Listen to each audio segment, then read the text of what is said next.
This audiobook contains 106 censored sentences and 274 modified sentences to make it suitable for all audiences. Visit our website to listen to the original version without censorship or modifications. Link in the channel bio.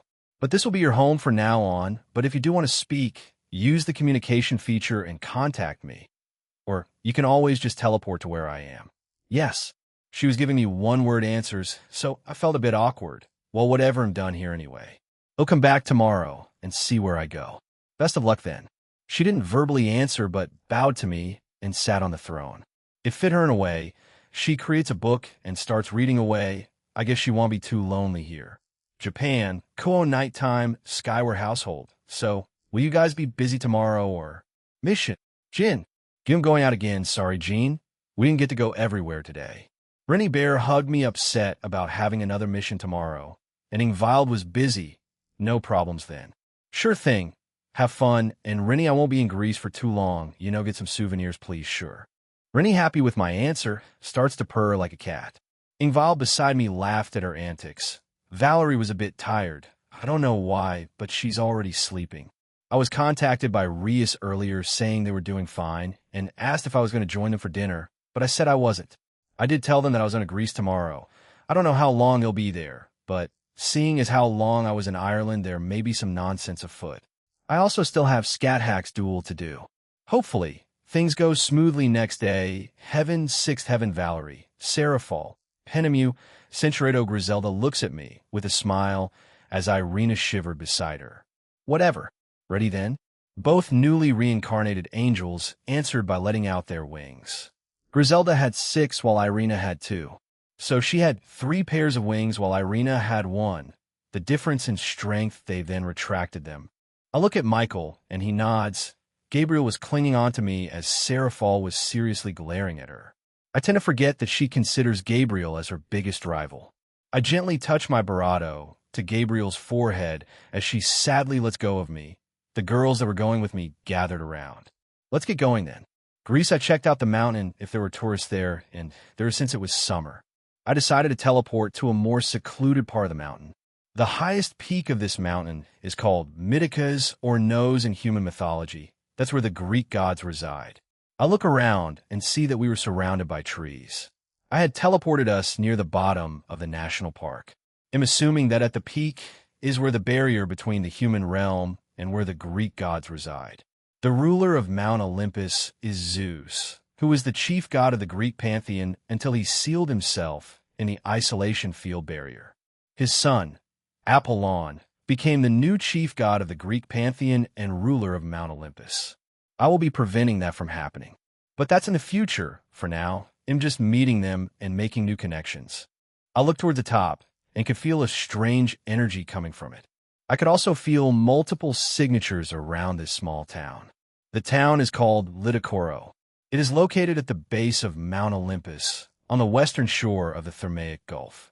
The town is a popular destination for those wishing to climb Mount Olympus, as almost all climbing routes begin to the southwest of the town. So many humans are climbing this mountain. How do we get to the barrier or go through it without causing a ruckus? Penemu asked while looking at me. I nod. They'll do what I did in Ireland by the Giant's Causeway. They'll just make them all fall asleep for a few seconds, and we go through. Anyway, let's make our way there slowly, just blend in with the tourists. I came out of the woods. I released a little blast of aura through the mountain range so that any officials will see us as normal tourists and won't question why we were going certain ways. It's pretty hot here, huh? And it's only rocks everywhere. At least there aren't too many humans at our current location. Seraphal Leviathan. I guess you're right. Seraphal and Penemu started to speak with one another. I don't think they've interacted that much in novels. Or did they? I can't remember too much. I look over at Griselda and Irina, both already covered in sweat. Are you two holding up? While the climate here is mostly Mediterranean in type, it's still quite hot, especially during the summer. B-Boss Jean, MD doing fine. I will not lie and say I'm quite warm. I nod and go back over to them. I touch both of their robes and apply a temperature-changing effect on them, much like Valerie's if she's fine. Huh? You'll be cooled cold? Warm it up, baby. The two immediately had relief wash over them. As expected of Boss Jean. Thank you, amen. Thank you, Jean-san. No problem, but please just call me Jean. Irina, being called Boss Jean sound weird. She goes into a cute thinking pose before nodding. Then Jean-senpai. Good enough. I can't stop her from calling me that. At least it's more reasonable. I nod and flash step back to where I was. As we make our way up, we go past a few tourists making their own climb up. I look around and see the view from here, and it's pretty incredible. I could see the small town below us, and further beyond was the sea. Jean, cool me down too. I would appreciate that as well, Jean. Penemu and Serafal call out to me. I hadn't given Serafal her ring yet. They'll do it tonight. I flash step toward them, touch their clothing, and do the same thing I did earlier. Chew, a Levitan, chew for you. Serafal barato me on the cheek after I did that. And Penemu had an amused look on her. You even have the Satan Leviathan on your side? Well, we're not official yet, but I plan on making it official tonight. I reply back to Penemu. I could see Serafal turn red and laugh it off. Penemu also chuckled at her reaction. I go over to Valerie, who is silently admiring everything around her. Kia. I pick her up and flash step further ahead. I could see a little cliff or a side of the mountain just jutting out. She'll have a better view from there. We arrived there, and I put her down. She lightly glared at me, but turned to look at the view. Luckily, when I did all of that, there were no tourists in sight. Even the ones we had passed had stopped and were looking back down mountain. Pretty cool, huh? I wonder what the supernatural Mount Olympus will look like. Perhaps mystical? Mystical, huh? Who knows? I had seen cool places in the Irish mythology worlds. I'm curious about the ones for the Greek gods, not so much the realm of the dead, since he'll kill Hades in the future. I can't do it now, since ITLL looked like a random attack from me.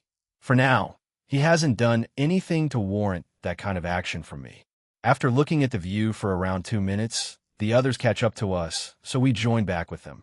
Generally, it takes around 2 to 3 days to complete the full hike up this mountain, stopping at certain refuges stops to prepare for the next part of the climb. We got a few strange looks as she ascended since we didn't have anything but looked like we were having a breeze going up. But using a bit of my powers, I made it look normal for them, so the look stopped. We had made considerable progress as we made our way up the mountain. We were nearing the peak since at times I just carried the girls and Flash stepped up until we came across a normal group of tourists. Centuredo Griselda lightly smacked her on the head as she didn't want her trainee to just be screaming beside her. It also got a chuckle out of other tourists. Valerie was ahead of us with Penemu and Serafal. During the climb, the three of them have been talking about, well, I have no idea, girl things. They do sometimes look back at me. Excuse me, Griselda grabs my arm and hugged it. I was taken off guard as she looked a bit woozy. Are you okay? Boss Griselda skipped breakfast because she was excited to go on this trip out. Irina told me the reason as to why Griselda was feeling weak, but in doing so, she got smacked quite hard by her. I shook my head and chuckled. I summoned a bit of food, just a ham sandwich, and handed it over to her. I also summoned a bottle of water. Thank you, and I'm sorry. I have not been to Greece yet, so don't worry about it. I can understand the feeling. She smiled as she ate the sandwich while still holding on to me. Irina went over to my other side, since she didn't want to get hit again. I put my hand on her head and healed it. She seemed thankful. Griselda finished her food and drink quite quickly, but also seemed to perk up almost instantly, but didn't let go of me. I didn't mind, so whatever. We continue the rest of the climb like this. We reached the peak. Irina screamed. We indeed reached the top, in only a few hours since we did have to pretend to be normal humans going up. All around us were mountain ranges, above us clouds and the sun, as well as a few tourists who laughed at Irina's enthusiasm. She and Valerie walked around a bit, exploring the area. Penemu and Serafal were speaking to each other while pointing at the town below. I stood by with Griselda, still clinging to me. She was teased by Serafal and Penemu earlier, but she took in stride and doesn't seem too bothered by it. I glanced to my left and could feel magical there. It must be the barrier that separates the human realm and the real Mount Olympus. I had a conversation earlier with Comptoir, and she said it was around 3 or 4 in the afternoon, so night was approaching. While I mentioned there were tourists, there weren't much. A few know, most of them had started to descend back so they could retreat to the last refuge for the night. Night is approaching. We can cross the barrier then. Let's just relax here for now. Griselda said nothing, but she probably did agree with me. I start walking and find a large enough boulder and sit on it. Griselda joins me. Nighttime, we had been relaxing at the peak for a few hours until the sun went down and no more tourists were here, or at least had gone back down to set up camp. For whatever reason, Griselda stuck by me during those few hours. I didn't mind more company, but I could have just passed the time at the Dragons, Rudra, and Comptoir. I had gathered everyone at where the barriers started. I looked back at them, and they were ready, so we walked through it. Everyone was left speechless. In front of us was a long and wide terrain. Large hills, trees, small leaks, and some houses were everywhere. Beyond that was a large mountain. Above that mountain was a floating city which was high above the clouds. I could see some waterfalls coming down from it. It was also had different layers. At the top there was a sort of castle structure. There were lightning strikes constantly hitting the mountaintop. So that's the real Mount Olympus, huh? Then what on earth is in front of us? Is this some kind of city or town? Do the gods here let them stay here? This is quite something then, so I can assume not all of them are unfriendly. Oh, new visitors? Welcome to the small town of Little Olympia. In front of us was a young man in old Greek clothing, a tunic or cloak. I think they're called peplos or chiton. Not entirely sure though. I think the chiton is worn by men and the peplos is worn by women.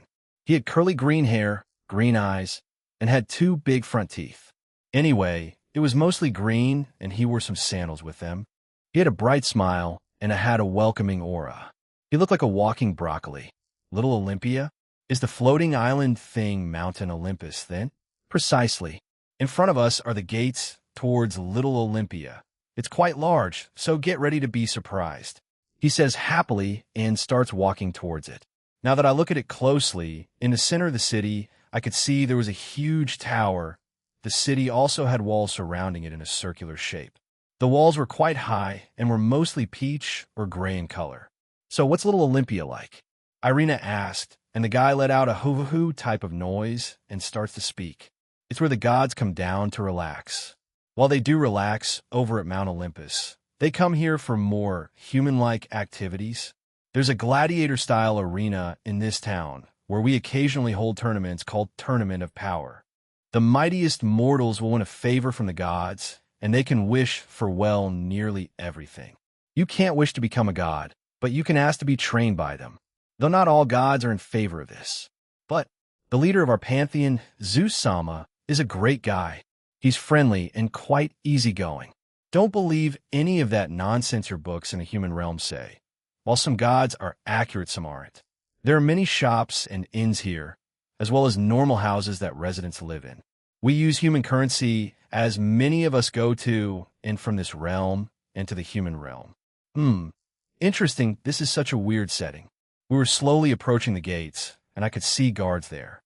Guards again. The green-haired guy gets to go without being stopped, but we were. Halt! State your business. I summon the invitation I received from that messenger of theirs and hand it to the guard. The two of them read it and their eyes widen. To add to it, I summon the boosted gear and they nod furiously. Midlaman-sama, welcome to Little Olympia. Please go ahead. The gods are waiting for you. My invitation was handed back to me as the green-haired man was stunned to his spot. I tap him on the shoulder, and he comes back to us. Holy moly, you're the middleman? Ha, lucky me. My family owns a shop. Please come and buy something from us.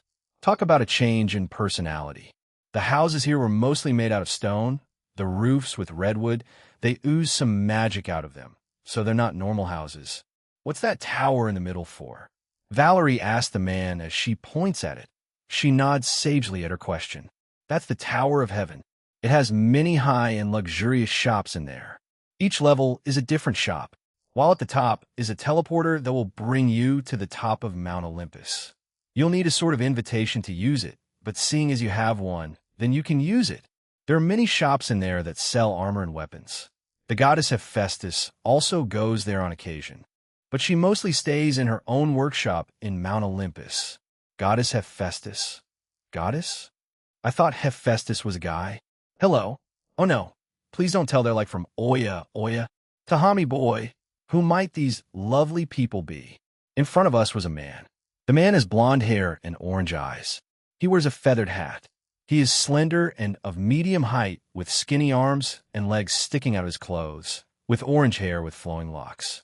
He also has effeminate looks and an overwhelming charm. Ashashame-sama. This man is the Red Dragon Emperor and middleman. He's brought his companions here to meet the gods. The now-named man, called Tahami, tells the god Hermes he looks awfully like the one from Damachi. Dada? Didomashi? Wait, Hephaestus is a goddess here. Hermes looks like the one from Damachi. Oh god, don't tell me, oh. The great middleman has graced little Olympia with his presence, along with his group of loyal attendants. Oya, why does he look pale? Calm yourself, Jean. Deep breaths. Slow down, don't hurt him. I calm myself and look at God Hermes in front of me and nod. I put my hand out for a handshake. Jean Skyward, middleman and Red Dragon Emperor. I was invited here, so here I am. He smiles at me and shakes my hand enthusiastically. I am Hermes, a god. You could say it's nice to finally meet Mr. Thor Beater and Rogue Fallen Exterminator Supreme. I'm sort of messenger for the gods here. I guess I can take over then. Nice work, Tahami. Why, yes. Mr. Jean, please come and visit my family's shop. Tahami then ran away at full speed. He turned a corner and disappeared. We were left with the god Hermes as he smiled at me. This is Valerie, Seraphol, Penemu, Griselda, and Irina. They'll be accompanying me if that's okay. No problemo. Come. We'll go up the Tower of Heaven and get to Mount Olympus quicker that way. You're in luck, Jean. Miss Hephaestus is in there today. We can all go back together, right? He then turns around and starts walking in front of us. I follow him as everyone else walks beside me. Why did you look so pale earlier, Jean? It's nothing. I thought I saw him from somewhere before, but just mistook him. Valerie asked beside me as I just sigh. I more or less know what to expect in this realm than DXD Greek gods. Some based on my old world and Damachi Greek gods. This may become a lot more hectic than I imagined. Really? Yes, come on, let's not fall behind. The girls didn't believe me, but it was not the time for that. As Hermes strolled through the streets, he was greeted by the residents. Much like Asgard, this place, Little Olympia, had more than just gods and goddesses residing in it. Humans, elves, dwarves, other creatures, yokai, and all types of supernatural beings were walking around the streets. They all seemed to like Hermes, so they went out of their way to greet him. Some even went up to him to chat briefly. We eventually reached the Tower of Heaven, and the guards in front of them led us through thanks to Hermes. He whispered that I was the middleman, and they had no problems letting us through. Once inside, there was a sort of reception area. I was quite a few beings in here, just standing or sitting around. A few asking the receptionist a question. To the left of the reception desk were stairs going up. To its right were stairs going down, but it was blocked by a sign saying no entry. To the left side of the room was a bulletin board. I could see advertisements, flies, and other posters up, even some requesting help and you'll be paid. To the right was an elevator. Above us was a big chandelier powered by magic as it just floated there. As you can guess, this is the reception area. There are 7 levels in total, including this one. So, 6 more above us. Each level is a different suited, as I mentioned before. We'll be going to the 5th floor since that's where she is. Hermes explained and gestured for us to follow him to the elevator. Even here, he was greeted like a celebrity. He pressed a button going up, and after a few seconds, the elevator came. We all stepped inside, and it quickly went up. We arrived, and he left first. When we stepped through, I could see multiple doors leading into different rooms, but it was obvious that what was being sold here were just armor, weapons, and other items of that sort. Hermes was already walking in front of us, but soon stopped by a door. He pushes it open, and we follow him inside. The inside was a lot different from the outside. It does fit the expensive shop look. Red carpet as flooring, gold, red and blue wallpaper with glass cases covering the more expensive weapons and armor. A few armors stand with some armors being put there as a preview. There are only a handful of customers here, since this place is supposedly expensive. This is the second most expensive shop here. The most expensive one is the last door before we take the next flight of stairs up. Ah, there she is. Hey, Hephaestus. Hermes tells us as he looks around the shop, but he eventually spots his target and started to shout her name. She looked a bit annoyed by seeing him, but still nodded in our direction. We make our way there, and he introduces us. Yeah, I want to come across you today. Hephaestus, I've brought an interesting guest. This is Jean Skyward. The new middleman, well, surprised.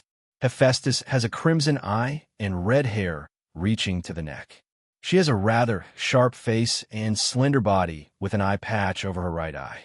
She wore a white shirt with the top button left undone, black skinny fit barato, knee-high brown boots, as well as wearing elbow-high gloves. She had a little attachment on her belt where she had her hammer with her. She had a small look of surprise as she looked at me and the girls behind me. For what I can remember, she has a complex due to her deformity on her right eye, belittling herself as a woman with no charm and having resigned to not getting a partner. Hestia and Welf were the only ones to see it and not run away in horror, in turn making her fall for him. Easy way to win her over, huh? Do not be scared, or offer to heal, or fix it. You two, a maiden's heart is more complex than that.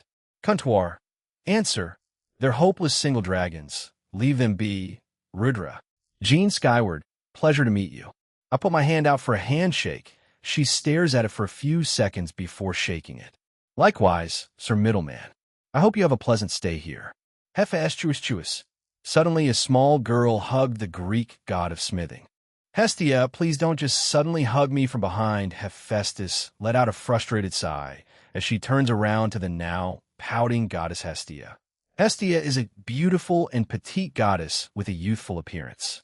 She has blue eyes and long black hair that reaches down past her hips, tied into twin tails.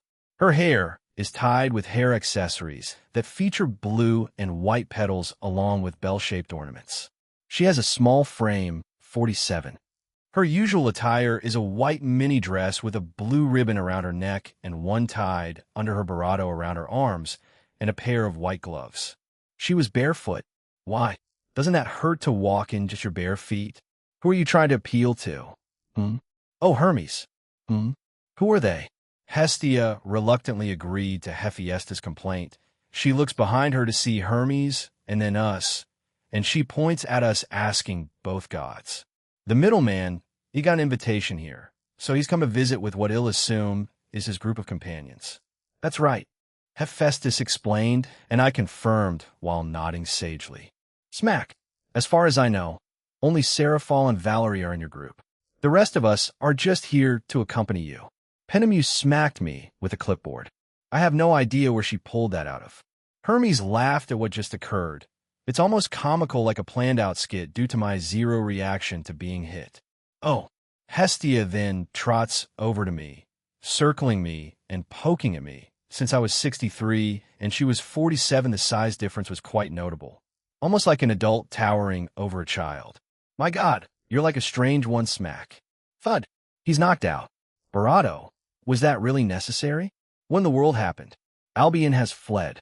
Meanwhile, Barato hit Drake quite hard and is currently knocked out. All right then. You pass. Huh. Don't mind her, Jean. She can be a bit quirky. Anyway, I'm taking him and his girls to Mount Olympus with me. Will you ladies join us? I have no idea what Hestia meant by me passing, so I just shrugged it off. The two goddesses look at one another and nodded. We are pretty much done here, so let's go. Answering for the both of them. Hestia pumped her fist up as Hermes chuckled and gestured for us to leave the shop. During all this time, the shop clerk had a bored look on his face. I guess he's used to this kind of thing. We left the shop and Hermes resumed guiding us. We reach a doorway with a flight of stairs going up or down. We obviously went up them. There were some vertical rectangular shapes cut out as would-be windows. We reached the final level, the 7th level of the tower. Once there were another pair of guards, and that was it. There were the rectangle windows and a few pot plants. But that's it. God Hermes, Goddess Hestia, and Goddess Hephaestus, welcome back. Will those guests be going with you? They nod, and Hermes gestured for me to show the invitation. I walk up and give Agar my invitation. He nods and gives it back to me. Welcome, Sir Middleman. Please go ahead. You brought some companions, yes? Yeah. He nods again as both guards tap their spears to the ground and let us through. There was a small little platform that had a symbol on it, a bolt of lightning, probably because of Zeus. He is their current leader. We all stand on it. It's a little cramped, but we all fit. I was at the back with Valerie, Seraphol, and Griselda squeezed up against me. Hermes opted to be at the front. The platform underneath us glowed until we blipped out of existence in a form of a lightning strike. Mount Olympus entrance platform, I wasn't expecting that. It's cool, right? Being teleported around by those with lightning strikes. I'm still quite excited about it. Anyway, we're on the first floor, the entrance platform, you could say. Most gods and goddesses reside here on Mount Olympus, including me, I see. In front of us was a giant man-made pool, lake, whatever it was. There was a big waterfall that was coming from the top, just below that castle-like structure I saw earlier. Above, that was another pool of water, as well as stairs to the right of it. It seemed there was a path to the left that then goes up to the right. Why make it so long? At least the path was made of stone, and it was quite well maintained. There were small trees that were trimmed to the exact same shape, vertical ovals. Now follow me. Ladies and gentlemen, Hermes went ahead of us. He seemed quite excited, maybe because I'm about to confront the Greek gods? Well, more of them. Probably some troublemakers, too. He's looking forward to the conflict. He's not that innocent, huh? Little rascal. Hey, Cintureto all around us. We could see for miles on end, mountain ranges, forests, lakes, and other naturally made structures. Hephaestus was to my right. She also looked interested in my answer. Though it's quite obvious at this point, I have a literal nun attached to me. Isn't that already risky? Yeah, it is. I want a big group of close friends around me. If working towards uniting all of the supernatural factions and pantheons means peace, then it's worth it, since I can finally relax. Oh, I like the honesty. So, how much free time will you have? How much? I haven't really thought about it officially. They'll have plenty of it now. Unofficially, 20 others and more that I haven't met yet. More that you haven't met yet? That's quite bold of you. So to the ones you have an idea of, how many? 47 people, for now. Hephaestus was left speechless, as well as the rest of the girls. And apparently hearing me, Hermes was howling with laughter. There's still more. In the future, who knows who we'll meet. But for my personal count, it's that many. For now. Jean, that's so many. Seraphol screamed from behind me. When I turned around, she was furiously pointing at me, in a way silently screaming me. When? I did say I would try to make it official tonight. Or was that the day before? I'm not too sure anymore. Ha. 47 companions in total for now. You're going to be on par or exceed the grand courts of legends past, Jean. I wish you luck on that. We finally made it past the path, and we went up a little hill. When we got up it, there was a large entrance with some pillars above, and beyond it looked like an arena. It was quite large, seeing as how we can see it from here. That were some beings that asked to be trained to go for, well, training. If they won the tournament of power, they are trained there by the god or goddess they chose. Though most of the time, it's them getting a training regime and left to their own devices, only being checked up on occasion. Currently, there are no apprentices or trainees, so it's quite empty and barren.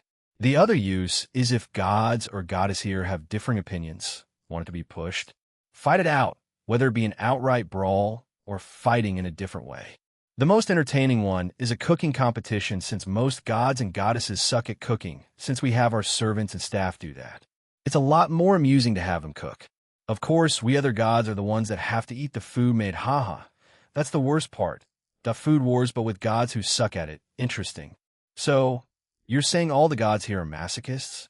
To our immediate right was a building. In front of us, before the giant entrances, were large bushes and a fountain in the middle. To our right was the path that continued one. Hermes finished his little explanation and started to walk that way, so we followed him. To my left was a small waterfall. Looking up, it was just coming out of man-made. We kept going and went up some stairs.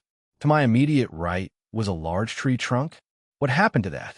Irina pointed at the destroyed tree trunk. Hermes and Hestia laughed at the question, making the girl confused. One drunken night many years ago, though he's nearly drunk every night, though. Zeus, our current leader, was drunk. He had a little quarrel with his wife, Hera. Mind you, he only ever married her. Don't believe those human myths. Anyway, he drunkenly struck it with lighting. We never removed it as a reminder to him. Draconic Deus is really playing Zeus to be a good guy. Huh? Then who are the assholes here? So, who are the asshole gods I have to look out for? Taha. Nice question. I was waiting for you to ask, Jean. To answer your question, there are many, but the ones who are here today are Hades, Erebus, Nyx, Tartarus, Ares, Athena, Eris, Hecate, and finally 8. They're the ones here with the other gods and goddesses that are somewhat normal. That being said, let me contact Zeus. He summons a circle and speaks through it. Sounds like he's informing Zeus of my arrival and to gather up all the current gods and goddesses here today. He turns back to me after dismissing the circle and gives me a thumbs up. Hestia, Hephaestus, and I will be there. You'll be meeting a lot of us there, Jean. Look forward to it. Finished with our little talk, we continue on our journey to the top. We pass by 2 buildings of the same structure and design. These are apparently homes to some of the god. We turn left and go up some stairs. Then we come by another home and then go up another flight of stairs. Strange, there are no birds here. Valerie spoke up. That's true, I haven't seen any birds or animals here too far. While down at Little Olympia, there were quite a lot of them. What animal would dare to come near such a treacherous place? A place of gods and goddesses where a plethora of divine energy is located at, as well as the constant lightning strikes at the mountain below this place and the winds barrier around it. Unless they are looking for a place to pass quickly. Valerie looked at Hephaestus awkwardly at her rather blunt reply. Hestia lightly smacked the goddess on the back and laughed. Don't mind her. She can be a bit blunt and grumpy at times. But she's kind of hard. Just get close to her. Not that many have. Sure, we arrive at a relatively large area with a building to our left. The waterfall from earlier that connected to the bottom 2 pools of water was also running past here. A small bridge that connects to the connecting path that seemed to go underneath this place. How we get up there? Hermes points at where the waterfall starts. See that mini waterfall above the bigger one? Well, be teleported up to that platform. The teleportation platform is in that building over there.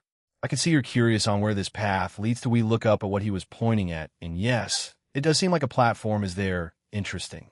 I'll admit, I am also curious about where the rest of the path takes us. Well, keep that a secret for now, shall we? Maybe Zeus will tell you keeping the area a secret from me. That's understandable. Hermes chuckled to himself and then turned to walk towards the building. It wasn't a long walk, and we arrived there in a minute. This time, no guards were here. No guard are here since, well, ITLL take a lot to get here from the entrance guards at Little Olympia to the guards by the teleporter in the Tower of Heaven. They see no point in appointing guards here. Greek gods are powerful. However, the only one to be in the top 10 in canon is Hades himself. Everyone else just falls short of it. But I'm sure they should be in the top 30 or 20. We step onto the platform again as we are teleported away in a flash of lightning. Once we arrived at the little platform, Hermes takes a huge gulp of air. I've been meaning to ask. It's nighttime out in the human realm, but daytime here. Why? It usually follows the time in the human realm. Huh? Wasn't it dusk earlier? Hermes looks at Hestia and Hephaestus, and they also become aware of the strange phenomenon. Then Hestia smacks her hand with her fist, figuring out why it was daytime again. Nyx. She probably figured out you were here through her own means. Nyx? Huh. Nyx is the primordial goddess of the night and the younger sister of Erebus in Greek mythology, and one of the creators of Thanatos, Hypnos, and Oneiroi. Nyx and her brother joined Hades and the Alliance of Hell to eliminate the DXD team, Longinus users, chief gods of each mythology, and Ajuka Beelzebub. She also kidnapped Ingvild and used her sacred gear to try to control Draig, Albion, Ophis, Great Red, and Kromkruch, the Crescent Circle Dragon. Or it could be Erebus. He is another primordial god of darkness and is the older brother of Nyx, creator of Thanatos, Hypnos, and Oneiros. Hephaestus adds to Hestia's comment as the lowly goddess nods. Whoever it is, we'll just get them to change it back. I doubt Zeus is liking this change either. It's messing with everyone's internal clock. Now, let's go, we're nearly there. Hermes leads up into a hall more like a grand entrance hall. Bigger and flashier than what the Gremory, Astaroth, and Citri had to offer. Flags propped up everywhere, fancy colors. Red, yellow, gold, purple, and white. The walls also had paintings of people, probably the gods here, I could tell one. It was Nyx. Looking around, there were also Hestia, Hephaestus, and Hermes on there. In front of us was a mini statue of Zeus made out of white marble. Fancy. I was the only one to comment since the rest of the girls were staring in awe. Hermes just chuckled and started to walk away. Behind the statue were 2 staircases that went the same way. He went up them, and we followed. Through the door were more hallways and staircases, so we silently followed after him while admiring the structure of the place. Throughout the hallways were stands with the heads of gods made out of the same white marble from earlier. Well, I better change. I was meant to do that earlier in the morning, but held back since we were going to go up Mount Olympus in Greece. Penemu, Griselda, Irina, and the 3 gods look at me funny. I shake my head and snap my fingers. I had changed into my black suit with a gold tie that I wore for the peace conference. Since I have a feeling I may need to be a bit more authoritative, it'll go with this look. My usual look is a bit more casual, even though it's still a bit formal looking. Griselda wore her nun outfit with the white robe, and Irina her outfit she wore during the Kokabeel events. Valerie wore her usual outfit, Seraphal her business outfit, Penemu a black and purple shirt with a black skirt, black nylon tights, and black pumps. How she managed to climb a mountain with that is beyond me. Oh, you can change clothes on the fly? That's amazing. Hestia comments as I look at her strangely. She couldn't? She could see my confused expression and puff up her cheeks. No, I can't do that. I'm the virgin goddess of a hearth, not the magic goddess that makes things appear out of thin air. Can we make that into a title? Sounds interesting. I nod at the grumpy young goddess, and we continue on our way. It didn't take too long to arrive at a relatively large door. Beyond here is where they all should be at. It's quite spacious inside. We can expand it if the need arises, if other gods join us, or other beings. Jean and your companions. Are you ready? I glance at everyone as they had serious looks on them. Seeing this, I nod at Hermes as he smiles and pushes the door open. We wait for the 3 gods to go through before going in ourselves. Once inside, I close the door behind us and all heads turn to us. Hermes bows and introduces us. I could see a lot of gods and goddesses here, the ones that Hermes mentioned and a few more that I wasn't expecting. I'm here, old man Zeus. Hi ha ha. Stop calling me old man, you old man. So that's the rumored middleman, huh? Zeus laughs at what Hermes called him, making the other gods roll their eyes. Some had amused smirks, while few had zero change in expression. Zeus looks at me with a wide grin. I could feel he was genuinely excited about this.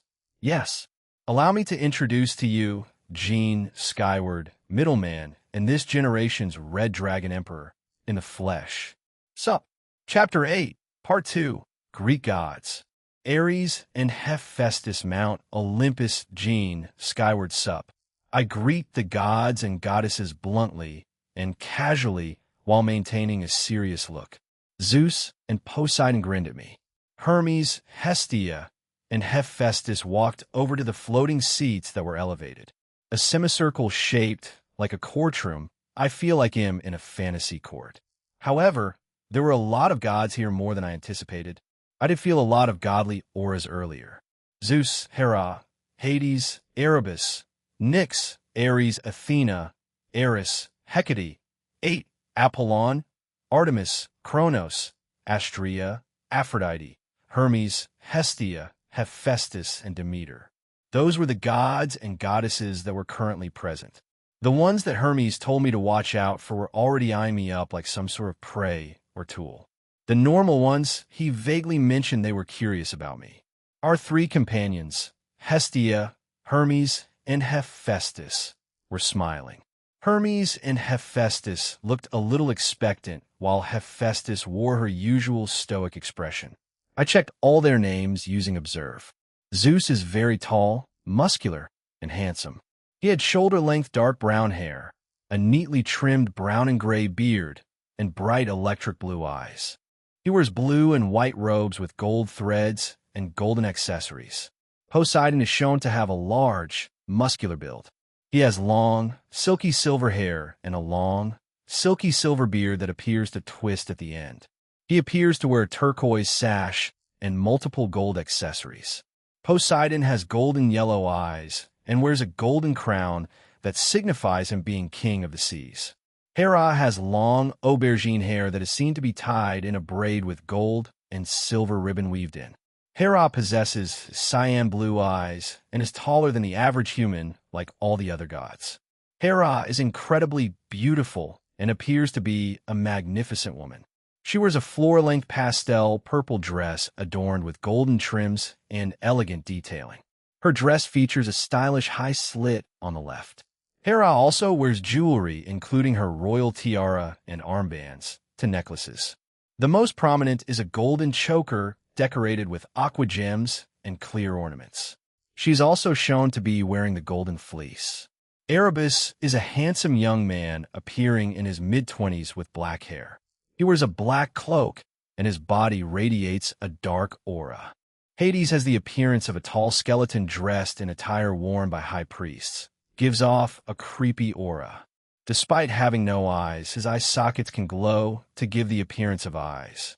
Nyx is a beautiful young woman with long, black hair and pointy ears. She has the face of a child. She wears a cute frilly dress called Godly Virgin Killer Clothes that has a corset jumper skirt. Her body also emits a tremendous dark aura.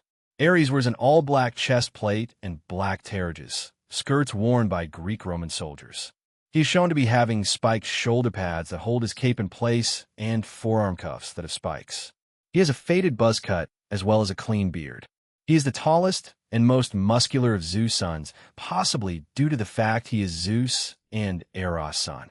Cinceredo, she is wearing a fitted black dress with an open back design, black high-heel boots, and elegant black gloves with red lines running up the length to end with circles. Eris has long, straight purple hair that reaches all the way down to her barato. She has red eyes and is wearing purple lipstick. She also wore golden-colored ornaments on the left side of her face near her ear. She also had a golden neck bracelet with 3 green diamond-shaped pendants. She wore a magenta-colored one-piece long dress, which showed off her arms. Hecate is a pale, fair-skinned, tall woman with a pair of deep purple eyes. Her dark brown hair is tied into a bun that hangs down onto the back of her head and reaches past her shoulders if let down. She wears an attire which consists of a black dress with a white blouse underneath it and a white apron over it. 8 is a young woman with long brown hair, pulled up into a ponytail, secured with a red bow. She wears glasses and a yellow skirt suit over a blouse and stockings along with Mary Jane pumps. Apollon has black curly hair and rare orange eyes. He wears a chiton, Greek clothing. Artemis has green eyes and long blue hair with 2 long bangs, 2 strands on the sides, and a partly braided tail in the back. She wore a white and pale blue outfit, a pair of brown boots with a light brown design, a belt in which she kept a piece of white cloth and a dagger in, gold bracelets, and various gold hair accessories. Kronos is an elderly man with a slight hunch on his back. He has light blue eyes and tan skin. He has spiked white hair, thick white eyebrows, and a thick white mustache. He wears a long-sleeved black martial arts jumpsuit, light-colored pants, and Tai Chi slippers. Despite his old age, his body is lean and very muscular, and it is covered in scars. Astrea has long walnut brown hair that is tied behind her head in a dignified manner, along with deep indigo eyes that are reminiscent of a sea of stars. She wears a simple kirtle and a long skirt. As a goddess of beauty, Aphrodite is an extremely beautiful woman. She has golden hair, green eyes, and a smaller frame than Hestia. She wears old Greek clothing that's pink in color. She also has green clam earrings on both ears. Finally, Demeter is a beautiful mature woman with long, wavy, golden honey-colored hair and orange eyes. Like Hestia, she has a striking appearance. She usually wears a long, light pink dress and a gold belt, though she wore white gloves and a light-colored dress with darker edges. Hiya ha ha ha. It's up to you too, young one. Jean, was it? I welcome you to Mount Olympus. I've heard rumors about you, as well as many of your achievements. Since then, I want to meet you. Zeus greeted me enthusiastically while letting out a hearty laugh, Poseidon nodding along. You do not seem that old, Jean. How old are you? I'm 18 and in my last year of high school in Japan. Poseidon nods, but Ares scoffs at my answer.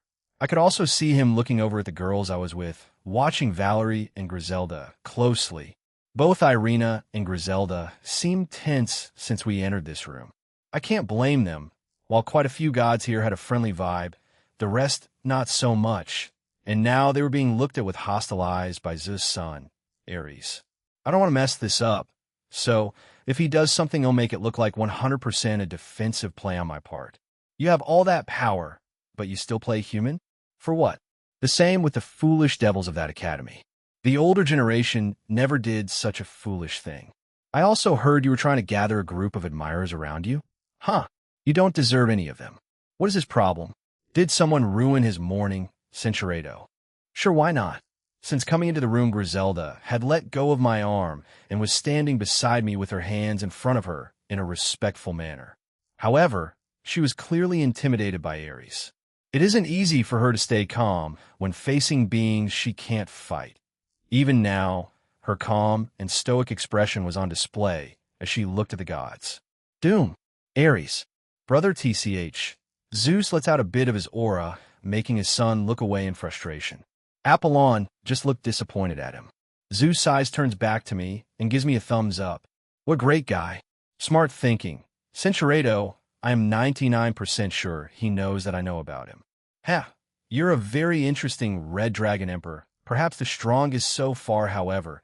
How high can your power reach? Or is this your current limit? Humans, that's what all Red Dragon Emperors in the past had in common. Even you. Humans will have limits. What is that foolish saying? Humans have infinite potential? Quite laughable, really. Did you really win against the god of thunder of the Norse mythology? I feel nothing from you. Perhaps he let you have the win? Is this their way of taunting me? I mean, the evil Greek gods, if so, I feel like they're children at a playground trying to rile me up. Sorry to say, it's not working. Don't taunt him now, Nyx, Hades. The young Red Dragon Emperor is a calm and collected guy. He won't be fooled that easily. Right, Ares, right, he's kind of cute too, hey. How about joining our group? Cinceredo, she also asked me a weird question that I want to answer. So, I just shrugged and stared at her. I could feel the goddess Hecate trying to look into me, my mind, my soul, and everything else. However, to her surprise and dismay, she got nothing, which caused her to smile and focus on me more. She is variously associated with crossroads, entranceways, night, light, magic, witchcraft, the moon, knowledge of herbs and poisonous plants, graves, ghosts, necromancy, and sorcery. A woman of many talents. Too bad she's generally on the bad or mischievous side, since she mostly looks out for herself. But I was confused as to why she was wearing maid clothes. Did she have a strong preference for that kind of thing? The final one of the evil gods was 8. She was just staring at me with a bright but wicked smile. 8 was the goddess of mischief, delusion, ruin, and blind folly, rash action, and reckless impulse who led men down the path of ruin. She also led both gods and men to rash and inconsiderate actions and to suffering. So, in short, she's trouble.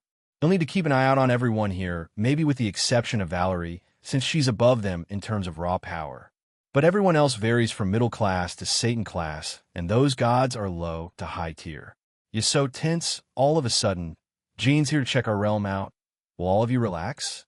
It's not exactly a positive first impression for most of you, especially Ares boy. Follow your brother's example. The great Apollon Hermes finally chimes in and tries to break the tension. He gives us a small wave as Poseidon and Zeus nod along. Right? Forgive them for their edgy introductions. That's what the young ones say these days, to fit in, right? Oh yeah, it's pretty overused. They think they're woke or something. I just laughed at it. Zeus grins at me again as Hera just shakes her head at her husband's antics. Well, the rest that haven't spoken up are Aphrodite, Astrea, Demeter, Artemis, and Kronos. Greet the young man, will you? Greetings, I'm Astrea. Hello, I'm Demeter, nice to meet you. Red Dragon Emperor. I am Aphrodite, it's an honor. I am Artemis. Welcome to Mount Olympus. Jean Cohen, I am Kronos, the primordial god of time. A barato to make your acquaintance. Likewise, the rest of the gods had varying kinds of introductions. Astrea waved at me, The same with Demeter, though a bit lazily. Artemis was quite blunt and on guard. She keeps to herself and avoids romantic involvement at every point, but she's also quite kind. Aphrodite, I am not sure how I feel about her introduction. She seems to be of the high-maintenance type, but hopefully that is only a misunderstanding, and I hope she is calmer in private. The strangest one is Kronos. He literally looks like Bang from One Punch Man. I am compelled to befriend him. Oh, my small prank has lasted long enough. Oh well, Nyx let out a sigh as she waves her hand above her, and something changes outside. It became dark again. So you were the one responsible. Hestia and Hermes point at Nyx as she lets out a laugh, confirming it was her. Well, I just wanted to mess with the middleman a bit. It wasn't harmful, no? Jean, it is quite late. I have prepared an back in Little Olympia for you and your companions. Hermes informed me earlier, so I had that done. He summons a card, and it floats to me, and I grab it. What? A small message was left on the card, but it did not say much. If my son, Ares, does anything foolish, put him in his place, but don't harm him permanently. I look at Zeus as he smiled, and Hera just shook her head again, probably aware of what Zeus had just done. Well, I got permission from the guy. He'll kick his sorry ass if he touches any of them. Is that so? I appreciate it then, Zeus. You may go. Come back here tomorrow, as we shall discuss some happenings in our supernatural end. Something is happening to the Greek gods? As he didn't seem bothered by it. It's probably nothing too serious. Hopefully, it's just like what happened with Toathide Dan and a festival or something minor. I want to explore this place. I can just ask Zeus tomorrow. I see. Till tomorrow, then. I make a small gesture for the girls to go ahead. They'll go last. They reluctantly do so, and they all walk out of the door when Valerie, the last one, left. On my way out, I stop by the door and gaze back at the evil Greek gods. Doom, letting out a little bit of my aura. Just as a warning, do anything to them, and he'll wipe you all out in your precious pantheon. Zeus, once Jean skyward left our meeting hall, we came out of our stupor. What in the world was that? Such a powerful and condensed aura and magic from such a young human that felt draconic in nature. Wow, talk about intense. My blood felt like it froze. Was that a warning to a certain someone or group of gods? Hermes was the first to speak as he makes his usual sarcastic comment and looks at Ares, my son. TCH, perhaps he isn't entirely human. Ares clicked his tongue, and Hades, the god of the dead, looked like he was having second thoughts. His eyes briefly glowed brighter before settling back down. Well, we'll be fine. We're on his good side. Sucks to be you guys. Hestia shrugged it off, but was clearly shaken, as were the calmer-natured goddesses. To the gods and goddesses who are typically viewed in a negative light, she said, sucks to be you guys, which are Hades, Erebus, Nyx, Ares, Athena, Eris, Hecate, and 8. Some were wary, while Hecate had a very curious and dangerous glint in her eyes. If she perishes, I will not retaliate, no. I doubt I could any of us. What Jean did, there was just a warning if I am right. What else is in store? Azazel boy. What kind of creature is roaming around factions and pantheons looking for allies? It's as you said, hey, old man Zeus, I heard you got in contact with the middleman, Jean. Azazel boy, of course. I sent a messenger not too long ago. I look forward to meeting him. Anyway, want a hand in finding a wife? Even if you're famous for cheating on your lovers. Thanks, but no thanks. Anyway, a warning, don't get on his wrong side. I can't pinpoint what's wrong with the guy.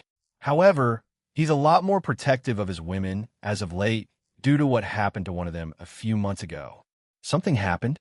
Yeah. Anyway, some Greek gods can be reckless and dangerous. So anyway, protect your pantheon or else it might be destroyed entirely. I have to run. See you around, old man. Do not antagonize him or his women, Ares. That holds true for the rest of you. Whatever. Always the rebellious type. Why do you not follow after your brother Apollon? I look at my wife Hera, but she's as powerless as I am. If we use force, hell, just struggle even harder, he won't change that easily. That boy is stubborn. Hermes, Hestia, and Hephaestus. It seems like you're in good relations with Jean. Please look out for him during his stay, however long that may be. Roger that, boss. I want to get to know him more. He's pretty interesting. If it's an order, then I have no problems with it. Thankfully, they are complying with my order. Even if I'm the leader, not many follow my orders or commands because of God's egos. I should retire soon. When one day Apollon matures more genes skyward, I didn't feel anyone following us. So we quickly left the castle-like structure and made it outside again. We stood on the teleportation platform and were teleported back to the building further down.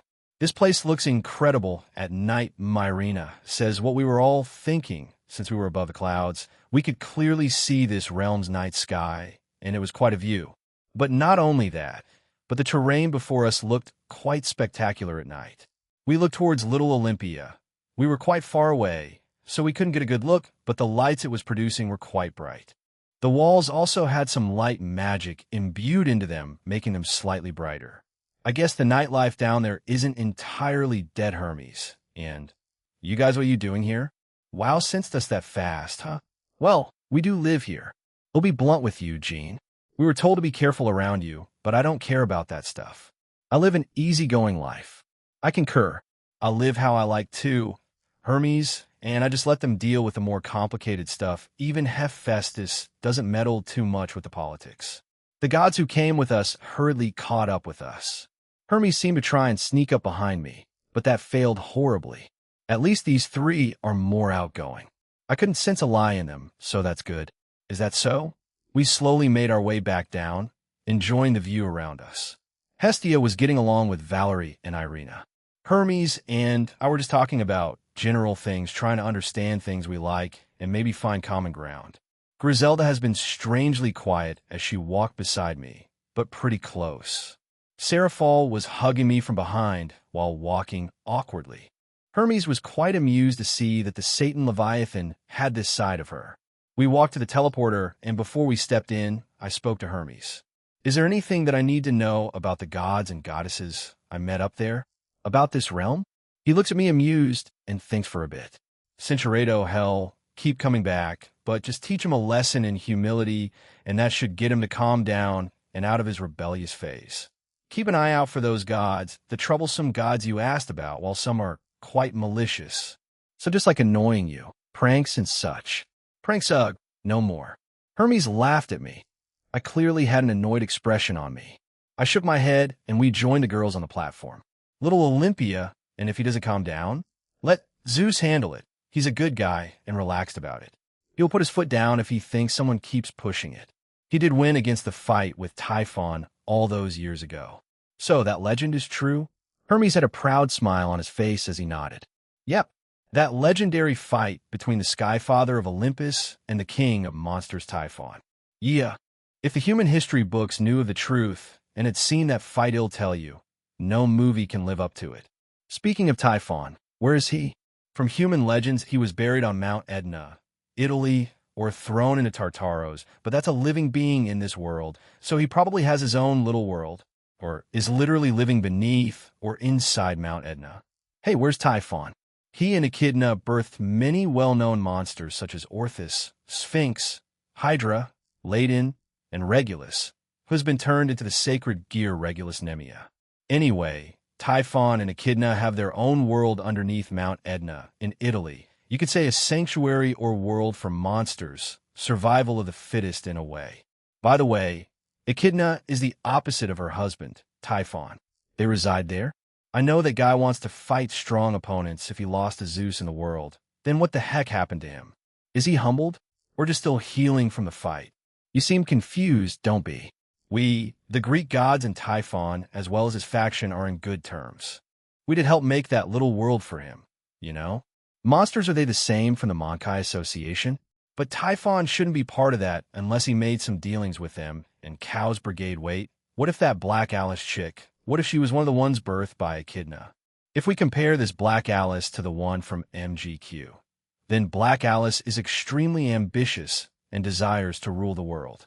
She claims to have had this desire ever since she was born. She was known as a monster lord in that world. It makes sense if she is the same Alice. She sided with Cow's Brigade, who knows? She may even try to backstab them at some point. Hey, Hermes, have you ever heard of a monster called Alice or Black Alice? We were walking down the streets of Little Olympia, it was still quite crowded, and the lights from before were quite brighter here. When I asked this question, Hestia, and Hephaestus froze up. They looked at me like I had 3 heads. That name, haha, I haven't heard that in a long time. The girls were confused. Initially, I had not mentioned the name Alice to them, only that there was a leader for the 10k Association of Cows Brigade. I guess she's a huge deal in this world. Let's go and have some dinner and chat about that, shall we? Tahami's family owns a restaurant that makes good food. Since we didn't know about this place yet, we took Hermes' word, and from the looks of it, Hestia looked quite excited as she started to tell Valerie and Irina about the place. Vel Herr Mishama. Ememidemo. You came. He seemed quite excited and practically screamed that out. The few patrons there in the restaurant looked over at us before turning back to what they were doing. Hey, we're here to have dinner. He nods furiously and gestures for us to follow him. He took us near the back where there was a large table larger than the ones at the front. Are these VIP seats or something? Everything in this restaurant was made out of wood. While the furniture was, the walls were made out of stone, the ground was wood, and the roof was as well. It had a very old fantasy restaurant feel. Tahami came back and handed us menus. I had no idea what most of these were, so I picked them at random. The same with the girls. So, about Black Alice, any being or god that was around the time she was alive and well known, you could compare her power to be the same as or slightly below that of the 2 heavenly dragons. Drake? Albion? I mean, we thought she was dead, so had no reason to mention her. I had my suspicions when we found out about the new faction in Cows Brigade. Drake and I were discussing when I let you in on about this. While you knew more or less who Black Alice was based on, well, your memories. You should know what she's capable of. Like Drake and Albion? Valerie asked, and Hermes nodded. Of course, she wasn't that powerful initially, but around the time of the Great War, between those 3 factions, the Devils, Angels, and Fallen Angels, we had to deal with Typhon. Then after that, Black Alice. Typhon at the time wanted to overthrow Zeus and Olympus, so he came here by himself and fought all of us. There were many casualties back then, and some families lost everything. While I said earlier, we've entered a healthy relationship with him, there are those that remember and those that still hate him. We have no idea how Alice, or during the attack, she called herself Black Alice. She somehow went up in strength, as I mentioned before. We nearly lost lives that day, but we somehow won against her. It was just experience versus raw power. Our combined might, experience, and strategies won against her even with a large gap in power, as well as Zeus being greatly fatigued. Hestia jumps into the conversation. I was part of the rescue and recovery team. I remember that day clearly. Hephaestus was churning out weapons at fast rates. She didn't like it, as she wanted the most effective weapons made for us, but had a compromise. Hestia looks over at Hephaestus, who sighs and rubs her forehead. As Hestia said, I was the one responsible for creating most of the weapons and armor used that day. I had some apprentices back then, but they died during it from both Typhon and Black Alice. The quality was below my standards, but due to the urgency of the time, I had to release them. I feel responsible for those who died. If only what I made was much better. No one blames you if anything it's Black Alice. She came after Typhon. No warning. Just appeared after Zeus was finished fighting Typhon, who was temporarily sealed and just started attacking. She started off in her human form, but quickly transformed into a grotesque tentacle squid kraken thing. Ugh, thinking about it makes my body crawl suddenly. Tahami reappeared with plates of food. He quickly left and brought more. He eventually put it all down. I've got to give this man props. Although there were other waiters and waitresses, he brought it all himself. We started to eat our food, the table feeling solemn after hearing what happened. Jean, why did you bring up Black Alice? Hermes stops eating. As everyone looks at me, I shook my head and sighed. They want like this, but seeing and hearing them talk about it, they have to know. Black Alice may have been resurrected. Drop, drop, drop. The 3 gods dropped their forks and spoons while staring at me blankly. I glance at the girls as Valerie's eyes widen. Wait, is that the 10k Association? Dont elle me, she's ye. She's the one leading it, along with other monsters and Yukai that joined her. The 3 great powers knows of this. I tell them what I found out, mainly the part about the next dolls and the seeker of truth. All of them gained complicated yet horrified expressions. I continue on and tell them about Azrael's blood and how it increases powers even more. And depending on how much you consume, and if you can survive, you may contend with the top strongest in the world. That's troubling. Hermes finishes my sentence for me, and I silently nod. He leans back on his chair and lets out a frustrated groan. The other two goddesses also scrunched up their faces. I might mention this to Zeus tomorrow in private. I don't want other gods hearing it, who knows? Maybe some of the more evil or mischievous gods and goddesses teamed up with Cow's brigade, or made their own little organization. Hades was a temporary Barado of Cow's brigade. He opted to create his own rogue faction called Alliance of Hell. The members of said group varied, but the more notable ones were Hades himself, Ungra, Manu, a god of evil darkness from the Persian mythology, Tartarus, Erebus, Nyx, Akamana, Gressel, Sonolin, Grim Reapers, Fake Draig, Fake Albion, Azidaka II. Some members that abandoned them were Balberith, Varine, and Zeno. But seeing as how much stuff has changed and new enemies popping up left and right, I have no idea how the new Alliance of Hell will turn out, or will it even come to fruition. Those weren't the only problems, since they had allies. Nibiros, one of the 6 households that served the original Lucifer, as well as Meredith Ordenton, a magician that's related to the British royal family and the possessor of one of the new Longinus Alphecca tyrant. There's also the Hidden Cows Brigade. Other candidates that could have joined were Indra, Hel, and King Enma. Centurato, who knows? Hermes. But if you choose to believe me, then I just shrugged and continued eating. Hermes had a complicated expression as he ate as well. Hestia lightened the mood by chatting about something else. But it was clear that what I had said made Hermes think about it. Although he said he wasn't interested in getting involved in the political side of his pantheon, if the lives of the ordinary people are at risk, he may get involved. We eventually finished dinner. I gave Tahami a sizable tip, around 50,000 euros. The guy and his family nearly had a heart attack, since it's not customary to tip in the EU. I insisted, and they relented. We were currently outside preparing to part ways.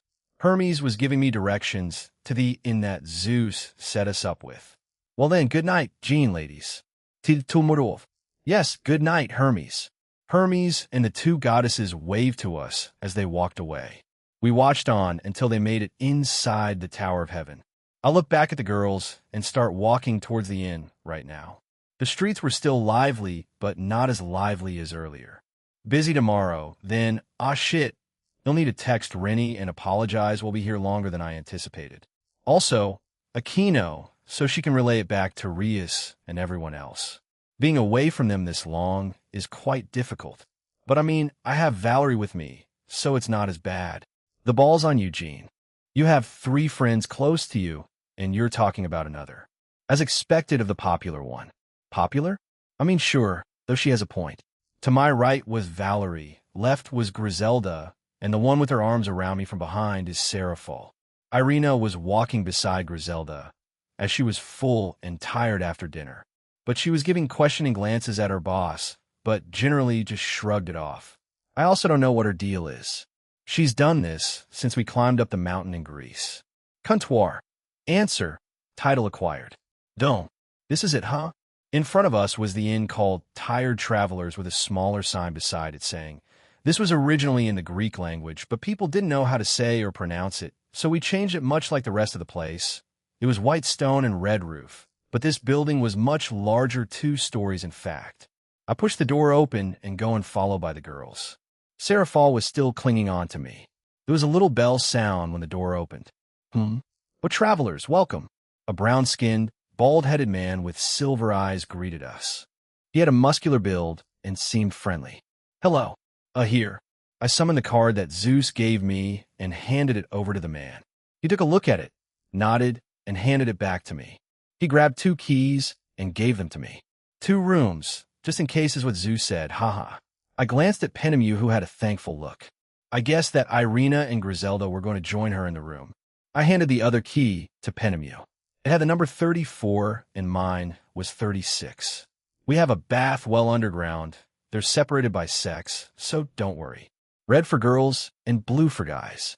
Just down that way. We have towels in the rooms already. Oh, the name's Terrence, by the way. I see. Thank for the heads up, Terrence. No problem. Terrence points to a door to his right.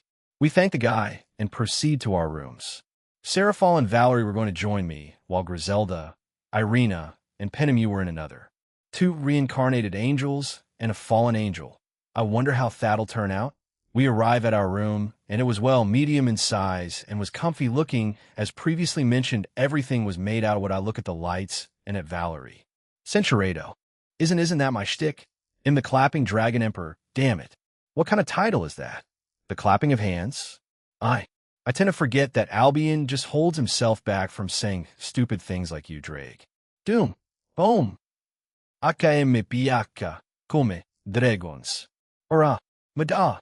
They started a fight when I came back to reality. Seraphal was sitting on the bed chatting with Valerie. Jean, we're planning to take a bath and invite the others. Just sit tight and behave here. They didn't wait for my answer as they got up and got their towels then left. I heard them speak to the other three and then multiple footsteps leaving. I didn't really have much time to explore. Even if it was nighttime, I could still explore. I leave the room and go to the front and Terrence was still there. Hey, I'm going out. If the girls are looking for me, just tell them I'm on a little stroll. You got it, boss. He gave me a toothy smile and thumbs up. What a cheerful guy. I thank him and leave the place. Once out, I flash step to the main street, and there were still quite a number of people out. It was significantly lower than when we checked in, but still more than the human world at this time. I walk towards the Tower of Heaven. Once I reach it, I go left. I could see from the distance a water fountain. Seeing this street even more empty than the rest, I go down it. A few shops were starting to close their doors while some were already closed for the night. Hey, want to go to the entertainment district? Sure, man. I need to blow off some steam. It's been like a week. Entertainment district? Ha! Leave it to the pantheon with the rowdiest gods to let a place like that be established. Centurado. Singing? Someone is singing? This feels like deja vu. Wait. Ingvild, isn't this how ISC meets her? Though that was back in Kuo's Park Fountain. I walk around the fountain to find the source of this voice. Truthfully, it wasn't really singing. It was more like very loud humming. In front of me was a goddess I met earlier tonight, Astria. Her eyes were closed, her hand on her chest while humming a tune that I didn't recognize. I sat near to her while I continued to listen to her hum, but it eventually stops as she lets out a satisfied sigh. She opens her eyes once she was finished. She looks in front of her and then at me. Jean skyward? Not many come here at this time of night. She had a gentle look on her. She averts her gaze from me and looks up into the night sky. I was out for a stroll, just came by this place by chance. I didn't expect to see you or hear your humming. It was just an old lullaby of Greek origin. It is meant to put children to sleep. Would you like to hear it with words? If you don't mind. She happily nods and starts to sing. I listened into the song for a few minutes. It had a weird calming effect since it definitely affected the surrounding area, including the residents sleeping there. She eventually finishes. How was it? It was interesting, but I liked the melody. So, why are you out here this late in the night? I always take nightly strolls across Little Olympia. I always end it here, humming a little tune for myself. It's always been like that. It hasn't changed in many years. Years? She's been doing this for years? I'm more surprised no one tried to attack you or take advantage of you, lady. She lets out a chuckle, probably from my doubtful expression. I may not look like it, but I can hold my own in a fight. I'm still a goddess after all. Even the ones that don't fight can beat most beings that challenge us. I mean, that makes sense. You're a goddess. I take a look at her, and yeah, just like Goddess Danu, she's low-tier god class. They'll assume most gods here are around that in middle to high class. Hades being the strongest, since he's in the top 10 strongest, well, not factoring in the girls. So you're saying that there have been times in the past that someone tried to, Yes, I dealt with them quite easily. I am not a damsel in distress. Jean Skyward. Please just call me Jean. Having my full name said every time is weird. I never really expected her to be a damsel in distress. How most women of this world are anything but that. Once they get stronger, then they're the ones doing the saving. She nods, and the conversation dies out. I find myself looking at the sky again. Even if this world was made, the sky was almost better than the human world. Do you like sky gazing, Jean? Truthfully, I don't know, I just find myself looking up into the sky when I don't have anything to do well when I'm outdoors or near a window or something. During school, too, I just stare out the window most of the time. Astrea giggles. Now that I think about it, doesn't Astrea and Astery kind of mean the same thing?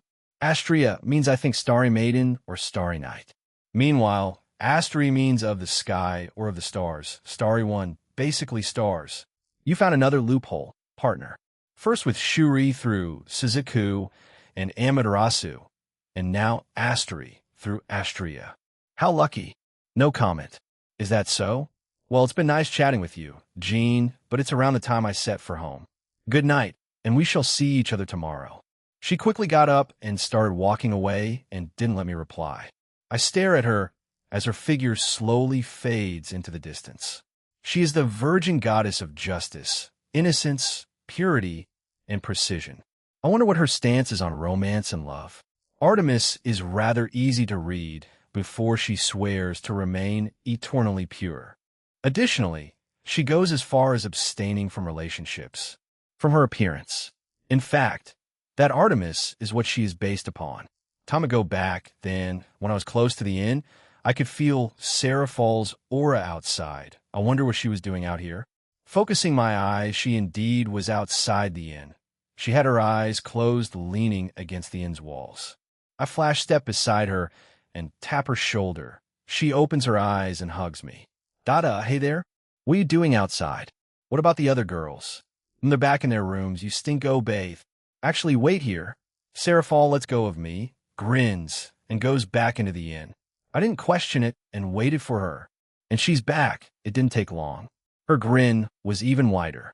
Terrence said it's fine. There are no other guests staying here after all. Let's go relax at the hot spring. I don't mind going in again. And so, I was pulled along to join Sarah Fall at the inn's bath area. I was in the bath. It was like an open bath, but underground with a fake sky on the ceiling. It was immersive enough, like my own bath in my newly renovated home. I had gone in first since Sarah Fall had to go back to our room to get her towel. I should give her a ring soon, probably during this. Centurado, she practically skipped toward me and sat beside me. She looked at me sweetly, expecting something. Are we going to get cleaned up? She rested her head near my shoulder. Take care of me. Don't most people already take care of you? I want you to take care of me. I sighed and let out a small chuckle. I summoned a ring and put it in front of her. Sarah Fall stares at it, not making a sound, but was confused. It's for you, like the ones the girls have, like what Valerie has. I take her left hand and put it on for her. She still hadn't said a thing, but was staring at it quite intently. She finally turns to me with a bright and goofy smile. Thank you, Jean. Does that mean I'm official? Yeah, sure it does. This is what I was expecting, Moo. I could be romantic if I want to be. She huffed at me and frowned. I guess the face I was giving her was of, oh really? Prove it? Kind of look. Well, she's an actress, so she can definitely pull it off. Sarah Fall looks down for a few seconds before looking back up at me. Very teary-eyed and blushing. Jean, love me, please? This is cute. I won't deny that, but please. PFFT, no. I'm sorry. That was cute. I swear it was. Oh, you laughed at me. I couldn't help but laugh at the please part. It didn't suit her. In turn, Sarah Fall did really turn red and started lightly smacking me on the chest as I continued to laugh at her. I want a moment back. She seemed genuinely sad about it, so we'll make it up to her. I gently turned her face toward me and smiled warmly. MH. She was caught off guard but didn't resist, and she smiled back almost immediately. Going with the flow, I give her a reassuring hug. Centurado. Sarah Fall smiled at me warmly, and we shared a brief, friendly barato. Barato with Jean, she said happily. She seemed pleased with the moment and forgot about the teasing from earlier.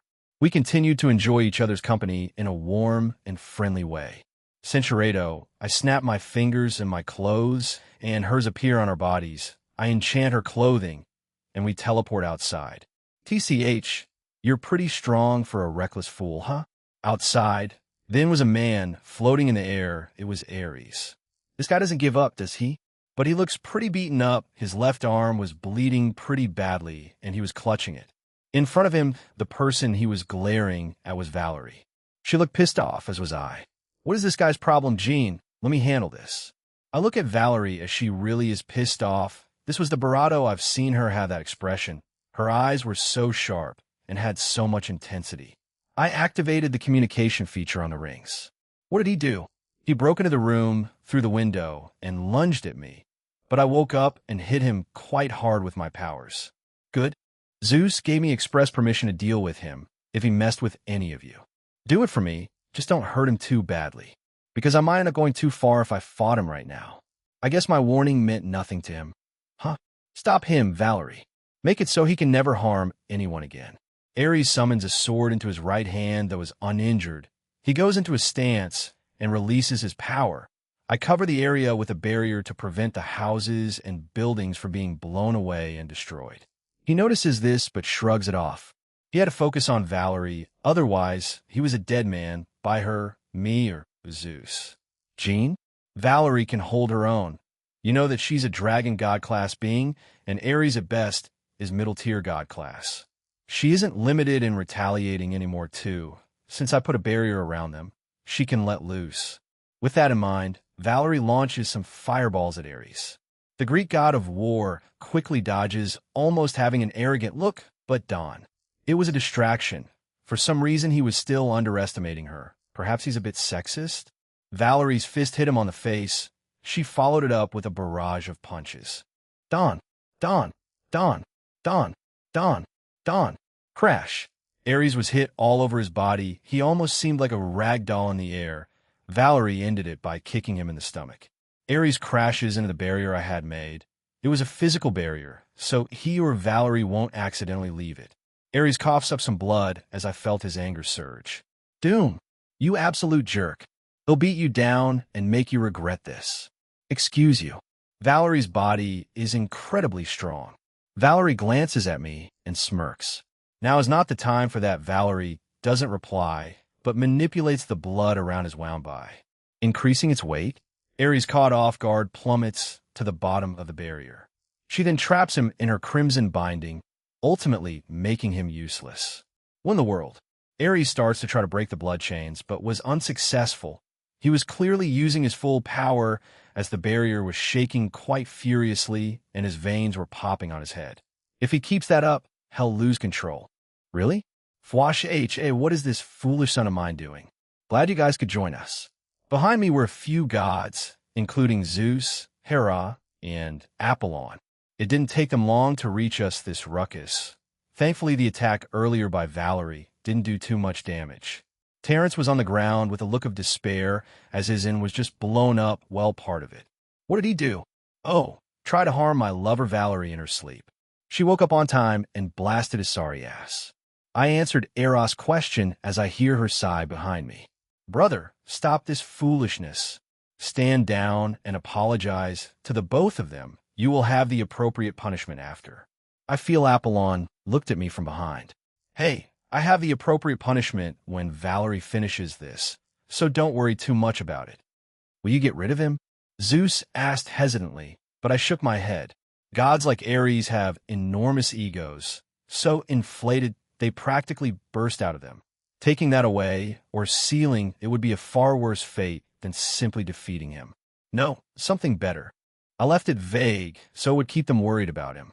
The crimson bindings that were wrapped around Ares started to drain his energy and blood. The guy was on his knees now, a look of disbelief and anger. What are those blood of ropes doing? Draining his blood and energy. Valerie knows when to stop. They'll step in and punish him after. I answered Eros' question. I could feel Ares getting weaker, and finally, he fell to the ground with a loud thud. Valerie, who had been floating, landed on the ground and dispelled the crimson binding. I walk over to Ares, touch his back, and take away his powers, also sealing the ability to get stronger or get new powers, like what I did with Reynar's group. I turn back and look at his family. It's done. That's my punishment. What did you do? Zeus asks while walking over to Ares. He touches him, but doesn't feel any changes, well, physical, that is. I took away his divinity, powers, and made him unable to gain new powers right now. He's as useful as a newborn baby. Once he fixes his attitude problem, then he'll give this back. I want to see his despair when the time comes, his frustrations. He didn't hear me now, but he'll find out from these three or on his own.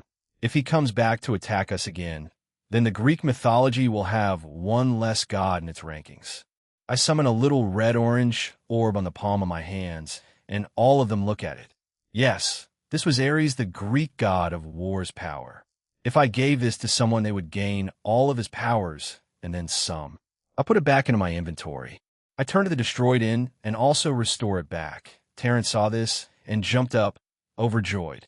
He ran up and bear-hugged me while thanking me over and over again. I just hope this isn't a reoccurring thing I see.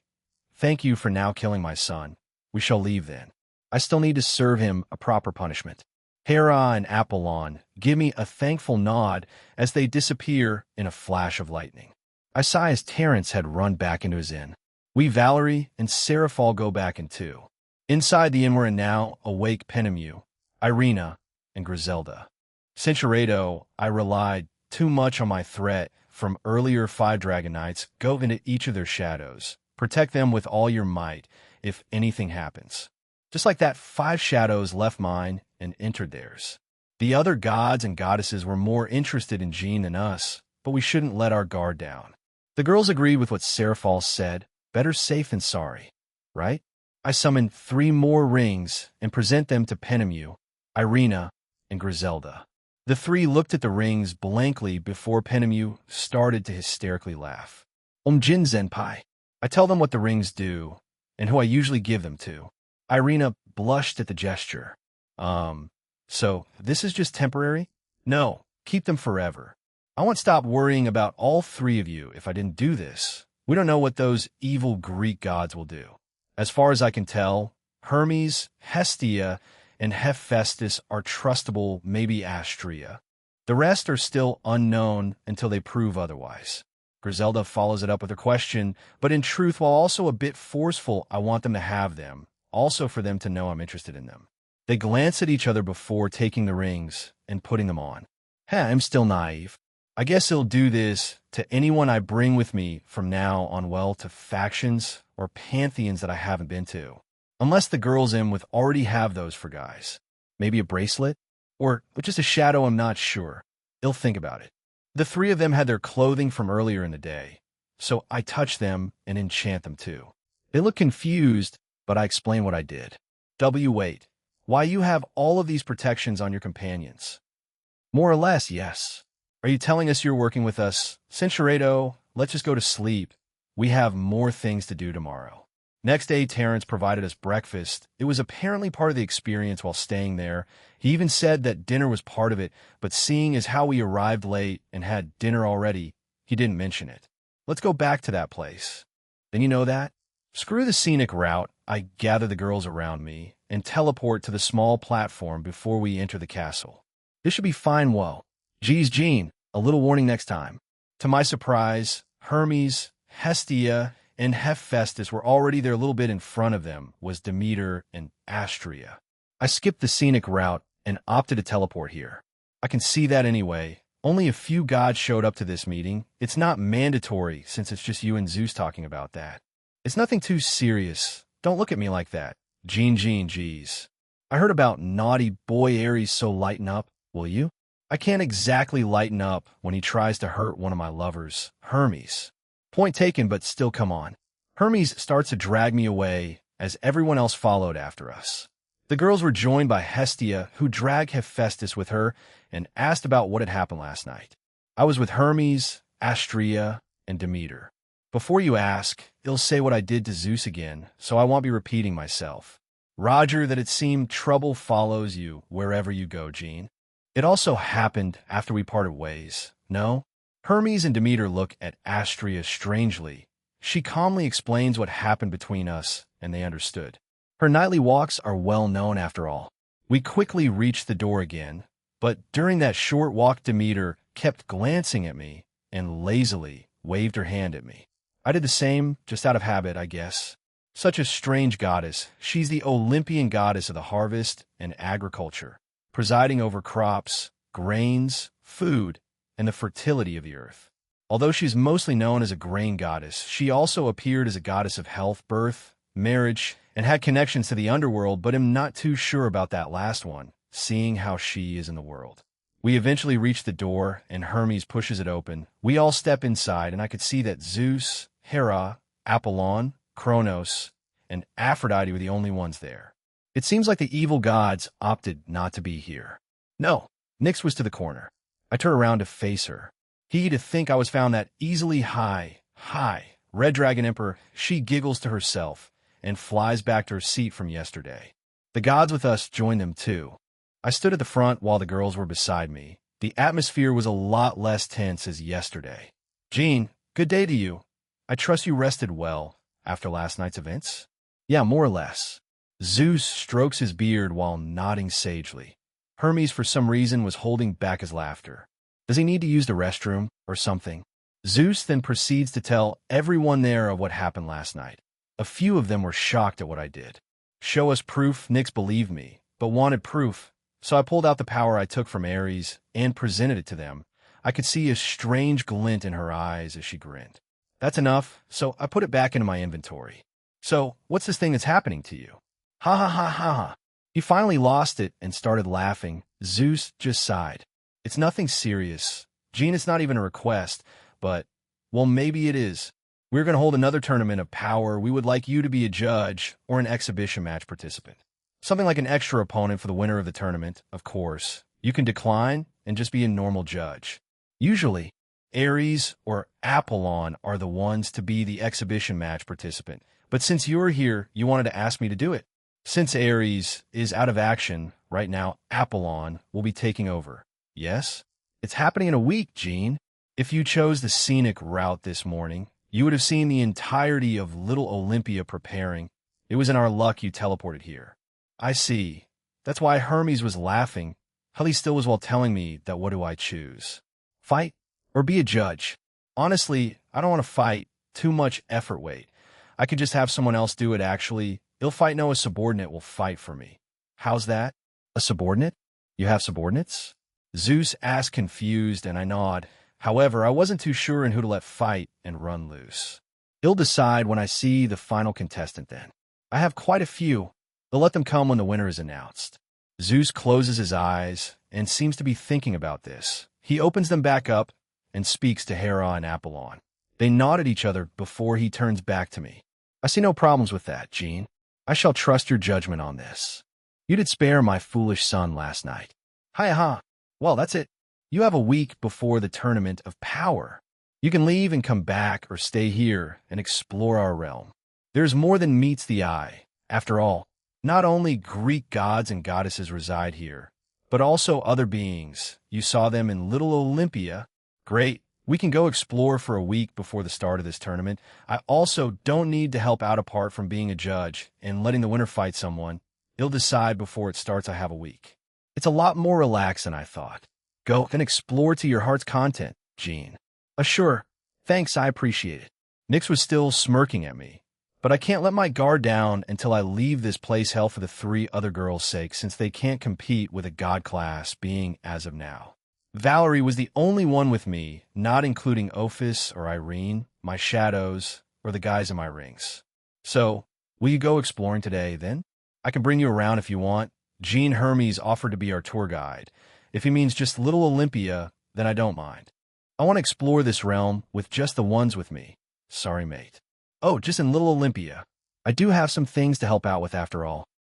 So that's why I mean sure, why not? Sure thing. He'll join. And Hephaestus too. No, and Bus, no, you're not. Hestia, not accepting a no from her fellow goddess, stops her from protesting. Hephaestus just sighs and resigned her fate. Zeus nods and dismisses us. Everyone starts to leave. Red Dragon Emperor Chan once out of the room. Nyx calls out to me. She was looking at me with a lot of interest. She walks up to me as she basically circles around me slowly. She sometimes nods to herself or giggles. I see the future will be interesting by she's bluffing. Yes, she is. You don't need to worry too much, Red Dragon Emperor Chan. Those baddies won't bother you too much. Unlike Ares, who's, well, stupid, hot-headed, and arrogant. They took your threat quite seriously. I can't imagine winning against you at all. Anyway, by now Nyx disappeared in a ball of darkness. I was left standing there as everyone looked at me. The other gods should know about her antics. Zeus wasn't even bothered by her insulting Ares. I guess he agreed with it. Let's go then. Hermes, ignoring what just happened, shouted cheerfully. We had arrived back at Little Olympia. Zeus, Hera, Apollon, and Kronos left us as soon as we arrived here. Demeter, Astrea, and Aphrodite decided to follow us as well. Why? I don't know. Demeter said she had nothing to do, while Aphrodite, well, she was just arguing with Hestia. Even now, they were butting heads, something about an argument from earlier. Astrea didn't give us a reason and just wanted to follow us. What does Jean-chan think of it? Demeter, who had been mostly silent and listening in to her fellow goddesses arguing, directed the question at me. Don't bring me into this, huh? You have a group of admirers. Cincereto, Penemu, and Griselda were standing nearby. Where did she hear their names? I don't think I introduced them to her Hermes or Hestia. Well, whatever. I have no preferences, honestly. As long as they're from the women I love, I don't mind anything about them. I have no preference. I have companions who are small, Cincereto. Like how I beat you up earlier. Shut it, Rudra. That's true. Jean tends to lounge on people whenever he gets a chance if he's not currently doing anything important. Lazy dragon emperor? No. You reap what you sow, you idiot dragon. You literally outed me. That also means you. Turn back time. I need to stop myself. No. You're quite a unique red dragon emperor. Huh? Demeter seemed strangely interested in this topic. Irina was looking at her with a relieved expression. She noticed me watching and awkwardly laughed to herself. We're here. First stop, the Museum of Little Olympia. Hermes suddenly stopped and told us where we were. In front of me was a large building. This time it was all white, made of stone including the roof, since it was round in shape. The inside was also white, but quite spacious. Each item was in its little stand with a little barrier in front of it preventing anyone from just reaching over and taking them. There were only a few staff strewn about. This houses many replicas of items and also information about events that happened throughout history. I was asked to help move some boxes here. So take your time to explore the place. With that, Hermes saluted to me and hurried inside. I followed him with everyone else. Since our main guide had left us Hestia, Demeter, and Aphrodite, Astrea stayed back and watched us. She didn't speak that much. I wonder what her deal is. Is she observing us? Me? The inside was also white, but quite spacious. Each item was in its little stand with a little barrier in front of it preventing anyone from just reaching over and taking them. There were only a few staff strewn about. We arrived at the first exhibit, Zeus Thunderbolt. It looked like the one in the castle, except smaller in size. It was a statue of Zeus holding a thunderbolt, that's it. Beside it was Poseidon, and he was holding his trident. It was the same size as Zeus' statue. We moved on to a different site, and it was a shield. Is this the Aegis? Correct. Hephaestus was responsible for creating this. Well, it's a replica, but the real one is quite legendary. Isn't there a sacred gear for this? I'm pretty sure it's called Aegis mineralization. It's wielded by Perseus as he carries the spirit of the hero of Greece, Perseus. He was persuaded by Chow Chow to join the hero faction, but they had different views, so he retired. The sacred gear fires beams of light that turns people into stone like what Medusa could do. I wonder which one is stronger, the sacred gear or the real thing. Jean, are you interested in it? Hestia asked me, but I shook my head. No, just had a fleeting thought. Let's move on.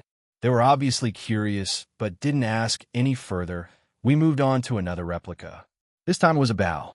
It didn't have a name, but was said to be wielded by Apollon himself. He never officially gave a name to it, but it was gold in color. Many of the things you'll see here are made by Hephaestus. So if you have any questions, ask her. What did you use to make it? I asked Hephaestus. She glances at me and then turns to the bow. Amber with other materials found in our realm, imbued with both mine and Apollon's divine energy. It took me quite a long time to create it. He uses his divine energy to construct arrows, as well as add other elements to them, making them quite powerful. Interesting, the next was my staff. From somewhere Hermes joined us. It looks like the next thing we were seeing was his staff. It called the caduceus. Doesn't it look pretty? The staff of Hermes Or the caduceus is a short but magical staff that's shaped as two interwoven serpents with two small wings at the top. He seemed quite proud of it since he's looking at it affectionately, even though it's a replica. For the next few minutes, Hestia guided us around. After he saw Hermes' staff, he quickly left again. The girls were the ones who asked the most questions, and the goddesses around us answered them. Astrea was still silently following us. So why the silence? I decided to hang back, and joiner Demeter also joined us. She looks at me with her usual calm expression and smiles. I wish to accompany you. Is that not enough of a reason? Surely you have another reason. After arrest, foolish, stunt-boying Jean-Chan. Believe her, Astrea-chan says the truth around 97% of the time, you know. Demeter hugs my arm and presses it against herself as she stares at me with a serious expression. He'll be the judge of that. I can tell a lie from a truth. Go ahead, try me. The two seemed amused, so they decided to play along. I summoned a small light bulb. I explained to them that it will turn green if they're telling the truth, and red if they lied. I'm a man. Demeter says, and the light bulb turns red. Please, that's way too obvious, unless she just wanted to test it. Seeing that it worked, she tried again with another obvious lie. I am secretly the Queen of England. That caused a few heads to turn toward her, making the goddess chuckle nervously. Obviously, the bulb turned red on that one. Seeing as this thing did in fact work, Astrea spoke up. I simply wanted to follow Jean today. It turned green. Interesting.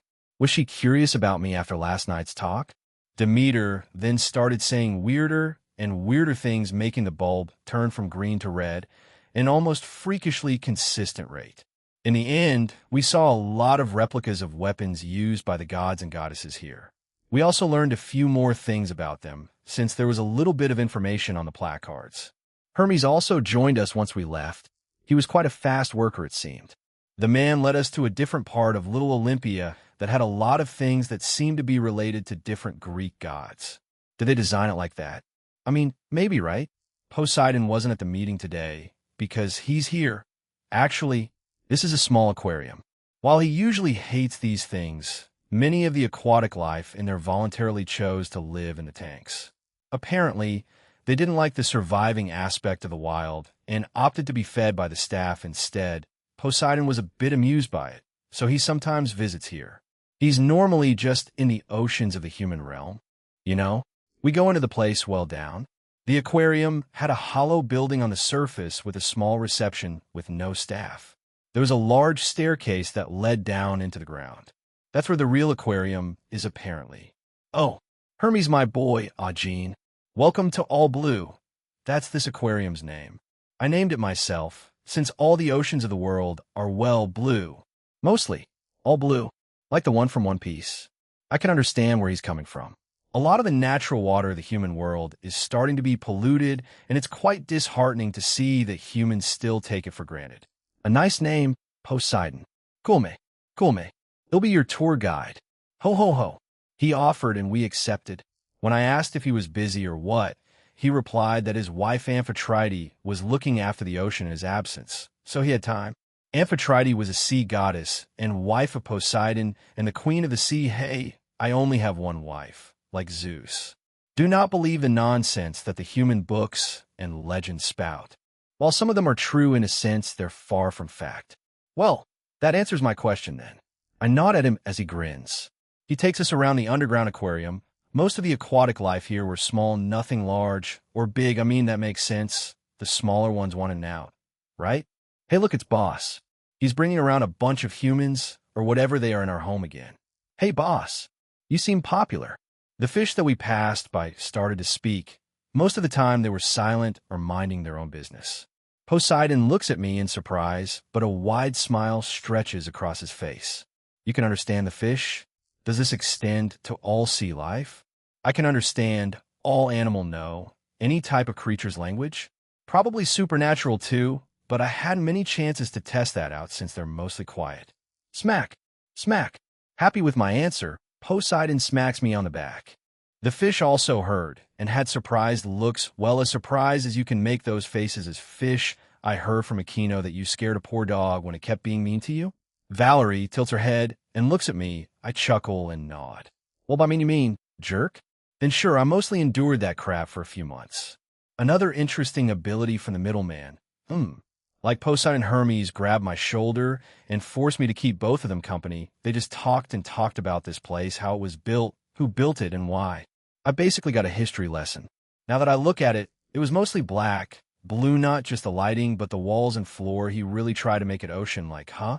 Even the lights were glowing sea rock. I wonder if Poseidon has his own little home down there. Perhaps Atlantis? No. Isn't he just regarded as a god? But what if he remains there? Hey, Poseidon, what's your connection or relation to Atlantis? Ho ho ho. I am worshipped by Atlanteans, my boy. If this place has most statues of Zeus, then I have most of my statues in Atlantis. My home is located in the Aegean Sea, near the island of Euboea. It is masked in magic, so no human eyes can see it. Feel free to visit me in the future. If I'm there in the future, if not, my wife Amphitrite will be there. I see. I wonder who rules Atlantis, then I'll learn more about it in the future. Let's just focus on this for now. We spent around an hour in all blue with Poseidon doing most of the tour. He shared a few personal stories with me. How he and Amphitrite met and fell in love, just a typical Greek god love story. But what surprised me is they have one child, a daughter, that he didn't say the name. She's apparently not in any of the Greek mythos, so I'm even more curious about that. After that, we bid farewell to Poseidon as he had to go back. The rest of the day was Hermes dragging us around the entirety of Little Olympia while he helped around.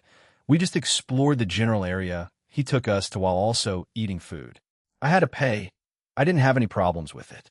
Throughout that time, Hestia became good friends with everyone, but I did get a few glances from everyone when they got together and started talking. I didn't bother finding out at first, but I got curious, so I started paying attention to what she was saying. Apparently, Penemu mentioned that I might come after them too, try to bring them closer, since I did admit to her last night that I was interested in her. Now, she didn't do it out of malicious intent, but I guess teasing? She stuck her tongue out at me when I asked her about it. But the goddesses weren't really too bothered by it. They took it in stride, actually, which was comforting, I guess. Hermes said he wanted to take us to a special place at night. I more or less knew since I heard some youths talking about it the night before it was dusk and the sun was setting. Hermes had gone somewhere to help out again. We were just sitting around relaxing. Hey, Jean Senpai. Irina was beside me as I had sat away from the group since the girls' talk was becoming more and more prevalent. I almost felt like an outcast. Is it true that Zenobia is close to you? No, well, unofficially. I haven't had time to get too close to her, but we get along well enough. Why do you ask? I had bought everyone drinks, and we were all sipping away at this guava smoothie. I don't understand why Irina is asking this. Okay, maybe they did talk about love and relationships, mostly about me, throughout the day. They didn't ask me. I mean, I'm here, they could have just done that. I can answer any questions. I don't get women. Sometimes a maiden's age shut anyway. Per Irina's request, I had changed her outfit during that day. She said she was thinking of transferring into Kuo Academy, starting the second semester. So she's wearing the school's uniform right now. Jean? Sorry, you do look cute in the school uniform. Ha! You'll be in Zenobia and Asia's class then. If you do transfer in LW3, the church trio ITLL fit you. Anyway, what's up with Griselda? She's been weird since the walk up the mountain. Irina shook her head and took a sip out of her drink. Seems like she was clueless. I don't want to read her mind, but I did read her emotions. She's just confused, I guess. Even with the new changes, her mind is still getting used to it. Angels can now reproduce or procreate without the fear of falling. That was almost impossible to imagine before, but now that I changed it, it's possible. So falling in love with someone, while it was possible, it's even more freeing now. In the past, it had to be out of pure love and nothing else, or risk the chance of turning into a fallen angel. Maybe Sister Griselda likes you, even with the limited interaction? Hi. Irina put out an outrageous theory. She tried to laugh it off, but a sudden ominous aura was directed at her as she shrieked and hid behind me. We look over and could see Griselda smiling at us now. Irina. I'm Sully. I was really surprised at how well Griselda got along with Seraphal and Penemu, and in a short amount of time as well. While Griselda wasn't against the alliance and befriending Seraphal and Penemu, I have no idea what her origins are. I also have no idea what caused her to join the supernatural part of the church. I have no idea about the past of Seraphol or Penemu. They're a mystery. I want to find out. I can probably ask Seraphol since she's my lover now. Her smiling stopped, and she started to talk to the women around her again. Hoo hoo hoo. Sorry for the wait, Jean ladies. Time to go to the last stop of the day. Follow me. Hermes appeared out of nowhere and started to walk away from us. We followed after him. And yeah, from the look of the goddesses, it was clear where he was taking us. Seraphol, Penemu, and Griselda caught on quickly. The only one clueless was Irina. As we walked, the lights above us were the color of red, orange, and yellow. Many of the buildings there had very bold names and signs with playful phrases that made me chuckle. I looked beside me, and yeah, Irina caught on hell. She's completely red now. She was staring at the ground, but turned to look at me. She cutely gripped my arm and said nothing else. The sun had fully set, so the entire district was lit up by lights. Jean and ladies, welcome to the entertainment quarter of Little Olympia. Hermes gave me a playful grin, and I blankly stared back at him. The women with us, not including Irina, were not amused by this. It is rare to see Astrea look so angry. Her face looked calm and pleasant, but she radiated hostility towards Hermes. As he feels all the anger from the women, he looks to me for help. I just shrugged. Not my problem, dude. You brought this upon yourself, you deal with it. With that, I am gone. Good luck and have fun, Jean. Hermes ran out of there. He was pretty fast, but I could follow him. It almost seemed like it was slow motion. However, when he passed me, he saw me looking at him, and he gave me a surprised look. Zoom, FWH, he left a small trail of dust as he ran away. I guess you'll need to be quite fast on your feet as the messenger of the Greek gods, huh? The ladies turn to me, and I shrug. Then I point behind me. Cinceredo, Chiron, Hestia, Iriuka, and Ravel. Don't they count as the younger ones? Draig, they're just young, well, maybe not Ophis, since she can change her appearance. I'm sure Ravel and Iriuka will mature more as they grow older. Hell, Chiron has had a growth spurt thanks to the pocket dimension training. Okay, then Hestia. Stop. Let it pass. I'm not into that kind of thing. So your thing, partner. Let's go, this is getting annoying. The women in this district kept bugging me, as did the males who kept on attempting to hit on the girls. Well tried. However, the girls were already giving off a very hostile aura around them. Cinceredo, there were clear signs of abuse from certain owners of those establishments to their staff. I don't think I can get too involved. I mean, I'm still nameless here. Middleman, as I mentioned before, I'm a glorified mercenary, so while some may know me and perhaps respect me, most don't care. They have their own lives to deal with and worry about. If I just walk in, what can I do? Do you want to provide temporary relief? Or do you want to make things worse? They do need that job for their livelihood. They must already have tried to find a normal job, right? Hey, let's get dinner together. The girls agreed, and I went along with it. There were apparently a few more shops below the Tower of Heaven. These were mostly reserved for gods, goddesses, and anyone they bring there. Hestia looked like she could be homeless with what she wears ill pay. Many thanks, Jean. Safe to say, this place was fancy, like fancy. The tables were made out of some hard-to-get wood here, which was the color of silver. The same with the chairs. The plates and utensils were made out of gold, and the wine glasses were diamond. The waiters and waitresses were also wearing pretty fancy attire too. I honestly felt so out of place here.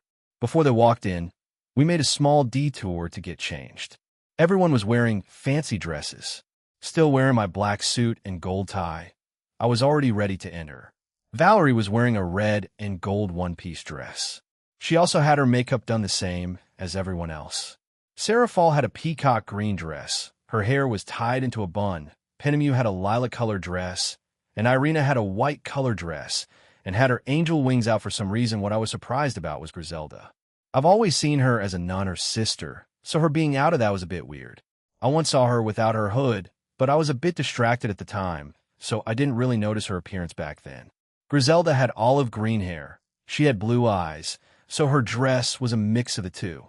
Cinceredo, only Hestia and Hephaestus, she protested hard, but relented in the end. Hestia was wearing a light blue dress and Hephaestus a red one, but she was still frowning. All right, time to eat.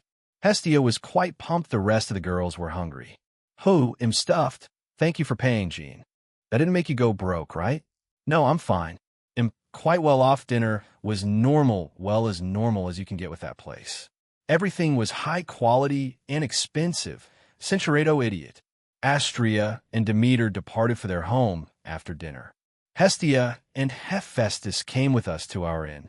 Well, Hestia wanted to, so she dragged Hephaestus along with her as she wanted to see where our inn was.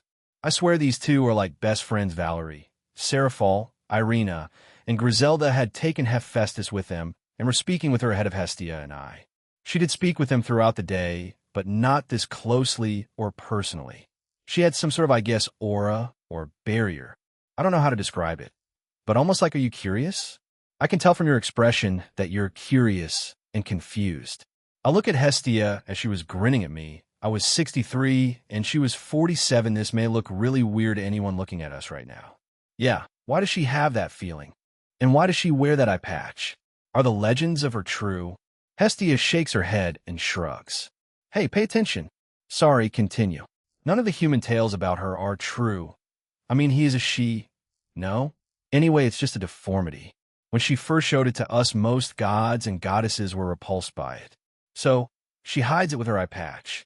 But the ones who did nothing are also at fault.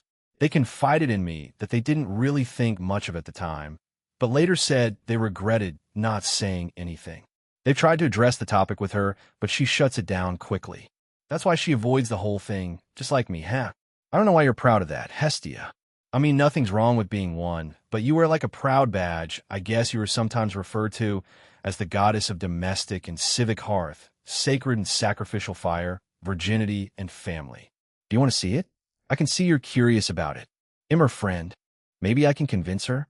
But if you run away or be disgusted, it'll hate your guts, and so will Hephaestus. I mean, I'm curious, but I won't try to force it out of her. You don't need to, Hestia. I were here. Irina interrupted us once again as we arrived back at the inn. They looked at Hestia and I, waiting for something. You guys go ahead. I need Jean and Hephaestus for a second. But geez, this is the place Zeus set you guys up in? I mean, it's fine, but it's at the lower end of accommodations. It's fine, Hestia-sama. It's quite a comfy inn, even an underground open bath. They also serve breakfast and dinner, so it's quite a sweet deal.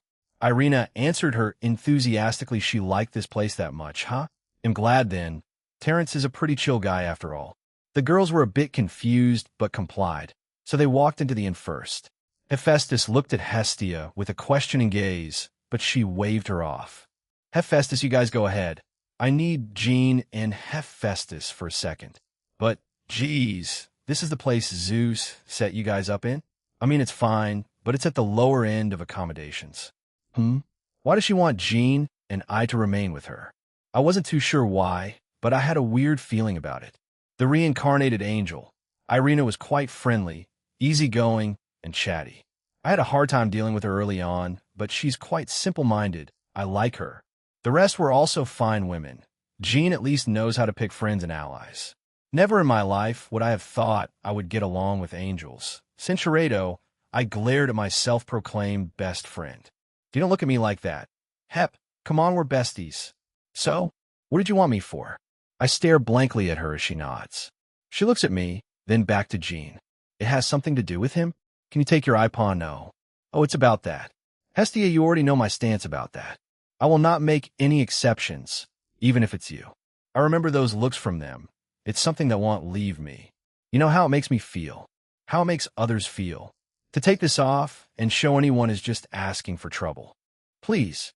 This is the mad dog, god, dragon, red Barato, emperor. He threatened us last night. Beat up Ares. Well, Valerie did, but still. He's fearless. What the hell kind of title is that? Jean was looking at Hestia like she was some otherworldly being straight out of a bizarre legend. Centurato, oh, so it was true, huh? You revived the Welsh dragon. Can we see him? Sorry, he's a bit busy right now, maybe tomorrow. I was left speechless. So those rumors were true. But fix my eye? Can such a thing be possible? Do I even want to be fixed or healed? I've lived with it for so long that do you really need to think about it, Hephaestus? Isn't this a once-in-a-lifetime opportunity? I don't do transactions for free. You must want something in return, right? He gave me a strange look, and so, did Hestia, did I say something weird? Hep, I did just say he wants to see your eye. I guess that's what he wants? If he sees it, then he'll fix it. You both win in the end. I guess she did, but that doesn't benefit him at all. Why? Why? Why? Huh? It doesn't benefit me in any way, shape, or form, is what you're thinking. Huh? You're right, it doesn't. But I do things not just because I want something from it or try gaining something from it. He pauses before continuing. One of my friends from Grigori, his current fiancée, was in bad shape. We started out as strangers to business partners, and now we're friends. I help heal her because I wanted to, not because I was expecting something out of it.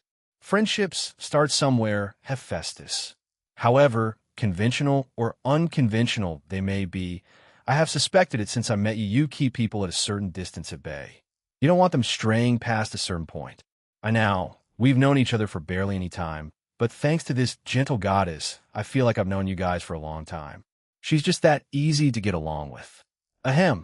Hestia puffs out her chest proudly. Yes, that is something to be proud of. It's impossible for me, but it's as easy as breathing for you. You did the same thing with me back all those years ago. So why not start here, Hep? Jean doesn't seem like a bad guy. Well, he's a pervert, but not a bad person. Oi, flick out. Hey, you can't just flick a goddess out. Jean flicked Hestia on her forehead, and she stumbles back a bit. She angrily looks at the young man with teary eyes. She tried to protest, but was flicked again. I couldn't help but let out a chuckle at their interaction. All right, I'll show you, Jean. You better keep your promise then. I win. Shut up, you cheeky goddess.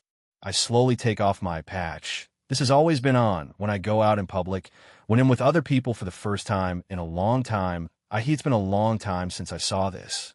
It hasn't changed, huh? He was staring at it, but with no reaction whatsoever. He seemed fascinated by it. It's just a weird defect, it's nothing special. So, can you do something about it? Let me analyze it. I need to examine it, can I? They both look at me, asking for permission. I sigh and agree to his request. I felt strangely nervous. He approached me and placed his palm gently over it. He then closed his eyes. But he quickly steps back. Did he fail? I look at him, and he had an amused look. Well, easy enough. I can fix it now, all right, hold up. He opens his palm and summons a hand mirror. He hands it to me. Look at yourself, look at this for one last time. Remember it well, because after that, that defect will be gone forever. I was a bit surprised. I look at Hestia, and she did the same thing. We stare at each other for a few seconds before I nod. I bring the mirror up to my face. I cringe as I see it. I put it down and close my eyes. I'm ready. Sure thing. He answered back nonchalantly. I felt him put his hand over my right eye and done. Done? What do you mean done? That was too quick. Did he dupe us? I opened my eyes to glare at the man, but when I did, Hestia gasped. What? Why did she gasp? I look at her, but she didn't answer me, but kept on pointing at me my eye. I brought the mirror back up, and I was left speechless again. At the defect, it was gone how? I've resigned myself to a life of solitude and loneliness. I always thought it would be with me until I die one way or another. You guys are making a bigger deal out of this more than anything. It's done. I should get going since the girls are waiting. He just brushes it aside like it was nothing. What do you mean, Jean Skyward? This has plagued me my entire life, and now you just waltz in and fix it in less than a second. I looked back at him, and he was grinning. Hestia and I were both confused by his reaction. Maybe nothing in this world happens by accident. Maybe everything happens for a reason. That's what I think anyway. After he said that, Jean looked amused. No, he had a look of did I really just say that? I don't think he truly believed what he said himself. He looks rather doubtful of himself. Our destiny slowly takes form. Hey, hip. Hestia continues as she looks back at me with a wide and bright smile. I guess both of us living this long was worth it, huh? I'm starting to think about all those years of I said you're making this into a bigger deal than necessary. Anyway, Centurato. They were just staring at me. What the hell's wrong with them? Whatever, I have a long week ahead of me. Nothing major is happening. It's just a very long wait for the Tournament of Power. We'll just use this time to explore more. Since we had Hermes give us a tour of Little Olympia, if I come across him tomorrow before we set off, he'll ask more about this world. Like what things to expect. By the time I get to my room, both Seraphol and Valerie are lying on the bed, seemingly exhausted. I quickly join them as they cuddle closer to me. Tomorrow, we will begin exploring this world. You guys better be ready. Levi Tan is always ready. Jean Tan, I already said I was sticking with you for the entire summer, Jean. That's reassuring then. Chapter 8, Part 3, Sirens, Harpies, and Little Olympus. Jean, skyward morning came, and we were all downstairs having breakfast that Terrence made. It's really good. Hey, Terrence. What's up, boss? I've only eaten breakfast here for 2 days, and probably for the next week. It's really good. So, how much for the recipe book? Terrence was still reading a book a table away from us as we ate our breakfast. As per usual, Seraphol wasn't a morning person and looked like she was dug up from her grave and became a zombie. Hee, I appreciate the compliment, boss, but I don't have one since all of the food I've made has come from my own head. The recipes are in there. He looks up from his book and taps his head with a grin. I see. Unfortunately, the girls seem to like it, especially Irina. She's already having her second helping. Feed me, complying with Seraphol's cute demand. I take her spoon and put it toward her mouth. She lazily and tiredly takes a bit, chews, swallows, and then sighs satisfied for some reason. She was sitting to my right, while to my left was a silent Griselda, is eating. She looks weirdly elegant while eating. I hadn't noticed that back then when she had dinner at my house. I guess I was too preoccupied. Across from us was Valerie with Irina to her left and Penemu to her right. On Valerie's lap was Ophis. Since her confession, she had become even more open with everyone else, Centuredo. She's learning to trust more people around her in a more healthy way, unlike what she did with Cow's Brigade. She sees me looking at her. She tilts her head while smiling. Yeah, she does look cute with a smile on her face. So what are we doing today, Jean? We still have around 6 days left before the Tournament of Power. After that, we'll be leaving, right? Will you try forming an alliance with them? Penemu stops eating her share as she asks me a question without looking up. She's been enjoying her time here. I doubt she would want to leave so suddenly. I want to find Hermes and ask him more about this world, since he's a god and all. The more information, the better, right? As for an alliance, they'll see in 6 days if I get a better reputation in this place. They might just ask for it. But this is more of a meet and greet like what I did with the 3 great powers back then. The same with the Fae in Kyoto. If that's the case, I could tell you more about our realm, boss. Anything in particular you want to know? Jumping into the conversation, Terrence puts his book down and looks at me with an expectant look. What a nice guy. Gotta tip him well before we leave at the end of the week. Honestly, anything at all. Are there other races spread out in the realm? How big is it? Anything dangerous to look out for? Any significant places to look out for? Terrence nods and closes his eyes.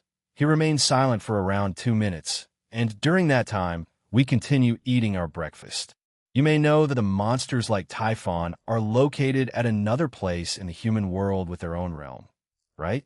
With that in mind, we do have other races and creatures here. While it wasn't as big and diverse hundreds of years ago, Zeus has become a lot more open-minded, probably due to your actions across the supernatural world.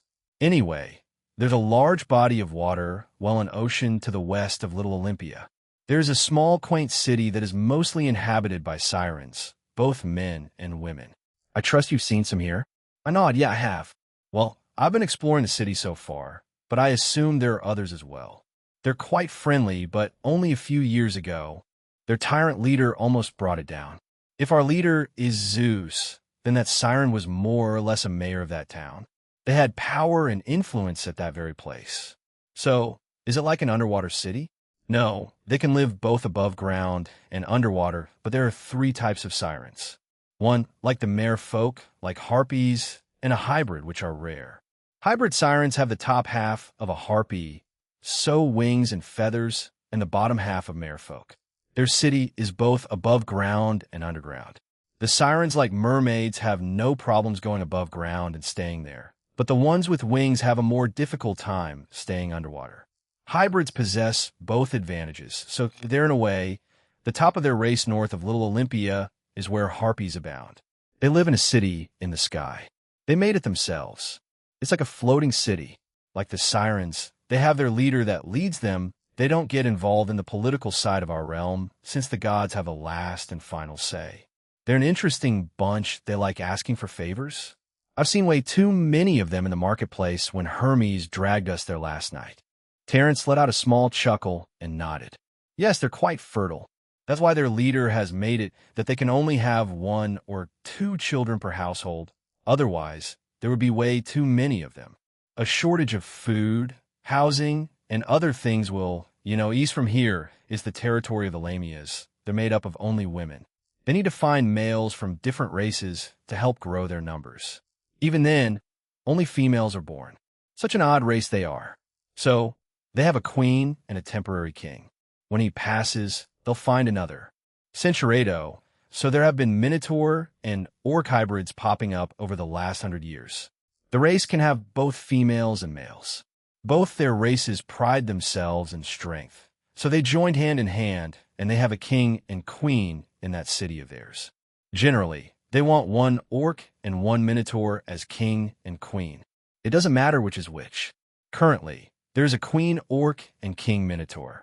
Also, don't think those are the only races found out there. While they're the more prominent ones, there are smaller groups around and in between them, such as elves, yokai, and others like the Gorgons that live here, but they're quite few and far between. Most have been forced into hiding in the human realm because of a certain incident and myth. You've heard of them, right? The 3 Gorgon sisters? Was Athena responsible? He silently nods. I see. So Medusa does exist in this world. Then what about the other 2? Stheno and Euryale? Wait, what about Chow Chow's Medusa? What's going to happen to that? They look nearly identical. The stranger part is they don't look like your typical Gorgons, which was what made them famous. They had humanoid bodies. Anyway, Stheno and Euryale are quite close. Meanwhile, the 3rd sister, Medusa, is an outcast. They have bad blood, I guess. This is getting complicated. How does Perseus tie into all of this? And how does the sacred gear, Aegis mineralization, come into it? Doesn't it have the powers of Medusa to be able to petrify things? Contour, where are they? Contour. Answer. Stheno and Euryale are dead, recently deceased. They died around 12 years ago. Centurado.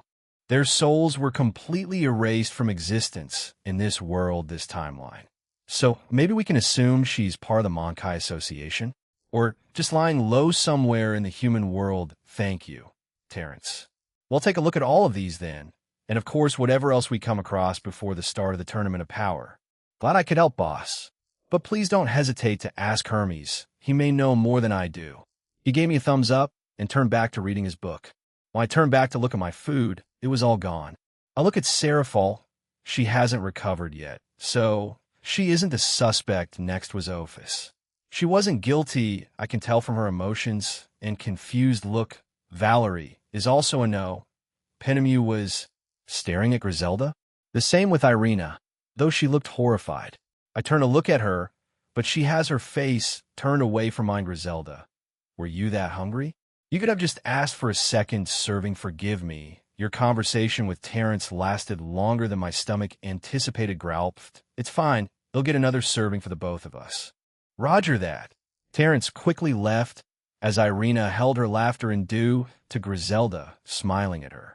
I wonder how long it took her to perfect that smile of hers. Though, she was also blushing. Terence quickly came back with our food. Hu im stuffed. That's what breakfast should be like. I can live a happy life if I can eat like that every day. Irina patted her stomach as we left the inn after finishing her breakfast. Ophis had slipped back into the necklace after greeting everyone. As of now, our current goal is to find Hermes. I already pinpointed his location and we're on the way there. He's already out and about helping out the residents of Little Olympia. Then why not move in with us? Irina, you said you wanted to transfer to Kuo Academy, right? Jean's home is pretty close and you've already enjoyed his cooking. Valerie suggested Irina move in with me while providing very enticing reasons. Irina herself looked at me with starry eyes, almost begging me to say yes. I don't know what to say. I mean, isn't it up to whoever your superior is? It's Michael, right? Also, wasn't the reason for you transferring to Kuo Academy to complete a mission? It would be a benefit for Michael to have someone in his faction in Kuo. In Kuo, the devils already have plenty of their own, Azazel himself was present, and soon Irina will join them. Bo, Sister Griselda. It is up to Michael Sama. However, I do think he will agree to it. Seeing as how we need an angel in Kuo Academy, as the three other powers have their own members there already, it's time for heaven to join. I will suggest that the both of us go. Perhaps I can become a physical education teacher, or even a nurse. I didn't expect that, and neither did Irina. She stared at Griselda in shock. If she becomes the P.E teacher, then Roygun can still become the nurse. Though having two nurses wouldn't be bad, right? A sister and a devil. Yes, boss. Smack. Yes, Sister Griselda. Oya, if it isn't Jean and his merry group of friends. How can I help you? Griselda lightly smacks Irina, and she quickly corrected herself. Hermes came out of shop as he pats himself down. He greets us as he looks quite tired already. We're looking for you. Actually, I proceeded to tell him why I was looking for him. I also told him what I knew and who provided me with that information. Hermes nods along. I see. Well, that an owner basically told you how this realm works. Other gods sometimes have their own little domain across the world, or they just go wandering about since Zeus is the leader. We only ever assemble when he calls us. Of course, not all of us appear. As you know, not all Greek gods came to meet you that day. The elves. Artemis frequently visits them as she teaches them archery and swordsmanship. While she's better at using the bow, she isn't terrible with a sword. Demeter visits the Lamias and Harpies quite often too. Kronos isn't good standing with the orcs and minotaurs of the south, as well as the sirens of the west. If you're lucky, you'll see them during your visit. Unfortunately, there are no immediate dangers in our realm, as Zeus and the other gods, like myself, took care of those problems in the past. So, there are no known present dangers here. So, just venture out and explore without worrying too much. Apart from the evil gods, you have a point. Nevertheless, I won't let my guard down, but those gods and goddesses do visit these places, don't they? At least I can interact with them then. Okay, thanks for the heads up, Hermes. Let's get Goitappen.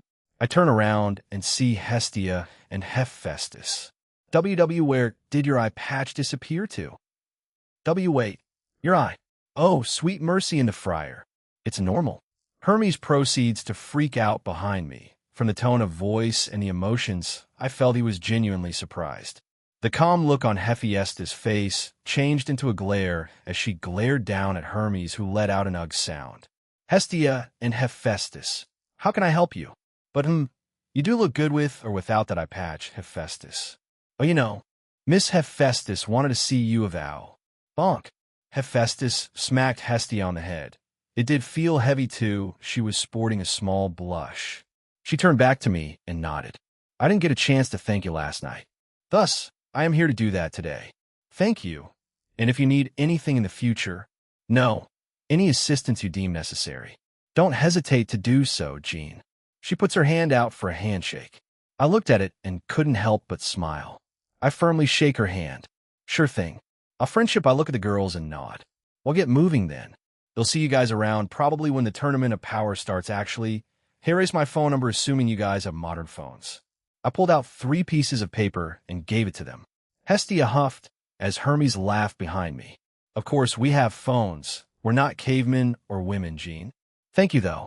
I gave Hestia an amused smirk before turning away. West first then, to the sirens. I rarely use you, Drake, so let's go. I summoned the boosted gear and Welsh Dragon Balance Breaker. Oi, am I just a transportation vehicle now? Ignoring him, I brought out my wings, and so did the girls. Valerie opted to be carried by me as she jumped towards me, and I caught her sheesh. As we flew up, they waved at us, and some residents were staring at us. I heard a few shouts indicating some recognized me. We then started to fly in that direction. One of the reasons as to why I wanted to fly there, and instead of just teleporting is, well, Terrence said it himself. There are more than what he mentioned. I also want to see the scenery and landscape here. I looked behind me as Penemu had slowed down to help Griselda and Irina. Right, they're not used to this. It was only recently that they became reincarnated angels. Looking below us, it was still wide fields and a few trees, a small body of water, and a few giant boulders around. We can land for a bit and help them get accustomed to flying. Hey, let's land. I forgot you too, just received your wings. We can help you get used to it very quickly. Irina gave me a thankful look, but props to her as she managed to fly for a full 2 minutes before I turned around. We landed on the ground as Penemu gave instructions to the pair of them on flying. Even though I said I would provide pointers, I'm still as useless as ever. It just came naturally to me. Instead, Drake came out and gave him instructions. They were surprised and in awe to see the Welsh dragon in his human form and in the flesh. I feel like the dude is starting to act more and more like Veldora. He is almost like a fanboy. It's weird. I wish you luck on the day they meet, Jean. I have a feeling it will be quite exhausting when that day does come. It's like this, you idiot. No, wrong. We are angels. Even if I'm a fallen now, I was once a pure angel. So it's like this. The two of them started to argue. Meanwhile, Irina and Griselda started to float and fly around a bit, flapping their wings and seeing how they could move around with them. The two nodded at each other. I thought that was fantastic, fast learners. Clap. All right, you two, enough. These two learned already. Both of your pointers helped. Let's go with that. All right? They stopped arguing to look at the two angels. Drake had a victoriously smug look on him as Penemu looked irritated at the dragon. He does a weird pose and gives a victory sign before vanishing back into the boosted gear. I hate him. Just leave it, let's keep going. I hadn't left my balance breaker state during that time, so I just summoned back my wings and flew back up. I flew forward while looking backwards to make sure the two of them did get the hang of it and could keep up. Valerie had opted to fly by herself this time and was enjoying flying up and down while looking at the scenery in front of us. Why is he here? I thought Terrence said he would be at whatever. We'll see soon enough. After a few minutes of flying, we were traveling at a fast pace, so we covered a lot of ground. We could see man-made structures on the ground, mainly out of wood, stone, and mud. Were these yokai? I could see them from a distance. We were slowly approaching them, and some spotted us, and they waved at us. We went down toward them after I looked behind me and signaled to go down. Greetings. Oh, the Red Dragon Emperor. Welcome to our quaint village. We are monkey yokai. We journeyed here because we were mostly outcasts and wanted to live in a more isolated place. The Greek gods were a lot more welcoming than we had thought. I am Mojo. I am the leader of this remote village. To my right is my wife, Cydia, and to my left is my son, Jojo. Holy smokes, it's Mojo Jojo, but split into two. These monkey yokai were more like apes than humans. Mojo had black hair all over his body. His Cydia wife was pink, and Jojo was dark red. They looked quite happy. Mojo looked to be 911 while Cydia was 84, and Jojo was 93. They all towered over us. I was 63, and I felt like a baby in front of him. Imogene, you heard of me. How many are in your village? We are 12 here, all couples, and only 2 of them are pregnant. We expect to expand our little village. We have our own vegetables and fruits growing here. We started walking towards their village as she told us about their situation. There were multiple banana trees, a few patches of vegetables around us too. There was a river not too far from us. Therefore, that's where they go to drink from. We arrive at a clearing, no. I guess this is the center of their village.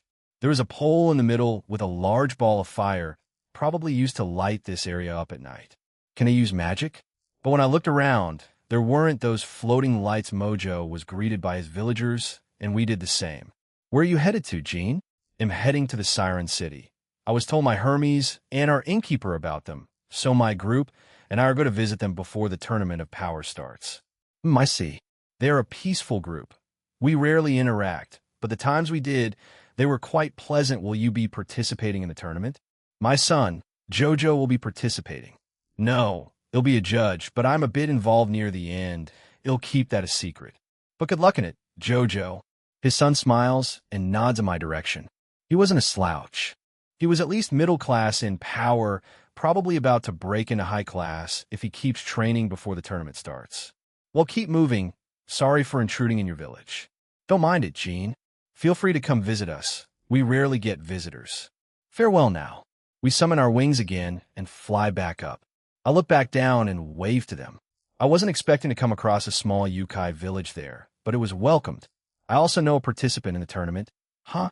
After another few minutes of flying, the scenery was mostly the same, a field of flat grassland or rocks, with the occasional waterfall, pool of water, or river.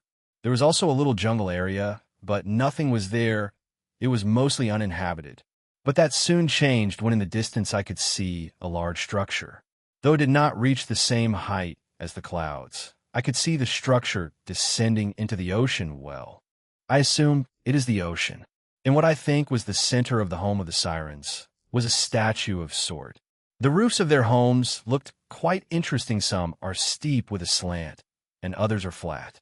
Much like Little Olympia, the walls were made out of white stone. The tower also sank into the ocean, but I couldn't see the pointy roofs anymore, as they were mostly flat. On the surface were boats? Why would they need boats? I could see many sirens that looked like merfolk swimming around down there, and also a few flying around on the surface. There were multiple walkways or small bridges connecting other areas of the home to another. This was a very compact home for them. I expected something more spacious, as they have, well, wings like I don't know, they want to hang around or something, but there was another structure beside it, probably just an extension to their home. Now I'm only seeing the front, but I can assume it looks the same at the back. This means they probably have a lot of houses, shops, and maybe even places of entertainment. Do you think those boats are for tourists? Probably Irina floated beside Valerie as they watched. No, everyone watched, looking at the home of the sirens in fascination. Hey, we look up and see a siren approaching us. They look quite cheerful. It was a hybrid.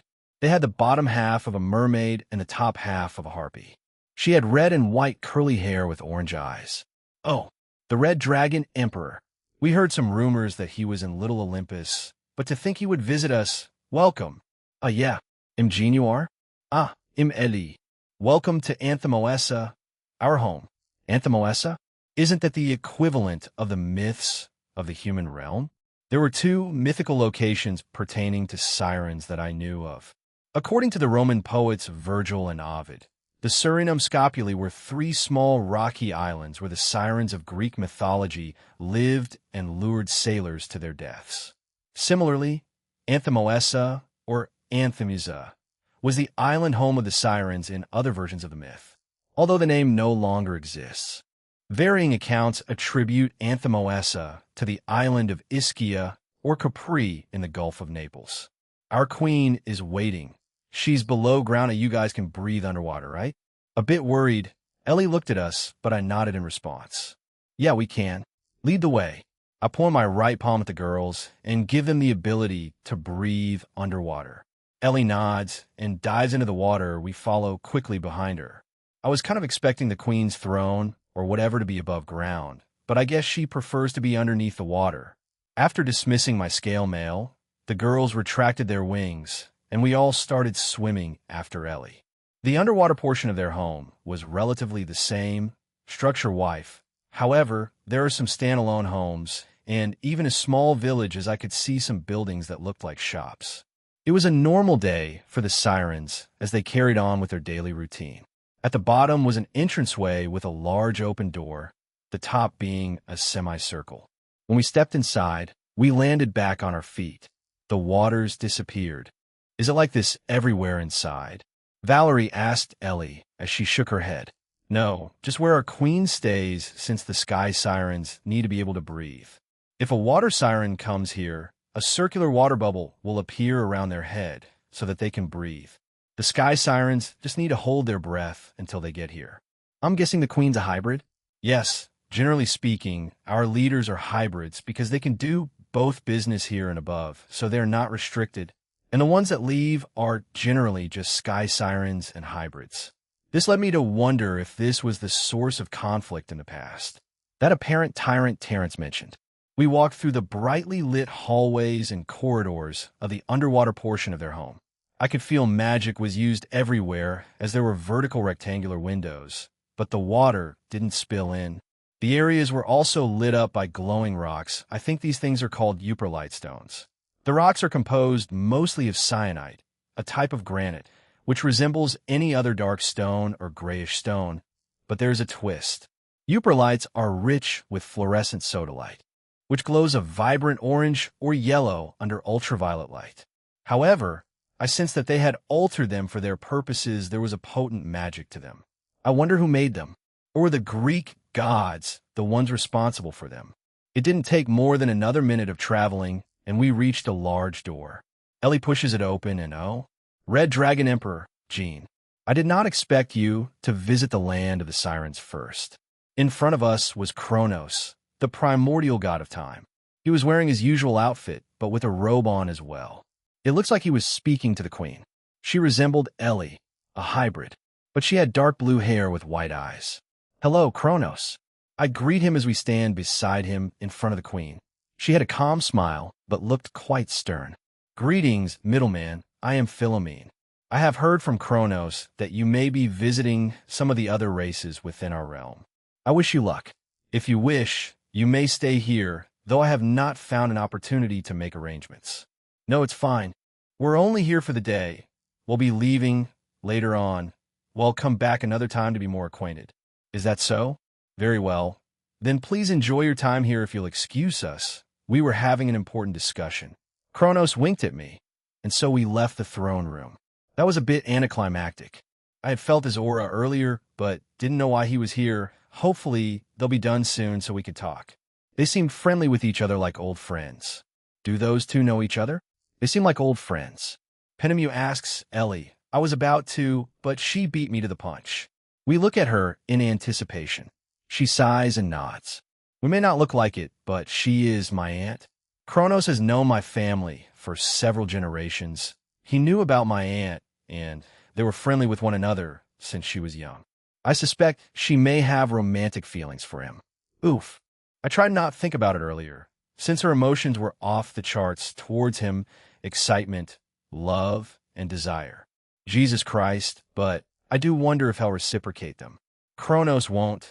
He's a free spirit and a wanderer who visits many of the races here, as well as the outside world of the humans. That is why he has never had a lover, not once at any point in time. He doesn't like being tied to anything. Ellie sighed once again and bowed to us. Please feel free to explore our home.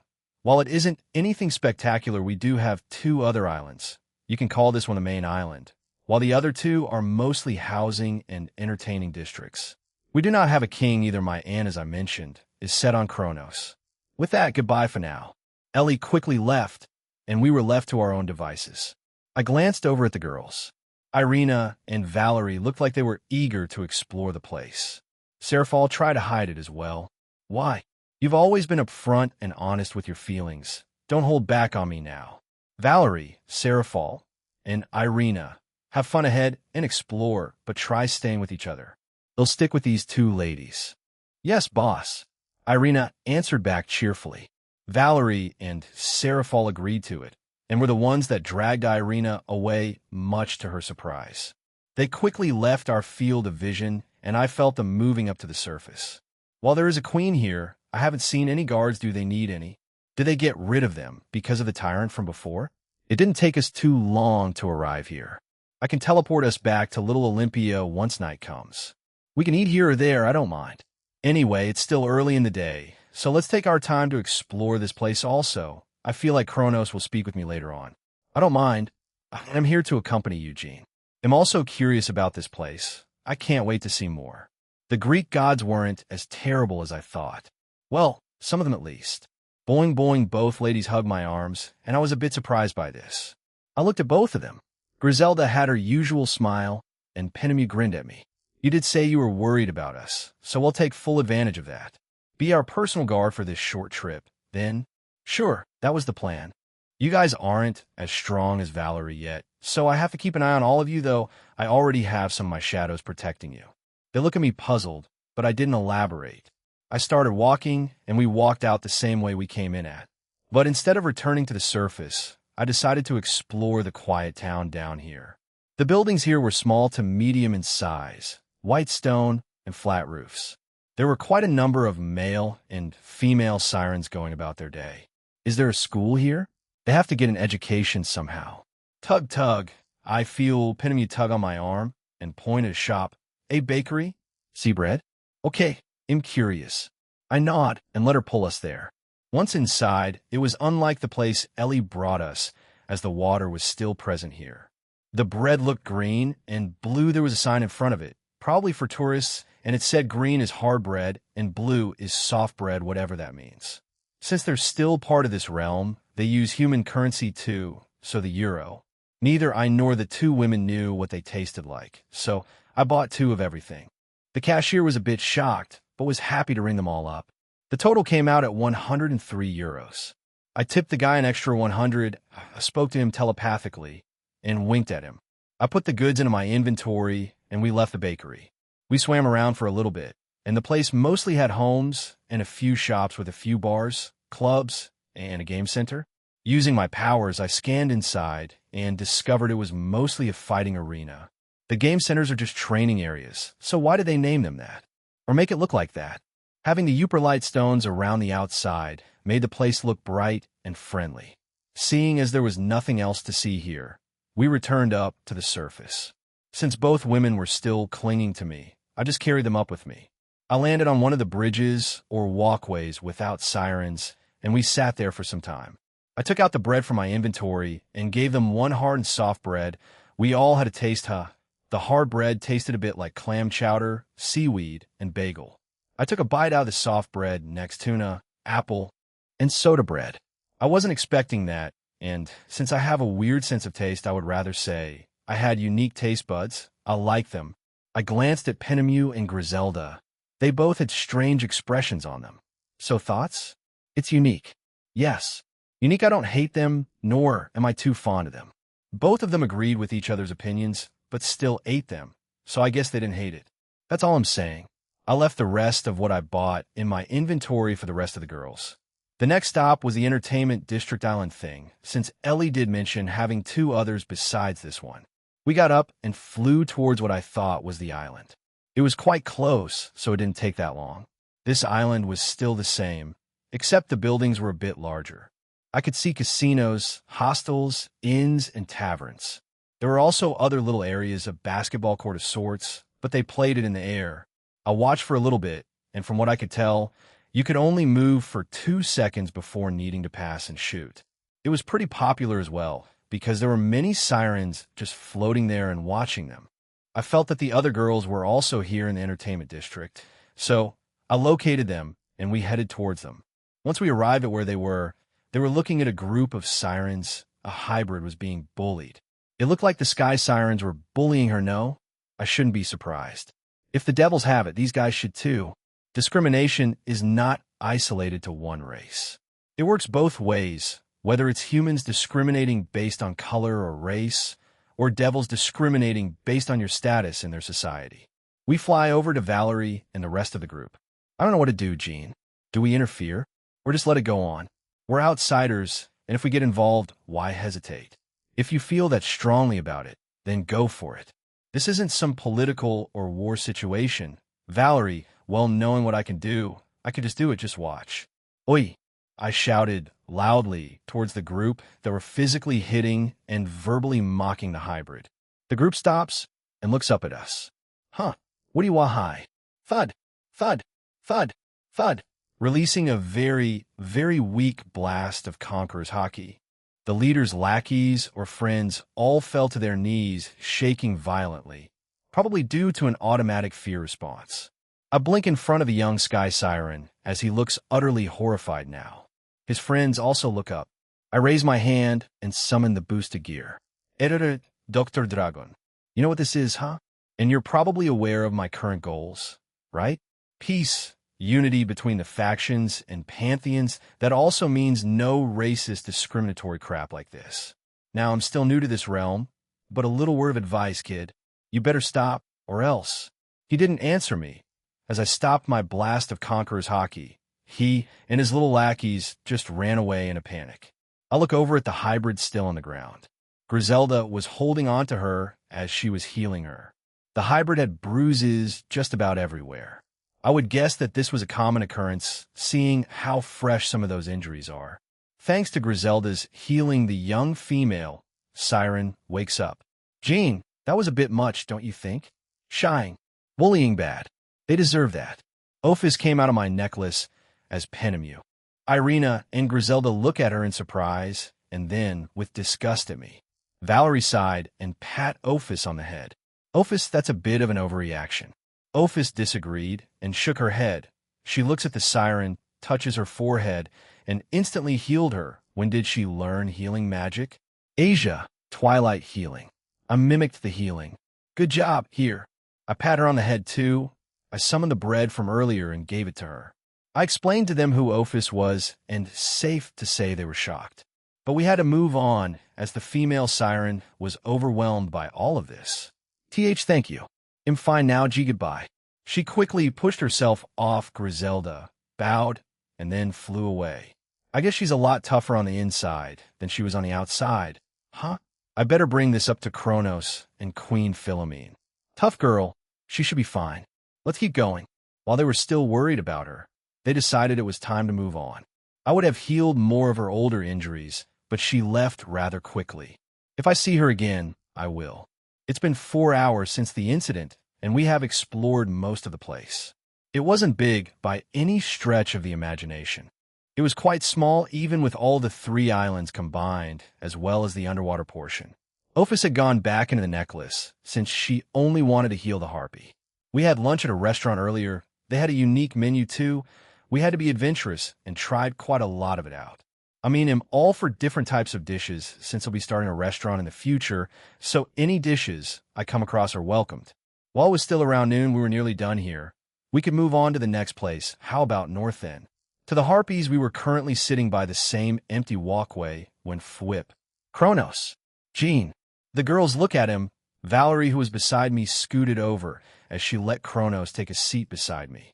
We stare out at the view in front of us before talking. You had a lengthy discussion with the Queen, didn't you? I have known her since she was a child, so you could say I see her as a nephew of sorts. Now, then where do you plan on heading after this, Jean? Probably north to the Harpies. Their home is apparently in the sky, something like the floating islands in the land of heroes and giants. I want to see it for myself, and I'm sure the girls are also curious. There's also a chance that we'll meet Demeter there. She seemed interesting. She also seemed lazy and aloof, but she's quite sharp and has a sense of humor like me. I think we'll get along quite well. I heard you were friends with the Minotaurs and Orcs. Mind putting a word in that it'll arrive there somewhere in the next 5 to 6 days? Ho ho ho. Of course, I'm friends with them. Like Queen Philomene, I have known the current king's great-great-great-grandparents when he was a young lad. Add more greats to that. I don't mind sending a little notice to them. Thanks. So, there's quite a bit of racism, speciesism here, huh? I saw a hybrid being bullied, both physically and emotionally earlier. I look at Kronos as he had donned a sad expression. Looks like he was aware of this. It's not wrong of me to assume that he's tried to help in the past, since this isn't really anything new. He solemnly nods. Yes, I'm aware of it. It has been a long-standing issue that goes back many generations in her family line. But in the end, I deduce that it's up to them as a whole to get past this. Perhaps they need to take note from the devils and humans. While not perfect, they're at least getting somewhere, even if at a snail's pace. Exactly. It's been a slow process for both humans and devils, but I think they're going at it at a similar rate. Both are being held back by older generations now. I'm not saying that the older generation is the sole blame, because even the younger generation has their own problems. I wonder how this version of the underworld and its government will change. I'm definitely not becoming a Satan, because that's what ISC was being set up as. I don't want that. And EX, the next 200 years or something of his life was already packed and scheduled. I don't want that. Hell no. Freedom. I want to be free. That isn't freedom. It's a hassle. While it's necessary, it's just not me. Would you like to talk to her about it? Do you have a solution? I did want to, but after hearing what you said, there isn't really a point. You said it yourself. It's up to them, the sirens, to change this. We can try giving them a push in a certain direction, but 2 more things. What or who was the last tyrant here? And do the other more prominent races here have some sort of conflict or problem? Kronos nods. I summon some sake and 2 cups. I offer it to him, and he happily accepts it. I pour some for him, and we drink some. I put the bottle of sake beside us, so he can get some by himself. Let's see, the last hybrid was a male. He wasn't part of any royal bloodline or anything. He was just born as one. His name was Dolian, as his name suggests. It means deceitful. At first, he was such a hard-working and charming young lad. He was bringing up some excellent ideas for change in their society. Hell, even I thought Philomene was in love with him. But it all came crumbling down when he was crowned king and his tyranny started. Long story short, even the Greek gods we heard of it and put a stop to it. It was only a few years ago, but it left a deep scar in this community. Philomene partially blames herself, and that's why she vows to do good. But they have not had a king in a long time, only a queen. Though they may have the best intentions to do something at the beginning, their personal experiences can slowly sway those views over time. Right? That's happened multiple times over history for your last question. No, though that was around 2 months ago, so things may have changed. However, I doubt that. Kronos takes the entire bottle of sake and downs it in one gulp. He looks at me and grins. I mean, I can do it since I can't get drunk, but being labeled an alcoholic is pa. They'll get going then, Jean. They'll go and visit the south to tell them of your visit. The Harpies are a lively bunch, quite frisky, but it's all harmless fun. Good day to you, and to you, ladies. Adieus. Kronos got up and waved to us, then stretched his body before disappearing when a clock-shaped magic circle appeared from beneath him and flashed a yellow light. It was a flashy way to leave. So, we're heading to the Harpies, Jean? Yeah, unless you girls want to stay here a bit longer. I plan on teleporting us back to Little Olympia and flying from there again. I want to see the scenery and see if we come across other nearby settlements like the Yukai from earlier. The girls beside me didn't mind and agreed to it. I wasn't the only one curious. Huh? Well, that makes sense. Most of the time they're stuck to their own territories or factions, rarely venturing out to new places. I guess the exceptions are Seraphol, Irina, and Griselda. Since she's in charge of foreign affairs, it would be Seraphol. As former exorcists, Griselda and Irina were probably sent out on missions to help combat the evil side of the supernatural. I stand up and look around the place one last time. I want to come here again. I don't know what it is, but I have a nagging feeling here. Nothing about my past or anything, but it feels like some unfinished business is still here. But for now, you guys ready? The girls nod, and we go back to Little Olympia. Little Olympia, Jean-Sean. Can we take an hour's break? Seraphol asks as Valerie and Irina agreed with her eye. Sure, why not? We have 5 days left here. I look at the other two, and they didn't seem to mind, so I agreed to it. Thanks. Seraphol gives me a hug and kiss as she skips away, followed by Valerie. And Irina, what happened to those three? They're all close all of a sudden. I turn to Griselda and Pinemu as they look at me amused. What? Nothing, Jean. Shall we go back to the inn and have a little rest? Sure, I don't mind. They'll assume this is where we'll be meeting back up at. If not, they'll just contact them through the transceiver if they're not here in an hour. The three of us, Astria. In front of the inn, Astria silently waited. She saw us and waved us over. We go over to her. What are you doing here, Astria-sama? I've been waiting for you two, Jean. May I speak with them? Sure. The two of them seemed confused but complied. They enter the inn, and I followed suit. They go to their room, and I was left alone. Well, it's just me. They'll go lie down for an hour or something since I wasn't exactly needed anywhere. I'm mostly relaxed. You were moping, liar. I had arrived back at the same spot from earlier after an hour passed. A minute had passed, but that was fine. Everyone had things to do. I was staring up at the sky when don't ignore me. Jean, you're back. I glance to my side and see Hephaestus, and on a rare chance, without Hestia. I nod at her, and she joins me. Yeah, we got back an hour ago. We're going to the Harpies' place soon. I'm just waiting for the girls to join. We'll be flying over there since I want to see the other villages or towns we might come across, as well as the scenery, you know? I see. How was it? Interesting place. Heard some history from a siren called Ellie, and Kronos was there. They'll probably end the day with the Harpies if we can stay there. Then we'll be back here in the morning. After that, we'll hit the Lamias, probably elves, and then go south. Maybe spend a few days in each. We still have 5 to 6 days left. But seriously, everyone's excited about this tournament, huh? I look around us as if everyone was still busy preparing and putting up decorations. Even during this stressful time, they were still smiling and having a good time. Yes, it rarely happens since most participants want to train under us gods and goddesses. That makes sense. Who knows how far you'll go with their guidance regardless of what you want to get better at. In Hephaestus' case, probably smithing, right? Jean, why? Why did you want so many people around you? This question again, I still don't know the real answer, but from what I've gathered so far, it's probably Jean. We're back. Before I could answer Hephaestus, I heard Irina's voice. I looked to my left, and everyone was there, including Griselda and Penemu. Astria was missing, so she probably left after their talk in the inn. To quickly answer your question, I have no idea. Cinchureto. Maybe another time. Hephaestus. We'll get going now. Okay, be well, Jean. She turns around and starts to walk away.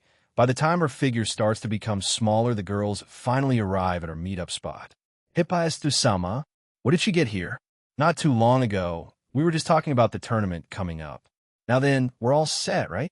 I answered Irina's question and asked if they were ready, and they were. Whatever they wanted to get done was well done. Instead of using the wings of my scale mail, I opted to just fly without them. A few minutes of flying later, we could see this part of the world had larger mountains with snow at their peaks. They also had quite a number of ravines and cracks in the earth. I wonder what happened here. Not going to ask what we were doing or where we went. Serafal had joined me as I was going at a moderate speed, not too fast or slow. I'll admit that I am curious, but if they didn't want to share, I won't force it out of them. So I just shrugged. If you want to share, then please, but if not, then it's whatever. Moo. At least act interested. We want to check out the fancy shops in the Tower of Heaven. Cinchureto. Cinchureto, aren't you part of that now? We're official, right? Well, reach that point eventually. Hell we are. Stop. I get it. I'm not mentally or emotionally ready for that yet. She flew backwards while hiding her face out of embarrassment. I don't get her. She acted strangely toward me in the short times we met before. And now she's embarrassed by that? Sarah, this was unexpected. As we kept on flying, we came across some hot springs and geysers. They weren't regulated or anything since they were natural. The geysers also erupted quite regularly. So while we went through here, we had to dodge them while they did. I didn't need to. Irina was the only one panicking any time they erupted. The rest were more or less ready for them after the first eruption. I guess age comes with it. Valerie was just used to stranger things, though the area that the Harpies picked for their home was interesting. The things you had to cross were quite dangerous and rough. The Rocky Mountains, rocky ground with large rocks and boulders. Giant ravines and cracks in the ground. Now, very warm hot springs and erupting geysers. Jaya, no more. I turned back to a completely soaked Irina. She was comically crying as she looks at Griselda for help, but she shook her head. Irina, please look at this as part of your training. Irina stared in surprise as she looked at Griselda. Wow, she's quite tough. They were all soaked from the water, and their clothes were damp and heavy. I glanced around at the group. They noticed me looking. Cinchureto woman, are you going to be embarrassed or proactive? I sigh and shake my head. I continue on the journey, Winham. Oh, so that's it in front of us. The terrain for the hot springs and geysers ended almost like a cliff, and in front of me was a spectacular sight. Open skies with floating islands. When I looked down, I couldn't even see the end. It's like the void of Asgard, but there were clouds underneath and above the islands. To my right was a little floating island with a single house. Can I even call that a house?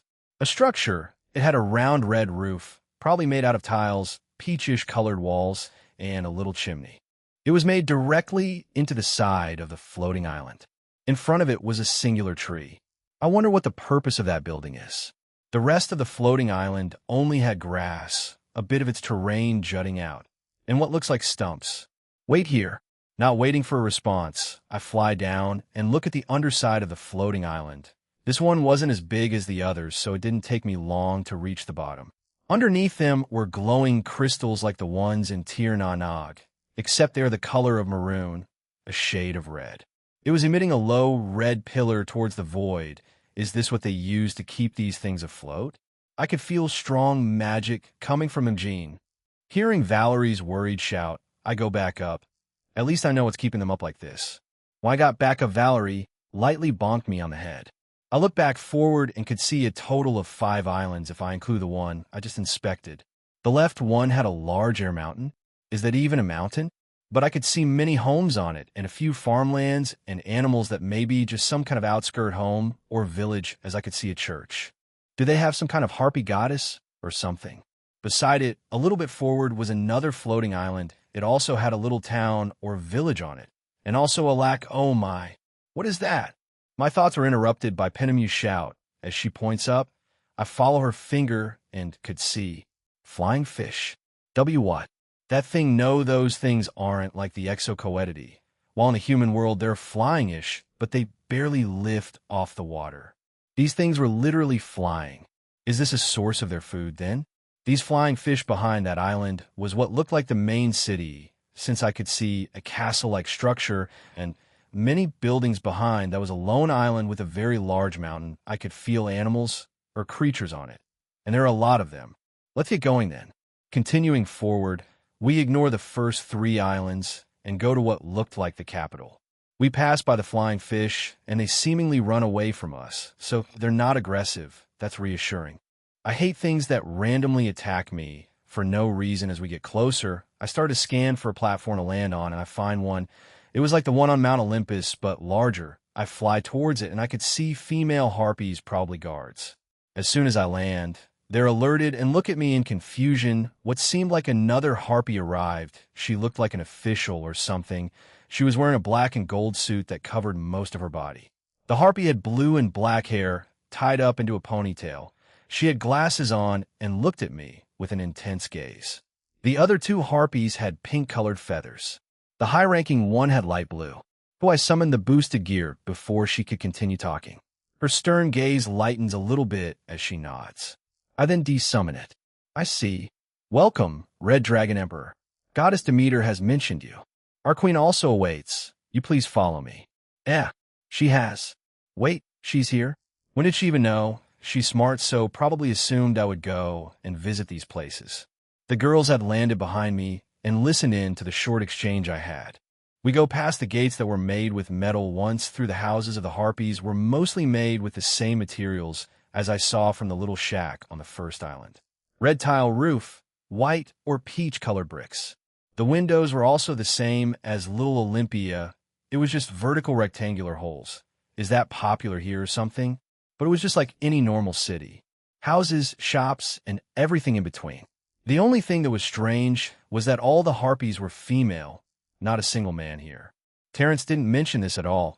He said that was the case for the Lamias. What's your name? Forgive me, I forgot to mention such a thing. I'm called Aelala. Pleased to make your acquaintance, middleman. Aelala, it kind of sounds like Aella, which means whirlwind, since that name comes from an Amazon in Greek mythology that was killed by Heracles. We silently followed after Aelala, as she didn't continue the conversation. We took many twists, turns, and went up a few flights of stairs, but we eventually ended up by the entrance of the castle. There were also another pair of harpy guards, but seeing as how we were with Aelala, they let us through. You may be wondering why there wasn't a single male harpy. That's because that's natural.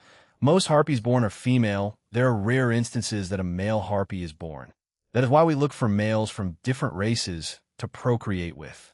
It's the same for Lamias. While they boast about only having females be born, it's not entirely true. On rare occasions, a male can be born. It's just that it hasn't happened in a very long time. I see Kyom Abe did mention that at one point, but for a male not to be born a long time, that's pretty crazy in itself. Aella leads us through the large entranceway. Once inside, it was quite normal, actually. One chandelier, red carpet, a few decorations on the wall, and pictures of past queens, I think. Apart from those, it wasn't as fancy as the other castles I've seen. I wonder if the current queen is modest? We continued to follow Aella, but it was only up a few flights of stairs, 2 turns, and we ended up in front of a large door. She pushed it open immediately and stepped in. We followed her. Man, what's up with supernatural beings and royalty? Even the Lamias, orcs, and minotaurs have some sort of royalty system going on. Maybe since they prefer using older systems that humans used to use. Queen Fennel, Goddess Demeter, they have arrived. Demeter was her Gyuwa. I was suddenly hugged by someone. They felt human, and their presence was striking. My face was turned toward them as I felt a gentle hand patting my head. Yeah, it was Demeter. Also, by the confused and shocked gasps from the girls behind me. I pulled myself away from Demeter as she gave me a playful look and chuckled to herself. I didn't know she liked being playful with people. Ooh, Jean, I'm glad you could come here today. I've already discussed it with Fennel. You can stay tonight here. Did Kronos teleport here? Did he not only go south, but to the other groups too? I mean, thanks. That saves me trouble, is that so? Then thank you, Demeter, Queen Fennel. Yes, you're welcome, Jean, forgive me. Demeter has already spoken of you in relative detail. She has showered you in much praise as well. Queen Fennel, a golden-colored harpy. She fits the royal vibe all too well with the color of her feathers. She had long, curly green hair and yellow eyes. She also had a very friendly and kind vibe emanating from her. Demeter looks at me with a lazy smile and winks at me. I mean, thank you, but Jesus Christ, woman. You didn't need to go this far. I was fine with doing it on my own. It'll take them on a tour. Then I'll see you later, Fennel-chan, Ialol-chan, still going at her own pace. She hugs my arm again and grabs me out of there. The girls were still stunned as they hurriedly followed us. Fufufu. She never changes, huh? Even since I was a child, those were the last words I heard from Queen Fennel. I also heard Aelilus sighing in a defeated tone. Everyone was no match for the weirdly motivated goddess Demeter. This place is called Harpy Haven. It's not too unique, but is straight to the point, like Fennel-chan and her parents, grandparents, great-grandparents, and so on. And yes, her family has been ruling for many, many generations with her own jealously spiking. Valerie had hugged my other left arm as Demeter stood to my right. Squeeze Seraphol has also joined as she had latched herself onto my back. This has to look weird. Okay, maybe not, since whoever the lucky guy that's brought here, he has quite the group around him, right? And yes, my theory was correct. I was not spared a single glance that lingered. They were quick side glances, and they kept on going with their day. In a way, I'm thankful. What are those crystals beneath the islands called? They seem like the ones used in Tir Na Nog, but they were used to ward off danger, keep warm, and provide light. Demeter looks at me with closed eyes as she tilts her head. Tir Na Nog. Ah, the Irish god's Queen Mia, was it? Mia-chan, he. Yes, I'm aware of them. I guess so. They're different, but shaped the same way. Is that so? I wonder if there was a past harpy or another creature in Tir Na Nog. I was just being pulled guided by Demeter when... Jean, this is honestly baffling to see. I can just think this has happened many times before that it doesn't both you. Jean's just weird. I agree with what you say. Penemu, but Valerie also makes a good case. I'm just weird, Maybe I do go at my own pace too. Well, whatever the case may be. I'm not bothered by too many things as we walk around Harpy Haven. We could see that Goddess Demeter was quite popular. I could just assume from what Queen Fennel said, like Kronos is on good terms with the Harpies, probably going back multiple generations. What kind of things are here? I mean, there can't be anything inappropriate, right? Demeter gave me a strange look before laughing at me. You do know that some Harpies prefer other women or are bisexual, right, Jean? Oh, I completely forgot about that for a second. I guess you're right. Seeing as they don't frequently go and get male mates, then some may keep to themselves. Or were already that way. I look around and could see that these Harpies were quite cute. I hadn't said a word for a few seconds, but I felt the three women beside me hold on tightly. As for other entertainment, I guess fighting? While we're not a race that focuses on power. Like most supernatural beings, they do want to be strong. There are also Harpy-specific games. You may have seen one in the Land of the Sirens. The ball thing? Demeter smiles and nods. Interesting, I didn't expect them to have the same game. Sport? I could feel a large number of auras gathered at a point in the city, and it looks like Demeter was bringing us over there. Once we reached the place, it was a building. She pushes the door open, and we enter. Once inside, we could see it was quite large. Did they use some kind of magic to expand the inside? I hadn't seen anyone else in this realm do it, but I guess it's possible for them. There were two teams of Harpies. They were playing the same ball game that the Sirens were playing from earlier today. There was also a large crowd watching, and they all seemed excited. Hey, Demeter, why are you close to the Harpies and Lamius? I felt Seraphol and Valerie let go of me as they joined Penemu and the two angels in free spaces on the benches or bleachers. I heard Demeter humming beside me, seemingly looking for the right words to answer with. so I kept on watching the game in front of me. They were quite competitive. I guess they can bring out your fighting spirit, the same thing with humans and their sports. I just accidentally wandered into their little homes back when this realm was first made. I wasn't alone since I had other gods and goddesses with me, but I was the only one who stayed in touch, I guess. As to why, I guess it was on a whim, no special reason. But I grew fond of them over time. They're like children to me in a way. I won't forgive anyone if they hurt them. Any parent would do that for their children, right? Fight for them, love them, and care for them. I don't know, maybe? Well, from what I could see from Rias and Aquino's parents, then probably Cerzex will certainly go above and beyond for his little sister and son. The same with Zeoticus and Venelana. They did those things for Rias out of concern. They had good intentions at heart. Whoa! The crowd went wild after a harpy for one of the teams did a flashy move and scored. I didn't see it, but I guess it was a big deal. I glanced at Demeter as she was waiting for me to say something. Guess. I mean, I'm still young and nowhere near being a parent. Probably for a long time. No one close to you has mentioned settling down yet? Well, Kuroka brought it up at the start. But she's not fixated on that anymore. Rennie also said she would want a kid in the future, so I'm not against the idea. But seeing we have long lives, save for a few, then having kids isn't exactly in the immediate future. We're in no rush. Two so far, but ITLL probably happen long into the future. I mean, I'm still 18. Demeter nods and brings me over to the other girls as we watch the rest of the game. Guam and Fuvush, and then added a tap Bababa, and they jumped in swash. Irina got pretty invested in it, and he'll admit it did get heated towards the end. Apparently, this version of the game for Harpies, they could use some magic to help themselves, but not cause direct harm to their opponents. So, they did start using that towards the end of the game, mostly wind magic or strengthening enchant magic. Irina was doing her best to describe what had happened as she was on a call with Zenobia. The day had turned into dusk. The game lasted longer than I thought. I wanted to explore the other island with the giant mountain tomorrow. I hadn't asked about that, yet Demeter was the one leading us to our hotel. It was quite fancy. Hell, it looks fancier than the castle.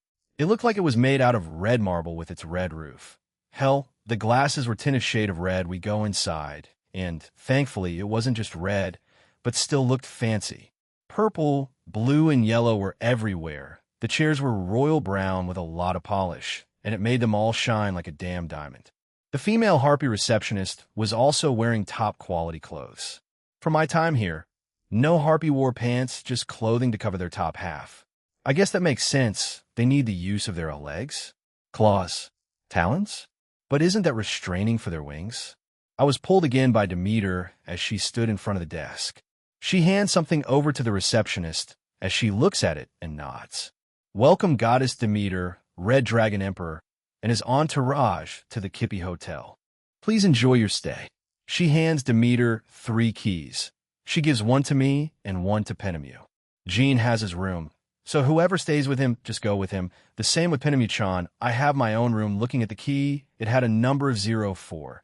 So following Demeter, we arrived quickly as it was on the ground floor. I stepped and followed by Seraphal and Valerie. It was as fancy as the rest of the hotel, with the same color scheme too. But it was powered by light switches from the looks of things, so I couldn't clap my hands. They'll never forgive them. I can't clap to turn on and off the lights, huh? Jean, this hotel also serves dinner and breakfast. Let's go, Valerie sided me. But Demeter came back with everyone else. Cool, free dinner? Unless we have to pay, then whatever, I can afford. I'll ask again. Those weren't harpy eggs or something, right? For the last time, no. Dinner was interesting since they served us with a number of dishes. It also looked like we were the only guests here. Anyway, the dinner had many dishes which tasted good, but the eggs, they aren't cannibals. Jean, geez. Also, there are no current males here. The queen is in search of one, as are their inhabitants. Right now, we were relaxing by the lobby and reception area. The same harpy was still there, but she was sitting on a chair reading a book. I was speaking with Demeter as the girls were mostly speaking to each other. The exception was Griselda. She was using my lap as a pillow since she was feeling a bit woozy. She was forced to have some wine by Penemu. Penemu had tolerance to it. While she isn't an alcoholic or drinks much, she said it was just a unique trait to her. But unfortunately for her, Griselda wasn't much of a drinker. She is part of the church. Cinchuredo, she and the other two had very expectant looks. I cock a brow and wait for her to continue. This just made her giggle to herself. So, do you plan on marrying all of us? When will you start proposing? That's what they were talking about. Well, I already thought of this. They'll propose to the first three that's been with me the longest, which are Aquino, Karoka, and Rennie. While Ingvild, Graphia, and Ophis have been with me just as long, they'll be next. After that, ITLL be at random, since it will depend on where my current relationship with that said individual is at that moment in time. As far as I'm concerned, I know the first three want that. Graphia, honestly, it already feels like we're married. I don't know about Ophis, though. But I can assume that she basically assumes we are. I mean, okay, maybe not. She has grown and read up a lot. We'll just ask her about it, don't tell them about it. I want to keep it a secret. The girls agreed to it quite quickly, and I sigh. I could see everyone else was curious about it, even the damn receptionist. After I graduate, in proposing to Aquino, Karoka, and Rennie. After that, I don't know the time frame, but ITLL being Vild and Graphia Ophis too. They've been with me the longest, so I guess that would make sense. As for the rest, timing, I guess. Hey, what about me? We literally just started dating. Sarah Falls, she does a weird gesture and winks at me. They started to ask me weird questions the rest of the night. Jean Skyward. Back here again. Huh. I look around the white world. It's been a while since I was last here. So I get a dream tonight. Huh? I wonder what I'll see. The white void around me suddenly changes into my old home. I was in my old room. I see my old self sitting on my bed, reading a light novel. It's high school DxD, how ironic. The room was relatively normal, a desk with a computer and with a chair. A bookshelf filled with normal books, manga, and light novels. I walk over to it and could see that up to volume 21 was officially translated to English. I wonder what year it was. It's 2031, so only up to that volume got translated? Or did I not buy them all yet? From the looks of it, I was reading volume 11 and was crying. Oh, it's that part. I feel awkward now, slam. A woman around 58 in height, black hair in an unsweep style, sharp green eyes, and she was wearing makeup. She wore a professional-looking black and gray business suit. Ma, you're home? What about duh? He's in the kitchen. Sorry to say, hun, but we'll be leaving fair another business trip. We'll be gone for 2 months. We put around 300K in your debit card, our sugar. We'll be going now. Our flight is due in an hour. Love ya lots. Why, shoot, she's gone. The woman quickly left the room as the past me sighed and puts down the light novel. He looks out the window. I also joined him. We were on the second floor. We could see my past parents getting into a taxi and driving away. My past dad nods at me while my mom waved at me. She looked stressed, but cheerful. This was strange. Contour said they were neglectful, narcissists, whatever they were. This didn't seem like that. Hell, my past mom looked quite caring. Dad looked like your typical tough business guy. But I understand the neglectful part since they did just leave again. But 300K? Holy crap, we were loaded. The past me grabs the novel and leaves the room. I follow him as he goes down the stairs, into the kitchen, and start preparing. Dinner, from what I saw outside, the sun was setting. Huh, they were after 3 months away, and now they'll be gone for 2? Dysfunctional family much? Ding ding, I heard what I assumed was a doorbell. The old MES expression perks up as he quickly leaves the kitchen for the front door. He opens it, and a girl, Aoife. Hey, I'm here. Did your folks leave? Yeah, again. Same old. Same old. I'm gonna make dinner. Are you staying? It was Aoife. She had bright red hair that internally fades to orange. It looks like her entire head is set aflame. Yet cool blue eyes tell another story, one brought by tenacity and strength. Since I was 61 in my past life, she was around 57. Yes, please, chef. The past me picks her up and carries her into the kitchen. They were laughing. I didn't really take a close look at past me, but past me had short black hair and narrow black eyes. They had dark bags under them. Past me really looked tired.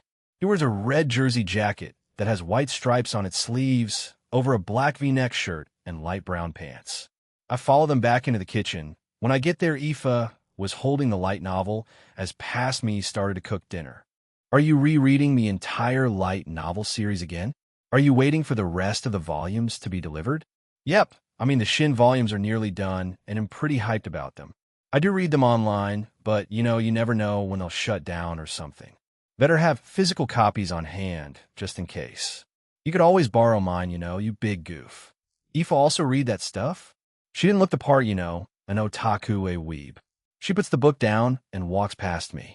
That's dangerous, And this isn't a cartoon. The scene around me started to change. It started slow, but then began to get faster. The scene changed to that of my old school. I was in a hallway. I looked around and could sense that I was not in good shape. I had earphones in a corner of the room, while looking at my phone with a dead look. I look at the wall beside the door, and on it was a picture of Aoife, and below her picture was RIP with the dates of her existing birth to death. The room the students looked sad. Ryan, my past best friend, was looking past me with concern, but didn't approach. I mean, if you saw past me right now, he would look pretty unapproachable. A giant scowl on my face, exuding a leave-me-alone energy, totally edgy. Hey, what class do we have after lunch? The guy beside past me asks, past me glances at him and shrugs. Double history and biology, then we go home. Cool. Now, that was awkward. The scene changed again. Now, past me was walking. He was still in a school uniform, so he's probably going home. Thud. Something hit past me. It looked like a crushed can of Coke. He stops and turns around to see that it was two guys and a girl. The two guys were glaring at him, the same as the guy. You're the reason she's dead. If only she wasn't dating you. She got the cancer from you. We tried so hard to make you two break up, but you kept on going out, you absolute loser. The two girls were brunettes. The left one had green eyes while the right had brown.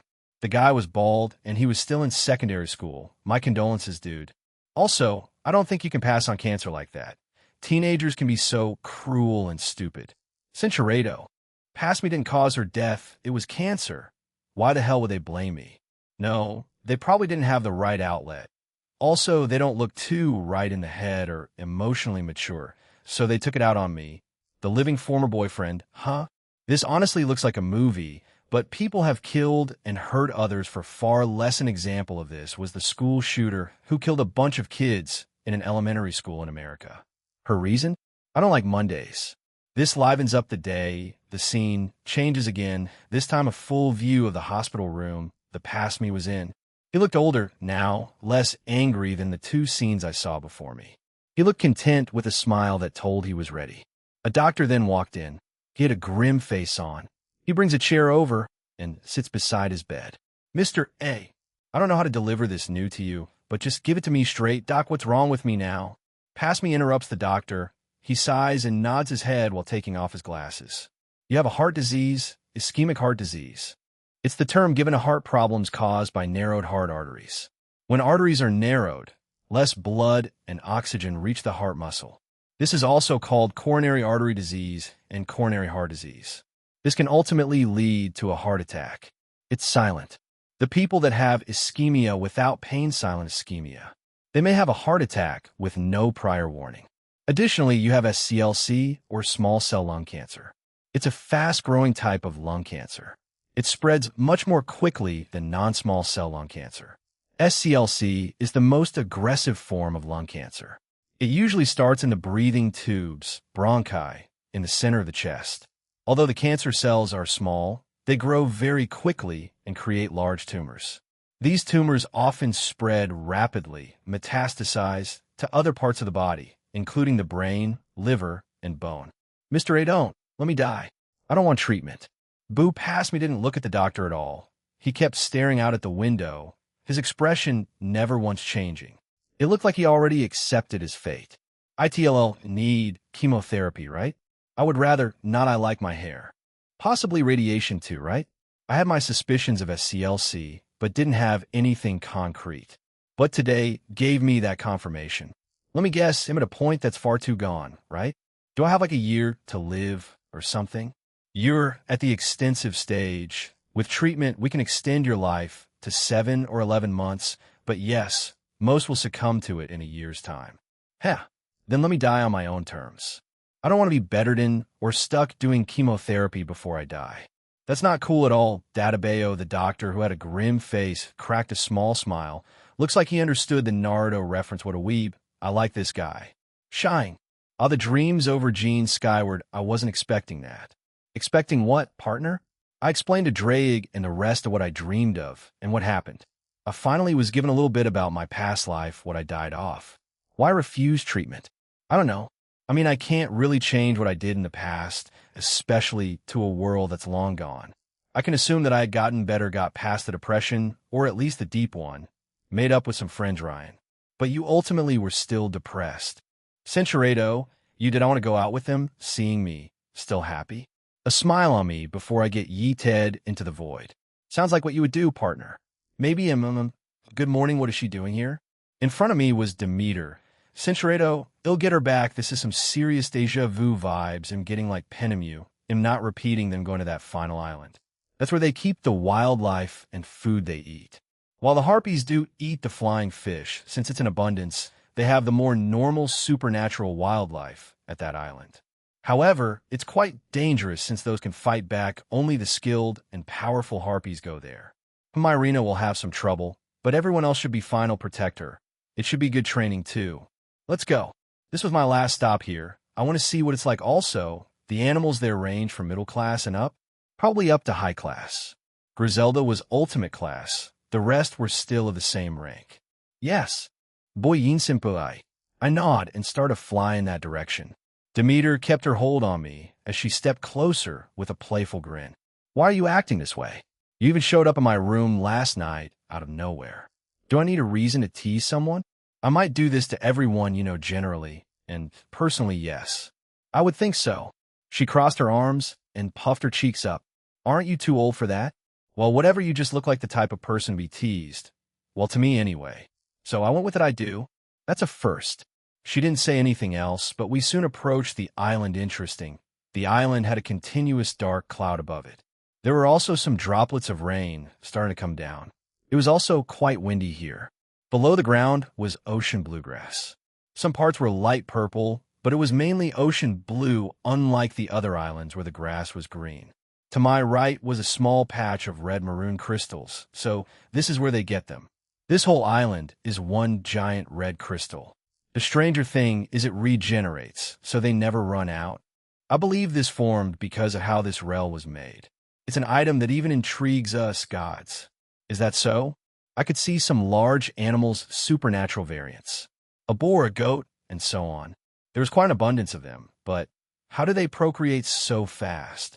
If they're being hunted down at a steady rate, I know that typical pregnancy for these animals only lasts up to 7 days. They also grow and mature a lot faster around 7 days to reach full adulthood.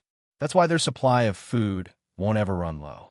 Harpies are the #1 exporter of food in Little Olympia. Next are the elves, since their fruits and vegetables are quite delicious. On the first island, I saw a little farmland, so that's the normal variety.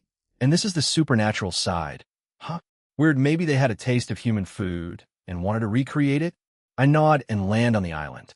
The girls listened to Demeter's explanation as they landed beside us.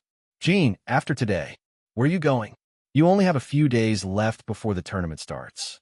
Lamia, elves, and then south to the orcs and minotaurs. You're in luck. It'll go with you to the Lamias. The elves are on the way there too. May I suggest you go to the elves during the night? Their home looks incredible at night. A warning with the Lamia's home, its architecture is influenced a lot by Japanese architecture. The elves' home at night? Also, the buildings at the Lamias are like Japanese buildings? That's interesting. So maybe the leaders of the Lamias is an otaku. All right. I appreciate it then, Demeter. Let's go explore. Bad doggy. Song. Zap. Boom. A large wolf-like animal was attacking Irina as she had flown back up with her wings. She summoned a whip made out of light as she started to hit the wolf with it. The wolf wasn't too bothered by it, but did suffer some bruising. It growled and lunged towards Irina. She flew up higher and summoned rings made out of light. They started to grow larger and spun. She then threw them at the wolf. As the rings got closer to the wolf, they expanded and then shrunk in size. They wrapped around the wolf. The wolf started to struggle, but it had trouble in breaking the light rings. Irina then summons a light spear. She grips it in her hand while slowly making it bigger. Take this. For the sins you committed on me. Amen. She threw the light spear at the wolf, piercing it in the head, killing it. It was a good match, both of them at middle class. She comes back down and gives us a thumbs up. Good job, Irina. Yes, job well done. Irina. Griselda and I praised her, though it seemed like she wanted to say something else but held herself back probably because Irina initially panicked. I pat both of them on the head and began our exploration. The island was medium in size. It had a lot of trees and a small underground system, though the underground was abundant in the red maroon crystals. The rain and wind had picked up earlier, so that's why we had gone underground. There weren't any animals down here, just a lot of the red crystals. However, the rest of that island was interesting, nearly like the one in Tir Na Nog, but not entirely the same. Certain parts of the island had different soil types so that some plants, vegetables, and fruits could grow. But it didn't have the different temperatures, but the harpies did put some spell over them, so that's how they managed to get the more unique food into their menus. The girls had gone deeper into the cave we found. Irina and I stayed back since they wanted to know if the rain stopped. She lost in the rock, paper, scissors they played, so she had to stay behind. She was in a bit of a sad mood because of it. Hey, Irina. It was still raining heavily as we watched through the entrance of the cave. She was leaning against me while messing with her light powers. Do you know anything about Griselda's past? Irina stops playing with her light powers and looks at me blankly. I couldn't read her expression, and she didn't have any emotion right now. I was curious about this since I knew about her many more characters as well. Serafal, Penemu, Yasaka, though I heard parts of it from her recently. All I know is she serves as Zenovia's legal guardian and sword master. They were part of the same institution, but apart from that, nothing else. I don't know a lot. I doubt Zenovia knows much either. You'll need to ask her yourself.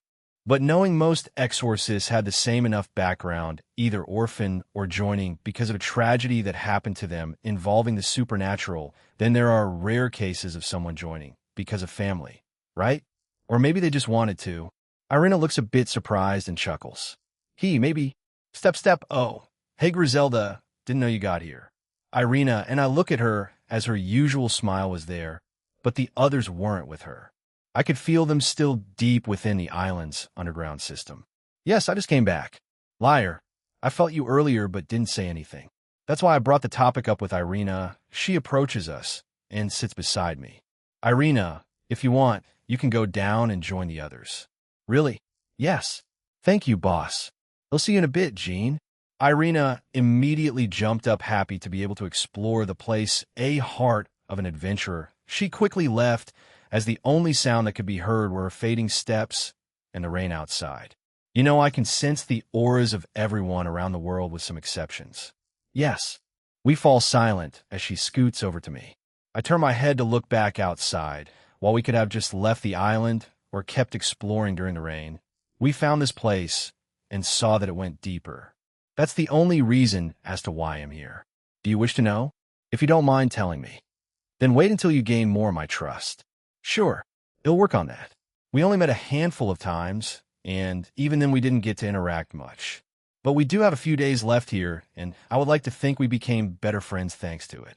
Well, I did declare that I was interested in them. Also, the fact that I'm kind of not really the de facto leader of heaven thanks to what I did to the system up there, as well as creating Altaria to help them. And when they get stronger, it'll probably pull her back from there. Gabriel is already the strongest heaven has, not including Altaria. If the rest can go up, then we were back on the main island. We spent a few more hours there. It was dusk now, and we were going to go back to Little Olympia and continue on our journey during the night like what Demeter recommended. I also took some fruit and vegetables from there, since I think they'll go great with some of the things I'll cook when I get back home. Maybe even add it to the menu for my future restaurant? Forgive me. I wasn't able to accommodate you better, nor was I able to see you much, Jean. We were by the gates of Harpy Heaven, the Queen Fennel, and the other Harpy, Aelola. I don't get why you're apologizing to me. You have your job as queen. We were just tourists. I was busy holding a selection for a new king. I have had many candidates. You apply. What the heck? I thought someone just goes out to find a suitable partner, and well, it just goes from there. But application forms? I wonder what it looks like then. I recommend Jean, sorry. I have to decline. That was too fast. Demeter recommends me, and I shot that down instantly. While I don't mind having a harpy in my harem, I don't want hundreds of thousands of them. That would be a bit too much. And your current number of 47 isn't? You said it yourself. Drake, current number, it will increase further anyway. Thank you for letting us stay here. You'll make sure to come back in the future. Goodbye for now. Yes, please come here again. You too, Demeter. Hoo-hoo, of course, I always do. Bye-bye for now, Chapter 8. Part 4. Elves, Artemis and Lamia's Little Olympia Jean skyward. We had teleported back to Little Olympia, and it was still busy as ever. Even at dusk, they were still hard at work, probably because they can get some drinks at night. Should we have an early dinner? If we get hungry later on, I could just buy extra food and store it away with my space magic. They don't know about my inventory, so it'll just use it, though I did give them the same function, but with the rings. Yes, please. I'm hungry. All that exploring worked up an appetite. Seraphal and Irina nodded their heads simultaneously, looking at each other before laughing. The others didn't have any problems with it. All right, how about Tahami's restaurant then? They make delicious food and are at affordable prices. I can afford to pay, so anywhere is fine for me. Often, the prices and amount of food on the plate at some of those expensive restaurants just feel insulting. Some are basically non-existent. I want actual food, damn it. That's what my restaurant's motto or policy will be. Top quality food at affordable prices. They'll be on par with five-star restaurants without the over-the-top, stupid prices. Wait for me, Kuo, wait for me, world. Sure, it's a comfy and cozy place. Hermes brought us there after one brief meeting once. He and his parents are nice, the girls agreed, so we started to walk over there. Hermes is seen carrying boxes, planks of wood, and other materials to people around the city as we make our way there. He saw us and gave us a friendly peace sign before getting back to work. At least he's enthusiastic about it, ho ho ho, if it isn't Jean. How was your trip to the Harpies? We suddenly come across Kronos with Poseidon and Zeus. I was surprised that they weren't being surrounded or crowded, though they probably frequently visit this place, so it shouldn't be too big of a deal. It was fine. I didn't really get to speak with the queen, the same with the sirens. A god and goddess were responsible for that. I glance at Demeter and deadpan to Kronos, who both let out a short laugh. My apologies, Jean. I was just checking up on her that day. It was pure coincidence. So, was I Bud? I'm coming with you to the Lamias, but we'll be making a pit stop in the elves' village. Now that I think about it, why are elves here? They're usually not in this mythos. They originally came from different parts of Europe. So, the elves here are of different heritages.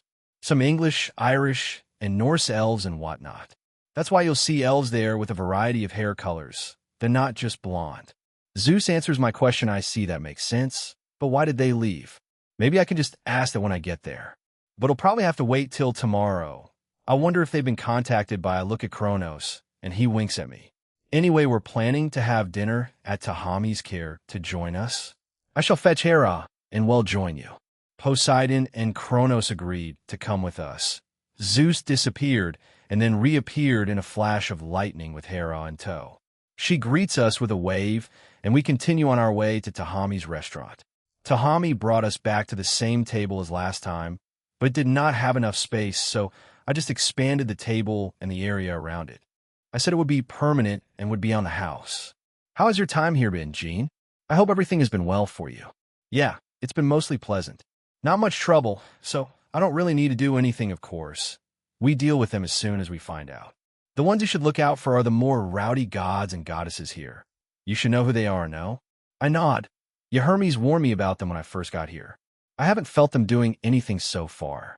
They'll also trust what Hermes said about them being warier of me, since I threatened them. These are the type of villains that are cautious, but are also prone to being arrogant. They'll eventually slip up. If not, then it'll just end them when the time comes. I wonder if they've heard of Black Alice from Hermes? They'll bring it up once our food arrives, and that didn't take too long since Tahami came back with our dinner soon after. He placed them one by one until he was done. We dig into our food, as everyone seemed quite hungry. I look around at everyone, and they're eating, so I also start eating. The girls were chatting lightheartedly, the same with the gods. Everything was quite calm and normal. Question. The four gods look at me. They seemed curious about what I had to ask. Zeus nods and waits for me to continue. I put a sound-canceling barrier around us. Black Alice.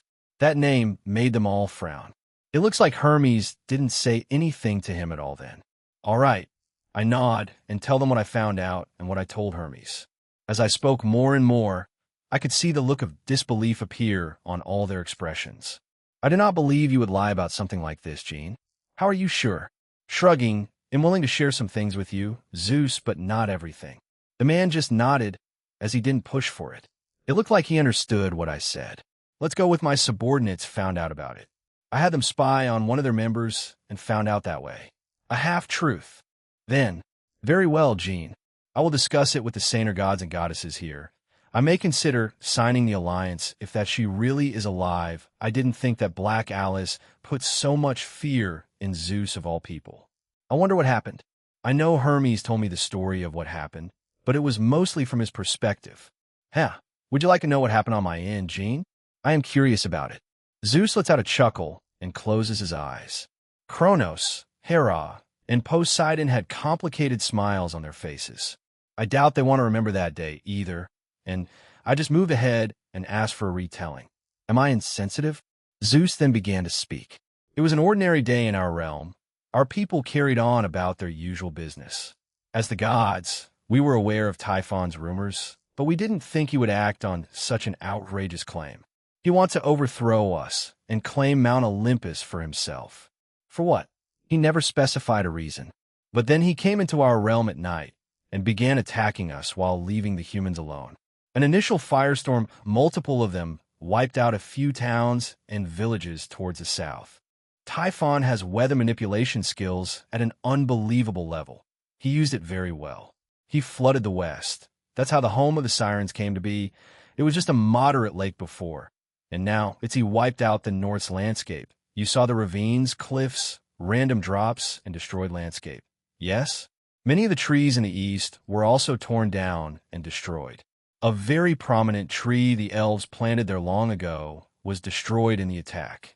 While we are in good relations with him now, the damage was done over there. Elves, Lamias, and most inhabitants of the east hate him. Little Olympia was also not safe. You see most of the surroundings here, it's mostly empty. A few ruins here and there, many open field with trees there. He wiped it all out. This place was much larger than what it is now. It was as if hell had entered our world. He came alone, and I faced him alone. I ordered the rest of the gods and goddesses to evacuate and protect our citizens. While I look back at it now, it may have been foolish. I nearly lost my life during the battle. Typhon was much stronger than I anticipated. Hera and I had 5 children in total. 4 alive today, while the 5th died during that time. Ares, Apollon, Eileithyia, and Hebe. Hera was pregnant at the time. My fight with Typhon got too close to where Hera was, and something happened. Darkness and an overwhelming sense of dread briefly engulfed the area. It came out of Typhon, but once it was gone, Hera felt empty. What? Darkness and strange shadows. Don't tell me. She even dealt with them when I wasn't here? What? Why? For what reason? I close my eyes and try to look into the future. Jean-chan? What did you do to Eros, baby? Huh? Hera. Centuredo, what is wrong with this? I look at Azathoth as the eye was closed. Really? You're willing to turn a blind eye? Goodness. I seriously do not want to meet the other outer gods if there's nasty or more evil than her. Don't worry, Jin-chan. Our babies will be adorable. Don't worry. Once you evolve, she's a lost cause. You're the first thing I'm erasing and replacing when I evolve. She's way too irredeemable. I shake my head and leave. Jean? Sorry, I was thinking of something. So what happened after Hera felt empty? Zeus nods and sighs. She knew she lost the baby. It's been a struggle for her. But we hadn't tried for another since. She is afraid it may happen again. Zeus stops eating and holds Eros' hand under the table. She was also just zoning out while eating. I'm sorry, I didn't mean to bring up any unpleasant memories. After I defeated Typhon, much of our realm was destroyed or on the brink of destruction. But what we didn't expect was for another monster to show up, and it called itself Black Alice. She began to wreak havoc. I was already quite weakened by my fight with Typhon, so I had to accept the aid of my fellow gods, and even some of the denizens offered to help. It was like an all-out war. Black Alice had raw power, but she was still quite inexperienced. She relied too heavily on her raw power and techniques. We fought back with strategies, tactics, and of course our own powers. We had many casualties, but in the end, we prevailed while we thought we did. However, if what you said is true, she may be stronger than what we are now. We are gods, so we don't train, but if she drank that blood stronger than the heavenly dragons in their prime Cows Brigade, that terrorist group seemed like trouble, but I didn't think it would get into this kind of trouble if she's the leader of this newly formed faction and still bears hatred for us. Our pantheon may don't go in with such a defeatist attitude. Zeus, you're a powerful god. While you may not be in the top 10 strongest, you're still powerful. You did beat a much more powerful Typhon and even kept fighting Black Alice when in a weakened state. I know you said you would think about it, but seriously consider joining the Alliance. With the other faction's help and me, we could prevent that from repeating. Here, I snapped my fingers and summoned a small box with a green button in the middle. It had all the documents in them. Tap the button and the documents for the Alliance will appear. You said you'll be discussing the Alliance with the other gods and goddesses, right? Just read this over with them. I see. My thanks, Jean. Who would have thought a youngster like you would try cheering me up? You're still too young for that. Boy, but again, thank you. Now then, let's move on to more cheerful topics. Oh boy, here he goes, Jean. Do you spend time with all your companions at once? Smack. Hera immediately smacked him after he asked me such a bizarre question. I could see some patrons looking at us now. In the end, he's still a pervert, never changed geezer Zeus. Dinner was over and it was still quite early in the evening, around 7. Therefore, we still had some time to travel to the elf town or city, whatever it was. I was outside with everyone else. I paid for the meal and tipped to Hami again. He was crying and grateful. It's no big deal, dude. Thank you for the documents and for paying for our meal, Jean. I wish you luck in your journey. Yeah, no problem. Just tell me your decision when I get back for the final day, before or after the tournament. Zeus nods and looks at Kronos. Kronos, join me. I wish to discuss this first with you, Apollon, Hera, and Poseidon. I have time. Ho ho ho, good luck, Jean. I wish you the best of health, Jean. After saying their goodbyes, they left in a flash of lightning, courtesy of Zeus. I was left with the girls, and we fall silent for a few seconds. That was heavy. I didn't even get a chance to speak. Poor Hera, whatever we know who it was, right? You did become silent, Jean. Seraphil's expression took on a serious expression as she glanced at me. She even lost the charm part of my name. But yeah, we do know. I nod as she comically stomps her foot. Moo, why get stronger? Cinchuredo, you said the village town or whatever will be a lot better looking, right? Yep, carry me. I'm tired she didn't wait for a response from me and jumped towards me, so I instinctively caught her. I shook my head and flew into the sky. The rest followed, but they were strangely silent. They were probably just processing what was said. The disturbing part. Fwash, the wind and air were much colder at night in this realm. Much like what Zeus and Demeter mentioned, new trees were growing here. They weren't normal trees, well, not all of them. I could feel some sort of magic coming from them. The wind feels nice, it really does. Demeter-sama, will the elves let us stay in their village? Demeter, still in my arms, had a rather content smile on her as the wind blows into our faces. I will agree with her, though, and say it does feel pleasant. It was also agreed upon by the girls, but only Irina voiced her opinion. They sure will. While they hate Typhon, they won't turn away a traveler because of their history. They want to be as accepting as they can. Their current leader and previous one have the same mindset. Previous leader? Did they die? Yes, during the attack of Typhon and Black Alice. Their last queen died. Once she did, the previous king stepped down from the throne, and they elected new ones. The new queen is quite young. However, there is no king at the moment. The queen is quite picky on who she wants. As king, she wants certain standards to be met. She just looks up to the previous king too much, like what Terence and Hermes said. The elven village has a queen and king, so both male and female elves reside there. They're also quite diverse, apparently, so I look forward to meeting them. Well, if the previous one was so good, it only makes sense to try to have the same standard, right? You'll soon see, turn right into that mountain. There are larger trees there. That's where they are at. It was still quite far away, but yeah, I could see it even in the darkness and moonlight. There was a large tree, but it seemed normal, nothing special about it. The same with the trees surrounding the elves' home. but I could feel something in the middle. It wasn't too strong, but there was magic coming from it. KSHHH. KSHHH. That's quite a drop, and only a small bridge to connect this land and theirs. It's deliberate. Can you feel it? There's a large barrier around their home. It keeps unwanted guests out. Anyone they deem as an enemy can't enter, of course, if they're much stronger, then they won't have any problems getting in. A barrier, huh? I guess that event put a scar on them, too. At least they're taking precautions, too. I suddenly feel like I passed through something. It had to be the barrier. Before I passed through it, it looked like I was entering into a large forest with very tall trees. Once we got through the barrier, the quaint village below us was quite a sight. They were made from the same woods that surround their quaint village. The roofs were mostly A-frame style, and a few were gable-vaillé roof styled.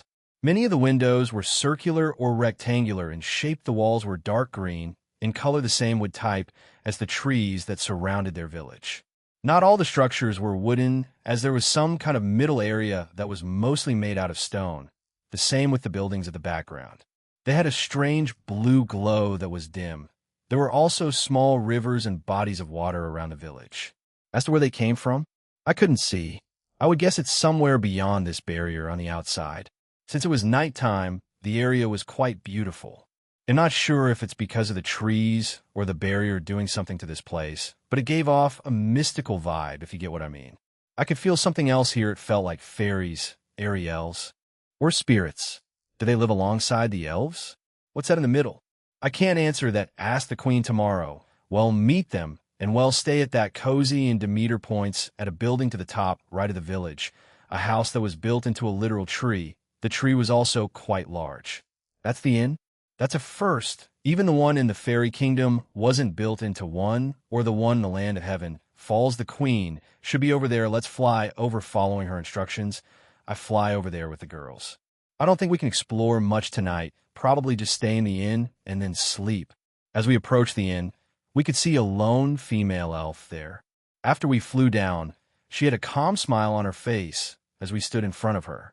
Though she looked a bit sleepy, the elf queen has long golden hair with a pink ribbon that keeps a portion of her hair in a plait and eyes with dark blue irises and pink clover-like pupils. Her outfit has an olive green and pale yellow cream color scheme. Greetings, Goddess Demeter. HAAA. Forgive me, I'm quite tired. I am the queen of this small village. I am Amaryllis Ismene. It's a delight to meet you. Amachan. I'm here with the Dragon Emperor. Ow. Hey, don't eat that good eso. I'm sorry. I lightly chop her head. I do not want to be called that. Amaryllis looks at us with amusement. We shall continue this tomorrow. Your accommodations are already in order. With that, I bid you a good night. The queen smiles at us before walking down a path past us. We watch her walk away and disappear from our sights. Now that I'm here, I can feel something underneath us. I felt more elven auras down there. Did they make an underground portion of their little village? Seraphal stepped into the inn first while I was pulled by Demeter. Once inside, the place was quite cozy, with branches that formed a small area to rest and sit on, a small tree stump for a table. A single reception area with a male elf. He had medium light blue hair, gray eyes, and he wore a butler uniform. He opens his closed eyes and nods at us. He reaches for the keys behind him and makes them float to me. I grab the 2 keys. 2. I glance at Demeter as she's pretending to ignore me. I nod at him and hand the other key to Penemu. Suddenly small green orbs appeared. Please follow those orbs. They will guide you to your room. The male elf informs us, and we begin to follow them. The orb then ascends up a short flight of stairs. Once up there, the orbs split off. One veers right, and the others go left. I looked at my key, and it had a small number that said 11. I looked at the doors in the hallway, and the right was numbered 15, while that last door on the left was 13. I go left, and Penemu and Irina turn right. 2 doors down was my room. Push it open, and it was simple, one large bed, and the typical things you would need if you were staying in an inn. The bed sheets were blue with purple leaves as designs. It's a little different from the ones in the fairy kingdom. It is? Oh, right, these guys weren't with me. I nod. I then explain my experience there and how the realm was. It was quite a unique place. Though all the places I've been have looked like something out of fantasy book or anime. You guys sleep. I want to check out something. After Valerie and Seraphol protested, Demeter agreed with me, and with the power of a goddess and her persuasion, they went to sleep. You better come back soon. I will, Valerie. She wasn't convinced, but Demeter gave me a knowing smile and winked at me.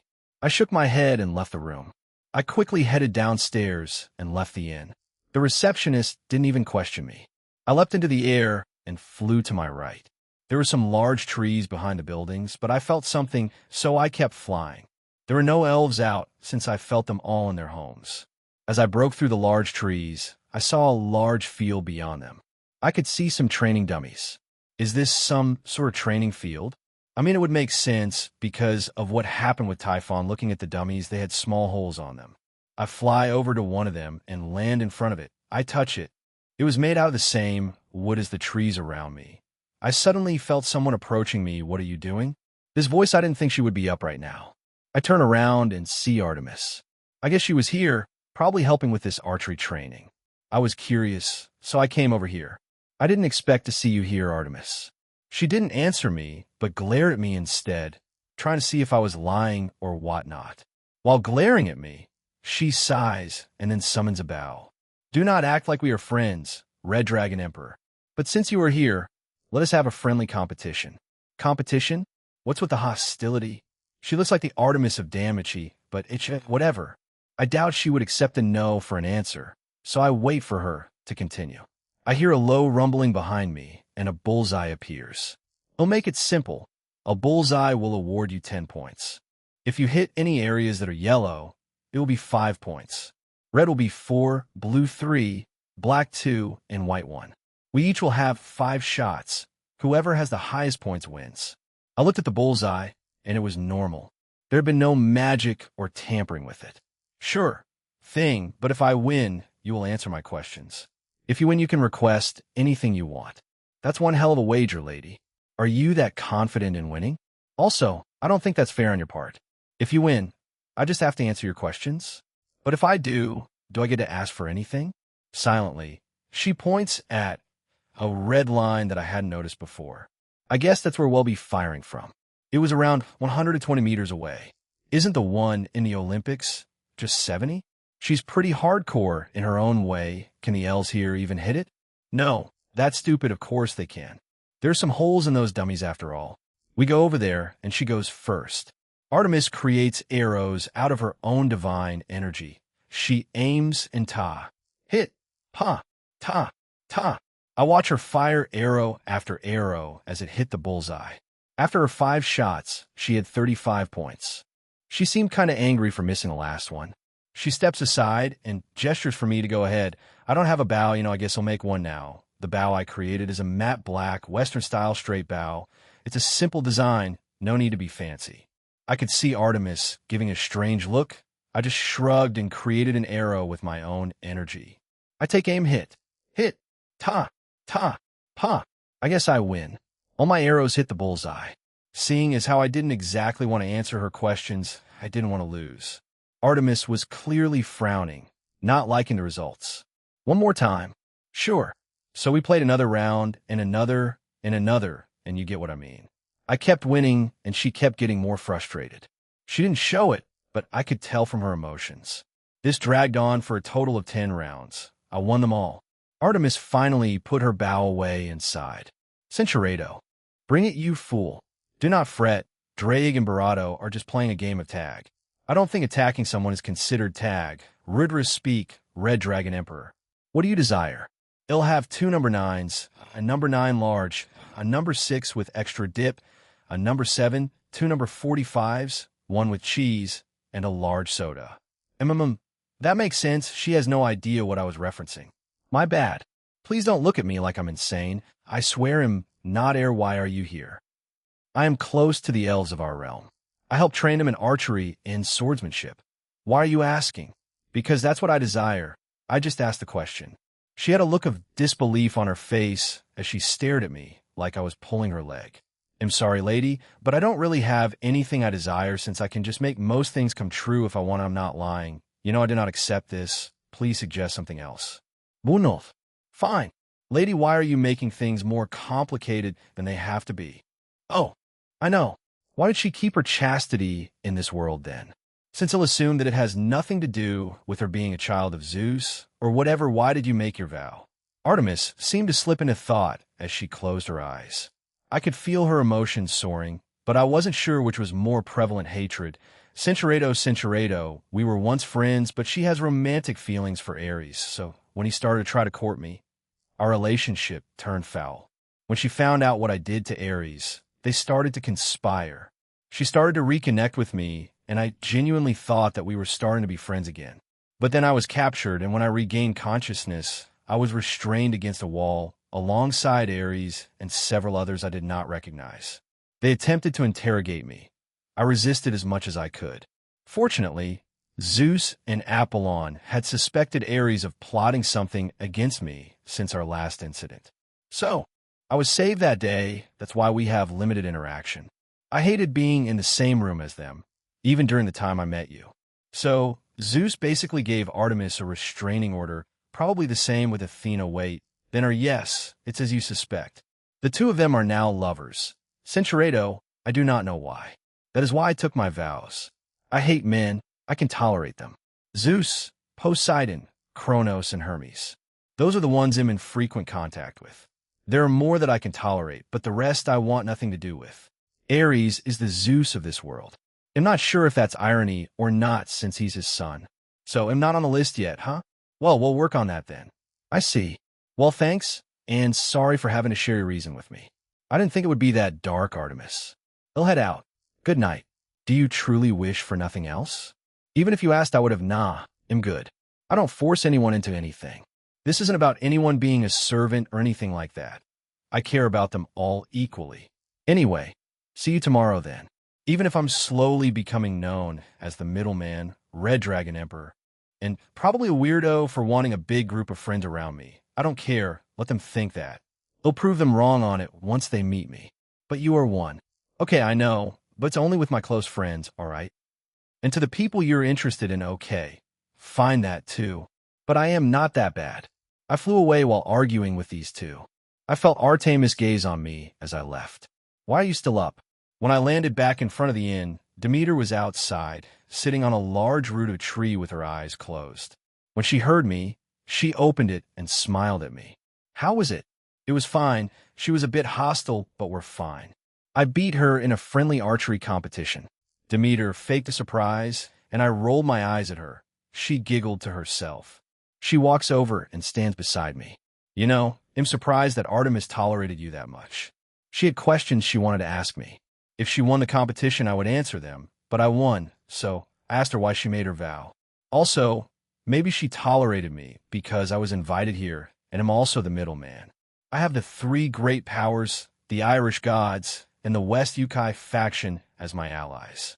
Demeter nodded and hummed. It would be dumb for most of them to attack me. Although they cannot do anything against me, the threat posed by those I am friendly with or in an alliance with is widely known.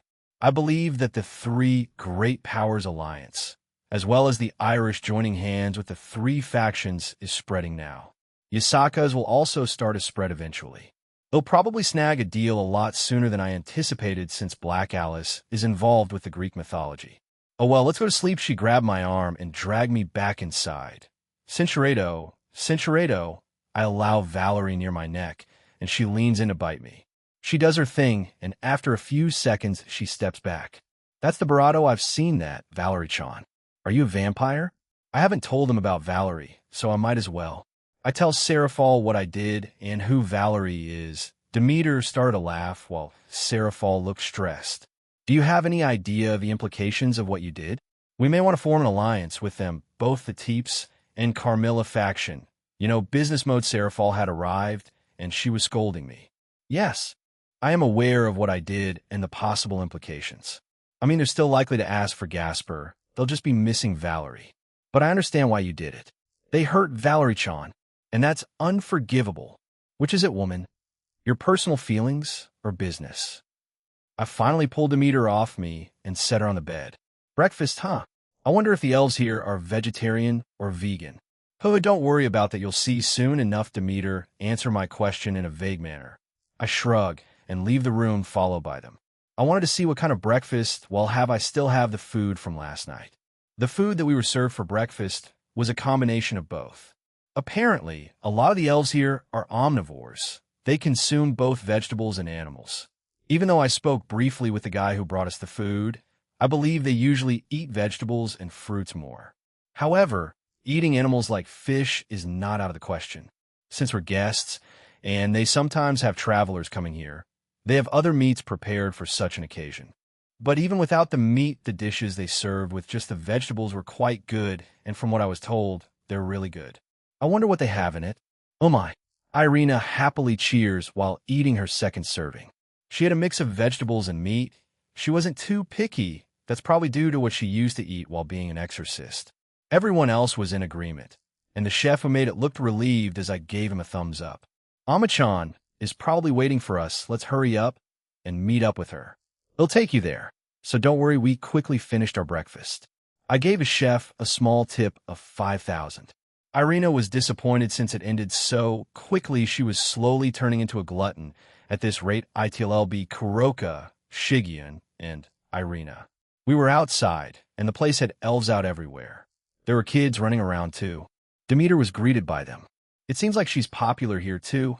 However, we got strange looks. This place looked quite picturesque, even in the daytime. As we approached the stairs, we passed the center of the village, and it looked as if a ritual would be conducted there. It was surrounded by pillars. However, no one was currently there, but it did have a strange feeling to it. Once we got up the stairs, another elf was waiting there, a dark elf. The dark elf has brown skin, pointed ears, and silver hair. She looks like a girl around the age of 39 years old. She has violet eyes, and her light lavender hair is long, shoulder length, which she tied in a sleek ponytail style with side front bangs. She is moderately muscular with an athletic build and toned legs. Greetings, Goddess Demeter. I trust this is the middleman. How do you do? I am Niena, the queen's personal bodyguard. Please follow me. She is waiting. She turns around to stand on a platform. We follow her, and once we are all on it, it drops down. So there is an underground section. The platform falls down with no change in anything as we're just surrounded by walls of rock. Then wow, there's a city underneath. There indeed was, and a small glowing light at the center. It looked like it was underneath the ritualistic place at the center of the above city. Perhaps those two are connected somehow? I'm surprised though, there were very large trees here. Some of the houses and buildings had been built into them. The bridges were giant roots from the trees connecting the land to one another, while the higher elevations had wooden bridges, probably made by them. Both the above village and our underground city are our homes. Only elves of this realm, or anyone that has been given permission, may use this platform to go down. This was created by our previous queen and king. Elves, fairies, and spirits live here. You may have sensed them while you were there last night. The building to the right background is where the queen currently resides. The building in the middle is where the elders and the queen hold discussions. The one to our nearest right is our library.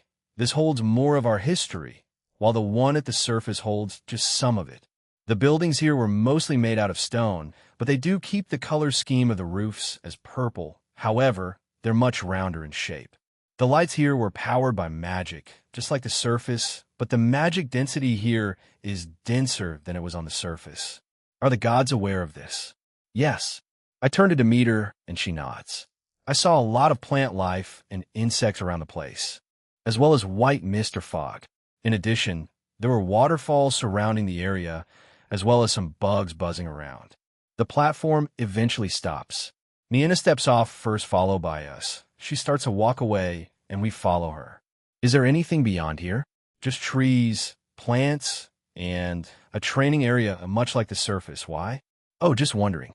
It wasn't a very spacious city. There were more houses and buildings around it, but I couldn't feel any other life outside of this small city. There were a few elves here walking around and doing their own thing. But what did she mean by elders? Do old elves assist with decision-making? The queen looked a bit young, so I would assume the older one would help in the decision-making, maybe even the past king? How do we get to the castle? Just as Irina asked, we come across another platform. It's like the ones in the land of heroes and giants. ITLL probably take us there, or just teleport us. Niena stepped onto it, and it didn't do anything. We got on it too. We were suddenly teleported in front of the entrance of the castle. There were 2 guards, another dark elf, a male, and a blonde elf who was also male. They saluted Niena and let us through. Across this bridge is another section, mostly a housing district. It is small, and you will need to turn right for where we first descended from. It also has a small marketplace, as we live off the fish and plants down here, much like the surface. Niena explained as we walked through the castle. Colors used mostly were purple and green, with the occasional yellow or blue, but it wasn't overly fancy either like the one in Harpy Haven. There were a few pictures of a female elf and male elf, probably the past rulers. Upon arriving at a door, we enter it, and inside we find Queen Amaryllis Ismene. She was wearing the same thing as last night, but she didn't look as tired this time. She smiled at us after we arrived. Niena joined her at her side. Amachan, we're here. I swear this goddess is just friendly with everyone. Welcome to our quaint village. Red Dragon Emperor, Goddess Demeter, and Seraphal Leviathan. Did she know about Seraphal? As I glanced at her, she didn't seem to react much. She's probably used to it. This may seem sudden, Censuredo. Seraphal completely short-circuited as this request came out of left field. I am aware of your interest in forming a large group of companions. Isn't this a prime opportunity? I will stream my queen. Stop. Amaryllis suddenly lunged forward in a panic, and Niena rushed to restrain her. I was expecting some kind of serious request. Well, I mean, this is serious in a way like, why does she want to be pregnant? May I know why you wish to become pregnant? Are you really considering it? Demeter, Valerie, and Seraphal snap back at me. I shake my head. I just want to know her reason. There has to be a reason for this. Why doesn't she just ask another elf? Or someone else in this world, as you know, when the last queen died, the past king stepped down and has entered his retirement. I have been searching for a new king since I took up the throne. However, every candidate that has been put forward has been lacking in some areas. So, I came to the conclusion, if a strong and capable man helps me build a worthy heir, I can raise that boy to become king, find him a partner, and they can take over for me. I thought of her as a smart and wise woman when I first met her. Censuredo, I also still have a lot of things to do in this world and another. Places to go, people to meet. I can't marry you and be locked here.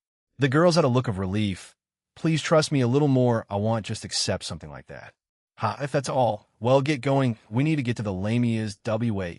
Very well, we don't need to get married, but please consider romance with me. I smile at her and teleport back to the surface. Red Dragon Emperor. I teleported back to the top of the staircase. Below us was Artemis. It looked like she was heading our way, but stopped. Artemis Demeter left my side and hugged Artemis. She looked a bit uncomfortable, but also hugged her back. They speak for a bit, and I turn to the girls. You know, I'm thankful the elves I met in Ireland didn't react like that. Censuredo, I agree with her. What just happened changed how I see her. And Irina, don't say those kinds of things when you're with women who have been single for most of their lives. Griselda had reached over and gently pinched Irina's cheeks in a playful manner. Irina had tears in her eyes. It seems they get along well now. Do you want to go take a look? Huh? Artemis is training the elves on archery again. Artemis seemed a lot less hostile today. Maybe because of what happened?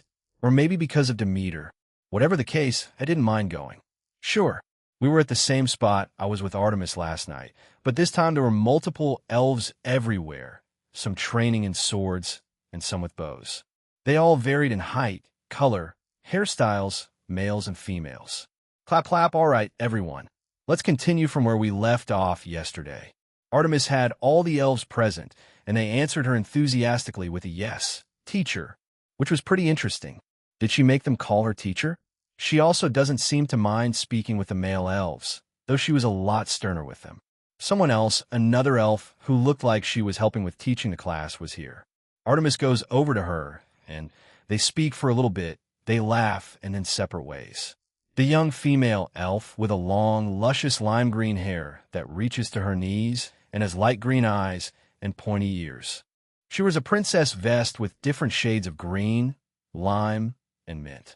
Her skirt is also the same color. She had 2 scrolls attached to her belt on the left side. She wore black fingerless gloves, except for the index finger, which was covered in both hands. She had a very unique-looking bard's hat with a red feather on it. The bow she had was also unique, as it was also in the shape of a harp. She sees me looking at her. She gives me a small wave and smiles. That's Rena. Artemis had come back to us and probably saw me staring. She continues. She's a powerful elf. She's mastered the use of the bow, is a martial artist, has a high mastery of wind manipulation, plant manipulation, and uses the power of song and music. She can create music that can help her allies or damage her enemies. She's a one in a million geniuses to be born. She can also form contracts with spirits, but she can also naturally use spirit magic. I believe she's a hybrid, a half-elf and half-spirit, or perhaps a demigod. An elf-god hybrid. I felt her use divine energy once. That's quite an extensive list, but yeah, you're right about that. She's a hybrid. Elf-spirit hybrid. How can she use divine energy? I don't know, but she's at the peak of ultimate class. I see Artemis wave her over. She happily does so and joins us. Yes, Rena, this is the middleman and his companions. Nice to meet you, middleman. Imrina, I saw you staring at me earlier. Did I look that strange? No, you just look familiar. Sorry for staring. Imjean, by the way. I believe she's from a game from my old world. She does resemble one of her job paths. I didn't expect to see her here, though. Though she was just a normal elf, and in that path, she does use music and spirits to fight. Nice to meet you, Jean. Well, we'll get back to teaching them. Rena quickly left after greeting the others of my group. Artemis gives me a strange look, but doesn't ask me. I wonder what Rena's deal is. If what was said from before is true, then she may not have come from here originally. Demeter is the place where the Lamias live. Far from here? From how fast we usually go, well, reach it in an hour. More if we take detours or stop to look at the scenery, which is mostly trees, plant life, and other remnants of the past. Let's leave in an hour then. I doubt that the queen will give up that easily after we leave abruptly. Artemis again looks at us strangely. Demeter explains what happened while giggling. The goddess of moon, hunting, and archery just shook her head disappointedly. Hot idiot. I swear ignore it. I will speak with her. I knew her parents. They died during the attack of that thing and Typhon. Oh, Black Alice. Huh. All right. I'll leave it to you, thanks. Demeter whispers to the shocked Artemis as she nods understandingly in the end. She doesn't speak about it anymore, and I look at the other girls as they go around speaking to the elves. They were quite friendly. Well, get going then. Sorry about this overprotective idiot. I awkwardly look to the side as Valerie and Penemu apologize to Artemis and Rena. Don't worry about it. It's sweet that he cares about you all that much. He did not kill anyone, just glared a lot at them. It's fine, no harm done. Well, physically at least. Not too long after the girls started to help the elves, in particular the males, they started to get hit on. I tried to ignore it at the start, but they tried to get too close with them, and I released a bit of my aura, scaring everyone. Anyway, they stayed away from me and stopped doing it. I got a call from Rennie, and Aquino almost immediately, I guess I let out a bit too much that they could feel it. Kuroka was with Aquino, so she spoke through the transceiver. The queen didn't appear, much to my surprise. But I'll leave that stuff to Artemis then. We thanked them open last time before flying away and out of the village and barrier. Onwards and upwards then. Demeter, what can you tell me more about the Lamia's place? Their leader is called Alice, ironically enough. But she's a nice Lamia. She likes eating, mostly reading books. She's what you call an otaku. That's why the buildings in their home are mostly based on Japanese architecture. They're also quite passionate. Why did you shout that? There were multiple complaints beside and behind me. The only one who took it in stride was Penemu. Demeter giggled to herself as Irina and Valerie were flustered. As we kept on flying, I could see very large trees in the distance. There were a lot of them as they stretched across the area in front of us. It's the forest of giant trees. Those were planted a very long time ago, before the attack by Typhon and Black Alice.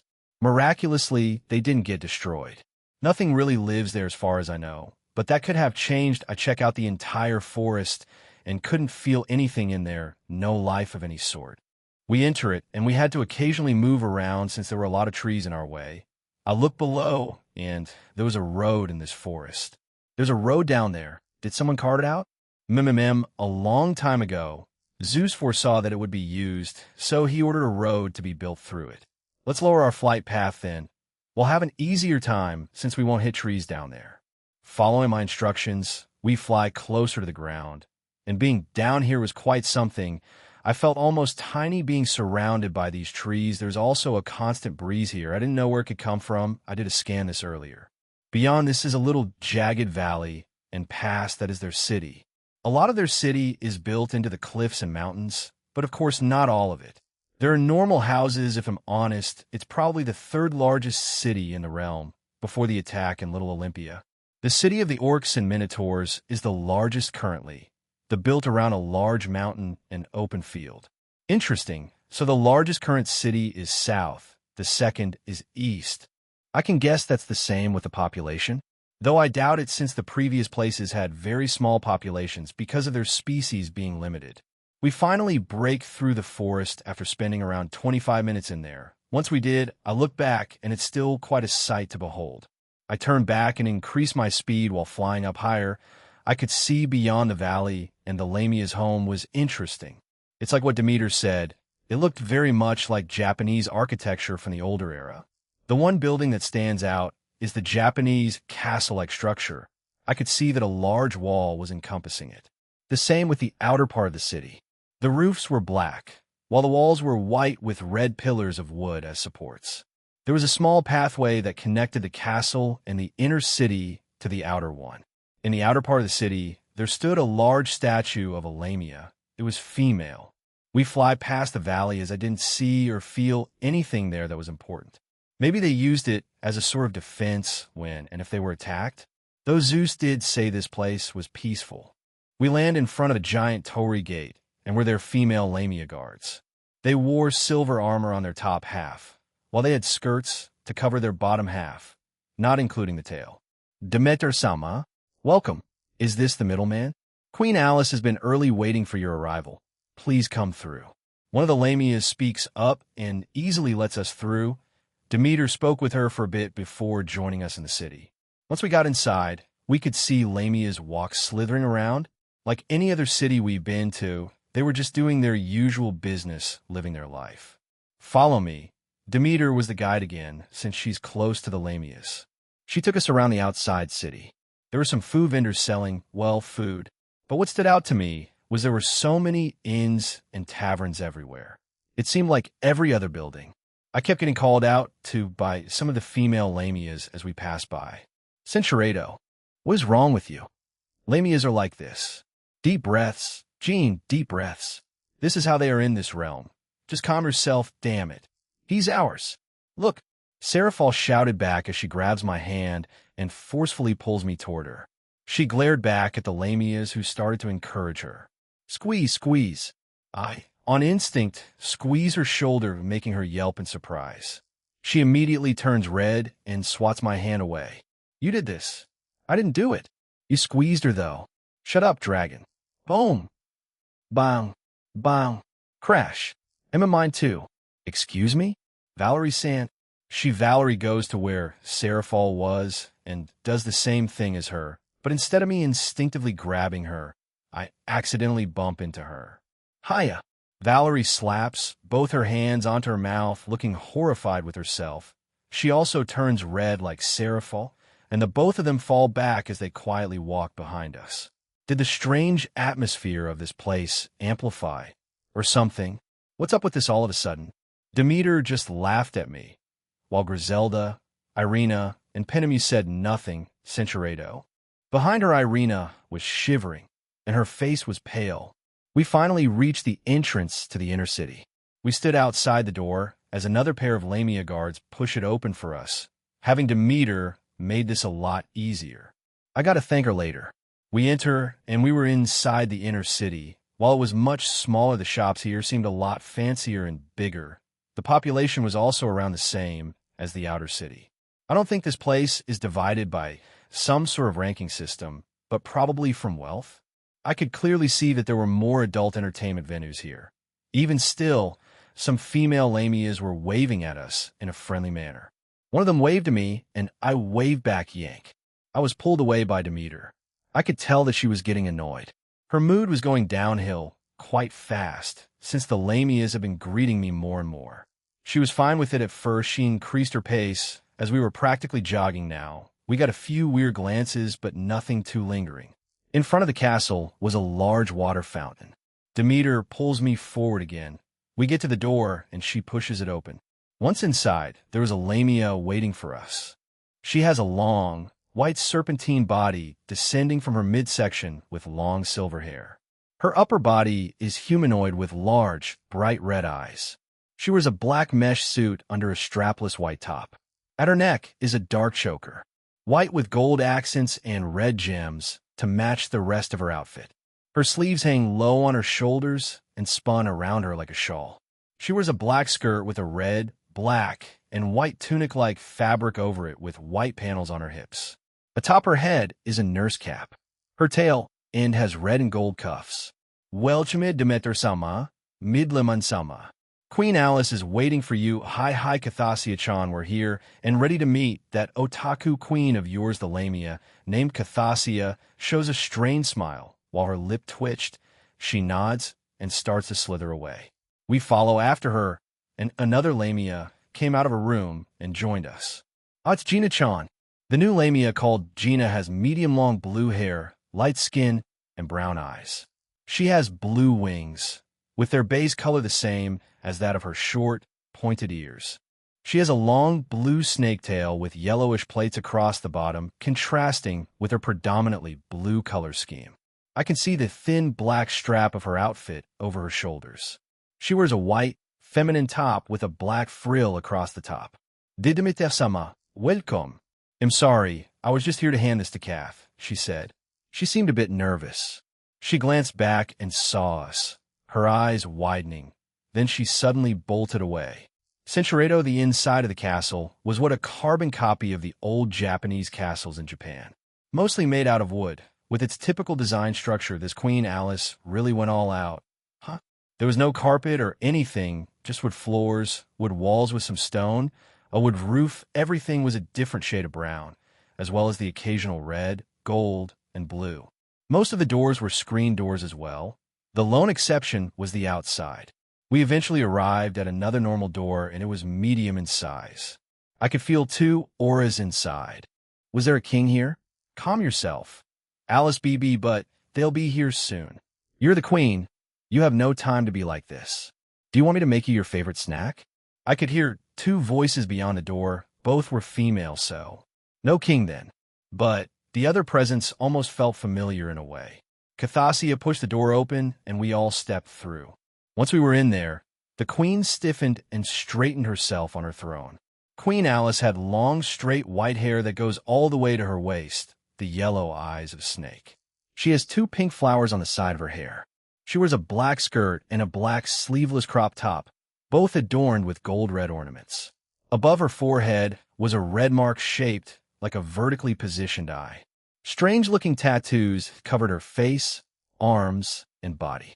She had a distinctive, otherworldly appearance. Beside her was a kitsune. Wait, what? The kitsune girl has radiant orange fur with white tail tips and brown fox ear tips. She wears a red and white miko kimono with a beige apron tied with a red ribbon and traditional Japanese geta. Her eyes are an ombre shade of yellow to brown.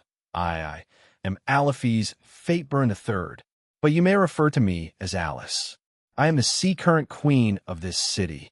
I welcome you, Demeter-sama, and Midleman-sama. Why is she so nervous? I am Senko, her attendant. It's nice to meet you all. It's been some time, Demeter-sama. The kitsune bows to us. So, she has an attendant too? I look around the room, and it was relatively normal. Unlike the rest of the place, the throne room was made in a more Western style. She probably wanted an actual throne to sit on rather than just sitting there.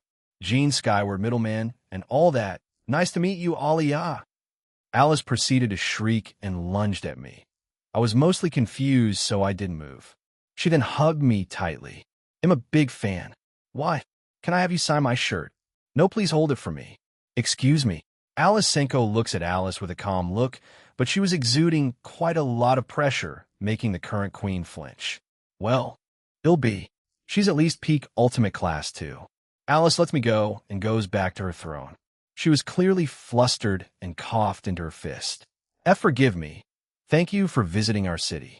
While it may not be much, we do have a lot of local businesses. I'll be honest with you, the only thing this place provides are Lamia-themed establishments, and that's about it. Losing her queen attitude and vibe, she lays it out in a blunt manner. She sighs again and leans back on her chair. How long has she been ruler? She seems young and not that mature, yet making the entire city look like old-era Japan is a bit. Allow me. Yes, the main attraction is the Lamia district and the Lamia women. The queen chooses one king, and this entire city belongs to him. Now, not all the Lamias want that, and that's fine. They may choose another mate, however. They have to leave. Leave? Like as an exiled? That's pretty hardcore if that's the case, yes. The Lamias currently here are descendants of the previous queen, while others trace their lineage back to the first queen. Alice is no exception. Lamias who wish to build families will settle down, while others choose to remain single and wait for travelers to visit the area, or go out to be exiled and live their own life. Most of those travelers are nothing special, so when they become the ruler in here, they do feel quite special. I have served the last two queens, Alice's mother and her grandmother. What about the ones in Little Olympia? I did see quite a few of them in the entertainment district. Are there exceptions, or are they exiled? Or are those descendants of the ones that were exiled? There are exceptions, but I would assume most of them have left and have been exiled. We wish them luck and good health, but those are the rules set by the first queen. The exceptions sometimes venture out to do business with the other races, or in Little Olympia, of course, we won't stop them from trying to charm anyone or try having fun. Okay, so what about you then? Why is a lone kitsune here? I know that look, young dragon. I am here because I was saved by the first queen. I was here on a little journey around the supernatural world. I had made it to this city when that attack happened. I wanted to repay her, but I grew fond of this place, so I decided to serve them. It's been a fine life. I see. So, just serving them because of a lifelong gratitude. Huh? I can see that she has a goodish relationship with the current queen, as she's quite obedient to her now. To expand on the earlier question, the local entertainment venues and our hospitality services are the main attraction. However, we have one of the best hot springs in this realm, only second to the muscle brains of the South. Next are the views. You can see the forest of giant trees from here, as well as our Lantern Festival. It's to celebrate our past and current queens. It's a monthly thing. There's one happening tonight, actually. Please do stay. We just released magic-powered lanterns into the sky. They will eventually burn up and vanish. Our massage parlors are also quite good, offering relaxation and therapeutic services. We're also growing in the otaku culture side, if that's what you're interested in. Alice is quite fond of Japan and has adopted many things over the years, to the buildings, food, clothing, and parts of their culture. She's what you call a Japanophile. Yeah, I'm aware of one. I interrupt Senko as she lets out a laugh and nods her head. She stops talking and looks at Alice, who had turned into a human. I know transformation magic. I can turn myself into a human. How is it? Is it to your liking, Jean-sama? In her human form, her blue-purplish skin had turned into a peachy pink color. Everything else was the same, except her lower half now had legs instead of tail. Her boots had her eyes by the knees and by her feet. She was looking at me rather expectantly. I'm not too sure in how to respond to her. She looked pretty in both? You look beautiful in both your forms, I guess, Thud. She fainted. Her eyes had become completely white, and she was breathing heavily from the effort. You have gained a new follower. Well done. HAAA. Kathasia, go and show them around the place. They'll deal with this Edie, our queen. Yes, Senko-sama. Please follow me. I forgot Kathasia was here with us during all that. I guess that's a normal enough scene here.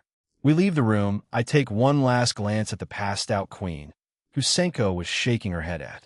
It's been around 100 years since Alice took up the throne, and she's still quite childish.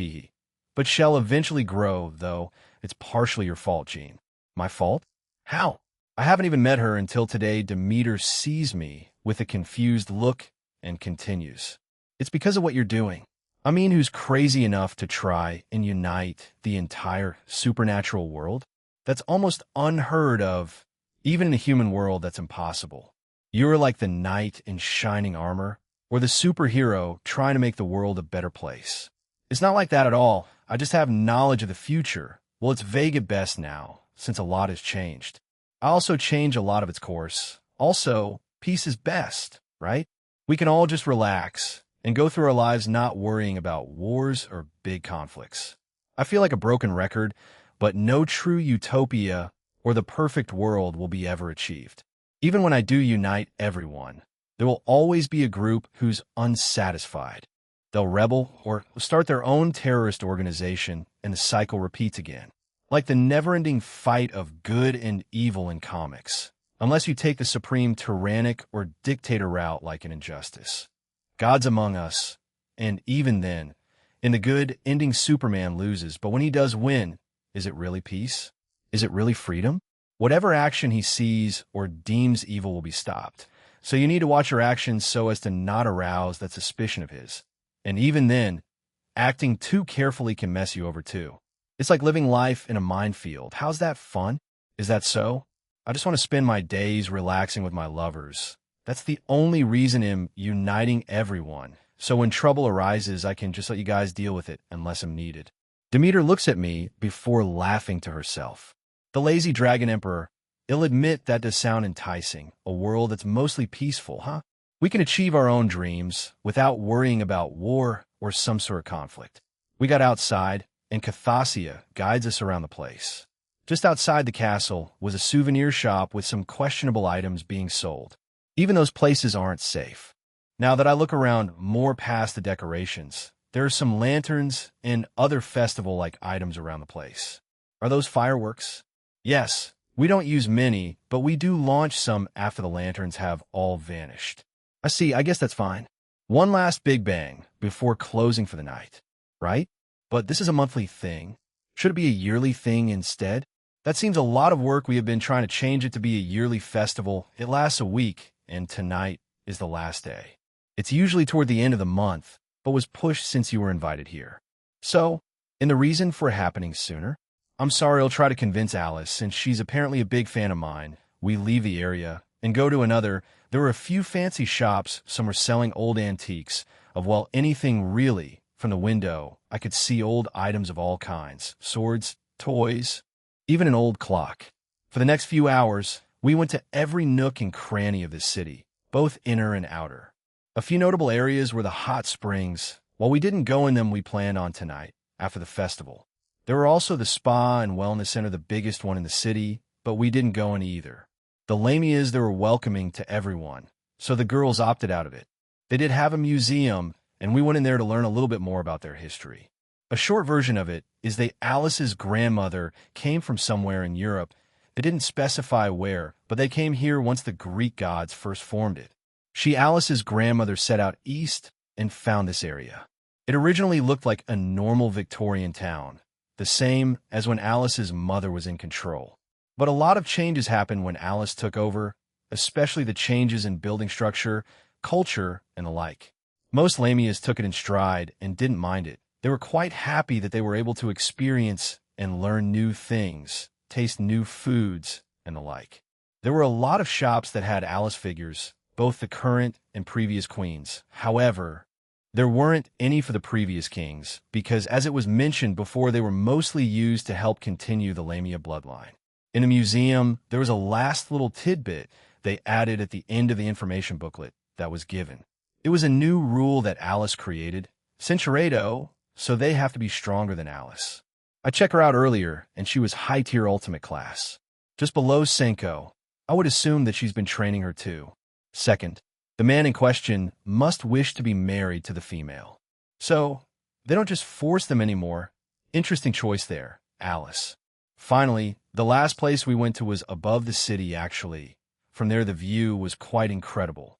While it wasn't official, they planned on making it a tourist spot in the next few years, but they haven't gotten around to creating a path to walk there. Nighttime, we were at a little restaurant we found near where we were staying at. Well, we were informed that we were staying in Alice's castle. So, We were having dinner right now before going back. There were a lot of lamias out right now as they were beginning to let some lanterns float into the sky. We were watching all of this through the window by where we were eating at. Everyone was enjoying the food since it was just regular Japanese cuisine. It was also cooked quite well. It's pretty. This will never get old. Will we be able to let some lanterns float up? Yep, I bet Alice-chan will have some ready for us. Irina was satisfied with the answer as she turns to Griselda and asks if she wanted to let some go. She agreed and looked forward to it. Penemu had been silent for quite some time now. I wonder what's on her mind. She sees me looking at her and shook her head. Sure thing, I'll wait. We have 3 days left before the tournament starts. Are you going straight to the south after this? 3 days, huh? I'm not sure, maybe. If we're done over there after tomorrow, then we'll have a day left. So we could just relax in Little Olympia waiting for it to start. It'll probably have a little meeting with the gods too about the alliance. Is it quicker to fly here to the south or teleport back to Little Olympia and then go from there? Teleport back and then fly from there. The terrain over there is relatively plain. The orcs and minotaurs have destroyed the remaining surroundings to make travel over there easier. They're a very welcoming bunch. They have a lot of parties for now reason, you know? I see. Then we'll teleport back in the morning. After that, the girls will probably ask for an hour break. They'll go tour Little Olympia on my own then. We should finish up soon. Everyone should start to let their own lanterns float into the sky. I do want to see it in full view. So Irina started to devour her food at a faster rate, but started to choke. She was handed a drink by Griselda and was scolded. She let out a sheepish laugh. We were at the same spot for the future tourist spot. Alice, Senko, and Kathasia were with us. Alice had given each of us a lantern and said we should release them all at the same time. We apologized earlier saying she didn't have time to make a custom one for me. She really didn't need to, but I appreciated the thought. Alice was back in her Lamia form and was waiting eagerly for the time to do it. She wanted to do it at 11 at night. Exactly time slowly moved forward until now. She happily shouts. We all let go of our lanterns just then. Everywhere in the city of the Lamias, probably hundreds of lanterns started to float into the sky from multiple points around the city. The night sky suddenly turned into a yellow-orangish color, almost like a fake sun just appeared in the sky. The girls were looking at it in awe, the same with Alice, even though she's probably seen this so many times already. It's the little things, Jean. Enjoy them while they last. Not everything is forever after all. Yeah, enjoy the moment with whoever you're with, because someday you'll say goodbye to them. I felt someone hold both my hands. It was Seraphal and Valerie. It's beautiful. Let's come back here again sometime in the future, Jean. I agree with Valerie-chan. Let's bring more people with us. The future. Huh? Sure thing. I'm sure everyone would enjoy this little scene. Maybe we can recreate this in Kuo. I can suggest it to Rias and Sona. They probably won't be against it. Sure thing. Let's all come here again together. A few minutes later, all the lights in the sky that were coming from the lanterns vanished bang. Bang. What replaced them were fireworks. They varied in size and shape, but they were quite a spectacle to see. Alice had brought some sparklers with her and was slithering around while they were on. She really did act like a kid.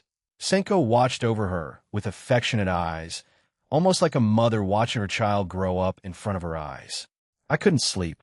Valerie, Demeter, and Seraphal were all fast asleep.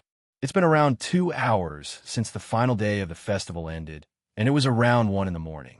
I had left my room where I was staying in Alice's castle. Everyone in this castle was asleep except for one. It was Penemu. I followed her aura, and she was by a little veranda. Our rooms were on the ground floor, and it was like any typical Japanese-style bedroom. I stand beside her without saying a word. She was looking out into the distance. There were a lot of clouds blocking the view, but we could see a shape of a mountain in the distance. I couldn't feel anything over there, so it's just a regular mountain. Couldn't sleep? Know something bothering you? Maybe okay. Looks like she won't be giving me straight answers then. So, we just stood there in silence. How do I even approach this? I don't know much about Penemu. Both in this world and in the books, she's an unknown to me. Hey, Jean. Do you like this world? Huh? What kind of question is that? Of course I like this world. If I didn't, I would probably have left near the start of my reincarnation. I've met a lot of people and experienced many things. It would be weird if I didn't like it. No. W what? No. What the hell does that mean? You do not mean that. Fully yet. Because I really, really love this world. Even with all its faults and flaws, but I know nothing can stay unchanged. Fun times, happy times, they can't possibly remain the same. Our times together, they'll all slowly fade away. Even still, I love it. I love this world. I love everyone in it, even when I fell. I wanted to help people help the humans. Is that such a sin? Penemy wasn't talking to me, was she? Just find them. Yeah. She finally looked over at me when I responded to her. She had a confused look. I look at her with no change in expression and continue. Just find new fun and happy things you can enjoy, even if it's by yourself or with others. We're part of the supernatural world. We have extended lives. I'll have to say goodbye to my human friend somewhere down the line. But even still, I don't regret becoming friends with them. They're two dumbass, but they're two dumbass that stick with me and make me laugh. I've only known them for a few months, but they're good dudes. Nothing is forever, but that doesn't mean it's a bad thing. Just enjoy the moment, Centurato. Though that was a rare moment of vulnerability that she showed me. Did she trust me a little more after our time here? I'm still young. Even with the combined ages, I hope someone like her will rely on me more in the future. She eventually stops and wiped a tear from her eye from laughing too hard. You're trying to cheer me up? Im flatat, Jin. But it's too early for you to do that. But, thank you. Let me give you a little advice too, Jean. I raise a brow and look at her strangely. It's not as bad as Azazel said, though you're on the road to recovery. It's a lot faster than I anticipated too. Jean, you may already be aware of this, but life can bring lots of hardships. But it's always important to keep in mind that there are people around you who care for you and are willing to help you through whatever you're dealing with. Yeah, I know. Over the course of the few weeks, I've already realized that. I have the girls, my friends, and family through the Gremories and Hymajimas. I can't mope around forever. I need to move forward. Good. Shut up. Let me have this moment to myself, damn it. I know, I'm aware. Huh. I'll tell you my answer in the future then. I don't have a definite answer to your question, Penemu, but I'll definitely give you one. So just wait a little bit. Is that so? Then I hope it's the same answer as mine. It's getting late, and I'm finally tired. Good night, Jean. Penemu starts to walk away before I can answer. I watch her slowly disappear. What's up with her? I can't really read her most of the time, but she felt at ease at the end. Her emotions have been in a bit of a frenzy since we were in the Elven village, but I didn't say anything. Next day, unfortunately, we didn't get a chance to use the hot springs and only used the baths in the castle. I made it a point to use them the next time I come here with whoever I do come with. Alice was sobbing. I wanted to stay a little bit longer, but I had one last place to visit. Like Ireland, I'll visit these places again. I feel like there are more things I could find out, like how her grandmother and mother died. The other Lamias, I met too, the same with the other races. I feel like I just touched the surface with them. Jwin Swama. They'll come to visit in the future, Alice. Stop crying. Senko was beside the Lamia, queen, shaking her head. She floats up and pinches her ear. Ow, ow, ow. Imzovi. Ow. Seeing a queen reduced to this was quite a sight. I reach out and pat her on the thud. You shouldn't have done that.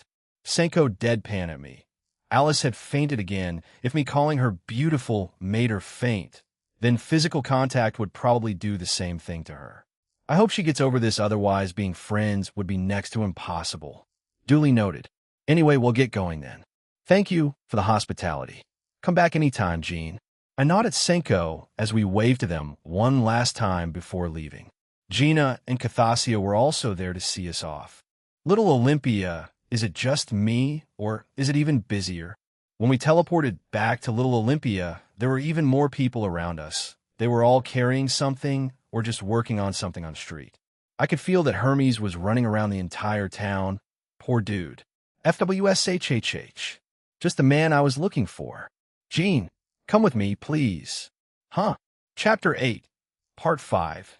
Minotaurs, Orcs in the Tournament of Power. Little Olympia. Jean, skyward, huh? Hermes grabbed my arm and tried to pull me away, but I stood my ground, and instead he fell flat on his face. He hurriedly gets up and faces me again. It's urgent, Jean. Explain. Hermes sighed and nodded. Hephaestus. She needs help making a few things. I can't go into detail here. She's up on Mount Olympus.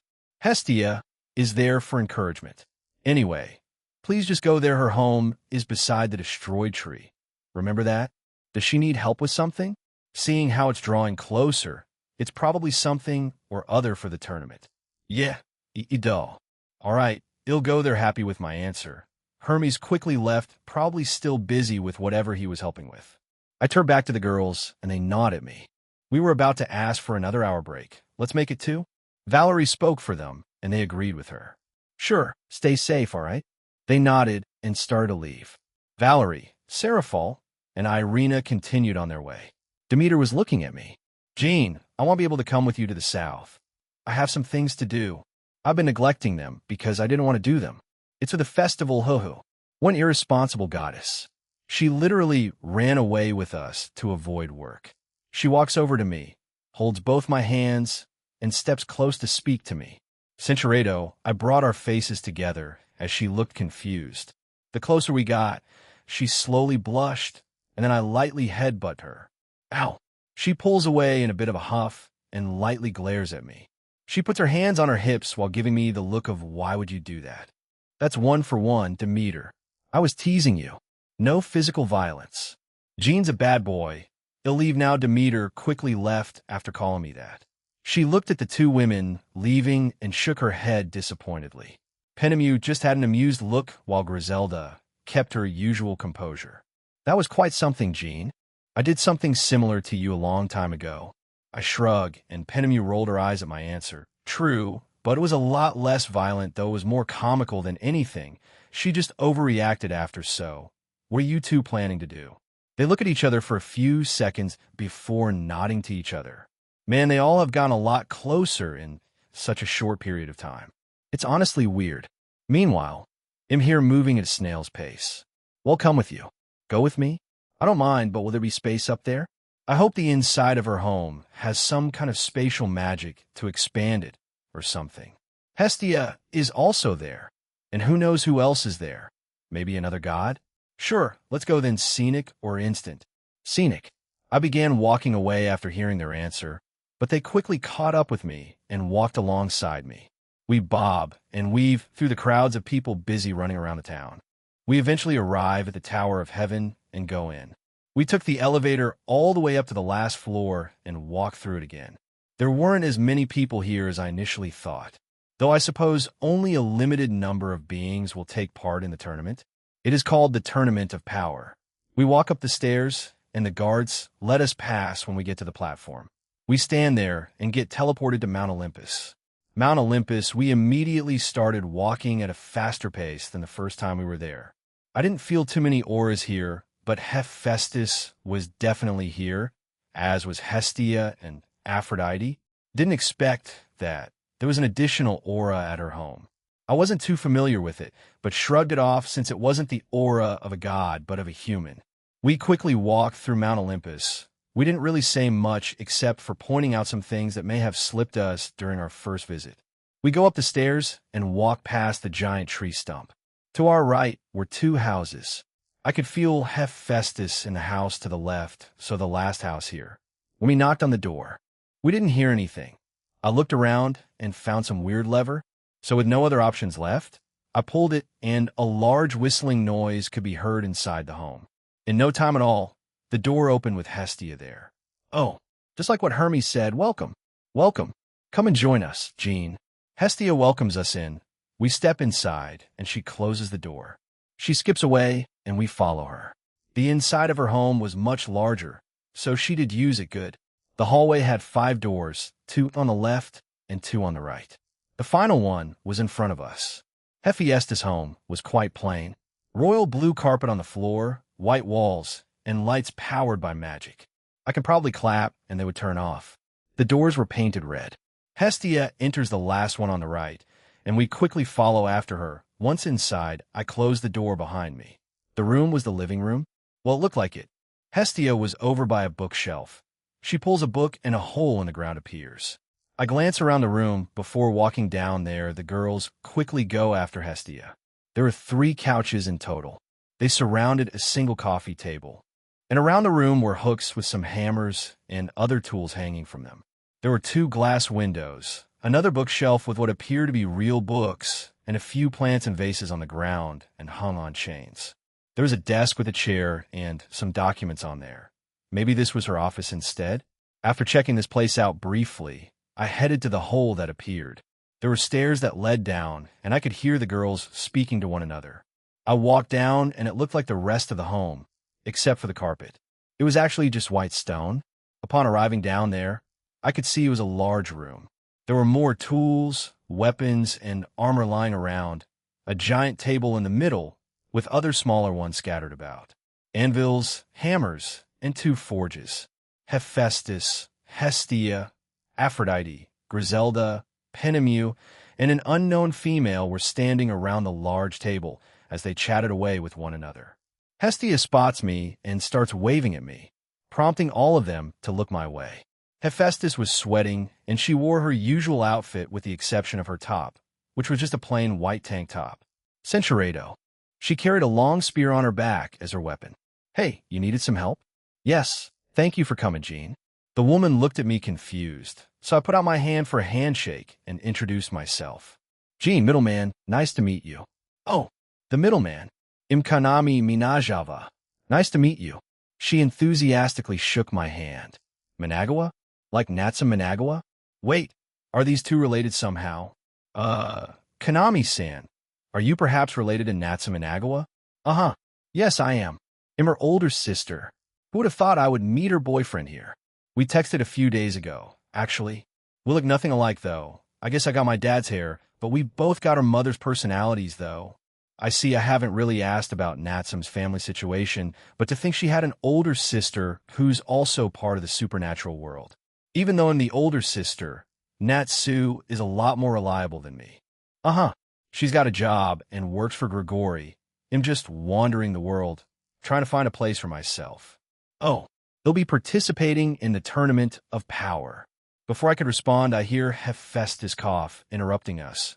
We look over at her. She was a bit annoyed. Kanami laughed nervously and apologized to her. Sorry, but Hephaestus-sama, please help me get a new spear. Kanami bowed deeply to her. Hephaestus sighed. Seems like they were discussing getting Kanami a new spear, then so. She uses a spear? Looks normal to me, and she doesn't have sacred gear. She's a bona fide human. What surprised me was that she was peak high class and was about to break through ultimate class. When I first met Natsum, she was already ultimate class. I guess the younger sister was the overachiever. However, maybe just on the side of the supernatural. Kanami gave me the impression that she excelled at school, but after that kind of fell flat. Maybe it was a lucky break for her that she became involved in the supernatural world. HAAA. I already told you, Kanami, I'm too busy with all the things I have to get done for the tournament. You'll have to use your spear for it. I can create it after the tournament when everything's settled back down. Then why not have the Red Dragon Emperor do it? From the rumors we have heard, he seems capable of many things. He's helping you with your job. No? Why not let him make her spear? Hephaestus shot down Kanami again. Aphrodite jumps in and suggests that I make Kanami's spear instead. I don't mind since she's Natsum's sister. The things I make usually end up being things that can destroy many things. Let's just take a look at her spear. He'll consider it. Let me see your spear, Kanami. She was confused but complied. She handed me her spear and I examined it. Item, Kanami's weapon. No name set durability. 1,360 10,000 effects. 1. Flames. The weapon can ignite itself and produce high-quality flames. I see, so that's why she wants a brand new spear made. Why not just have this repaired? Unless you want a god-class weapon made by Hephaestus. Sheesh. It's not a bad spear, but it really needs to be repaired, unless you just want a new spear. Aha, yeah. That spear has been with me for a long time now. We've been through a lot, but I think it's time for a new one. Unless you can do something about that, then I'll repair it and upgrade a little. But tell me this, where did you get this spear from? Most weapons I've seen don't have the ability to produce anything by themselves. It's usually through magic or other means that it can be imbued with something. I did the same thing with Shigen's whip. I think I bought it in Germany when I was in the country. Some old farmer in the countryside said it was just a spear his great-great-grandfather made. I paid him around 200 euros to take it off him. He was more than happy since he didn't care about it. To be able to purchase something that's like a family heirloom, how charismatic are you? Kanami didn't think much about it, as she tilted her head, confused by my reaction. Well, whatever, let's just repair and upgrade it, nothing too outrageous though. I'll look at the spear in my hands, so it'll start there first. It will have infinite durability. If your weapon breaks, it's a total loss. Next, they'll change it from a normal spear to one that grows with its user. They'll also soul bind it to Kanami Managawa. Finally, those flames will also be able to evolve. While this thing won't be an official sacred gear, it's close to it. It can gain more effects as the user grows and wants more things from themselves and the weapon. Item: Kanamis weapon. No name set durability. Effects: 1. Evolving flames. Flames of evolution. These flames will grow and change to the wielder's desires. The stronger the desire, the bigger and more drastic the changes that occur. Done here. I finished repairing it and upgrading it. The spear had a small change to it. There was a small dragon carved into its wooden shaft. The flame symbol appeared on the pointed head, and both were red. Kanami looked at it with starry eyes, seemingly unable to wait. She twirled and spun it around before tapping the top into the shaft onto the ground. She had a very satisfied look on her face. I'll guess that you like it then. Yes, very much so. Thank you, Jean. Kanami puts away the spear and hugs me. I awkwardly stood there as the girls watched on. Pinami grinned at me. I could feel Hephaestus getting more irritated. Why? Can I have your number? I didn't get a chance to ask for it from Natsu. I nod, summon a piece of paper, and hand it to her. Happy with this, she bids us farewell while leaving the room. I felt her running through the hallway and out the door. Those two are really sister, huh? While Natsum isn't as energetic as her older sister, does come out from time to time. So what do you want me to do? Ting, ting, ding, clank. Are you sure you haven't done this before? I'm sure after being shown by Hephaestus on how to do the basics of blacksmithing, I was hammering away at a plate of armor. I had a few other tools with me, but I was still shaping it with the help of the forge. Pinami was asked to keep track of everything that was done, the materials, tools, etc. Griselda was helping me. Hestia and Hephaestus worked together. Well, Hephaestus did all of it, while Aphrodite and Hestia encouraged her in their own way. According to Comptoir, I could just create an omniversal class item with one hit of this hammer. Now, making those for the general populace wouldn't do anyone good. This was the fourth thing I was making. I had created some smaller things earlier. A dagger, a shield, boots, and now a plate of armor. This thing can at least take up attacks from a high-class being. Anything below it won't pierce or damage it. What was most impressive was that Hephaestus had produced 7 things in such a short time. It was all high-quality stuff too, nothing half-assed or half-baked. As expected of the goddess of blacksmithing. Cinceredo, also, I don't mind doing it, it's just temperature upgrades. But no, thank you. I don't require that kind of compensation, but I'll do it since you've been quite kind to us since we got here. I put my hammer down and walked over to Hestia. I touched her dress and upgraded it. Almost immediately, she had a look of relief on her face, and she started to squeal at herself. I glanced at Aphrodite, and then turned to Hep. Wait a minute. Please put on me too. W, is it the way I spoke to you when we first met?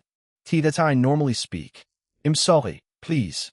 That's Sundara. Cinceredo, that was the first time she called me by my name. She's only called me Red Dragon Emperor or Middleman so far. When I walked over to her and did the same thing, she experienced immediate relief. I walk over to Hephaestus, who was waiting there patiently. I stood in front of her and put my hand on her shoulder. Cinceredo, I literally didn't do anything special. She's overreacting. T, thank you, Jean. No problem. An hour and 40 minutes have passed, and we had gotten a lot of work done. Hestia, Aphrodite, and Pinami had gone upstairs to get some food ready. It was still early in the day, but since we worked up an appetite while working, they offered to. They can cook, right? I mean, Hestia and Aphrodite, I'm fairly certain Pinami can. It would be stranger if she couldn't. It's edible for the both of them. That's not reassuring at all. Cinceredo. Oh, what was that, Albion? You want to fight? All right, let's go. I said, no such thing, fight, coward, bang. Food's ready. Come up here. The time of reckoning has come. I sigh and leave my tools there, Well, they're Hephaestus anyway. We go upstairs and Hestia poked her head out the first door to the left by the entrance. We followed her in, and the room was quite spacious too. It was mostly the same, but had the kitchen and dining room in there. Penemu appeared stressed as she sat in a chair with her hands on her face. I walk over to her and put a hand on her shoulder. She looks up with an exhausted expression. How'd it go? If you eat what they made, you'll die. They're not that bad. Both goddesses shouted back, a bit angry with the low evaluation of their dishes. I take a look at the table, and why is it purple? Why is there some sort of ominous smell coming from it? Why is that one alive? Is that squid? We take our seats as I stare at the weird food prepared by Aphrodite and Hestia. Penemu pushes a small dish she made towards me. I have a taste of it, and it's pretty tasty. It's good. Of course. I made it after all. Me next taste my food, fine.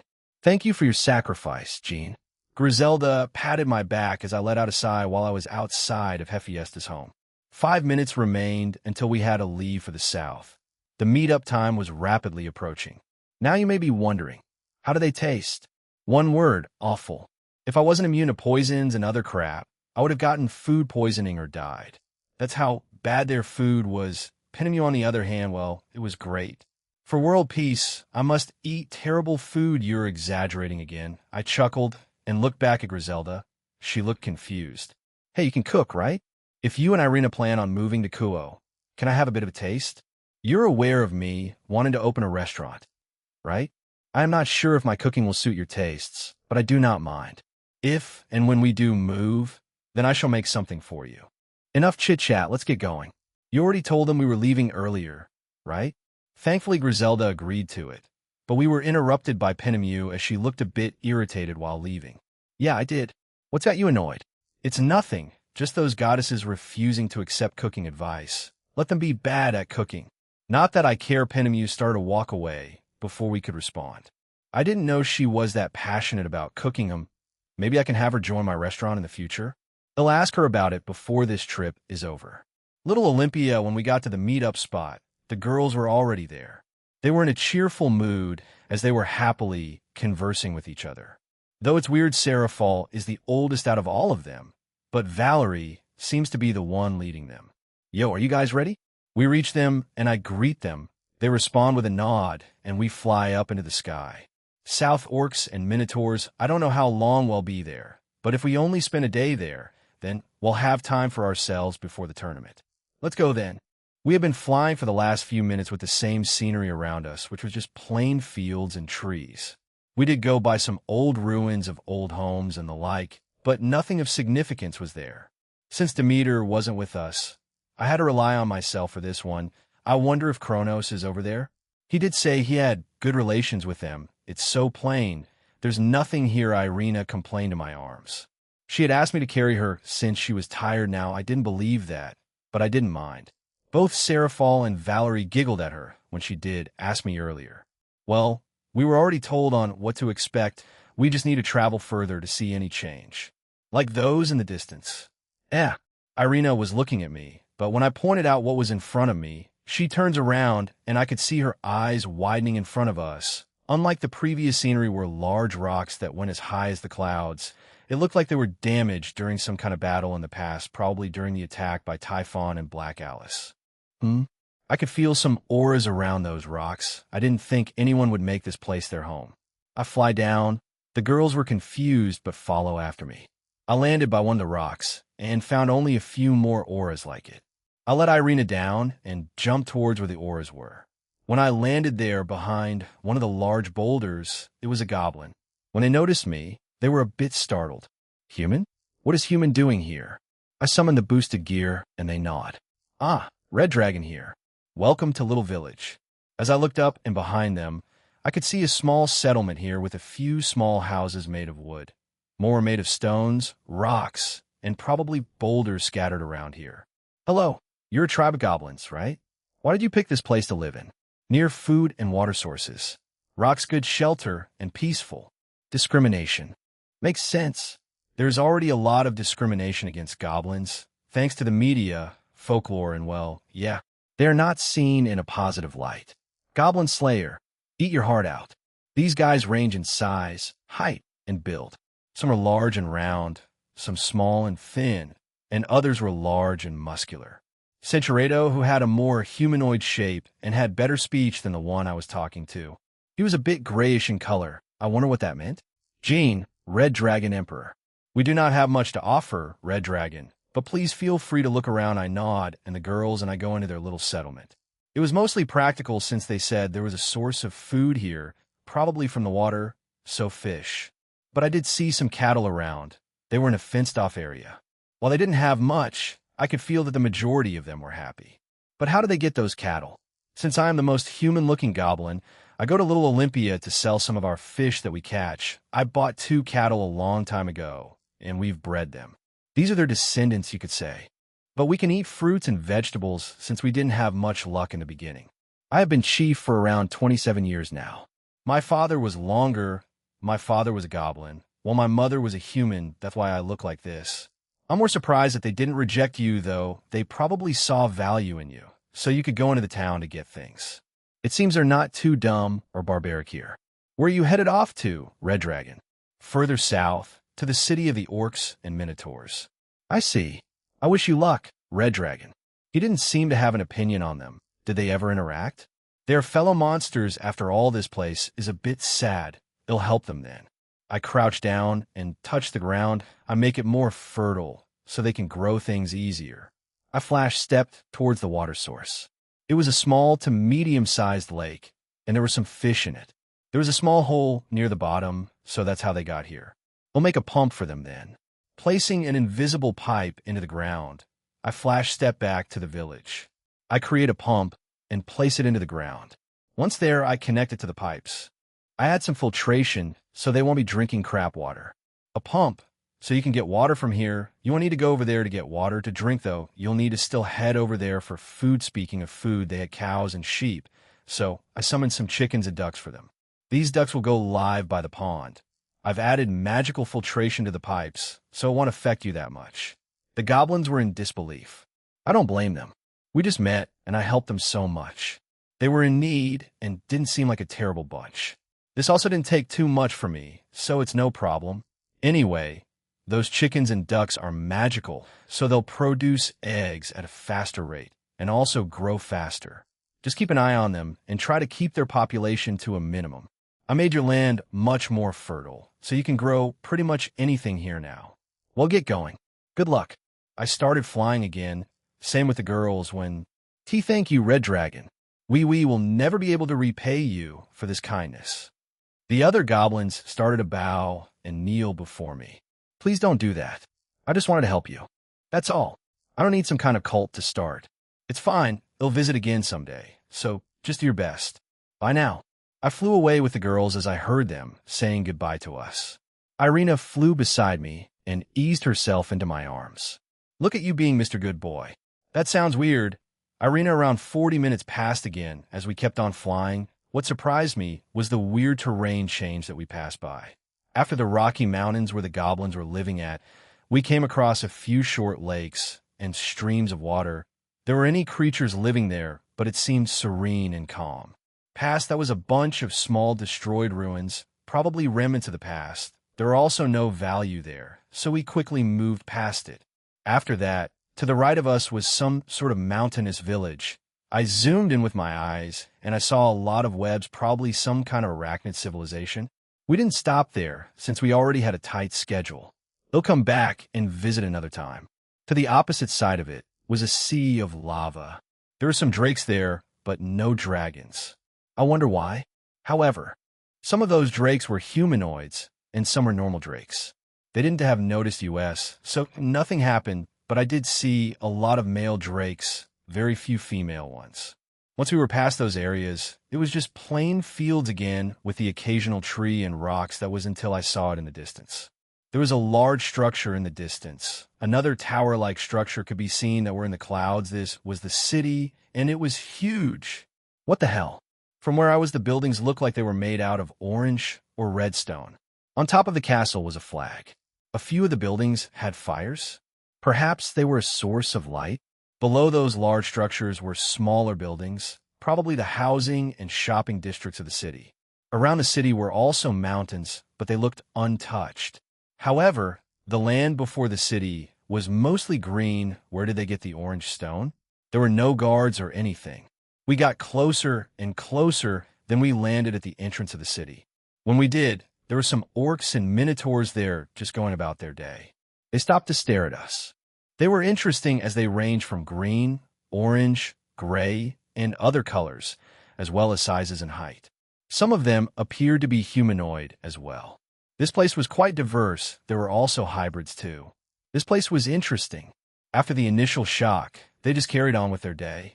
They have gods and goddesses here. Our arrival shouldn't be that shocking. In what seemed to be the middle of this area was a lava fountain. Much like a waterfall, it was slowly spewing out lava.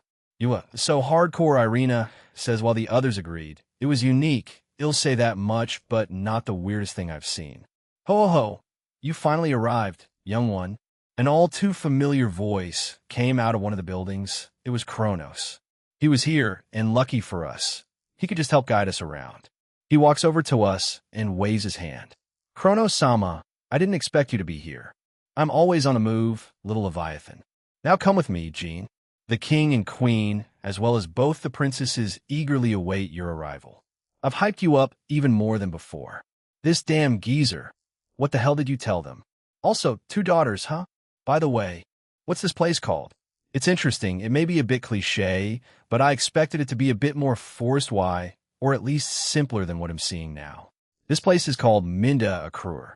I don't know why, but Minda means knowledge, wisdom, and Accruer means who is not cruel. I don't know how or where they came across those words. I certainly never told them it. A city that is knowledgeable, yet not cruel? Maybe something like that? But aren't orcs and minotaurs all about strength and power? I'm not saying that all people have a desire for knowledge and wisdom.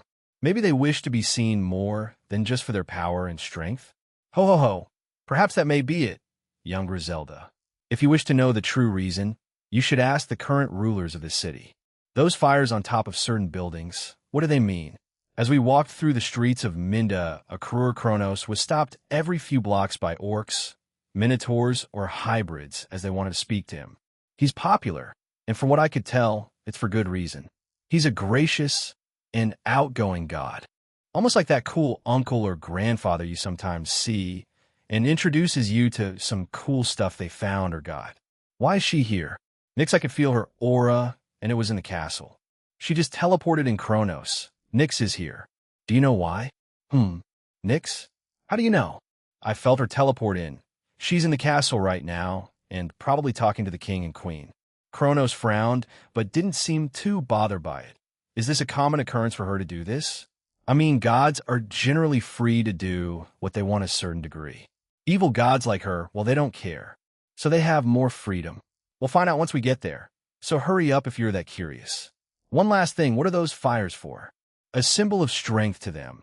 When Typhon and she attacked, these fires are what kept the minotaurs and orcs warm at night, a symbol of their tenacity, and shows that they can get through the toughest of times with the smallest of embers. Also, just some lighting around their city. Ho ho ho. That sounded so cool until you had to add that last bit. Even if it's true, couldn't you have just stopped at that point?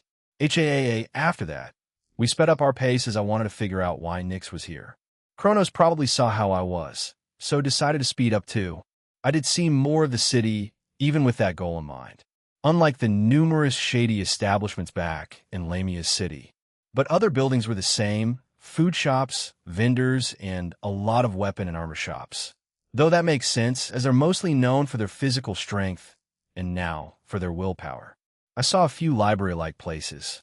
Are there certain orcs or minotaurs who want to branch out? They did rename their city to that name after a few more minutes of walking upstairs and being stopped by Kronos. We arrived at a drawbridge.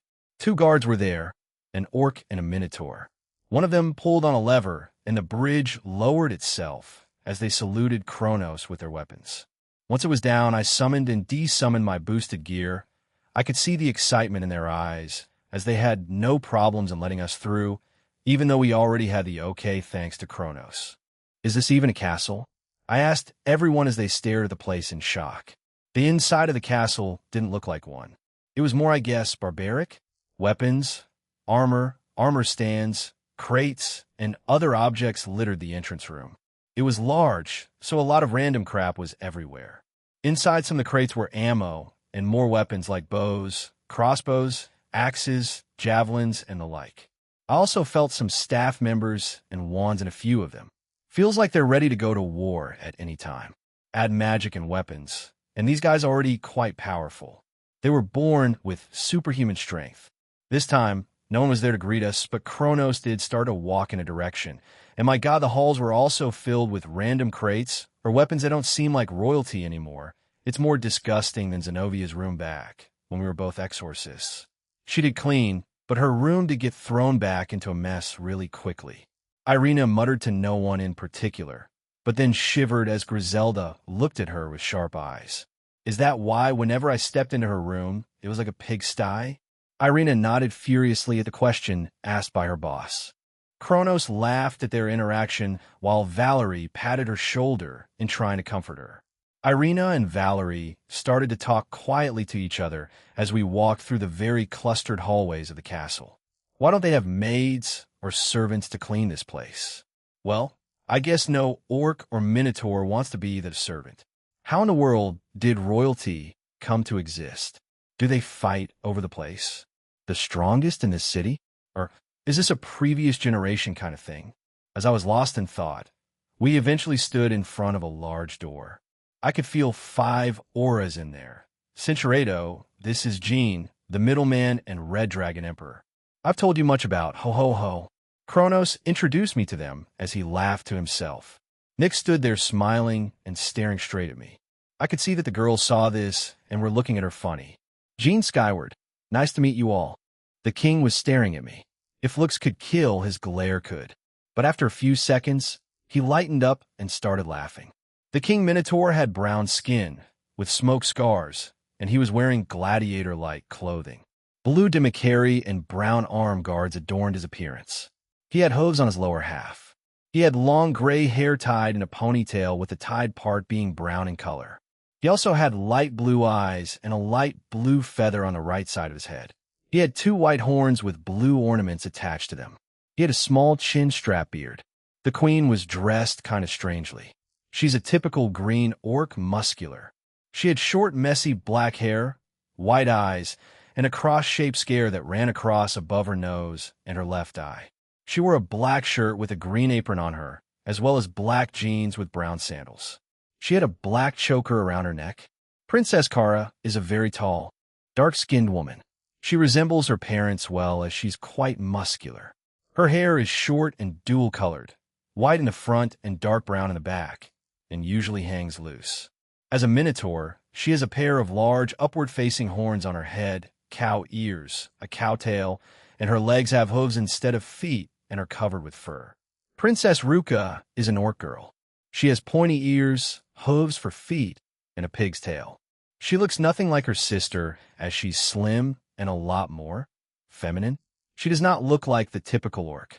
Adopting the Gyru cultural trend, Ruka has long blonde hair dyed pink at the tips. She has light green skin, blue eyes, and long pink nails.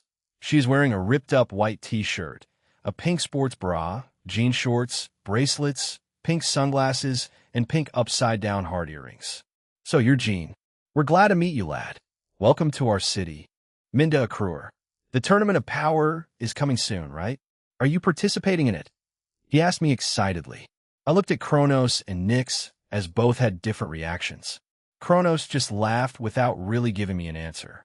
Nyx shrugged, a confident smile on her face. Another formidable woman has arrived. I might be in trouble.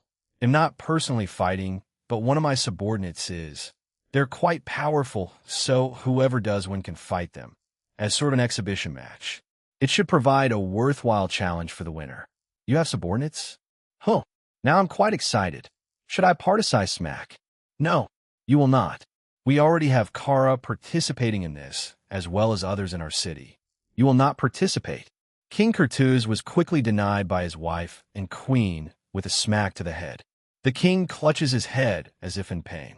He looks back at the queen with a hurt expression. The queen just rolls her eyes at him. Anyway, Kronos has already told us of your plans. Feel free to explore our wonderful city. There are many areas where you can participate in legal fighting. However, those who are participating aren't allowed since we want them to be ready for the tournament. They can train in a controlled environment, in Orc and Minotaur gyms, or even hybrid gyms. We don't want them getting injured before their big day. There hasn't been a winner in those for our town in years. We hope to win this year, especially my daughter. Haha smack. This time, Kara was the one to smack him. She was blushing and was embarrassed by her father who was bragging about her. Ruka was just chuckling to herself. This family is pretty relaxed. Nothing like royalty. Anyway, Kara, Ruka, please show them around. Come back here, as we'll have a feast tonight. We already have an inn for you and your companions to stay the night in. All right, please follow us. We know this city like the back of our hands. Kara flexes her right arm while Ruka stands beside her. They walk past us and go towards the door. Nix, we must decline the invitation, but thank you for the offer. Ah, is that so? Then I'm done here. Bye-bye. Nix disappeared again, and I couldn't feel her anywhere in the area or the realm. She must have left it entirely. I look at Kronos as he shakes his head. He's probably staying here then. I nodded and followed the two princesses. Once we were back outside, they greet the guards, and we start walking through the streets. Princess Kara, why do you want to participate in the tournament? Just call me Kara. My reason is simple. I just want to test myself to see how far I can go. If I win, then great. I can choose one of the gods or goddesses to train me. Valerie was the one to ask the question, and she gave a very admirable reason. Just to test one's self? To see how strong they are in a fair and relatively safe environment? I wonder why Ruka doesn't feel the same way as her sister. Then, Princess Ruka, why are you not participating? Like what Kara said, just call me Ruka. Haha. Isn't that obvious? I will be snapped like a twig. I don't look like a typical orc, do I? While I exercise, I don't do it as much as my parents or sister. I just want to maintain a slim body. And more of the new type of orc that's emerging brain over power, or the combination of both. I answer for her, and she turns around and nods at me. Yes, I want to combine both. If I can enchant myself with magic to become stronger, as well as use my physical strength for being an orc, wouldn't that mean it'll reach newer heights? Not to mention the spells I can cast. Sis Ruka has been obsessed with it since she found out years ago. Mom and I are supportive. It took Dad a while to be, but he eventually did. That's why he brags about us as much as he can. The two sisters high-five each other as we continue walking. As we pass some shops, they explain to us what they are and what they do. That building in the distance is the largest training facility in our city. Anyone can enter and join, but you have to be serious. For blocks down from it is the new gym, which is also popular. It's the type that Sis Ruka goes to, the Brain and Power Gym. Use magic and your natural strength to get stronger. Our first stop is the gym, since Kara is quite popular as the princess and as a person in general. We get in quite easily. We meet the owner, and she tells him that we're just touring the place, and he didn't have any problems with it. The inside was quite large. Different sections train different parts of your body. A few training benches, dumbbell sets that were filled with some sort of magic, pull-up frame and bar, treadmill, stationary bicycle, rowing machine, and even a ring of sorts. Possibly so the members can fight. The ground was soft and hard at the same time. It was weird. Kara explained that if you fell, it would recognize it and would soften so that the impact would be lessened. When you're just walking around or working out, it's tough. Apparently, the mage orcs and minotaurs were responsible for it. That's probably why there isn't much conflict between them, since they benefit from one another so they can coexist easily. Dawn. We had left the gym, and after checking out the other one, which looked the same, but had an emphasis on learning magic and less training equipment. We were walking around another part of the city. It seemed a little rundown, sort of like a bad part of the town, but we were assured that there wasn't anything like that here. We heard some sort of hitting noise, and when we turned to look, it was two people hitting each other. One of them was a typical-looking minotaur, brown fur body with a bull's upper half and a human barato. The other was an orc who was a giant green, bald, muscular giant. The two of them were beating the heck out of each other. Do we step in and stop them, or watch? While these sorts of things aren't illegal or looked down upon, not many do it since there are many facilities in this city to do them at. But you do need some income to be able to join them. But they aren't that expensive, so they may have known each other and probably planned this out. The buildings around here appear quite decent, even in a bad part of the city. They look the same orange or red walls with orange or red roofs. A few fences here since that area looked like a sport ground of sorts. Yeah, it's basketball. I didn't know this place had normal human sports that they played. I could see 2 hoops in there. Oi, what are you two doing? Kara finally shouted as the two stopped what they were doing and looked up and towards us. They were a bit startled and quickly stopped fighting. Suddenly, they rushed to us and became a bit sheepish.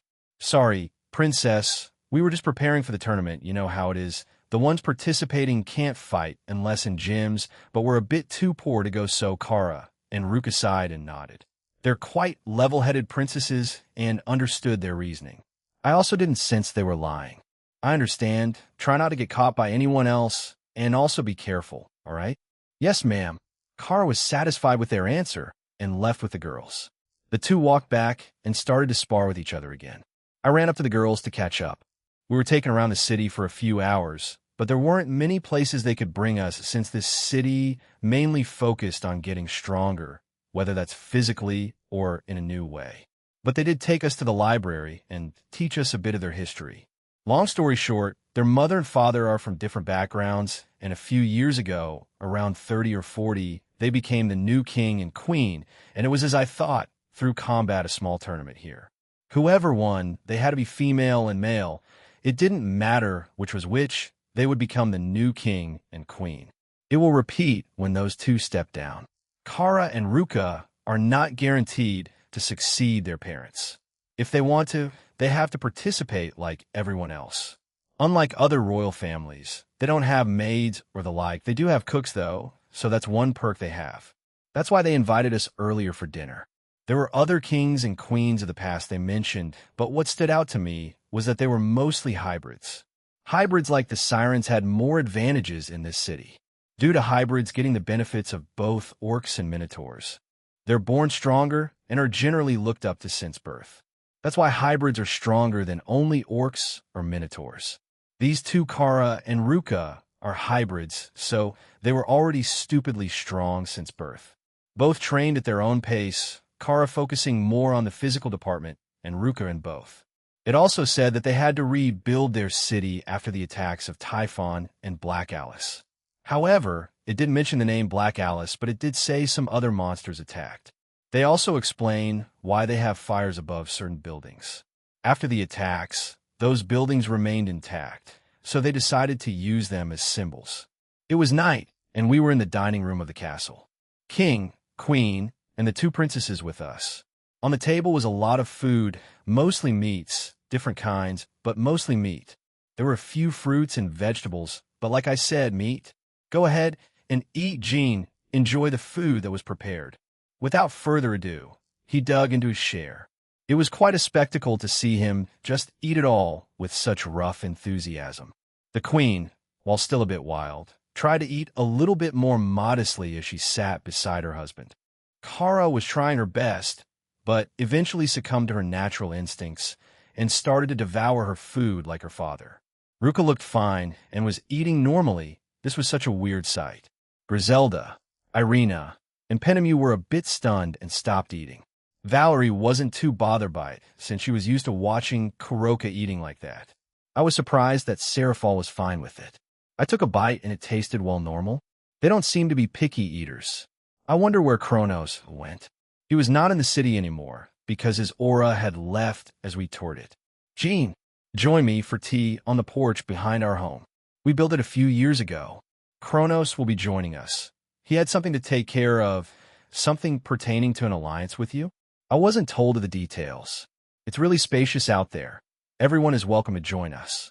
After dinner, we were invited to the bathhouse by the king and queen, and I looked at the group, and they didn't seem bothered, so we headed there. Sure thing. Excellent. We shall have interesting discussions. Okay, now I'm not too sure what the interesting discussions are about.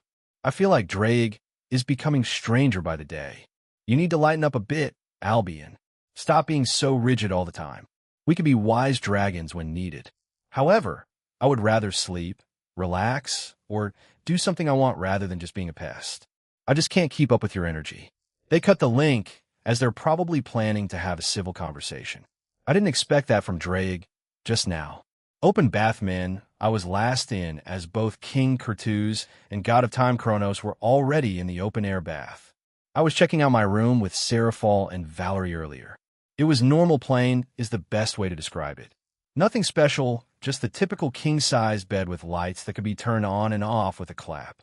But they were different since they were torches on the walls instead of the ones on the ceiling. Yeah, I was scolded by Valerie for clapping like a monkey. Ho ho ho. Jean, cool me. Don't say it like that. It sounds weird. I do go over there and sit down. We were across from each other. The bath was in a circular shape. At the north side was King Kurtuz, to the east was me, and west was Kronos. We could hear the women on the other side, mostly giggling to themselves. Kronos, I heard that you may sign an alliance with me and the others? Yes, Zeus, and I had discussed it that night with Hera and Apollon. We have no quarrels with it. We will be discussing it with the other gods and goddesses tonight. It will be put up to a vote. Even those gods will have a say in it. But I am confident that we will win, so there's a very high chance of us joining whatever the large alliance you want to create is. Right? I haven't thought of a name for that alliance. Should I just stick with the DXD alliance? You know, referring to this world, the Draconic Dais. How does the DXD alliance sound? DXD? They both repeat, and I nod. DXD refers to our world, the Draconic Dais. Since two of the strongest of our world are dragons, it makes sense, right? Are you referring to the dragon god of infinity? Ophis? But who is the second dragon? He wasn't aware of Irene?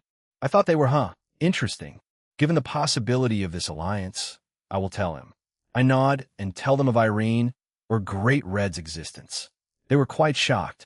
The dragon of dragons? A true dragon? And has powers over dreams and illusions? Also, on par with the dragon god of infinity?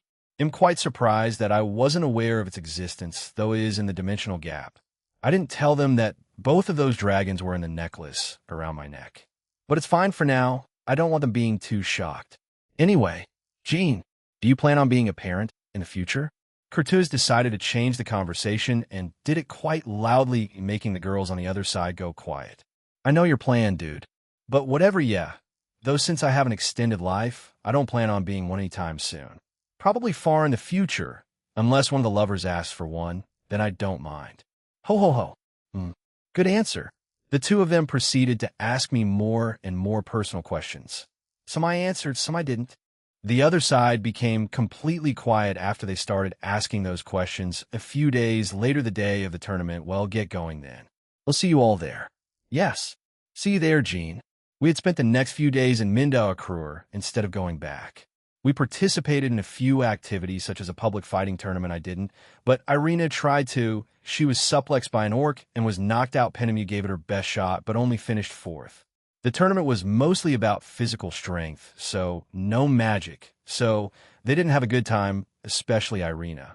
We were going to teleport back to Little Olympia.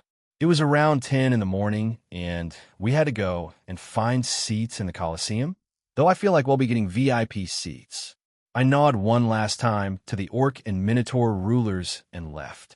Little Olympia, I knew you would teleport here. I just didn't think you'd be away for that long, Jean. Hermes with Hestia was waiting for us at the spot we teleported back to. I gave him a strange look, and he laughed it off. We're here to pick the VIPs up. Look over there. That's where we'll be watching the matches at. Hermes points in a direction, and we follow it. A lot of the residents of Little Olympia were heading in that direction. I wonder how many participants are expected to be there.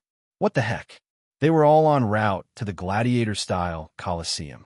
You can't see it, but there is a VIP booth for gods, goddesses, and guests we take with us.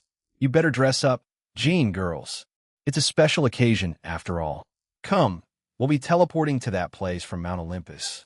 This event usually lasts the whole day since there are a lot of participants. You don't limit it? Of course not. That would be silly. The longest it has lasted for was 3 days straight. It was a fun time. We all just drank, ate, and watched a lot of fighting. Jesus Christ, dude, I'm glad this one will only last a day. Then we follow Hermes and Hestia back to the Tower of Heaven and back to Mount Olympus. Get dressed in there. Girls, you do have clothes, right? Yes, we do. We had to dress up during a fancy dinner a few nights ago. Hermes nods and walks away, dragging me with him. I don't need a changing room, you know. I can just snap my fingers. I know you can just put clothes on, but this is about the alliance. We were originally planning to tell you after the tournament, but Zeus changed his mind. You'll be meeting all the gods and goddesses again. So be ready, some are quite not all for it. You know who already. That's about that. All right then. Hermes lets go of me, and I start a walk by myself. I snap my fingers and wear my black suit. We silently walk back to the meeting room. Once we got there, Hermes nods to me and goes in first. He quickly goes to his seat, and I enter. All the gods and goddesses I met that day were there, including a very, very pissed-off-looking Ares and Athena. The other evil gods were also there and didn't look too happy with me, with the exception of Nyx, who was smirking quite widely. Welcome back, Jean. I hope you're excited about the upcoming tournament of power. Hermes may have already told you on why you're here. Yes? Yeah. Zeus nods as he looks around at his fellow gods and goddesses. Then, without further ado, we, the Greek gods of Mount Olympus, have agreed to the alliance of the three great powers, Kyoto, and the Irish gods. We put it up to a vote, and the ones for the alliance won. If anyone else has any objections, then SPE, I object. Ares jumps up and interrupts Zeus. His glare on me intensifies. Right now, he's pretty weak and useless since I took away his powers. No. Moving on, anyone else? I wave him off. Censurato, Athena. Her eyes widen as her gaze changes from mine to Artemis, who had closed her eyes after I said that. She looks back at Ares and silently told him to sit down. That incident was probably known to all of them, so they can't really defend themselves there. Anyone else? While I could tell that the evil gods did not like it, they kept silent. Seeing as no one else objected, Zeus stood up and summoned the documents I had given him a few days ago. He floats down and hands them to me. I go over them and confirm that he had signed the right places, so I guess my first trip to this realm had me make an alliance with the Greek gods. I guess Black Alice had a hand in that. In a way, I have to thank her before I erase her from existence. Thanks. We should be the ones thanking you, Jean. Now then, let's make our way to the Colosseum in Little Olympia. All the gods get up from their seats and float towards the door. I stand aside and watch them go. Hermes, Hephaestus, Aphrodite, Demeter, and Hestia join me. Zeus, Poseidon, and Kronos lead the rest away.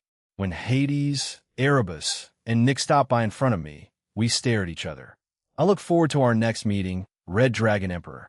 Watch yourself, dragon. Do not court my sister.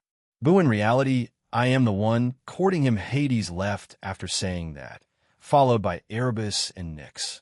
They're very wary of me, as I felt a lot of hostility from Hades and Erebus, though I feel like Erebus' current reasons are because of Nyx. I barely interacted with her, dude. There are zero reasons for courting her right now. You sure do have a lot of fans, Jean. Probably. Afterward, I store the documents in my inventory and follow up on the rest. The other four gods join me as we talk about the time I spent in this realm. Did you get those things done, Hap? Yes. Thanks to your help, it sped up the process. Thank you again, Jean. As we approached the rooms where the girls were changing, I knocked on the door and was told to enter. When we entered, they were wearing the same clothes as they wore the night before, when we ate at the fancy restaurant below the Tower of Heaven. Looking sharp, are you guys ready? Can't wait to see some fights, OSU. Demeter walked over to Irina and helped her fix her hair. Once that was done, we left the room. Hermes took the lead and brought us to a room we hadn't been into before. There was just another platform with the lightning symbol inside. We stood on it and were teleported away. Once it was done, we were in an unfamiliar room. In front of us was a wide glass pane. There were also multiple chairs in a row. The gods that had arrived before us were already seated. Geez, Zeus, why did you not inform me of the middleman being in our realm? I hear a very feminine voice resound throughout the room. I look over and see that Zeus has his hands up in a protective manner. A woman looked at him disappointedly. And mother, please, I just slipped my mind, that is all. Oh, please don't lie. You're just scared Jean will try to bring her into his circle. You be his son-in-law or something, then, huh? Ho, ho, ho. Zeus snapped his neck back to Kronos and glared at him, prompting the god of time to laugh even more. He's the one with the black suit, Amalthea, to the right of you. In Greek mythology, Amalthea, or Amalthea, is the most frequently mentioned foster mother of Zeus. So, that's Zeus' foster mother, huh? She's quite pretty, I'll admit that. She had golden blonde hair that hung down to her waist and cerulean blue eyes. She had silver-grayish colored horns on her head. She wore a classic white toga with a golden bracelet around her neck and on both her arms. She also had a cute hair clip on the right side of her hair. Amalthea turns to her right, and we make eye contact. Zeus looks mortified as we stare at each other for a few seconds. Sincerado, I was a bit too stunned at the act to do anything. She then bravado me, suddenly on the bravado. What the heck is happening? Finally, coming back to my senses, I grab her shoulders and pull her away from me. Zeus had fallen on his seat out of shock. The other gods and goddesses were amused by what just happened. Kronos and Poseidon had huge grins plastered on their faces. While I approve Zeus, he shall be your new foster father. Doom, excuse me? Lady, we just met. You just bravado me and told me that I am what now?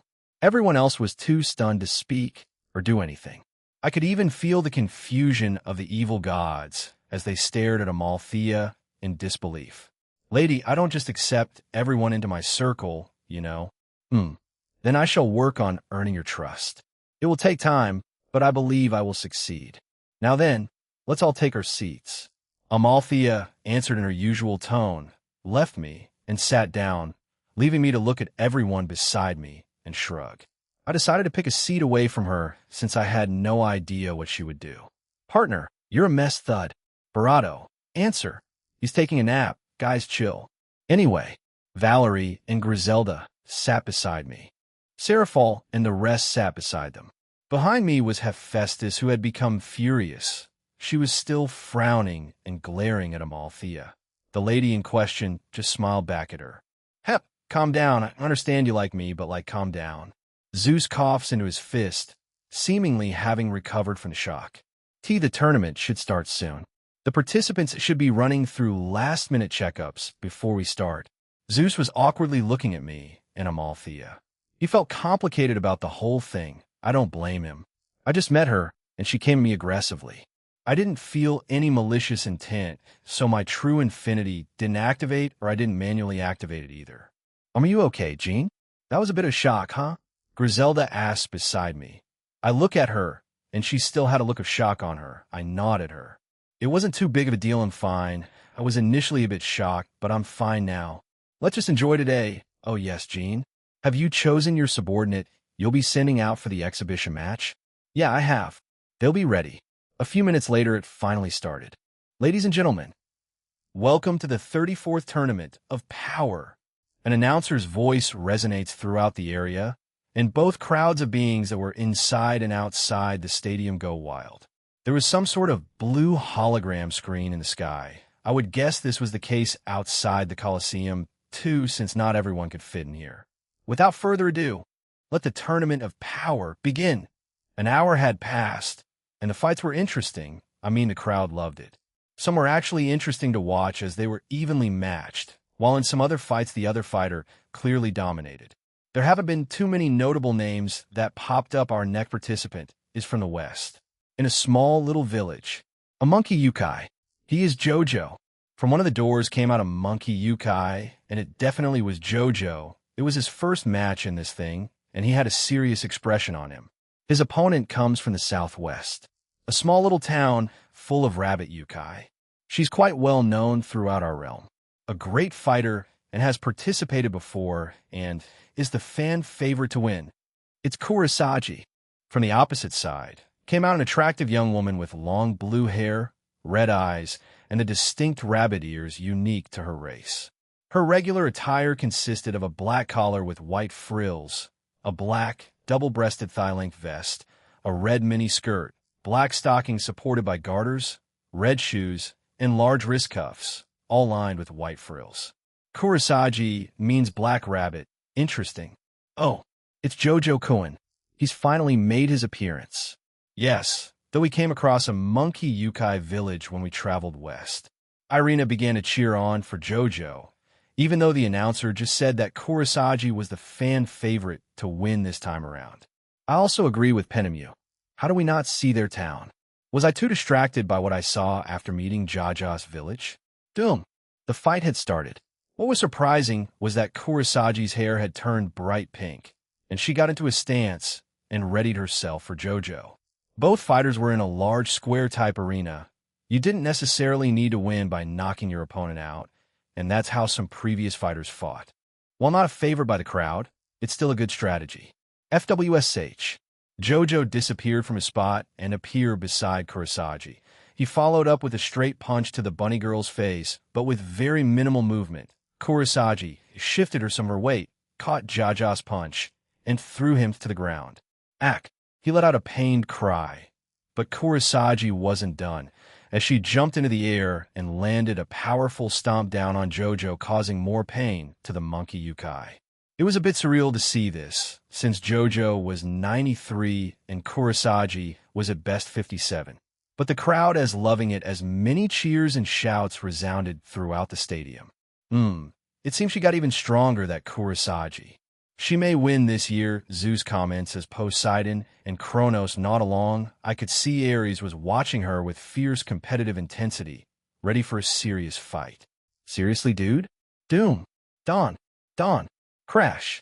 JoJo pushed himself off the ground, but Kurosagi caught him quickly as she hit him with a barrage of punches and kicks, all hitting him on vital areas of his body.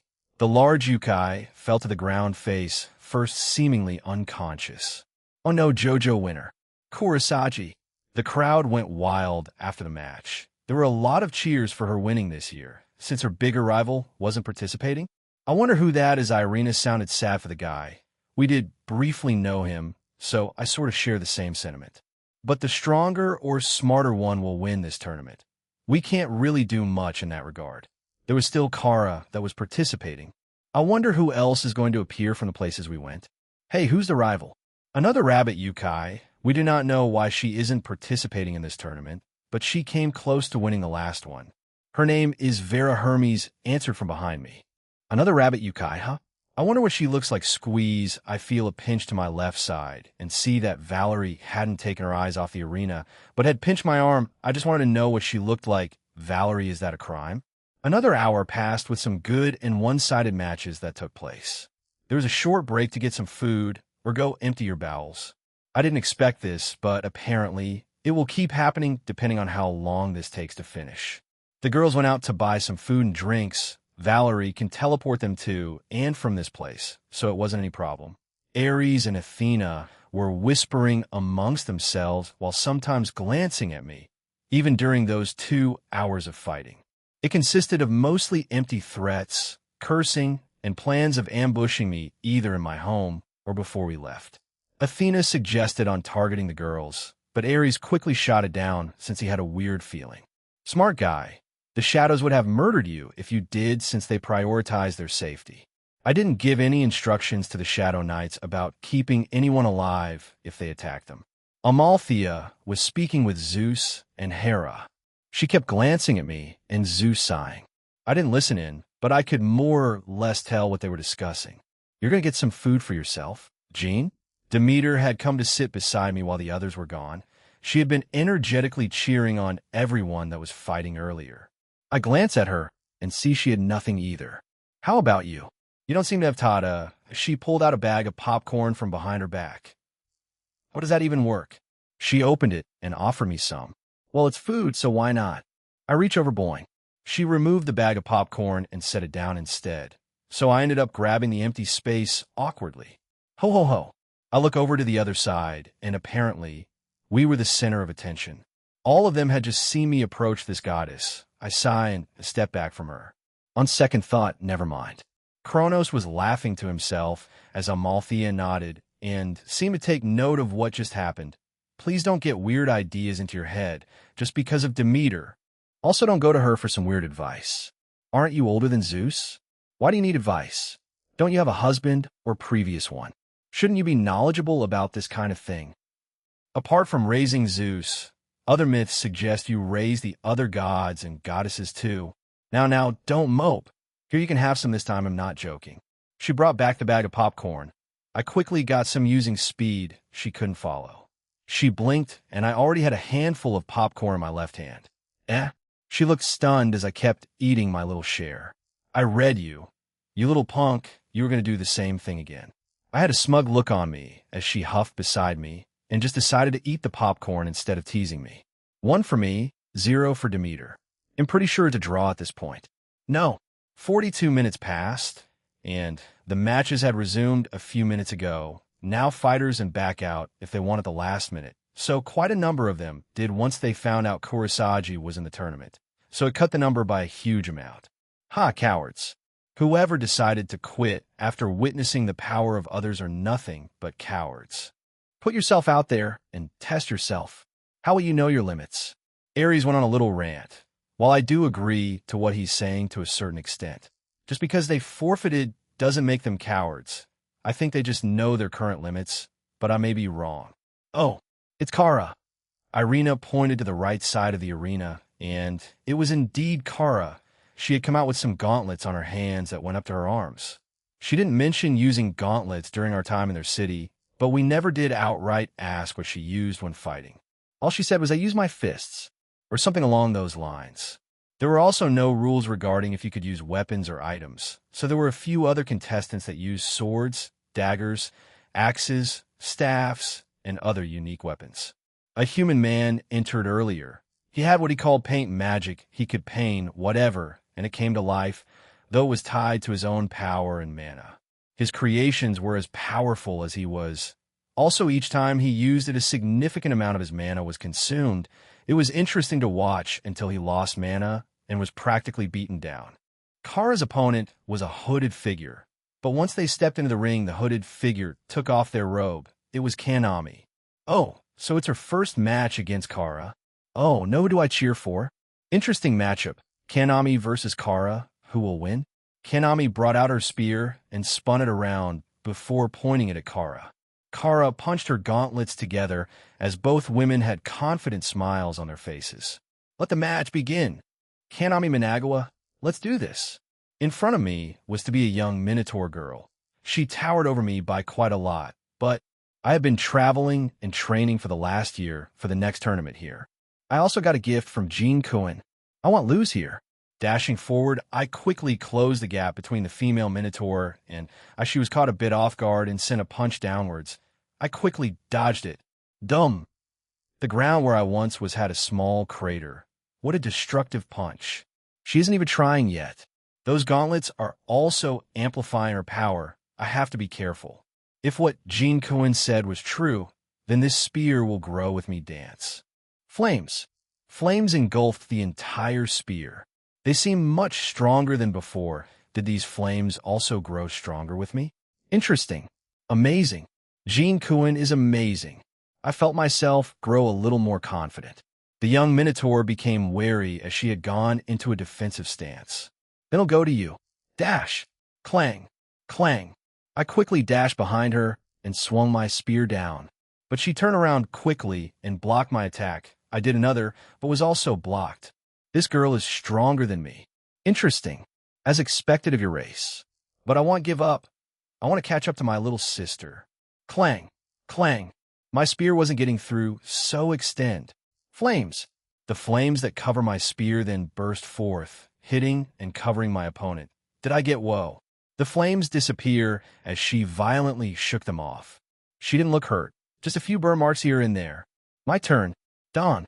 Gua. She practically teleported in front of me. My stomach hurts. Her punch felt heavy, powerful. What is this crash? Slide thud. Winner. Princess Kara of the Minda, Akrur City. Jean Skyward Kara was powerful, a lot more than what her rank suggested. Kanami never stood a chance, or was she just caught off guard? But one move was all it took, and she won. Kanami was currently unconscious, as she had been punched quite hard into the stadium's walls. Kara bowed to her downed opponent and left the area. What looked like the medical staff rushed to her and brought her with them. Will Kanami be okay? She will be. The medical team is top-notch. No fighters will die today.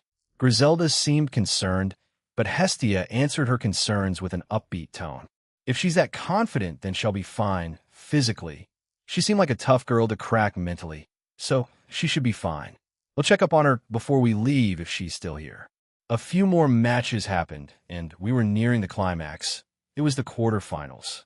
So the game after this is the semifinals, and then the finals. Kara, Kurosagi, and 6 other participants were left. Kara was up against a bird Yukai. Kurosagi was against a human magician, and the others were against one another. Kara and Kurosagi won their matches and advanced forward to the semifinals. In the other 2 games, a creature that looked like the jack-o'-lantern won his match against his opponent. The last one is a humanoid black wyvern. The next matchups were Jack-o'-lantern guy versus Kurosagi and Kara versus the black humanoid wyvern. These seem like tough matchups for the girls. Their opponents look intimidating and strong. Who do you think will win, Jean? Hermes from behind me asked. Truthfully, I don't know. The jack-o'-lantern thing is at least ultimate class. The same with the black wyvern. Kara was also ultimate class, but the way her opponent is, she's at a disadvantage. He uses magic, and she's a physical fighter. It didn't seem good for her.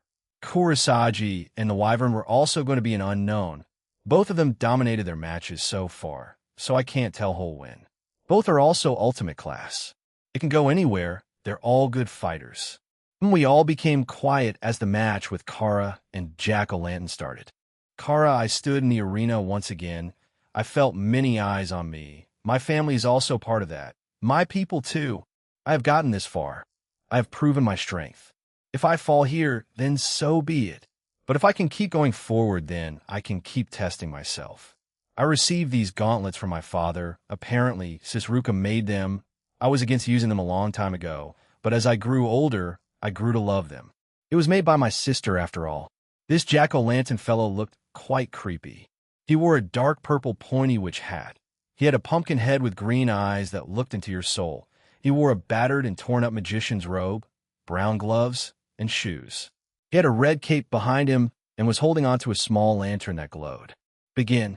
The fight started. I dashed forward. I didn't know how this being fought or what they could do, so I wanted to get the first strike in. Once I was in distance, I sent a right uppercut his way. But to my surprise, he didn't move or flinch. He was smiling at me. Doggone. Doom. Ugh. I felt something heavy hit me in my gut, and I was launched backwards. I punched the ground, trying and stopped myself from being thrown out of the arena. I looked back at my opponent, and they didn't move, but was grinning at me. Is that a shadow? Some sort of black shadowy hand had come out of the ground. Is that what hit me? Does he control darkness? This might be a problem, but I want waver. Let's go all out then. Doom. Bang. Oh. The being let out a surprised, yet happy yelp. I had appeared and disappeared from my spot. My right hook sunk into his stomach and sent him backwards. But he also stopped himself with a wall of shadows. He was about to go out, damn. Hee. You're finally taking this seriously, young hybrid? Then allow me to respond in kind. I'm Pack, by the way. The being called Pack covered himself in his own darkness. It slowly morphed into clothing. Armor his previous attire had changed, and he was wearing a darkened version of it. Almost like a scale mail balance break of the Red Dragon Emperor. No, I just copied the idea and came up with this. Here I come. Many shadows like spears and tentacles appeared around me. I could also feel something behind me. They quickly were approaching. Time to use these gauntlets to the fullest, sis. H-A-A-A. Bashwum. Goom. While I spun around in a circular motion and released fire and ice from my gauntlets. Yes, these gauntlets were imbued by fire and ice crystals that were found in this realm. They were rare, and when Sis Ruka found them, I expected her to use them for herself. Centuredo, I dashed forward towards Pack as he sent another wave of attacks towards me. I launched another fiery punch at his attacks and destroyed them. My passion, my pride, and the hopes of my people are what push me on, as well as my own test of strength. If you don't match these, then you can't hope in winning. Pack. Panicking, he sent out another wave of attacks, but I used my ice attacks to freeze them too. I then increased my speed, appearing below him. Darn it. I have no choice but to crap. Too slow. Dawn. I punched Pack with my right gauntlet, hitting him in the midsection and freezing his legs. He couldn't move anymore due to the ice and damage from the punch. I followed it up with a left uppercut covered in flames. Pak was sent high into the air. His shadow armor also broke and disappeared. I jumped up as he was already had a grin of defeat on him. Well done, Bam. Crash. I kick him in the gut, sending him flying into the stadium walls. Even with those looks, he was still an admirable warrior. A good sportsman. You have my respect, Pak. Winner. Gotta. The crowd around me cheered loudly. I raised my arm up in victory. Mother, father, sis. Watch me. It'll take definitely win the finals. Gene skyward. Now, I wasn't expecting that. I did feel some magic in those gauntlets earlier, but I thought they just enchanted the Impact's strength on them. I didn't think Ruka put actual magic in them, or is something else powering those. He'll ask Kara about it at a later date. Impressive. That young hybrid from Minda Accruer has a lot of potential. I would like to train her, Zeus comments while stroking his beard. I never would have thought he would take interest in a disciple of all things dumb. Whoa, that was fast. Irina sounded even more excited. I looked back at the arena, and the match between Kurosagi and the Black Wyvern was over. What her hair had turned black, instead of the pink color. I mean, it makes sense since her name is literally Black Rabbit. Is this a form above the pink one? I guess we're going straight to the finals. Then I was kind of excited to see what the Black Wyvern could do. Yeah, I agree with Seraphal that Kurosagi is a lot stronger than she looks. She had a pink form that she used on everyone else, but used the black form to instantly win against the Wyvern. Did she see him as a worthy opponent? From the left side, the Princess of Minda Accruer. She has done very well for her first time participating, making all the way to the finals. She has shown great sportsmanship and ability. To our right side is the famous Kurosagi. This is her fourth time making it to the finals. She was thwarted many times in the past, but perhaps this may be her time to shine. She also showed a new form. She only had the pink one over the years. Is that her trump card? This is the finals. Both fighters seem ready. Begin. Caras chisa formidable opponent. I can't take this easy. It'll go full power from the start. I quickly approach my opponent. This Kurosagi is a known participant. Uremine. I sent a full-powered left hook covered in flames towards her stomach. Dum. Wag. Don. Don. Don. Don. Kurosagi had turned into her black form. Her ears and hair had turned black. Her red eyes also glowed as she hit me with a barrage of punches. Heavy. They're heavy. Each hit felt like she was hitting me with her entire weight and being. I slammed my fists into the ground to stop myself from being knocked out of the arena. That was too close. I looked back, and I was inches away from falling out if you're not coming. Then I will. I block her kick with one arm and sent a punch to her with the other. Dang. Why is that a spear? She summoned a spear and blocked my punch. She didn't use a single weapon during her battles today. I quickly sent a kick to her side. She again blocked it with her spear and jumped backwards to the middle of the arena. I dashed toward her. I can't let up now, even with the difference in strength and experience. Don, down, clang, Don, Don. I was on the attack as Kurosagi blocked all my attempts at hitting her. She didn't even look that bothered by my attacks. I jumped back and punched the ground. Flames erupted from it and hit her from below. How's that? Interesting, well done. A sort of barrier had covered her. She had the spear in front of her, and it's what probably produced the barrier. What do? I haven't used much of magic in my life. I should have taken Sis Ruka on that offer when she did I will when this ends. Centurado. I put my hands together and try mixing both the ice and fire I have. It started to expand. Work! Damn it! Fire and ice started to erupt from beneath me. Kurosagi looked a bit surprised, so she dashes towards me with the spear pointed at me. HAA. I slam both my fists down into the arena ground as a pillar of ice and fire erupted from it. It was large and devastating. But Kurosagi had covered herself in another barrier. Wait, does this mean she can't attack? I dashed behind her and prepared to PU are naive. However, it wasn't a bad plan. You just assumed that I couldn't attack when I used the barrier with the spear, but I can. Once the barrier is up, I can attack with it around me. My attacks just pass by through it. Kurosagi lifted her right leg and brought it down on my head. Doom. Crash. HAA. I can keep going, my whole body hurt. The last person I fought that was this powerful was my mother and father.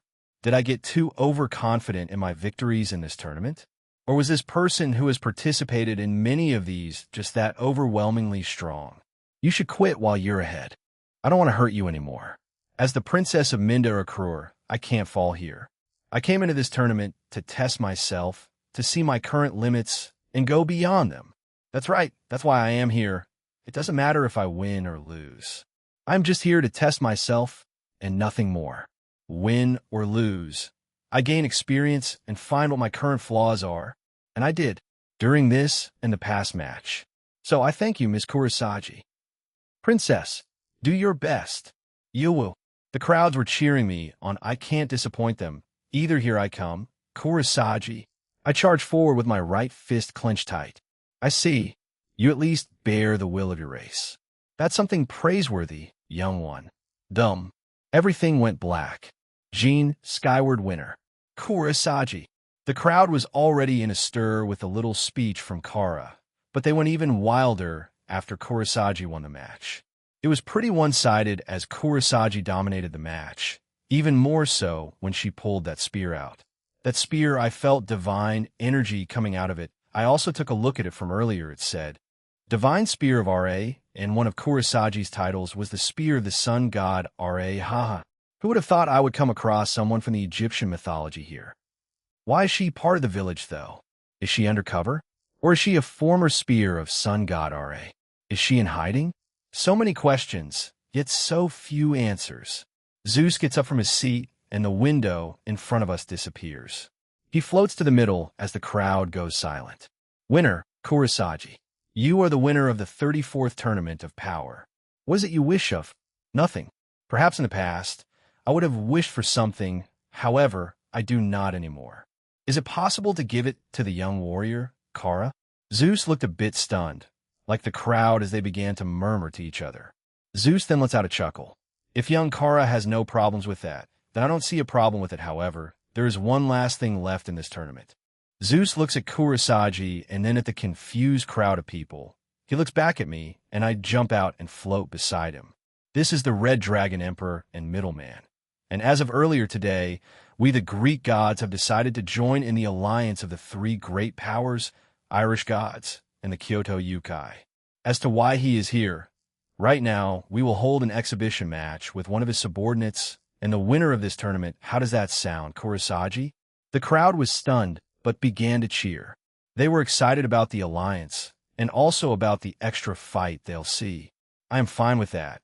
I would have wished to fight the Red Dragon Emperor instead, but if it's one of his subordinates, then I trust he picked well. I would hope. So, anyway, I landed on the ground as Zeus and Kurosagi stayed in the air. I had already chosen who since a few days ago. She also volunteered before I went to sleep on those nights. My ring glows, and out came Leanne. She was already in her armor and didn't have her helmet on. I look at her and nod. She does the same. Well, I leave Kurosagi to you, Leanne. Yes, leave the young one to me. Leanne summoned her lance and swung it down. It created a large updraft, making Kurosagi's eyes widen. She then lands on the ground as the two of them stare at each other. Let's get back then, Zeus. This should be interesting. Once we got back to the VIP booth, the gods and goddesses that were staring at me. Jean, who was that? Leanne Samlot, one of my subordinates. Hestia asks me who she was, and I answer her plainly. She huffed a bit. That's not what I meant. Why did she come out of your ring? That's a secret. Get more friendship points, and you'll find the answer. Hestia sighed and gave up since I wouldn't tell her. The evil gods were looking at me with even more curiosity and were even warier because of the question, does he have more in there? Would come up, right? I just grinned. They'll all find out at different points in the future. For now, let's see how this goes. The Spear of Sun God R.A. versus Leanne Samlot, the Lance Maiden. Leanne Samlot, I was informed of this tournament of power by Jean earlier in the week. I had no problems with fighting in it. I was curious about what kinds of warriors would be in it. I was quite surprised when Jean informed me of this young bunny girl Yukai, who also has a title called the Spear of Sun God R.A. If one has such a title, they should be formidable. especially her black form. Oh, we have an extra match here, folks. A special match. An exhibition match. Kurosagi versus mysterious subordinate of the Red Dragon Emperor, Lian. It seems both fighters are ready. Let the exhibition match begin.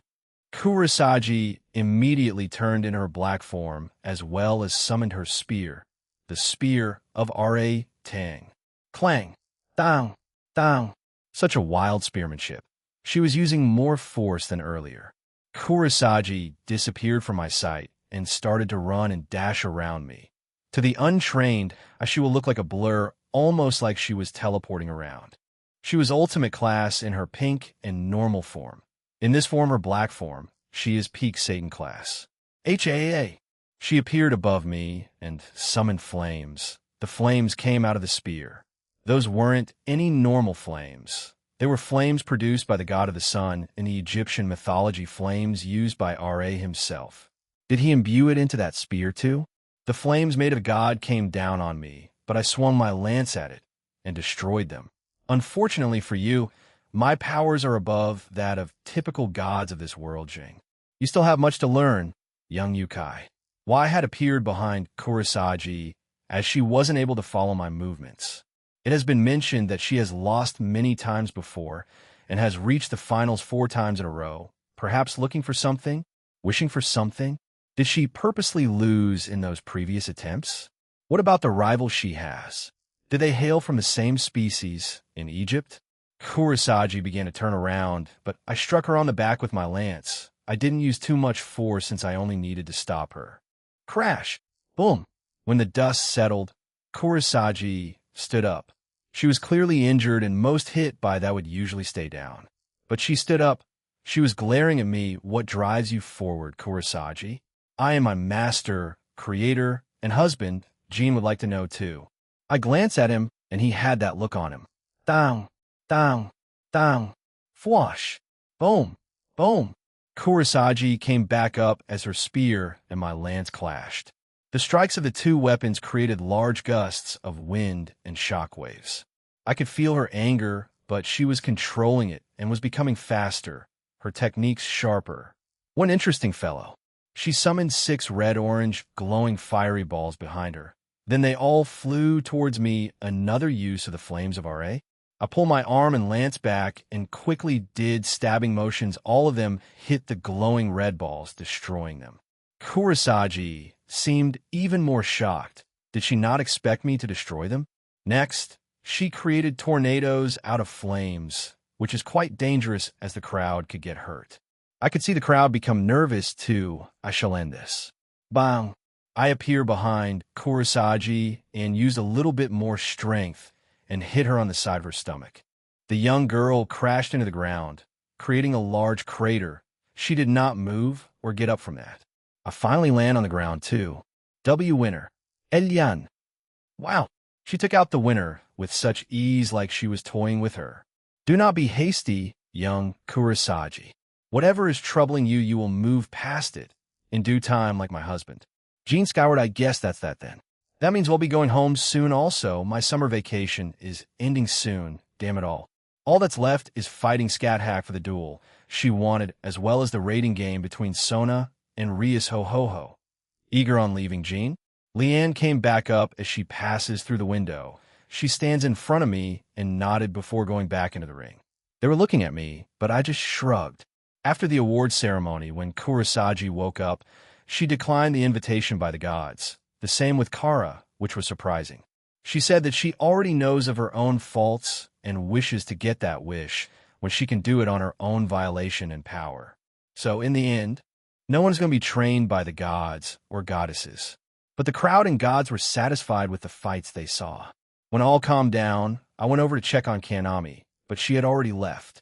I didn't feel her aura anywhere in the realm. I guess she was already fine and left, or didn't want to be seen by me because she lost easily with a brand new spear. Does she have some kind of complex? Whatever her reason was, she's already long gone, so I can't do much there. I'll just ask when the next time I come across her. Time had passed, and it was around 5 in the afternoon. The sun was beginning to set in this realm. I was by the gates of Little Olympia with Hermes, Hestia, and Hephaestus there to see us off. Zeus was dealing with other things after the tournament, so he couldn't join them. This is goodbye for now, Jean. Do come back, you hear? Obviously, Hermes, I didn't get to see everything this place has to offer. The bunny yukai, the wyverns, and those spider girls near the south. Also, I still need to speak to their leaders more with a limited time frame. I can't get to all of them.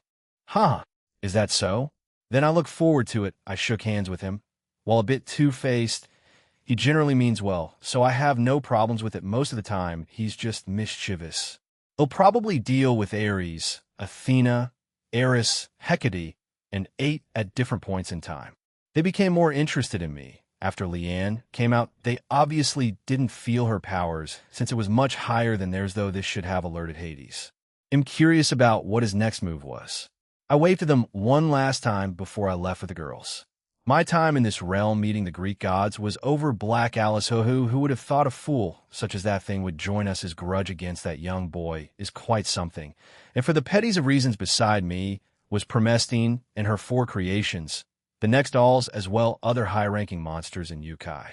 The Monkai Association, was created by me, Black Alice, after being revived by an unknown god. I was given more blood and became stronger. But I am not foolish, so I waited and got even stronger. Once I found out about the terrorist called Cow's Brigade, I started to make my own little faction, and then I merged with them. This has been hundreds of years in the works. I won't fall that easily. I'll get my revenge on those stupid old Greeks, backstab this stupid organization, and then be the ruler. We had our newest member. While he is weak, he had some interesting information for us. So if I take this vial, it'll get stronger. If you can withstand the pain and not die, then yes, your power will increase. Promestine answered the little weird yukai. Censuredo, I can get my revenge. The weird kangaroo yukai had a very strange grudge against this generation's Red Dragon Emperor.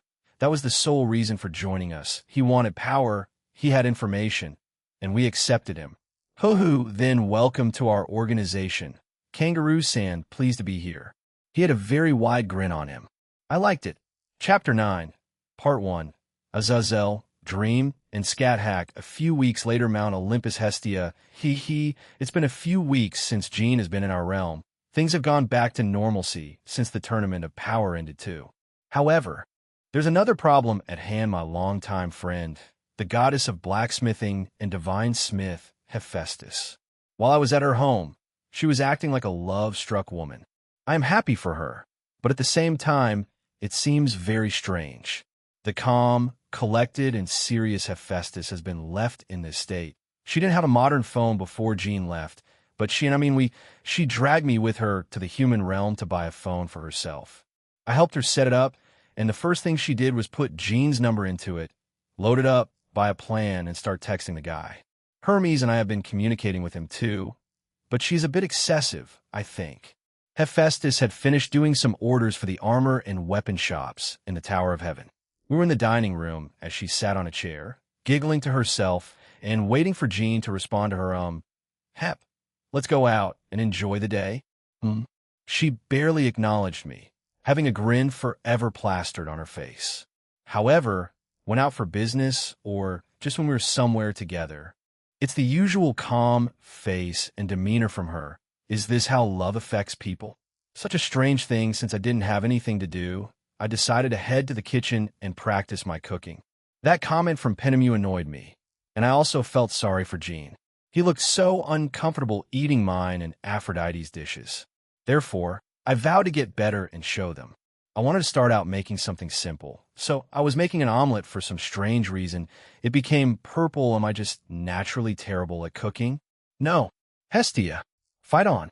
You can get better. Just a lot of trial and error. Yeah, that's it. I looked back at Hephaestus. She had her eyes closed, hugging her phone with a happy smile. At least one of us is having a good time. Ireland, Dublin, Goddess Danu. Ain, why are you here? You know why Jean's mentioned you in our chats, and that he'll be coming back to Ireland because he has to fight Scat Hack. It was on my mind. I've also been in touch with him. I am currently working in one of my flower shops in Ireland, primarily the one in Dublin.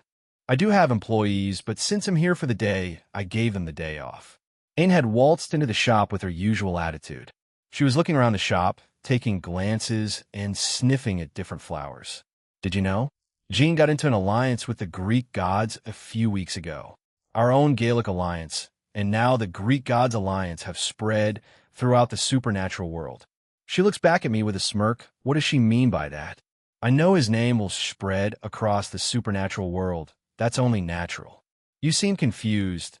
Let me elaborate. THAT means he'll have more eyes on him.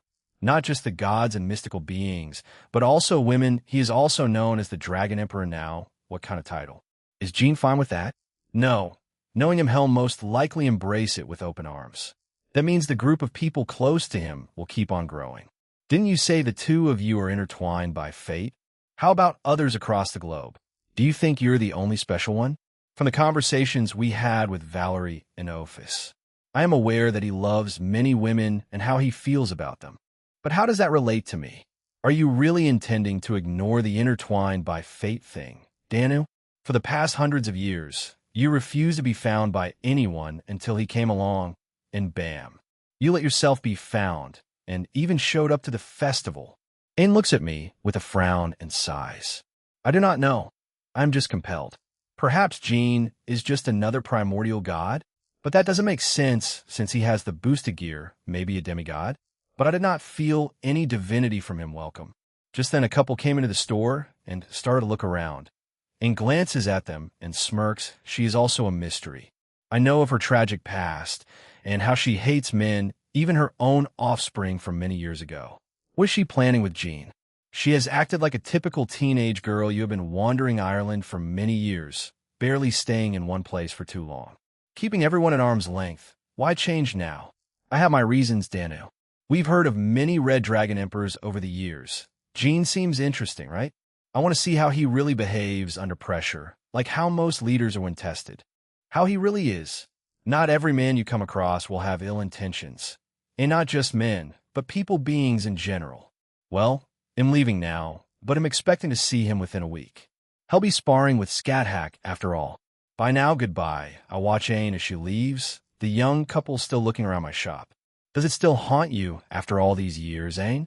Once a happy goddess of summer, wealth, and sovereignty, as well as love and fertility, those events changed you drastically. I can understand where your pain comes from. A once bright and happy goddess was reduced to a bitter and vengeful one. I hope Jean proves you wrong. It doesn't reflect your name bright, glow, joy, radiance, splendor, glory, and fame. Regardless of who does it, causing harm to others is never right. Excuse me, can we get these? I look over at the couple as they point to Easter lilies. I smile and walk over to them. How many would you like? A bouquet, perhaps? Underworld, Grimory territory, Jean, skyward. A few weeks have passed since I visited the Greek gods, and a few things have happened. Scathack had asked me about our duel over the past few weeks, so I promised it would happen this week. There were only 2 weeks left before the raiding game that would happen between Rias and Sona. Everyone has been busy at work, and their mastery and control have shot up even more. I would say they won't have any problems in the upcoming raiding game unless Sona came up with a decent enough plan to hinder them. But just waste time since I think there is a time limit for it. They did fight Drake, who is a few ranks higher than some of them. But they'll just have to be creative about it. Natsum and Shigian also moved in a week after my visit to the Greek gods. They already get along with everyone in the home, so it wasn't too big of a transition. However, since a lot of them are in the underworld, they'll need to wait until summer is over. What surprised me was that Griffin and Poe were in my home a lot. Those two said that they wanted them to be a bit freer since in Grigori, Azazel didn't want them out and about. I didn't mind, and it's like having pets around the place. I've also received a few text messages from a few people, namely Hestia Hephaestus, Hermes Rosweiss, Goddess Danu, Ain, and Suzuku.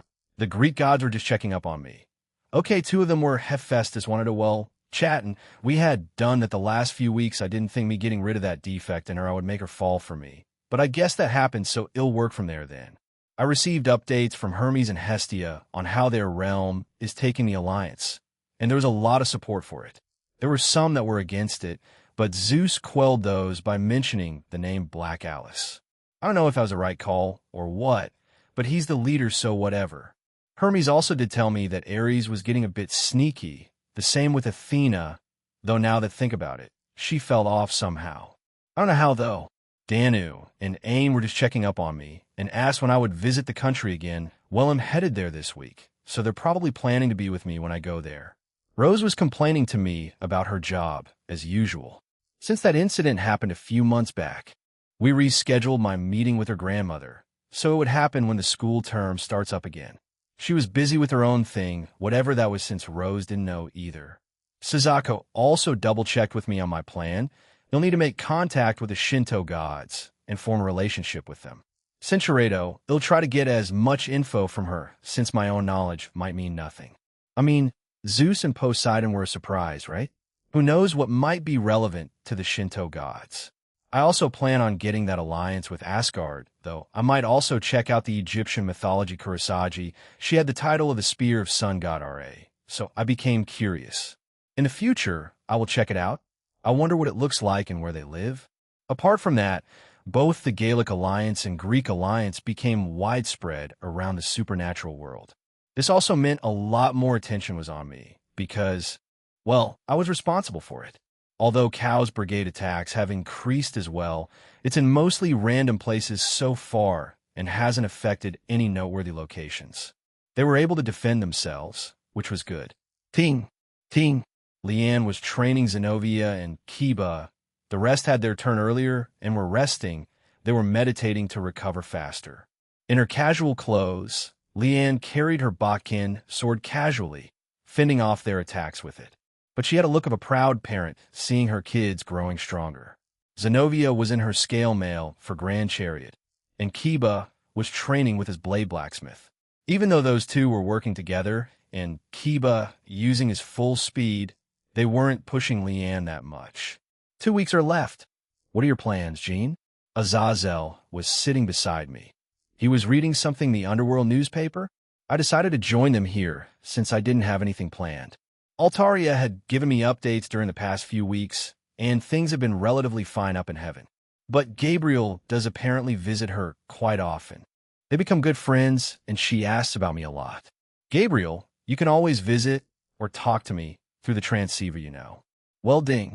I take out my phone and look at the message sent to me. Dude, there are so many attractive people in Hawaii.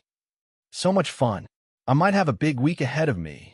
It was Kuda, and he was in Hawaii. I'd gotten a few texts from him, but I didn't think he'd be in the state of Hawaii. Well, good for him. I put my phone back in my inventory and glanced at Azazel. He had been looking at my phone, and he gave me a thumbs up. This guy, he'll be having a duel with the Witch of Doing Scathe. I don't know what else is happening, but he'll see when they happen, I guess. My see. Then how about the winner of this rating game? I would say Rias, but I don't know what Sona has been up to. Even if him with Seraphal, she doesn't say much about their training. Gah, you've got the Satan Leviathan on your side. You probably impressed some Greek goddesses too, right? How is this relevant? I just mentioned Sona and Seraphal. Right anyway, Sona and her peerage fought Drake before I went to heaven and to meet the Greek gods. So, if she plans accordingly, she can just stall for time. Rating games are for entertainment, and you don't also win with brute force power. Yeah, the younger sister of Seraphal is a genius. After all, not many in her generation can be on par with her intelligence. Rias is smart. Sarorg is a balance of the two. I'm not sure about the rest of you. You're above average, I guess. Gee, thanks. But I don't disagree with that. I'm no genius, and any smart crap that I manage to spew out usually comes from Kantor, the two dragons, or Rudra, or a combination of all of them. I'm just a bit paranoid now and have some safety nets in place. Where are the rest of your friends? I know Natsum and Shigen moved out a few weeks ago. How have they been? I mean, they're at my home in Kuo. They have lives outside of me, you know? I know Ingvild has been out with her friends quite a lot during summer vacation. Natsum and Shigen are doing fine. Hell, they act as if they've always lived there. Poe and Griffin are out of my home nearly 24/7. I did say they couldn't just bring them out all that often, but it's not like I forbade it. They were allowed to be out in their own rooms or when training.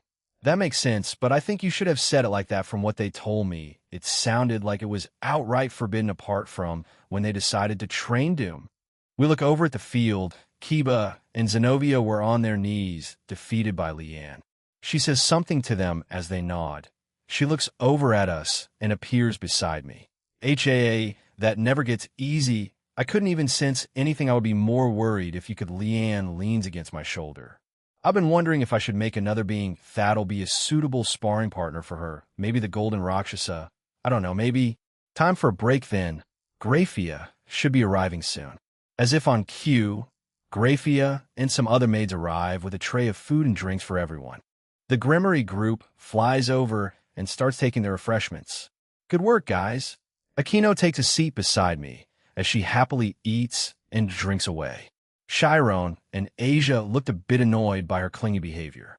Don't leave me out of the treats, Aquino demanded, making me chuckle. I hand her another snack from the spread. She lets out a gleeful groan as she closes her eyes and puts her head on my shoulder. I've been back for the last few weeks, and Aquino no. The girls are still acting like I was missing for hundreds of years. They try to get me to spoil them every chance they get, not just the ones here either. It also includes everyone else in my home in Kuo, while I glance at Kiba and Gasper. Those two included two I did hear that Corian Andrealphus, Sarorg's bishop, has been becoming a frequent visitor of Gasper. Rias knew, so she didn't mind, but Gasper was a bit wary of her. While he wasn't hostile, he just didn't feel comfortable around her at first. A few suspected her to be here to spy on them, but that was quickly thrown out the window. The rest of the peerage saw that she mostly spent her time with Gasper. At first glance, she might seem like an Oju-sama type of character, but she's a lot more caring than you would think. I even saw her a few times as I stayed here the last few weeks. She gave me thankful looks and nods anytime she got.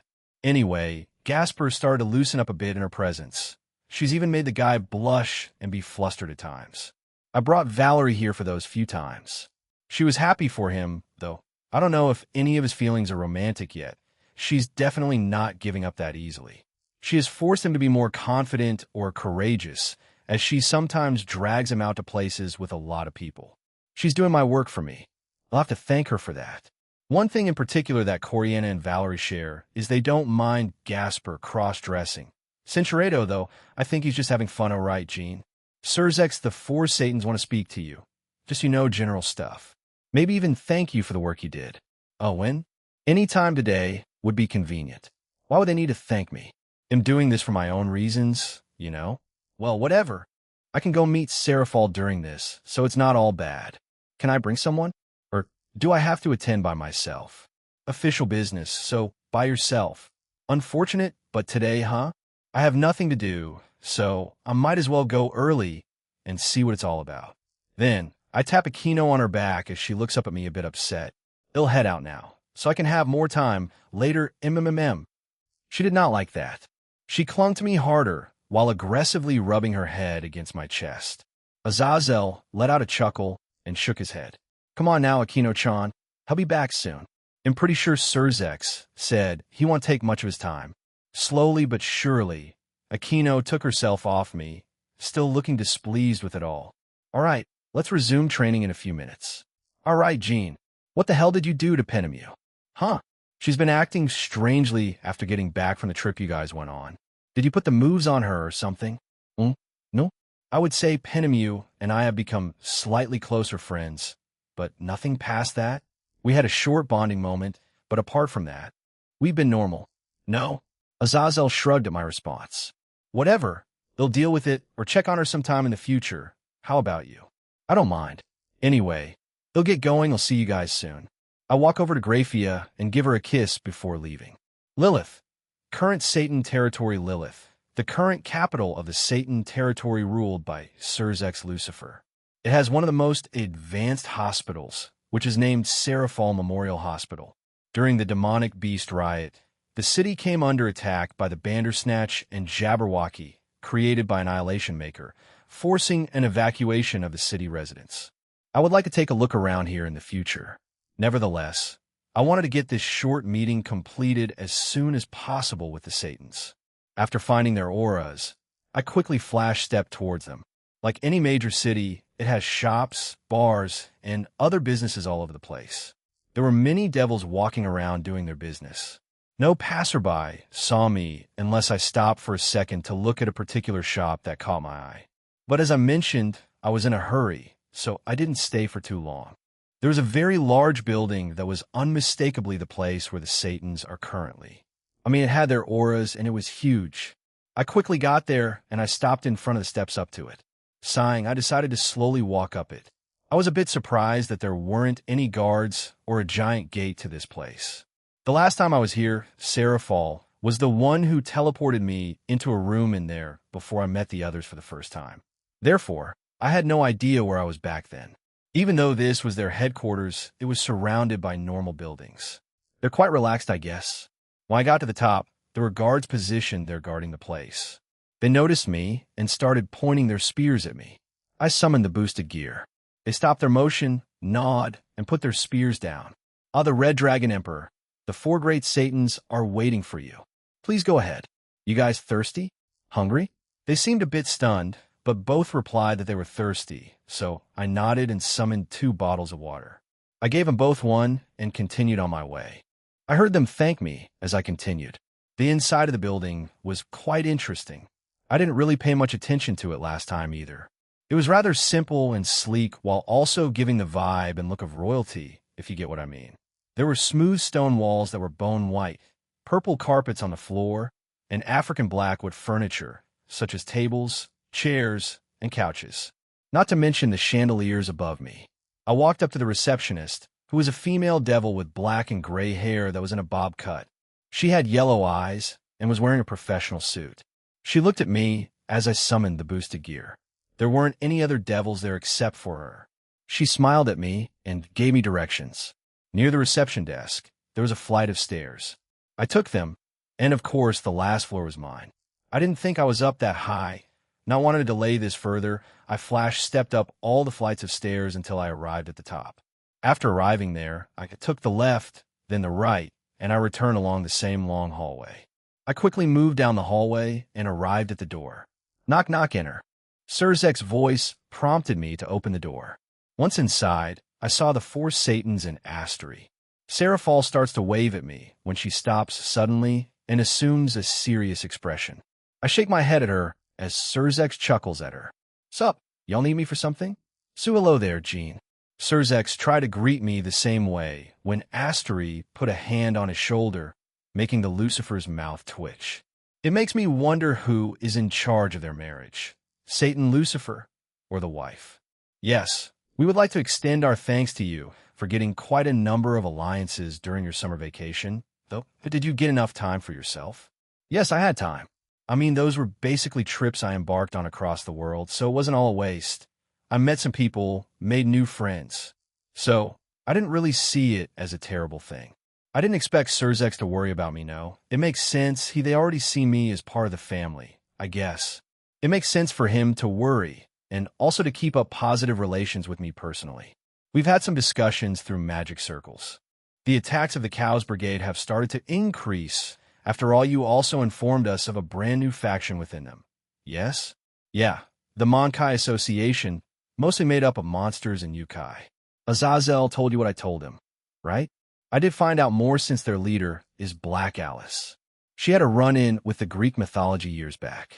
I'm sure they know about that since I relayed all of that to Azazel a few weeks ago. He set up a meeting with these guys, and they should be informed. Yes, we know, though, who is strong enough to just resurrect powerful beings just like that. But do they have some kind of tool for it? Azazel should know more about it, but he's not entirely sure yet. He has his speculations. Whatever it isn't it, since Nyarlathotep is responsible. He's probably thinking of the Sephiroth Graal. Valerie has one of the 3 because she managed to get a subspecies balance breaker with it. Jean, Ajuka calls out my name, and I turn to look at him. There are rumors of you and the Witch of Doom Scathe having a duel soon. Is that true? May we know why? I didn't think you would be all that interested in that, but sure, why not? I don't know. She just felt my power and wanted to test me, I guess. I mean, the fight with Thor and summoning Drake are also the reason she wants to spar with me, I guess. I see. So, anything else you need?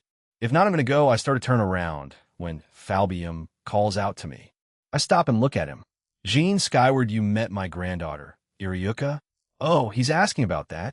The other Satans look at Falbium strangely, as he's not one to talk about his personal life. I nod. Yeah, I visited Latia, and she was there.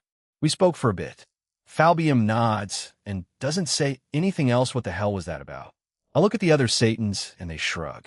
I do a quick head gesture indicating I want to leave, and they nod. Looks like they had nothing else to say to me. Well, see you guys around then. I turn around and leave while waving my hand behind me. As I reach the door, Sarah Fall tackled me from behind, and we tumbled out of the room. I closed the door just in case. Hello to you too, Sarah. Need something from me? Don't you guys have more stuff to discuss? It's fine. I tell I'll be quick. I turn around to this woman. I think I've spoiled her too much in the last few weeks. Anytime she was free, she would either spend it with Sona or me. She's always clinging to me and wanting to be spoiled, much more than those young Bach. I'm still young. Anyway, magical girl Levi Tan wants to kiss Chu. I inwardly chuckle and kiss her. I pull away, and she seems satisfied. She cheerily says a line from a show and heads back into the meeting room. Ding. I guess today won't be a relaxing day. Then I pull my phone out of my inventory and check it. The text message was from Rennie. Jean, can you please come home? We have some visitors. Visitors? Wanted to find out who those were. I teleported back to Kuo. Japan, Kuo, Skyward Household. I teleported directly into the living room. The girls were there. Ingvild and Shigyon were chatting with each other, and Po was sitting on Shigyon's lap. Valerie and Natsum were speaking with one another, and Rennie was by the doorway. Ah, Jean. Welcome back, so they're outside. We all know them, so I nodded and headed for the front door. I could recognize the auras. They got here a lot faster than I anticipated. I opened the door to find Irina and Griselda standing in the front garden. Jean Senpai. Hello, Jean. They both greet me, and I invite them in.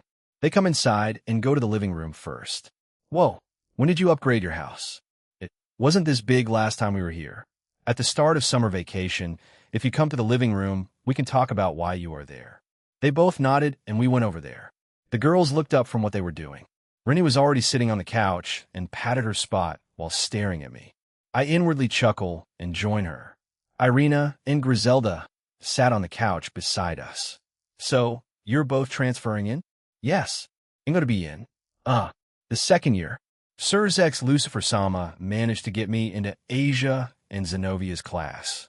And he'll be one of the school's nurses. I heard the previous one retired, because she was near the retirement age. Michael Sama didn't have any problems with this since he wanted some members of his faction to be here. Originally, it was only Irina, but I guess he trusted Griselda to be here too. Roygun was the school nurse. I wonder if we'll have to in the future. That's for the future. For now, these two need to pick their rooms, so you guys want to live here? Didn't you offer this to us, Jean Senpai? I chuckle. Yes, I did. But I just want to make sure that they really wanted to live here. It's quite chaotic at times. Yes, I did, but I wanted to double check if you're fine living here. It could get a lot rowdier when the girls are back from the underworld after the summer break. We're fine with that, Jean. I see. All right, then. Let's go and pick your rooms, oh. If you need them to be larger, I can always expand them. They both nodded, and we went upstairs.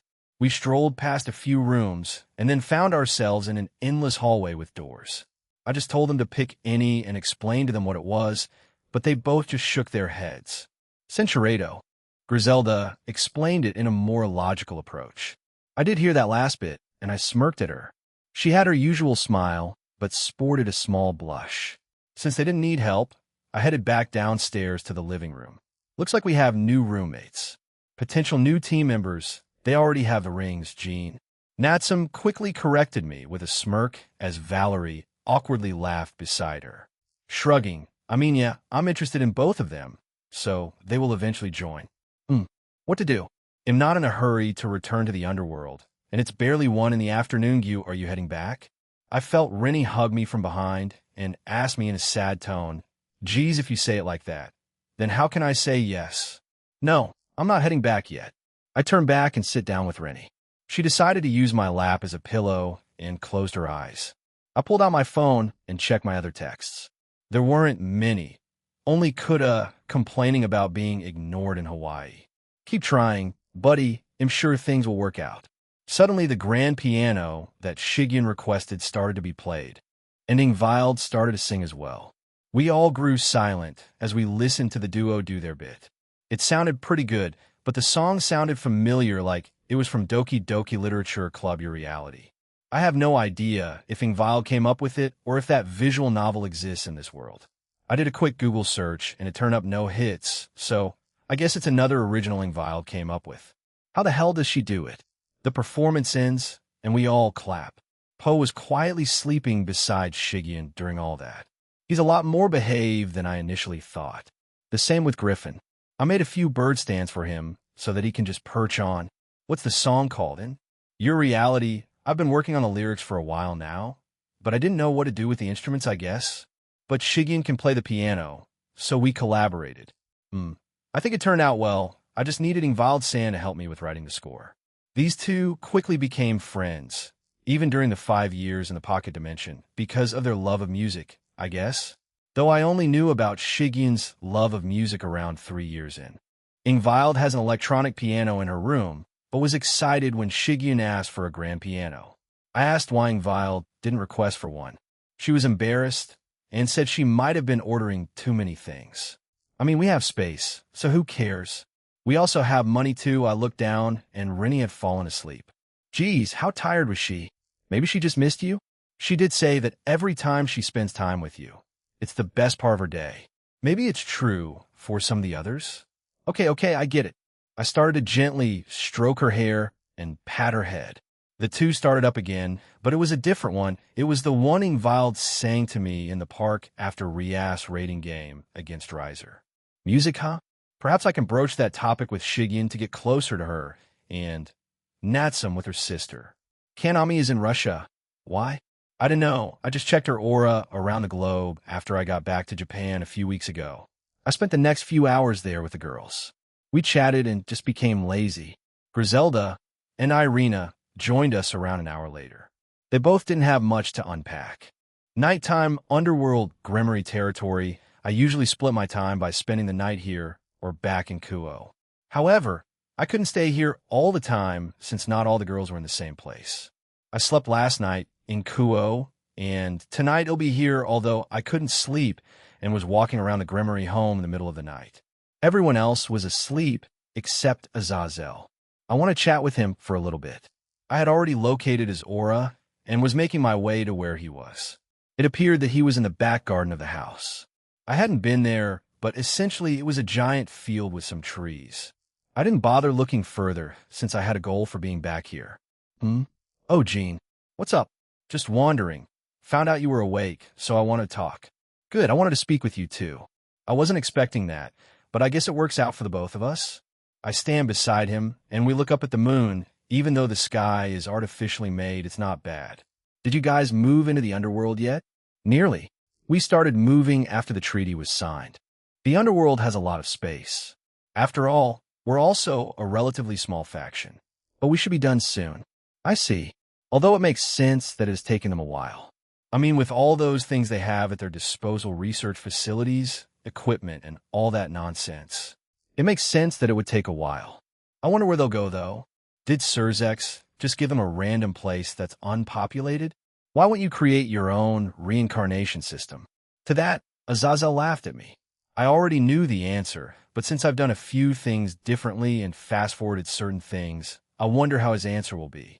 We, the fallen angels, only exist because we pursued our humanly and worldly desires. In reality, we aren't that different from angels. We just have different colored wings. Also, Michael informed me of what you did to the system in heaven. That's the final nail in the coffin, Jean. Fallen angels were never meant to exist. You fix that. There are only a few sins that pure angels can commit, if more fall for whatever reason. We Grigori will welcome them with open arms. If they're not there to start trouble, that is. I and the other leaders don't see a reason to continue our race. That's why we didn't bother with making our own system. The fallen angels and Grigori. Can in with me. Azazel had a sad smile on his face as he looked back up at the sky. Is that how you truly feel, Azazel? Kind of sad if I'm being honest. The demonic beast riots will start in the future, and during that event Grigori will suffer an even more significant loss in numbers. I will prevent that. I made a lot of friends and acquaintances there. Okay, my turn. Be honest with me. Why the hell do you want so many close companions around you? This question again, it'll give you the answer I recently gave then. I don't know, but if I have to give you an answer, it's probably because I'm scared. Scared? Azazel looked at me with a confused expression. I nodded. You know, scared of being alone? Scared of not having love? Typical stuff like that. Where did this come from? Probably because my parents are already dead, and probably me having zero luck with romance back in Ireland. Azazel snorted at my reason. In reality, I have no idea. I experienced that dream during my time in the Greek god's realm, but I still don't have enough information. Don't di jin. If you say that, then you're just setting up a flag, Azazel. I said that to myself with Rennie and she. Anyway, I seriously doubt I will. How are you sure? He looked at me again, and I smiled. I covered the small area around us with a barrier and removed my suppression seals. Doom. This represents just 1% of my power, as you can see. I will say this now, I will get stronger in the future, so I doubt I'll die, Azazel. You can rest assured of that. After removing the barrier and putting my seals back on, I repaired the small damage I had made in the area. Azazel had started to sweat profusely. Sorry, I lied. Azazel, I held back a bit there. I didn't really want to kill you since you were standing beside me. I see. Well, regardless, I'll still say it. You do realize how much you mean to those girls, right? I'm aware. However, it's vice versa, Azazel. When I saw that happen to Rennie, I was prepared to end this world and everyone in it. Azazel looks at me uneasily and sighs heavily. After seeing what was displayed only a few seconds ago, I am more inclined to believe you, Jean. But I can only say this about Akino-chan and Lavinia Rennie since they're the ones I know more about, but those two are really dependent on you. I'm sure you're aware of that. I don't know much about Lavinia's past, but she wasn't like that when she worked for me in the past, you know? Even after Slash Dog and Tobio helped her. So, I was beyond shocked when she started to act like that around you. The big unknown, the new guy, the Red Dragon Emperor of the supernatural world, you already know the reasons for Akino-chan. I felt responsible for all of it, you know? Would everything be different if I didn't call Barricule back that day for a mission? Akino-chan wouldn't have to needlessly suffer. That's one of the things I regret to this day. Seeing her that happy is at least reassuring, you know? Oh man, why are we being emotional right now? Azazel starts to scratch the back of his head furiously while lightly flustered. He looks at me while I shake my head. There's nothing wrong with guys being honest with one another. As I said earlier, there's zero chance of that happening, so rest assured. Anyway, can you tell me more about Penemu? I mean, after we came back. You're after her too? She's an old hag, you know? Dude, Cinchuredo, I guess Shimhazai, said she's been a bit more aloof. Her head's up in the clouds, I guess. What did you do? I didn't do anything. I told Azazel what happened between her and I, and a conversation between Penemu and me in the Lamia city. In the end, he just has a confused look on his face, too. Then, I have no idea what's up with her. She never asked me that question before. Did she have a lover or something in the past? Azazel snorted and burst into laughter. Oh, what? Why are you laughing? Good joke, Jean. Do you know why she fell? Of course you don't. She fell because she wanted to teach mankind how to read and write and give them wisdom. She didn't fall because of her own desires like Barricule and I. She has a deep love for humans, you know? But since she did that, Father thought it was a sin, so she fell. I mean, look at it like this. Reading leads to knowledge. Knowledge leads to thinking. Thinking leads to sin, and bam. She fell. Anyway, she's the most reserved person I know. She was quite strict with herself and with those around her. I doubt that she has ever been close with anyone at all. Honestly, I even tried to bring her into my group of friends a long time ago, just to help her open up a bit. You know? Of course, she said no. Huh. Well, whatever. If you're serious, then go for it. She's a grown woman. She can decide whatever the hell she wants. Anyway, I'm heading to sleep. Night. Good night. Azazel walks back into the Gremory mansion and leaves me there to myself. So, that's the reason she fell? Though I don't think those two are super buddy-buddy, so he won't know everything. HAA. Whatever. Jean Skyward, this is I'm dreaming again. This was a lot quicker than the last ones. Is he giving me more? I was in an unfamiliar place, but it looked like some kind of room. The past version of me was a lot older too. He was currently on the ground, crouched low, and trembling with fear. Centurado. What is this? He laughed maniacally while still sobbing. Did past me finally lose it? Bang. Bang. Shut up. It's 11 at night, you idiot. Past me did not stop, though. He just kept on going. He suddenly jolted up and put on a coat and his shoes. He went outside and locked the door. He started to run. Huh. Wait. Hold up. I started to chase him now that I take a look at my surroundings. Oh. This was college. We were in Waterford. I remember. I went to Waterford Institute of Technology. WIT, wait. The way we were going was the wrong way. No, it's not where the hell was past me running to. It was cold. When he was running, his breath could be seen. Was it winter? I take a look around again, and there were Christmas lights. Was it December? I kept following him. As we continued down the road, the streets were empty. We eventually reached the small town and the docks. He jumps over a fence and runs towards the pier. He was still crying, but he was doing it quietly. We finally reached the pier, and he stops. He takes out his phone, puts on earphones, and plays something. His tears started to increase again. Was I bipolar or something? Past me puts his right arm out and smiles shakily.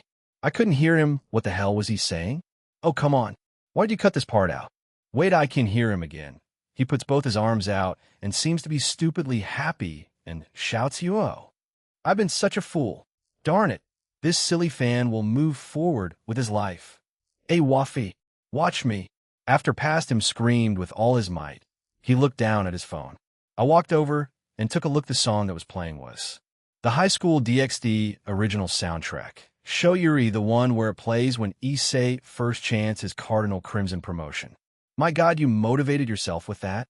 No, we're missing pieces here. What the heck? AT is going to make a huge, amazing comeback. With one final shout, the name was still blocked, but he said his full name. He ran away. I stood there watching him. What all hell did I just witness? Wait, did he just chant the Cardinal Crimson promotion chant before he screamed that last part one heard? Oh my God, I was so cringy. I could feel my own face heat up in embarrassment. What the hell was he thinking?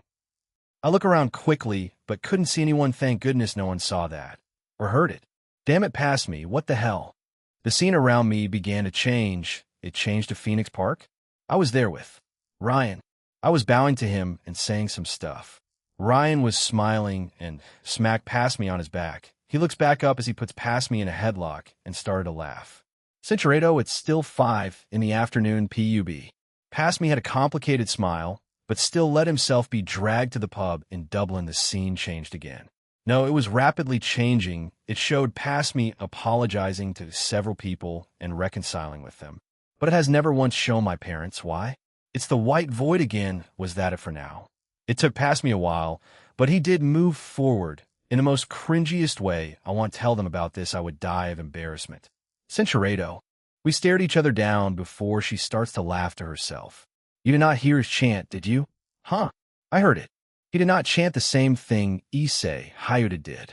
He made his own. Perhaps when you finally unlock those memories, you'll use it as your own. I made my own. That's even worse. I mean, I could probably use it for my queen form, but wow. I made one back then. I clutch my head out of embarrassment and fall to the ground. I felt Irene put her hand on my shoulder. I look up as she offers her hand to me. I take it and stand back up. She wasn't smirking anymore, but genuinely smiling at me. I was still blushing since I wanted to punch my past self. Allow me to reveal a line. Use it as you wish. I will become an emperor of all dragons, is what he said before the final line. I will become an emperor of all dragons. Pretty pretentious of past me. Maybe it was just in the heat of the moment. Whatever, I sigh and slap both my cheeks. Thanks, Irene, but seriously, please forget about it. I will not. I am the few that can come here and witness these. I was also there for the last one, Jean. Did she see that one? I didn't see her, though. Did she hide herself? Well, whatever, at least keep it between us. Very well, this is ending now. I will see you soon, Jean. Oh, the dream's ending. Chew. I felt her lips on my cheek. My eyes widened. And look at Irene, who had a victorious smile on her. Wait, hold on a second. Lady Underworld, Gremory territory, Jean Skyward. I have so many mixed emotions right now. I don't know what to feel, Irene. I know you can hear me. She didn't answer back, darn it. Is something wrong, partner? No, it's nothing, Drake. Don't worry about it. It's just a minor inconvenience. If you say so. At least I got to see well part of it, and how past me got better, and it was through his own efforts, huh? But it apparently took him 6 years. I don't want that. Hell, I don't think I'm as bad off as past me. Hell, that heavy feeling isn't as heavy as it was during the 5 years. Maybe I'm just slowly getting over it. Whatever, it'll just smack. All right, time to wake up. Kuroka's foot hit me on the face. A few of my friends were gathered around me. The room felt a bit cramped. Chomp! Nia! Kuroka jumped up after I lightly bit her ankle. This in turn made the rest of the girls wake up. They all looked angrily at her. Kuroka was rubbing her ankle and looking at me with a light glare. Good morning. Don't good morning me. Senshiredo, so mean to your ne-sama. I sigh and healed her back up.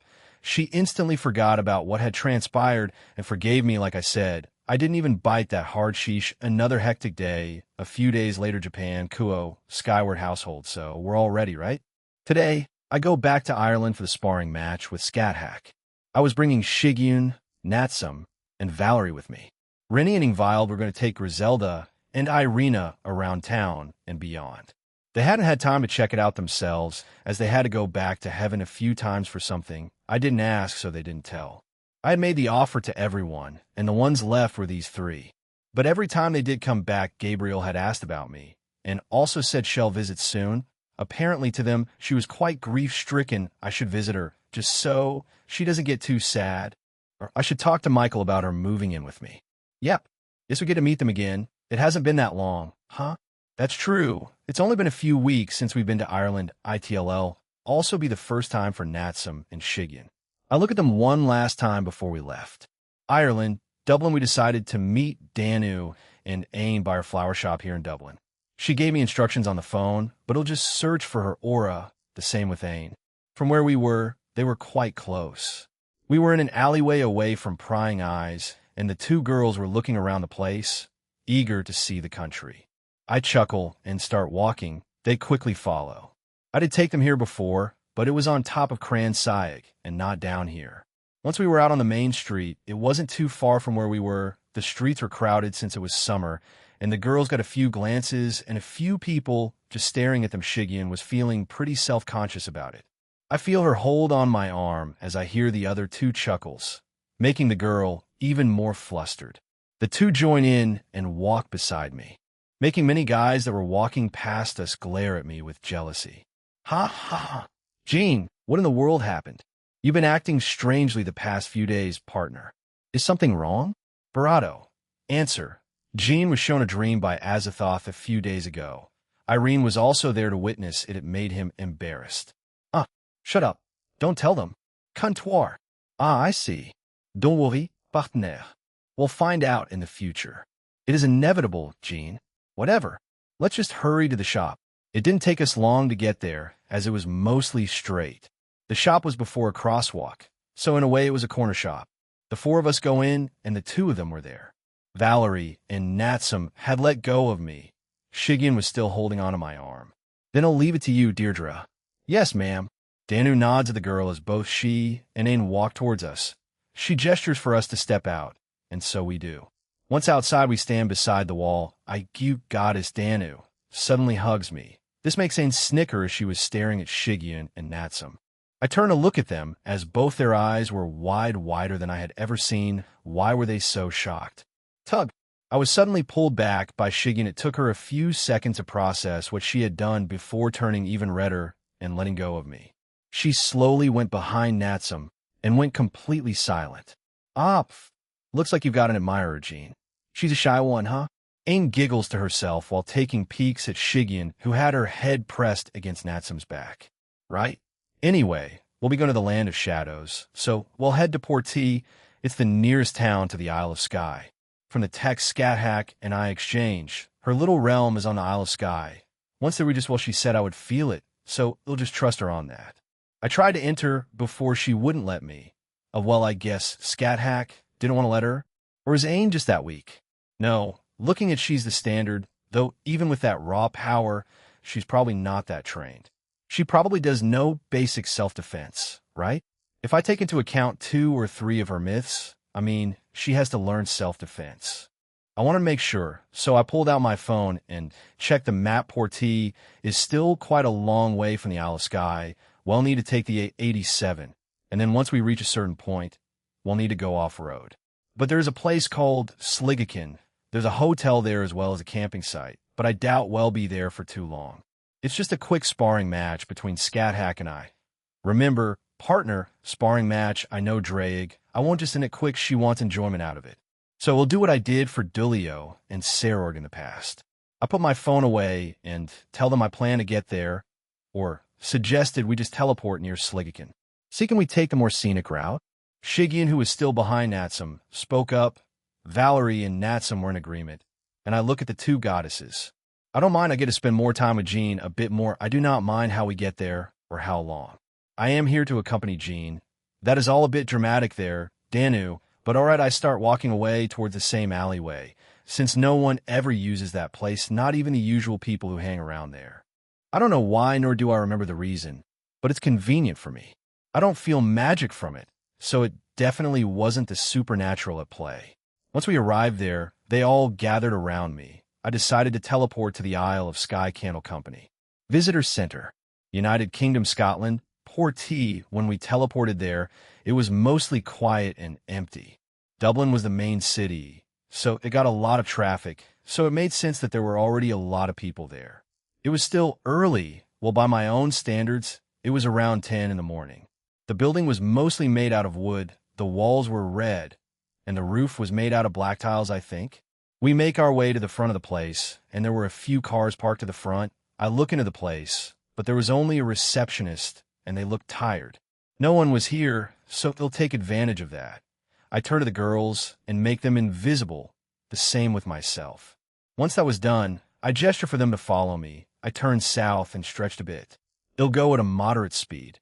Is anyone not confident in their speed? I knew the 3 girls would be fine. I didn't know much about the 2 goddesses. I assumed Danu was mostly supportive and defensive. Ain is a blank, but she is a wanderer, so I don't know. Carry me, Ain immediately raised her hand and wanted me to carry her. I nod. I didn't have a problem with that. I will be fine. If needs be, I will ask you to slow down, Goddess Danu. Answers me reasonably. I gave her a nod and turned back to the road. I checked the entire path we'll be taking, and there were a few cars on the road. We just needed to avoid them. They'll tell them as we go. This place is pretty. What's that lake called? Natsum points to our left, and there indeed was a large body of water. By the entrance of the visitor center, there was a statue of an eagle. I wonder what its significance is. That's the Loch Portee. Anyway, we'll just need to follow the road 87. We'll come across Sligaken, and we can catch our bearings there. Ready? I was given a varied number of responses, but they all meant yes. I do one little jump before I started to run. Dwash, I looked behind me, and the girls were keeping up. Ain was in my arms, seemingly not bothered by the speed, so it's all good so far. All around us were mostly bushes, trees, posts, and the occasional wall. I would expect it to be like this since I kind of assumed the architecture is the same as Ireland. I mean, we're basically neighbors with a long history, and not much of that was good anyway. I'm curious about the mythos in the United Kingdom too. I wonder if any of them are still alive. A few minutes passed, and our surroundings didn't change, but the girls behind me, with the exception of Danu, as she had been running beside me, that was surprising. I look at her, and she smiles back at me. The girls behind were just chatting and making comments about the place. What do you expect out of this duel, Jean? Quick, but hopefully entertaining for her. Well, I don't have any plans after. They'll probably just take the girls around Dublin or something. They did seem excited to be here. I took them here once, but we immediately went to the Fairy Kingdom, so that doesn't count. I answer Ain's question as we arrive at a spot called Alt-Dub Viewpoint. We go to the side, where there was a resting spot. In front of us were several mountains. I don't know the names of these mountains, but they weren't that big. Can I even call these mountains? Or do I call them just large hills? This place was close to Sligaken, so after resting there and checking out our surroundings for a few minutes, we continue on our way. The road here had gotten a little smaller, and there were signs telling drivers to slow down or an accident may occur. It didn't take us long to see a sign saying Sligaken. A little further in front of that was a small town. No, this has to be a village. It had a small park, a slide, swings, and little areas kids would play at. Across from it was the Sligenschen Hotel, and beside it was a brewery. Beside that was a grill and steakhouse. If we have time, we can probably have lunch there. We can have lunch there when we're done with Scat Hack's request. We can take her there too if all goes well, that is. Yes, please. Shigyin immediately answered, I wonder if her having Po as a sacred gear increased her own gluttony? From what I remember, Shigyin said her gluttony is a family trait. If she has siblings, I can only imagine the food bill. Thank God I can just create money at will. We follow the road, 863. But we immediately turn left and go off the path. We go to the nearby river called Alt-Durge Moor, since if we follow it, we'll end up at Skye. This place is so serene, the air feels fresh, and the small breeze here, even with the cold weather, it's nice. I put Ain down while the girls talked, and I canceled our invisibility. Ain joined them as Danu, and I walked ahead. I do agree, though. It's nice and quiet. You could see the natural beauty of the place, even if it's mostly mountains, grass, and stones. I could feel something further in front of us, seeing as how Goddess Danu had closed her eyes and was hugging my arm. It wasn't anything that could harm us. But what was it? It didn't feel like a barrier or anything like that. We kept walking until we reached some sort of lake. In front of it was a man. The man is a blue-haired, red-eyed man whose primary outfit is a deep ultramarine full-body tights covered in runic protections, gray metallic cauldrons, and a metal plate over his lowest abdominal section. He wears his hair in a rat tail that reaches his mid-back. He also wears a pair of silver earrings. He was facing us while grinning. Finally, I thought you wouldn't come here. Gu Chulin, where's Scat Hack? I was confused. It was Ku Chulin that was there, and now, Scat Hack, wait. Did she just send us here to mess with us? Does she actually live in Dunskaith Castle? That little I should have put that together. Yesterday Shish sent me to meet you guys here. You could say it was her own practical joke, as weird as it sounds. Though, she hasn't really kept in contact with me for years. Being suddenly called out like that was a bit of a shock. Anyway, long story short, it'll be sending you over there. But you guys did get to see a bit of the scenery of this place, yeah? Yes, we did. It was pretty good, but seeing how that castle is quite far away, we'll need to teleport back to Sligaken just to eat. A bit irritating, but nothing world-ending. Is that so? But yes, we did see a lot of it, right? Let's get going, then will you guys get going? Shish just asked me to make the runes to teleport you guys there. Make sure to have some sort of invisibility spell on. I think there are tourists there today. I nod and put back the invisibility back on us. Ku Chulin nods as we step onto the rune circle he had made.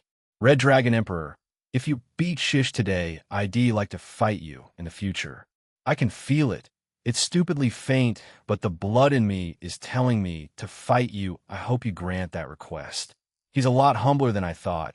He looked excited, but was respectful. I mean, I don't mind as long as you ask sincerely and do not demand. Then it'll put some time in the future being able to move one's body every now and again isn't a bad thing. Sure, when I have time, here's my number. I summon a piece of paper and give it to him. I'm assuming he has a smartphone. He grins at me. Thanks, I appreciate it. Now then, to that castle you go. He summoned his Ongi Balg and tapped the end onto the ground. The rune's circle below us brightened, and we were consumed in a bright light. Dunskaith Castle, as soon as we teleported there, I could feel the barrier that Scat Hack had placed in front of us is a ruined castle on the coast of the Isle of Skye, in the northwest of Scotland. It is located in the parish of Sleat, in the Highland Council area, and in the former county of Inverness Shire, also called the Fortress of Shadows. The area had a few people walking around, taking pictures, or just admiring the view. Well, let's get this over with. You guys want to look around Dublin, right? Natsum, Valerie, and Shiggy nodded. Yeah, I guessed as much. That's the plan. After this, then the two goddesses just smiled at the girls. If you want, we can be your tour guides along with Jean. I don't mind, we're here. You guys ready? We reached the barrier to her realm. I also didn't mind them being the guides. I glanced at everyone. Danu was still hugging my arm, so she nodded beside me. I walked past the barrier of First Land of Shadows. Once we all got in there, I canceled our invisibility. It's so.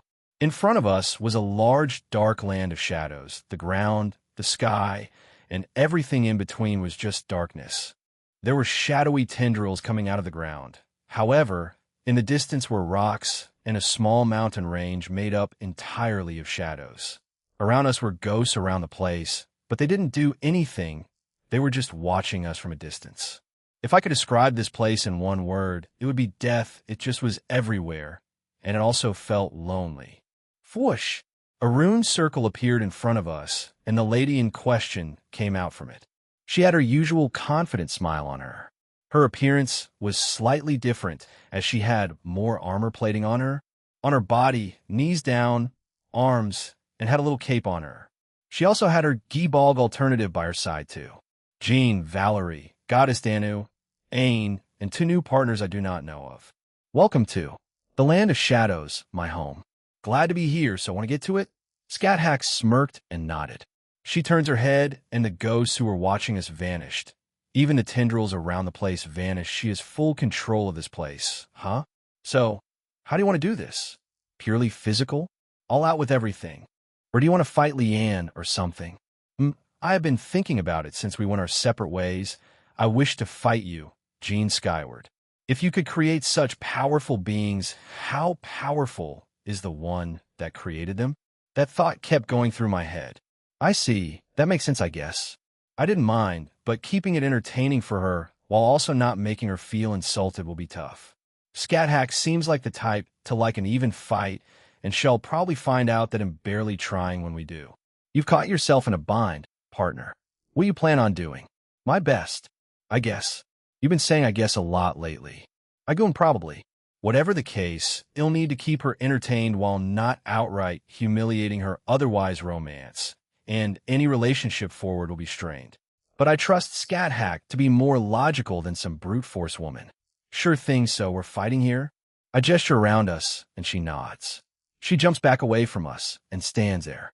I shake my head and look back at the girls. I guess we're just going to go at it right away. Though there isn't much to explore here anyway, they'll get going. Just stay back. We'll try not to get you guys involved or hit. Good luck, Jean. Fight. The girls wish me luck as I jump to the opposite side of Scat. I wish to fight the Red Dragon Emperor. Use your armor, Jean. What a demanding woman. But I strangely like her strong personality. Partner. Not the time. Right, my bad. All right, sure. Whatever. Let's do this. Boosted gear. I shout out my sacred gear's name, and the red gauntlet appears on my right arm. Scat who had been standing there, saw it, and started to power up. The area around her started to crack, shake, and be destroyed. She had a very intense and excited look in her eyes. She was ready for this, and wanted it to be fun. Could I classify her as a battle maniac? Wait, I should make a wager. Hey, Scat. How about a little wager? Huh. And what would this wager entail? Jean? Perhaps if you win, I shall join your team? No. I was actually going to ask her to be like a trainer or teacher to the girls, since she has a lot of battle experience. That proposal of hers doesn't sound bad either. No, I was going to ask you to be a teacher to my companions. I just thought since you've tutored Kuchulin in the past, you'd be a good choice. You can probably also fight Leanne and anyone else. That interesting proposal. It won't be outlandish to think this is your way of trying to win my favor, Jean, but I will accept it. Now, then, enter your balance breaker. I guess she sees more perks to it. I mean, those 3 Valerie, Shigian, and Natsum are much more powerful than her in terms of raw power, but she has more experience, so it might be an even fight. She might even win against them, Jean. This will be an interesting fight if you don't end it by taking away her power. Test yourself. Rudra? Enter it. Alright, already Shishahem. Drake, let's go. Balance break. Welsh Dragon Balance Breaker. My full body was covered in the typical red armor. I stood there ready for her to attack. She stood still when ting. Clash. SKRRKRKRKR. She appeared behind me instantly and tried to strike at my Barato.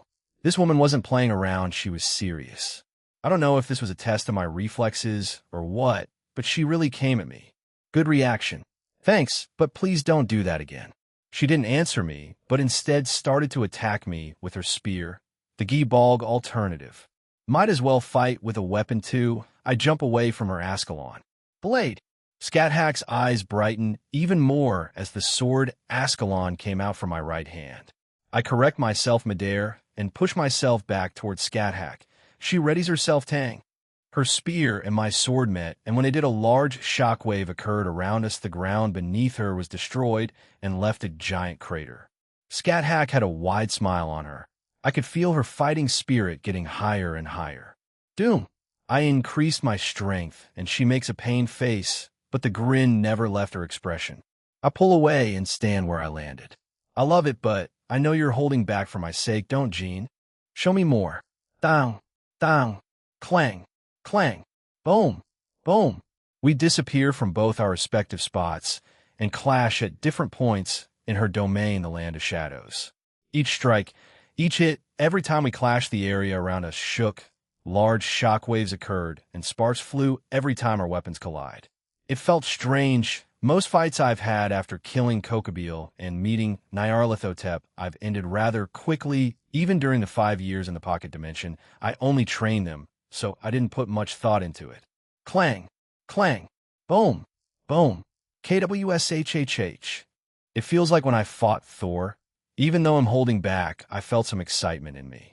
Scat Hack looked disheveled as we kept on clashing. She got some injuries, but she healed them back up with the power of her runes. That's how she's been able to keep on fighting since I was matching her power, no? I was just slightly above it every time we clashed. While she hasn't hit me once, I have had nicked her time and time again, but I don't want too seriously. Is she looking to die or something? She's acted differently from her Naciverse counterpart, so I doubt it. Is she just looking for a challenge, then? Do not let your mind wander, Jean. Focus. Kaboom! One last clash we made created a large explosion, forcing both of us back. We both landed at opposite ends. Scat Hack then healed herself up again. She spins her spear around before tapping it on the ground. Good, very good, Jean. I haven't sustained that much damage in a very long time, but show me more of what the Red Dragon Emperor can do. She grinned at me and powered up again. Sheesh, all right then. I want fight as an outer god, but as the Red Dragon Emperor, Drake. Let's do that. Yeah, Doom. Red draconic aura surrounds my body. Let's use my illegal move Triana then. Sure thing. Scat Hack mode change. Welsh Sonic Boost Night. Change Star Sonic. Armor release. When I shouted that, more the excess armor from the scale mail to drop and fly, to be shed from me. Scat Hack had a dumbfounded look on her face. Yeah, this is new. Get used to it. Here we go then. Gasum. I appeared behind Scat Hack as she hadn't had time to react yet. I drew my arm back and punched her on her back. Dawn. Gah. Scat Hack is sent flying.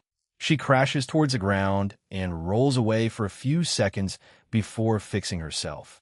She stands back up and had an even wilder glint in her eyes. Interesting. I haven't seen this before, Jean. Mode change. Welsh Draconic Rook. Change Solid Impact. The previously shed armor pieces come flying back at me. Even more just appear out of nowhere as it slowly built my scale mail into a giant hunk of metal. Scat Hack had appeared in front of me and made a stabbing motion with her spear. Dawn. Down. BWSHH. My fist and her spear make contact. Another powerful shockwave occurred around us, but KHHH. Doom. My strength was much higher than Scat Hack's, and I sent her flying again. But she quickly corrects herself. Scat Hack jumps up high into the air, and she was staring down at me. With a large smile, her spear started to shine white. Isn't that Ku Chulin's noble phantasm? The shining on her weapon becomes brighter and brighter. She's ready to throw that thing. Drake. Mode change. Welsh Blaster Bishop. Change Fawn Blaster. Charge it. It'll feed you all the energy, so just be slightly above that attack. The charging time in this mode normally takes time, but I can completely get rid of it. Scat Hack looked like she was ready to this. Should be the finale then.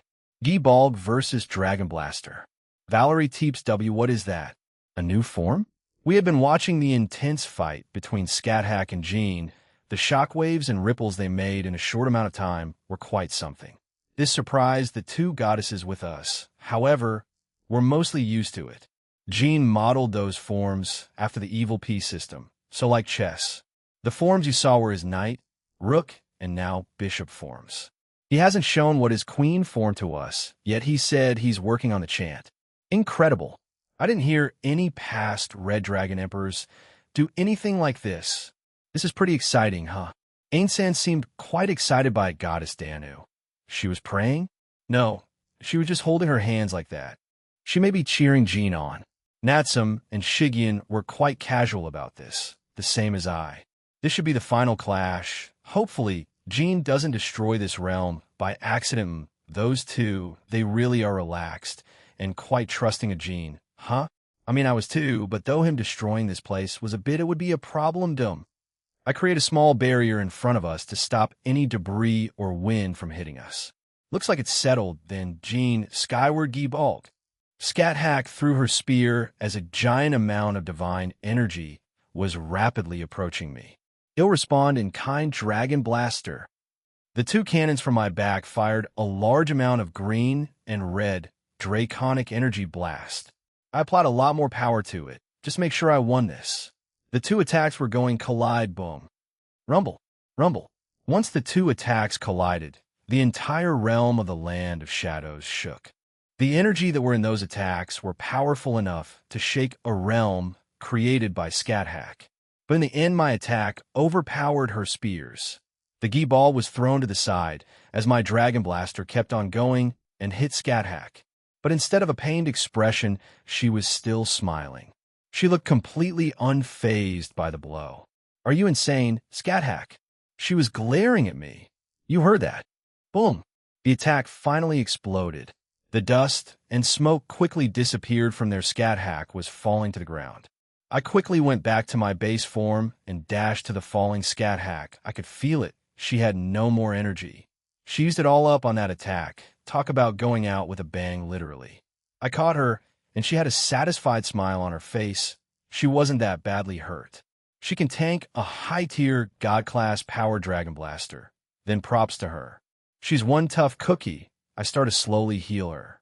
Once I landed, I flash step back to everyone. I exit my balance break and was still holding Scat Hack. How long do you plan on being in my arms? I know you're awake. Scat Hack, I already healed you. Let a lady relax for a moment, will you? I just had one of the most intense battles I've had in a long time. At least let me rest. She opened her eyes and frowned at me. I sigh and shake my head. Whatever, lady, but I guess I won? So, does that mean I win? You'll be a teacher to the girls then. I look at Valerie, Shigeon, and Natsum, who had strained smiles on them. Cinchuredo, she moves her arms and legs, checking everything was fine. Since you're going to be a more regular visitor to my home, let me upgrade your ring. Upgrade? She seemed confused, the same with the other two goddesses. I nod and tell them what the rings that Valerie and the two dog girls have are really capable of. They were a bit shocked. Scat Hack had a smile, not her usual confident one, but a normal one as she stared at her newly upgraded ring. Anyway, it still has the transceiver function and all those things.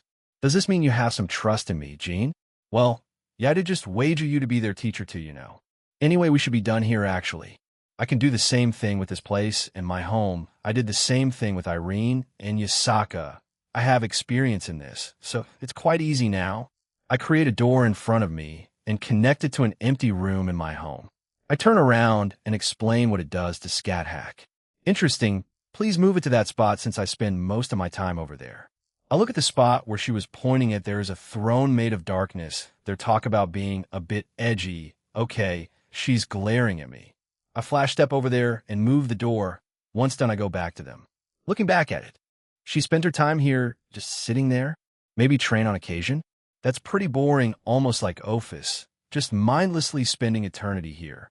Well, if she spends more time in my home, ITLL be a bit more lively. She can also fight, spar, and train the girls. I shall accompany you back to Dublin. Are you sure? We're just going to be, I do not mind. I will accompany you.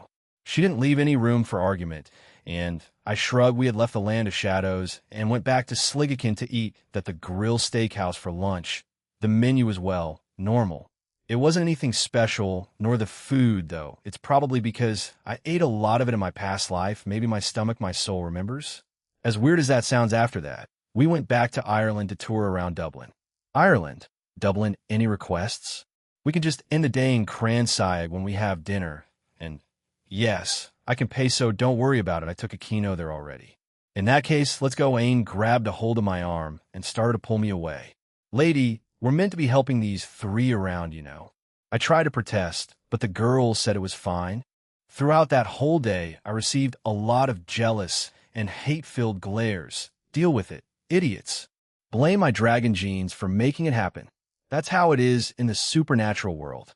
Underworld Grimoire territory, August 15th, another week has passed, and the training by the Grimoire group has finally finished. Our summer vacation was also coming to a close. The day that I spent back in Ireland with the girls with the goddesses was interesting, but that's a story for another day. Today is the 15th of August. The rating game is on the 20th. Also today is the Satan sponsor party. I was also invited via Seraphal and Surzex, which means you'll be meeting a few devils today, probably Sarorg, Latia, and all that. It was around 5 in the evening. The party doesn't start until 7, so I have a few hours left. But everyone was busy getting ready. We had to look the part after all. I was wandering around the Grimoire estate with my black suit on when I came across Venelana. She was just sitting on a chair reading a book. We haven't spoken much or as deeply since that night. She gave me a kiss on the forehead. I just feel a little awkward around her. Era? Finkon, come join me. She spotted me. My fate is sealed. Then I nod and join her. From where I was, the chair looked like a chair, but it was actually a large couch. I sat down beside her. She was reading some devil's book about housewives. It seems like you're ready to go to that sponsor party. Well, it doesn't take guys too long to get ready, I think, or I'm just weird. Venelana chuckled as she looks at me, and then at my neck, probably my tie. She then frowned. Excuse me. She puts her book down and leans forward, her hands grasping both my shoulders, forcing me to stay still. She then starts to fix my tie. Am I that bad at, well, tying that thing? Yes. Thanks, guys, very supportive. Venelana finishes fixing my tie for me. Thank you. I'm just bad at doing that. It's no problem. J. Venelana-sama, Ziatica-sama, is looking for you. A maid interrupts her. We turn around and see a random maid there bowing. Venelana sighs as she gets up. She says goodbye and leaves with the maid, and I'm alone again. Whatever. I walked around the Grimoire home more since there's still a lot of time left. I was nearing Gasper's aura as he was in a random room. Decided to check up on him since I was curious. When I got there, he was looking at a big mirror and making faces. Knock knock, Jayasuk, what's up? Jean Senpai. I was just practicing on trying to make a confident smile. I want to make a good impression today. Wearing that? Gasper twirled around as he was wearing a white tank top with a blue frilly skirt. He even had a little ribbon behind his head. Who the hell picked this outfit for him? Yeah, Coriana-san helped picked it out for me. These two have gotten this close. Also, she's really into making him cross-dress. Huh? H.A. Sure, whatever. I don't have a say in this. I see. You two seem to be getting along. Jayasuk. She's the one that's not in Rias' immediate family or peerage or Valerie for you to get along with. I get along with your group? Jean Senpai. You know what I meant? Jayasuk. I was only gone for a few days, and it turned into this? Such a quick and developing friendship, Centuredo. About different things. This is usually after training. You don't need to try to explain it to me, Jayasuk. I get it. I nod along to his ramblings, and this went on for at least 10 minutes. At the end of it, he was out of breath. I put a hand on his shoulder and look at him. I get it, Jayasuk. I then left. Jean Senpai. I was outside the venue as everyone else was inside. It hadn't started yet, but it was close to it. Not everyone had arrived, though. An example was the Citri group. I was also making sure no random bullshit happened here. So, I was constantly checking out the entire territory we were in. Jean Senpai. When I turned to look towards the familiar voice, Saji was there. Was he the first to arrive, or something? Saji, why are you here? President Sona will be going to the meeting place, along with her sister, Satan, Leviathan Sama. I came here on my own, since the rest will escort them. After that, I inevitably ended up wandering aimlessly around the mansion until I arrived here. This place was big, so I don't blame him at all. Saji took a seat a little bit away from me and spoke while wearing a serious expression. The game will be taking place very soon now. Yeah, I trained. I hope you did. Well, I also did an extremely hard menu after you left that day. I see. He put forth great effort in his training. Naturally, it will affect his master's victory or defeat. I'm curious about the results myself. Saji spoke while scratching his cheek. Jean Senpai, do you remember the time when a young devils gathered a month ago? Yeah, what about it? We were serious then. My dream is to become a teacher. All of a sudden, Saji said that with a red face. Teacher? What will you teach? I knew but acted dumb. Even though he was flushed red, Saji answered my question sincerely. President Sona is trying to establish a rating games specialty school in the underworld. It isn't an ordinary school. It's an open school for anyone, and that accepts devils regardless of whether they're high class or low class, aristocrat or commoner. I heard from President Sona that things like discrimination and traditions have been softened in the devil industry little by little, but there is still a part at the root of it all that refuses to accept these changes. That's why the current rating game school only accepts high-class devils from aristocratic families. The games have to be equal for everyone. This is what the present Satan Samus have decided. Though it's equal, the path of the games is far for low-class devil commoners. That's strange, right? Though even a non-aristocratic devil may be promoted to a high-level devil, depending on the method. The possibility shouldn't be zero. That's an admirable goal, Saji, but it will be a thorny path you'll be walking through. But seeing how determined you are, I feel like you'll succeed along with Sona. We'll try to help when I can. President has told me that she wants to do something about that. That she wants to teach so that even low-class devils can participate in the games. That's why she'll make a school that anyone can enter in the underworld. President is even studying in the human world as well for the sake of that. To give a chance to the ones who never got into the spotlight. Even if it's just by 1%. Even if it's almost zero, as long as it's not zero, one might be able to become a high-class devil. Saji made a declaration while raising his fist. He was quite passionate about this. That's why I will work as a teacher there. He'll study a lot, fight in a lot of games, and store up various things. He'll become a teacher who teaches about pawns with that. President also said that she wants to help me. Even someone like me may be able to become a school teacher. I've only done stupid things in the past. I've also caused trouble for my parents and was disliked by the people around me. But if it's President Sona, I can see a dream. I will stay by President's side and help her for life. President's dream is my dream. Saji spoke while feeling embarrassed, but it didn't stop him from saying it. I kept the fact that I became a devil secret from my mother. But even so, she cried when I told her about my future dream. You become a teacher. She may have said that because it doesn't suit me, but it wasn't bad, the relieved face of my mother. So that was Saji's dream. It's not a bad dream. We just have to strive towards that. Perhaps he may become the ultimate pawn in this universe. I already have my plans for the future in terms of the human world. As for the supernatural, we'll see how things go. He intends to serve as master his whole life. I think that's a wonderful goal, Saji. Become a good teacher. Yeah, it's also for the sake of that goal that we have to beat the Grimmery Peerage. Is that so? Well, good luck with that. Hopefully, after Drake beat you guys, it helped a bit. Yes, we went through my simulations and have many battle plans and strategies. We're confident. Is that so? I do look forward to seeing it in a few days. However, a teacher, huh? I suddenly remembered Azazel, but well, this guy would never be like that. Hopefully. Anyway, he'll go inside. Senpai, he'll wait for President in there. A little while later, Sona and the rest of her peerage came. Seraphal was missing. Sona also looked stressed. Sona, what's troubling you? It's nothing and good evening, Jean. It was just my one-sama. She put up a fight since she couldn't see you. She was probably forced to go with the rest of the Satans and Azazel. It can't be helped. She's a Satan after all. Now that I look at them, they all look good. They all wore nice dresses for the occasion. I gave them a thumbs up. Looking good, girls. Anyway, everyone is in there, including Saji. Once you go in, they'll follow right after. I see, thank you, let's go. They walked past me as I got a few thank yous in return for my compliment. I saw a few lingering gazes at me, but I shrugged them off. I waited a full minute before concluding no one else was arriving. I covered the area with a barrier and went inside. Princess Rias.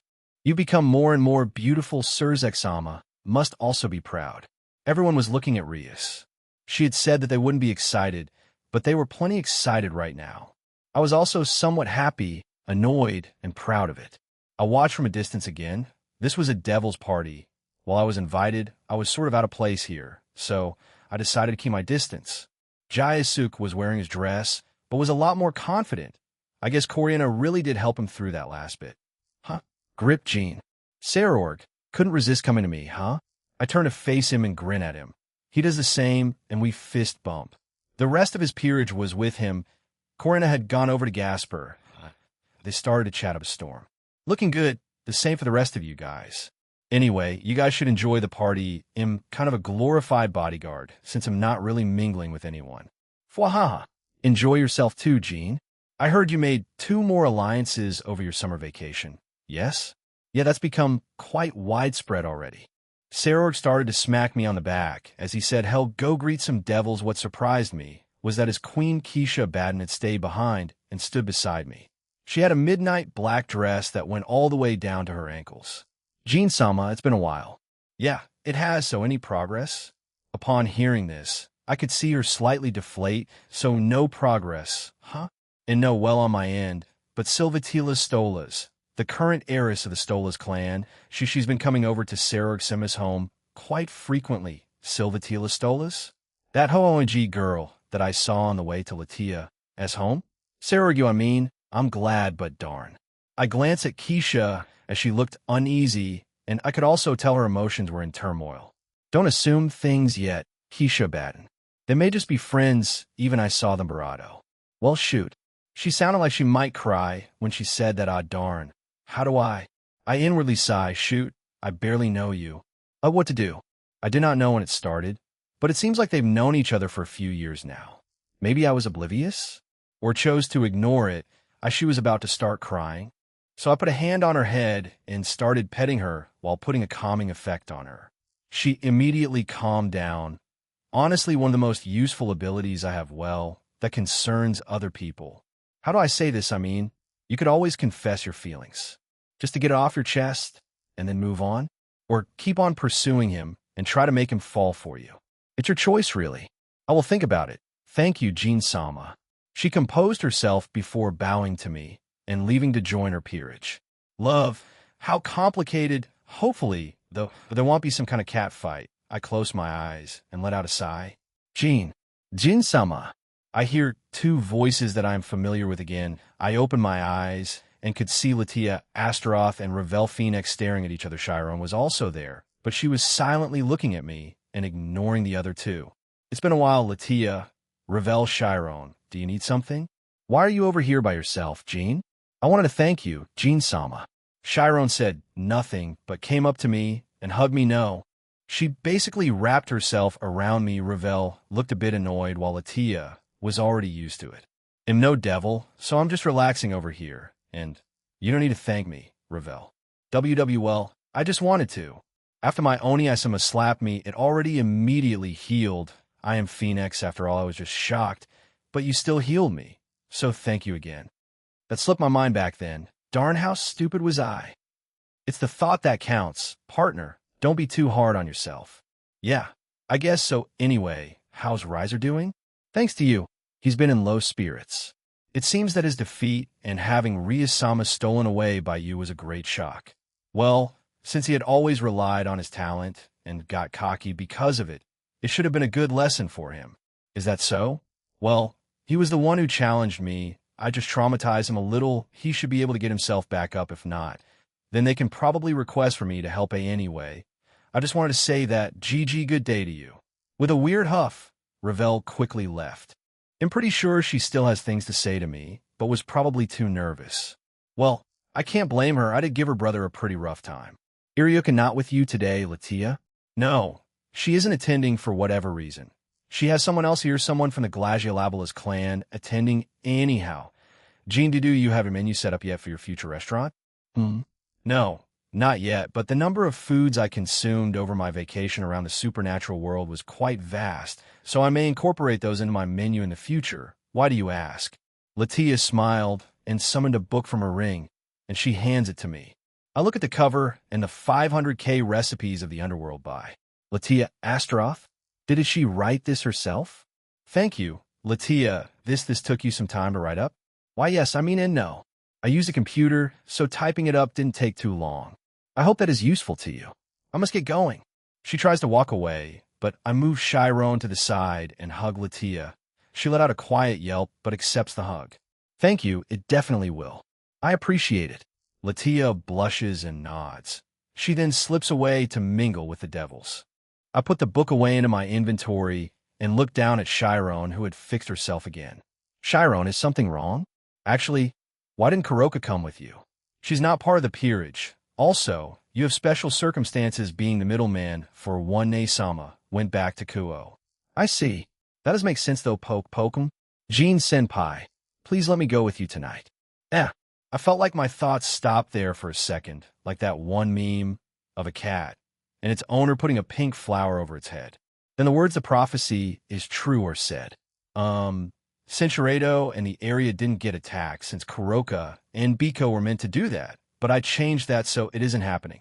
I also didn't feel anyone trying to break into the barrier. Chiron stayed by my side for the rest of the sponsor party. Other devils also greeted me once the word spread that I was the middleman and Red Dragon Emperor. They really tried to butter up with me, but I saw through it all.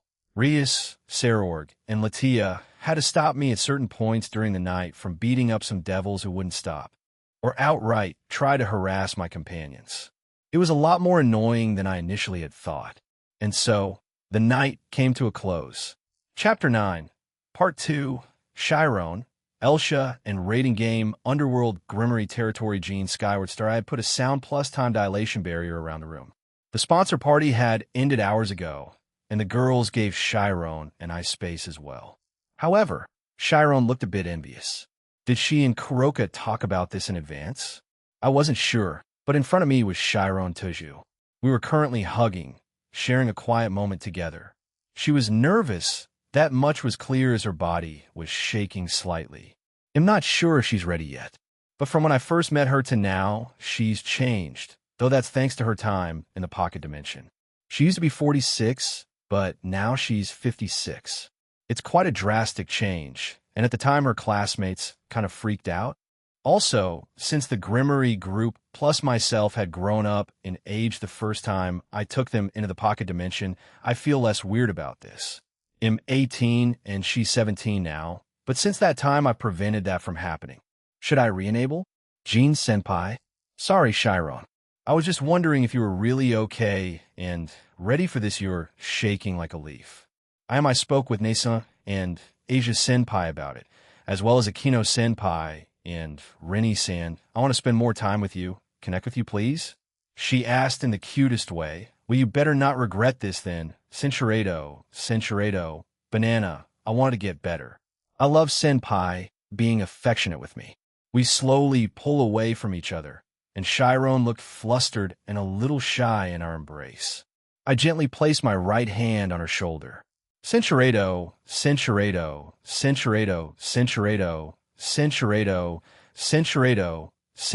Jean, I love you. Chiron closes her eyes, leans up, and softly barato me on the barato. I guess she's dropping the senpai prefix during this time. Huh? It feels nice, though. She leans in close and rests her forehead gently against mine. This moment is different from earlier. It's a quiet, tender exchange filled with warmth and affection. We share a soft embrace, appreciating the closeness between us and the comfort of being together. Cinchuredo, Jean. Keep going. Faster. I'm getting used to it now. The tense expression that Chiron had been wearing was starting to fade, replaced now by a look of fierce determination. I reach over and place my hand gently on her shoulder as I continue moving forward. Are you okay? Hang in there. We're almost there. I push forward at a steady pace, checking in with Chiron to make sure she's comfortable. She smiles and nods, grateful for the support. Thank you for being here with me, she says warmly. I'm glad we can do this together. Cinchuredo.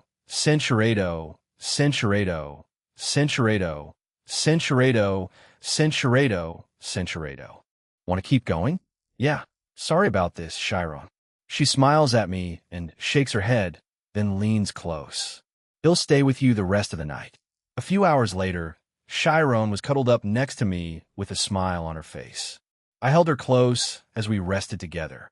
Jean-senpai swarm. She was acting all affectionate with me. Though it makes sense, we did just train together for another 3 hours, which was her limit, and she was tired. I'm starting to think there are different stamina levels for regular and combat training. If I take into account her rank, then she should last longer. Are you okay, Chiron? We did just go on for longer after your initial round. Fine. You worry too much, Jean-senpai, but I love that about you. There are only a few more days left until the rating game. I haven't been there to see them improve that much, but I'll trust Azazel's word for it. They also refused to show me how much they said they wanted to surprise me on the day. Well, whatever, it's up to them. They'll see how much they improved along with everyone else. I'm also curious how the Citri group will handle them. Will Sona use the same strategy as in canon? ISE does not exist here, and I am not participating in it either. Though Saji may still try draining the blood out of whoever he attaches his absorption line onto, Chiron does confront Saji and another Barato of Sona's peerage during the game, along with ISE. But seeing how much these guys improve, I wonder if anyone will be retired at all. I inwardly sigh. Whatever happens can wait. ZZZZ. I looked back over at Chiron, and she had fallen asleep. I guess we've been practicing a little too long. Time to sleep, then, huh? I look around and... where am I? It feels like I am in my soul and not in a dream. Yet I am unable to see the two dragons, Rudra or Kuntuar. Why was I dragged into this part of my soul? It's a lot different from what I would have imagined. Yeah, I was expecting a white void or something, but this place was just, how do I describe it? Beneath me was water, but I could walk on it. Above me was a vast clear blue sky with clouds. It was almost like the place where Kaneki Ken from Tokyo Ghouls was during the first opening, where he sat on a chair. That was it. It felt very freeing. Ada, Vinkon, why are you here? Hearing a familiar voice, I turn around and see Elsha, one of the previous Red Dragon Emperors. It was the second time I was meeting her, and beside her was what seemed to be Belzard. Elsha is a beautiful woman with long, wavy blonde hair, which is decorated with a headpiece, and she has light green eyes. She wore a light purple dress. Belzard is a buff, handsome man with green hair and pink eyes. He is fashionably dressed, as he wears a black noble uniform, which has a red cape attached to it. Elsha and Belzard, did you guys call me here? Call you? No, I don't think we did. How peculiar. Elsha tilted her head confused. Belzard stood there with a stoic look to him, but he was intensely gazing at me. I was confused, though, when I upgraded my boosted gear, was supposed to have cleansed it, meaning all previous hosts should have been removed. Knowing Kuntuar, she may have left these two, for one reason or another, so we'll trust her judgment. As I thought about the reasons why they were still here, Elsha had reached me and put her hand on my chest directly above my heart. She closed her eyes for a few seconds before opening them again. She looks up at me with a content smile and nods. Good. While it's still not quite there, you're learning to forgive yourself and love yourself. While slow, progress is progress, Jean. I'm proud of you. Thank you. By the way, why does this part of my soul look like this? We have no influence over that. It's just you. Me? I was responsible for this. I took a look around again. The vastness of this place was quite surreal. Could it be that it reflects your true nature? Your current name is Jean Skyward. Jean means bright or beautiful, and skyward means toward the sky or moving or directed towards the sky. As you are now, you're surely looking towards a brighter and more beautiful future, aren't you? I never gave much thought to the name I was given by the system before she became Kuntuar. Was Azathoth responsible for it? Why'd he name me this? Surely I'm close to discovering my past. Name it begins with A for my first name and T for my last name. Jean, Irene wasn't the only one to witness that dream of yours. Do you want to know a bit more about your last name? You were there? When I was forced to remember that cringeworthy thing my past self did, I blushed. But I nod and she smiles at me. Your first name means exalted or strong. It can also be interpreted to mean teacher or mountain of strength. Your surname means ruler of the people. Perhaps you were destined to find your way to Azathoth to us in some way, shape, or form. Exalted, strong, teacher, mountain of strength, and ruler of the people? Sorry, I'm drawing a blank here. But whatever we'll find out soon. You'll be waking up soon, Jean. Time in here is a bit different out there, well, in this part of your soul at least. Belzard, don't you want to say something to him? Belzard, who had stayed behind Elsha, started walking up to us. Elsha, who had kept her hand on my shoulder, removed it from there and stepped back. Belzard stood beside her. Touch, touch, blow, blow, paffa, pafu. He made some hand gestures, click, click, zoom, zoom, Ian. He said that in the most monotone way possible. Also, didn't he do this with Issei? Where he unlocked his illegal move, Triana. But he had a smug look on his face at the end. What the hell?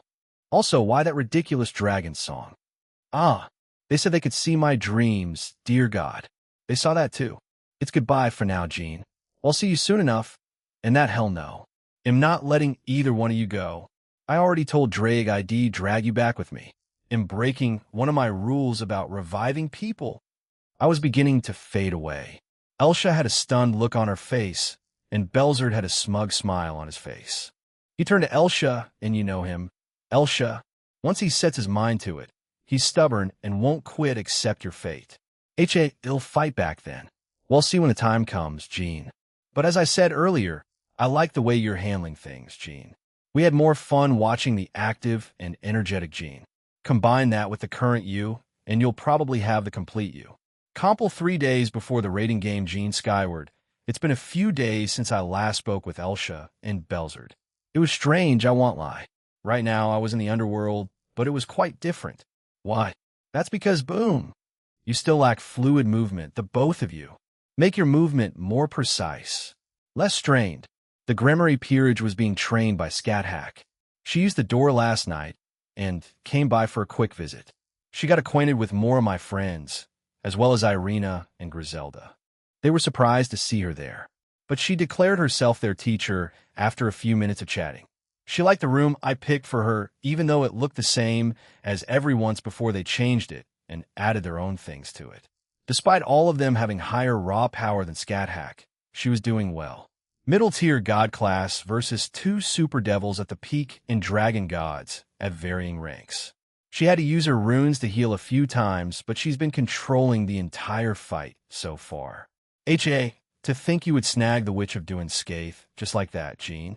She even has a ring already. Azazel, when he found out and met Scat Hack earlier, decided to start day drinking for the day. He was on his 5th can, and it was already after 4 in the afternoon. Will he be okay? She's not part of it. She's just a teacher and roommate. For now, it's always for now, Jean. Actually, you're both dense and not at the same time. What the hell is up with that? Drake's mark appears on my hand. I have also been meaning to ask you that, partner. Looks like the Heavenly Dragon, and I agree on something. I have said this time and time again already, but I guess I'll say it again. I feel like a broken record at this point. Valerie, who was beside me, also listened in. Just because I helped or saved you, women in particular, it's not my intention for them to fall in love with me. So, when I help them and they start treating me a bit differently, or better the next time I see them, I don't automatically assume they're in love with me or anything like that. I just assume they're just acting strange or being friendly because I help them. So many lonely incoming men out there presume, so just because they receive basic kindness and believe the female is interested in them. But that's just not the case 90% of the time. I've read many cases of it online.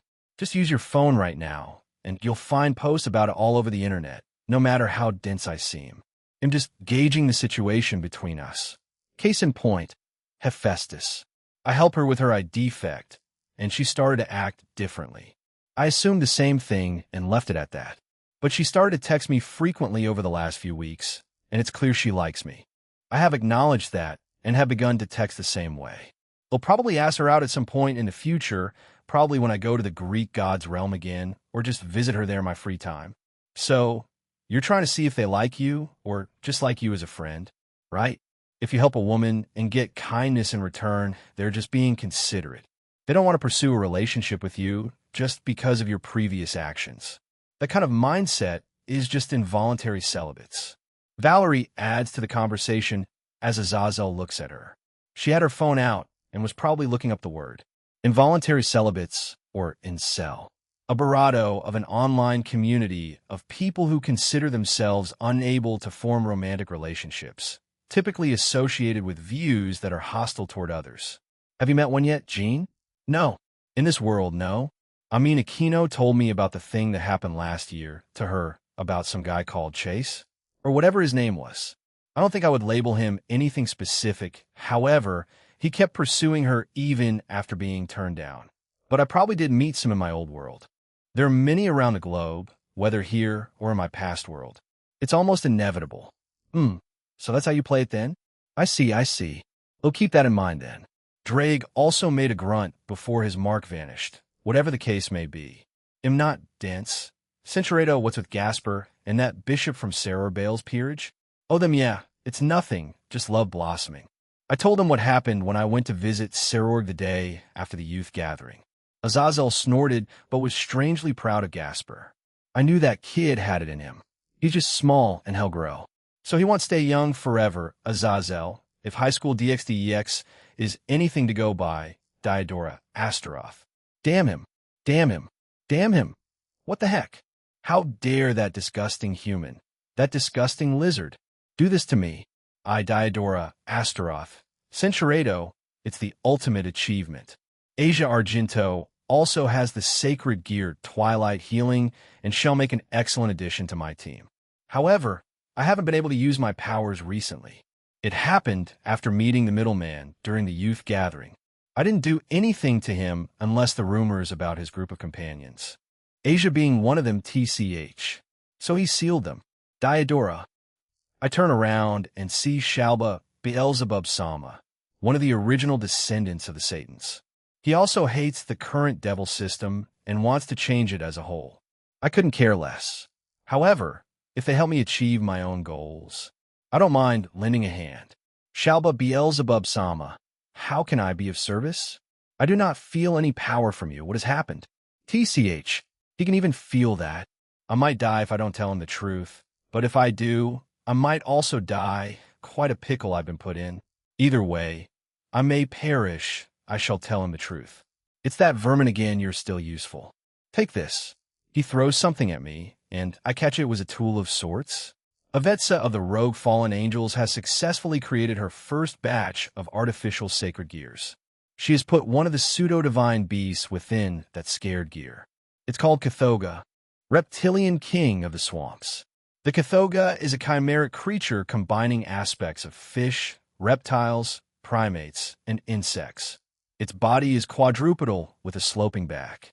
Its backside is covered in muddy green crocodilian scales, and its underbelly has scales that are a pale flesh tone. A row of spines runs down its back and underbelly on its elbows and heels. Its feet and paws possess long sharp claws. It has a dark brown mane on the back of its head, and another mane at the base of its thin but muscular tail. The Cathoga's head has two very small glowing white eyes, exposed gums, anglerfish-like teeth, and two pairs of tusked mandibles, a large one and a smaller one below the larger one, bordered by long coarse whiskers. Additionally, a counterbalance has already been unlocked. It will help you somewhat, though seeing how weak you become, you'll only reach ultimate class with its help. It can use water manipulation, increase strength, and defenses. As I said, it's one of the earlier batches, so there is no way to reach a state similar to Juggernaut Drive or break down the beast. This is enough. With this, I can win. An artificial sacred gear. That woman. If I didn't have this obsession, Centurato, Shalba Beelzebub, after I left the heir of the Astaroth clan, Diodora, I went to a different part of the newly established Cows Brigade's base. In the past few months, we have received more vials for our organization. I'm not sure how or where they came from, but they provided us with a significant increase in power. Our current leaders of the organization were Rizavim Levon Lucifer, Jibrail, MKHL, and Izerful, but they have alluded that there may be others above them. These four are above and beyond what I am capable of, but with them, we can make our dreams come true. It wouldn't be a stretch to say they're in the top 10 strongest on our planet. I say even the god of destruction, Shiva, may have some trouble with them. Sacred gear wielders are useless against Rizavim. Our factions within our organization have also increased in the last few months. The addition of the Wizards of Oz, Hexenact, Monkai Association, the Nibiru's clan, Seekers of Truth, and the new alliance of Hell led by Hades. We are more than ready to change this world. Shalba. I heard my name being called out. I turn to my left, and Euclid Lucifuge. We must speak. The day of the raiding game, Underworld, Grimmery Territory Gene, Skyward, it was the day of the battle. The raiding game was upon them. They stood underneath the Grimmery home. A special teleportation circle was being used to transport the two peerages to where the fight was going to take place. Azazel had given them a pep talk earlier. I was the only one left with them, while Valerie, Graphia, and Kuroko were with me. They'll need to do the same thing as I did before their match against Riser. All right, you lot, you've been training for this day for the past month. I assume you're ready. Azazel gave you a talk, and probably an informal meeting last night. I don't need to say much more, but I went to Zenobia first. Don't be afraid to use Durandal or Grand Chariot, all right? But since you're a muscle brain woman, try to keep your destruction to a minimum. Zenobia blushes at that and nods. I have been learning to keep the same destruction on a smaller scale. Leanne San and Scat San have said as much. Asia stood next to her. She had a much calmer look on her. The same for everyone else. This was their second rating game, but there was still a hint of nervousness in the air. Like everyone else, you grew in power and had much more control than the others. The same with Gasper. Do your best to support everyone. Yes, I moved to Gasper, the guy. You really changed, huh? Due to me, Valerie, and Coriana. I wonder if she'll be cheering for him today. Who am I kidding? She definitely will be, even if they'll be enemies in the future. Jayasuk, I don't have much else to say, but go show them out there how cool and manly you can be. Yes, Gene Senpai. Hibbed you before I could say anything. He grabbed me and hugged me. I didn't know what to think, so I just hugged him back. He finally let me go and smiled at me. That's all I need, Gene Senpai. Is that so? All right then, do your best out there. Kiba a bit surprised by his hug. I awkwardly go to the next person. Chiron beat him up. Yes, short and simple. We connected a few days ago and have become closer. She doesn't like long and drawn-out things, so I kept it simple. We've been spending more time together and growing comfortable around each other.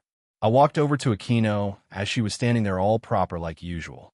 But she had an expectant look. Aquino, you are the queen. They're senior. Guide them and do your best to help. I know your parents and Tobio will be watching. Yes.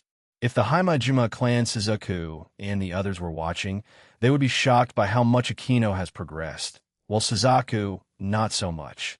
But those old geezers would be. Prove them wrong today. This rating game is being shown to the supernatural world at large. Rias. Gene, I know. I'm ready. We planned and trained. I'm confident we'll take the win today. No, it's not arrogance, it's just pure confidence. I won't be looking down on the Citri peerage. That would be an insult to Sona. We'll fight them at our best while being limited in whatever the rules may be. Good answer. Good luck, and we'll be cheering on for you guys. I pat her on the head as she smiles. I leave them and stand beside Valerie. They all answer with a yes before being teleported away. Now then, let's see how this plays out. Spectator Lounge, Ajin, welcome. I had teleported Valerie and Kuroka back to Kuo as I was the only one permitted to be here, not including Graphia as she's still employed by the Gremmeries. She and everyone else back home will be watching the rating game on the living room TV. As I got there, Surzex welcomed me, and I saw numerous devils there, but Astery was not there. Seeing this, Surzex continued. Astery will be the arbiter for today's match. I see. Gene boy, it's been some time. It was a one-eyed old man wearing an old-looking hat. He had a white beard that was so long that it seemed to touch the floor. His clothes, rather than being luxurious, also consisted of just a single robe. He held a walking staff, but he didn't have it because he hurt his lower back. Odin, I've been here with the devils and the fallen angel brat. Come here, or they'll bore me to death. At least Seraphal is wearing a magical girl outfit, Centuredo. Odin catches this and snorts. Rossweiss, go over to your partner. I can handle myself. Wajin isn't he's. Kia. Odin grabs Rose's shoulders and tosses her towards me, sending her stumbling into my arms as she lets out another yelp. You even have a Valkyrie. Potentially two. Azazel boy. Two. Azazel was glaring at me. What the hell do you mean by two? All I know is Rossweiss, and I are in a good relationship. I mean, Brynhilder, she, and I are on amicable terms at least. I'm sorry. Gino'll get to just stay. She turns redder, but doesn't try to leave. I had all eyes on me again. But Odin turns to Surzex and speaks. I heard about it. Isn't it true, Surzex, Serafal, that your family members are fighting? Geez, making your precious younger sisters face each other even though they're close friends. You people are so terrible. You really are devils. If she can't break through this much, then her hopes for her future as a devil won't be born. It's already decided that my Sona-chan will win. Each Satan believed that their sister would win, after all. Odin then turns to me and grins. Gene boy, can I ask you a question? Sure, shoot. If you were facing Rias as an opponent, who would you definitely remove from the Gremory group? If you asked me this months ago, then I would say Akino. She is the queen and has the next highest authority within the group. She's also like a big sister to everyone in it. But if we're talking about real-life battles, and as arrogant as this sounds me, though that's next to impossible, tension was a factor in battle. It was often the case that the balance would crumble with a single change in that, and one side would quickly lose as a result. The reverse was also possible. I was an emotional pillar for Rias and the others. The reason for that was already obvious. In the past, dragons were known to draw others to them. I wasn't an exception either. That was because people were drawn to the dragon that resided within me, whether that was Draig, Albion, or the outer dragon blood inside me. Surzex joined his hands together and spoke with a serious look. Sona will aim for that. He was worried about his younger sister. That much was obvious. Am not there. So shall aim for Akino or Kiba. While Akino is the official ace, that was Kiba's title before I trained them. But I trust that they're much stronger than that, both physically, emotionally, and mentally. That's one hell of a mouth you got there. But I do agree, take out the key pillars of that group, and they crumble. While it's powerful, it has a very large weakness. The game finally started. Rias Gremory. Once the circle transported us, we were in a very familiar place. I was inside of some kind of store. It had many tables. I stepped out of this floor a bit and looked around the interior. There was a vast shopping mall there. Familiar stores were lined up within the interior, and there was a glass-ceilinged atrium. Light spilled down through the glass. This oblong shopping mall and this glass atrium, they were the ones that I knew well. I didn't expect that the department store near Kuo Academy would serve as the stage. I say as my family joins me. They were also taking a look around. Everyone, the queen of the Lucifer group, Astery, will be carrying the role of arbiter in the rating game between the Gremory group and the Citri group on this occasion. Astery Onie-sama. Just like during the battle with Riser, there was an announcer, but I didn't expect Astery Gremory would be the one conducting it. Her introduction is slightly different from Graphia. That time Graphia called herself a servant of the Gremory family. Yet this time, Astery Onie-sama clearly stated that she was part of the Lucifer group. Was it because the quality of the game was slightly different for last time? In the name of my king and husband, Surzex Lucifer, I will watch over the battle between these two families. It's a pleasure to be here. To get right to the main topic.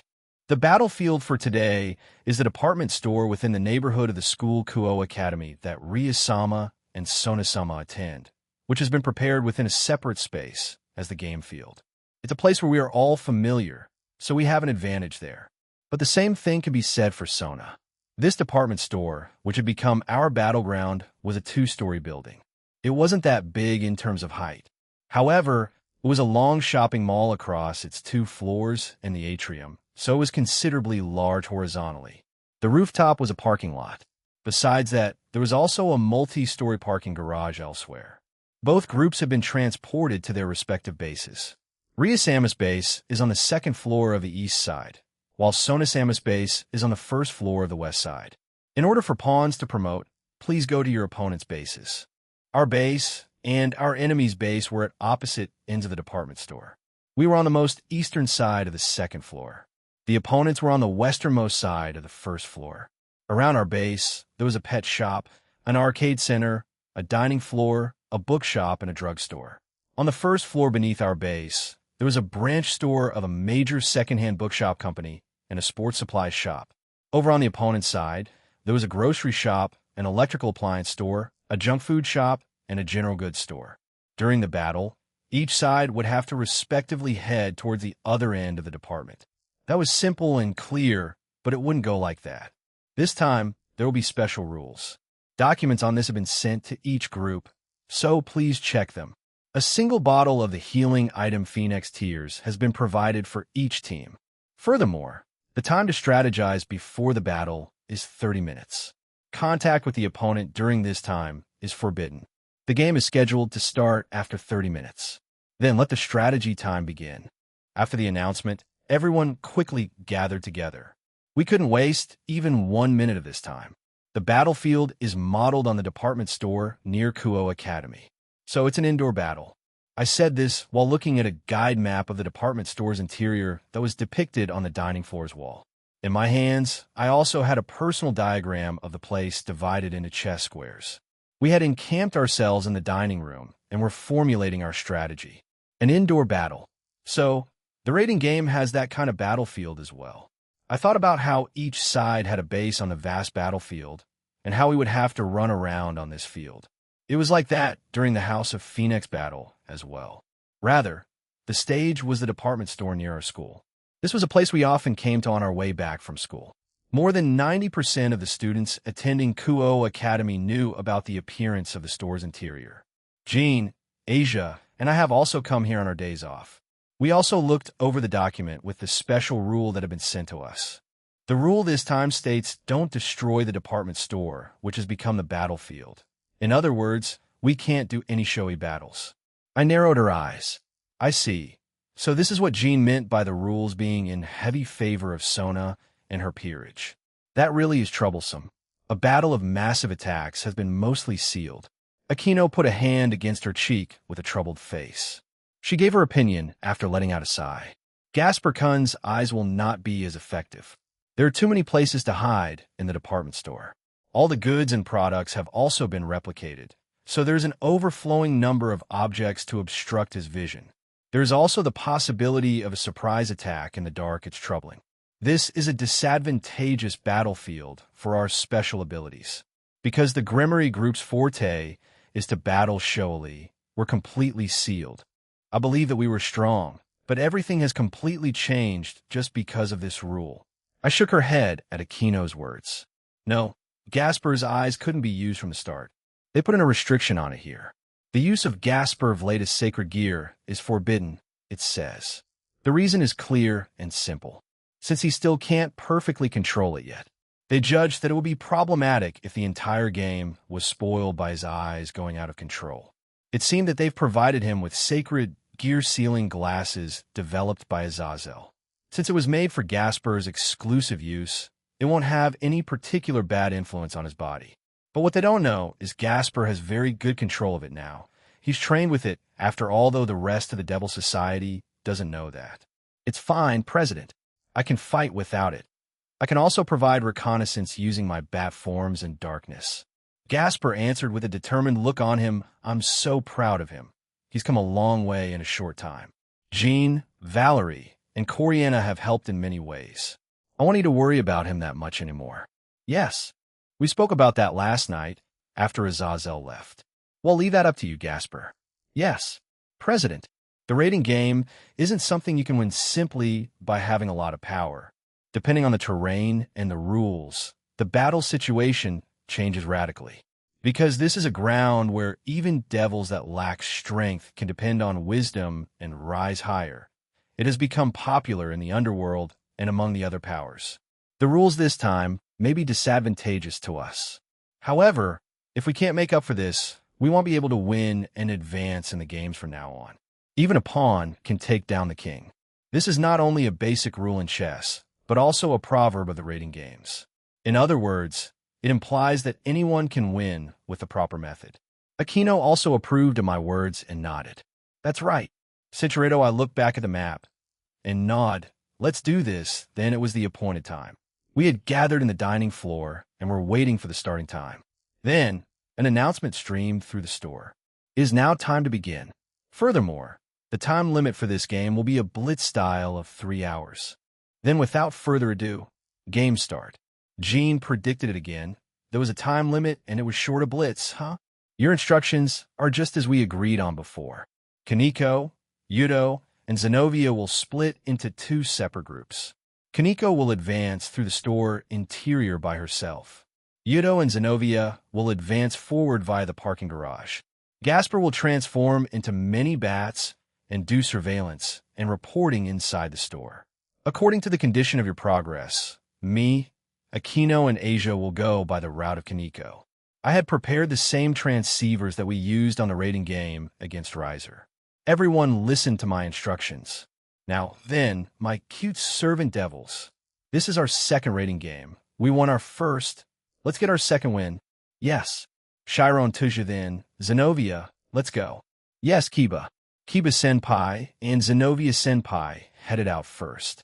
They rushed out from the dining floor and headed down the path that connected to the parking garage. According to Kiba-senpai, it was confirmed that there were cars in the parking lot. Charging using the car was apparently impossible. Now then, I was next to leave after Kiba-senpai and Zenobia-senpai. I left the place behind and headed out. I was going to use my powers to the full, without causing needless destruction. President's reading was this. She predicted that the enemy would read our movements as following. I would burst into the base while avoiding battle as much as possible, but if I came across anyone, I would eliminate them. The quick-witted Kiba-senpai and Zenobia-senpai would move together and go around back through the parking garage to the base.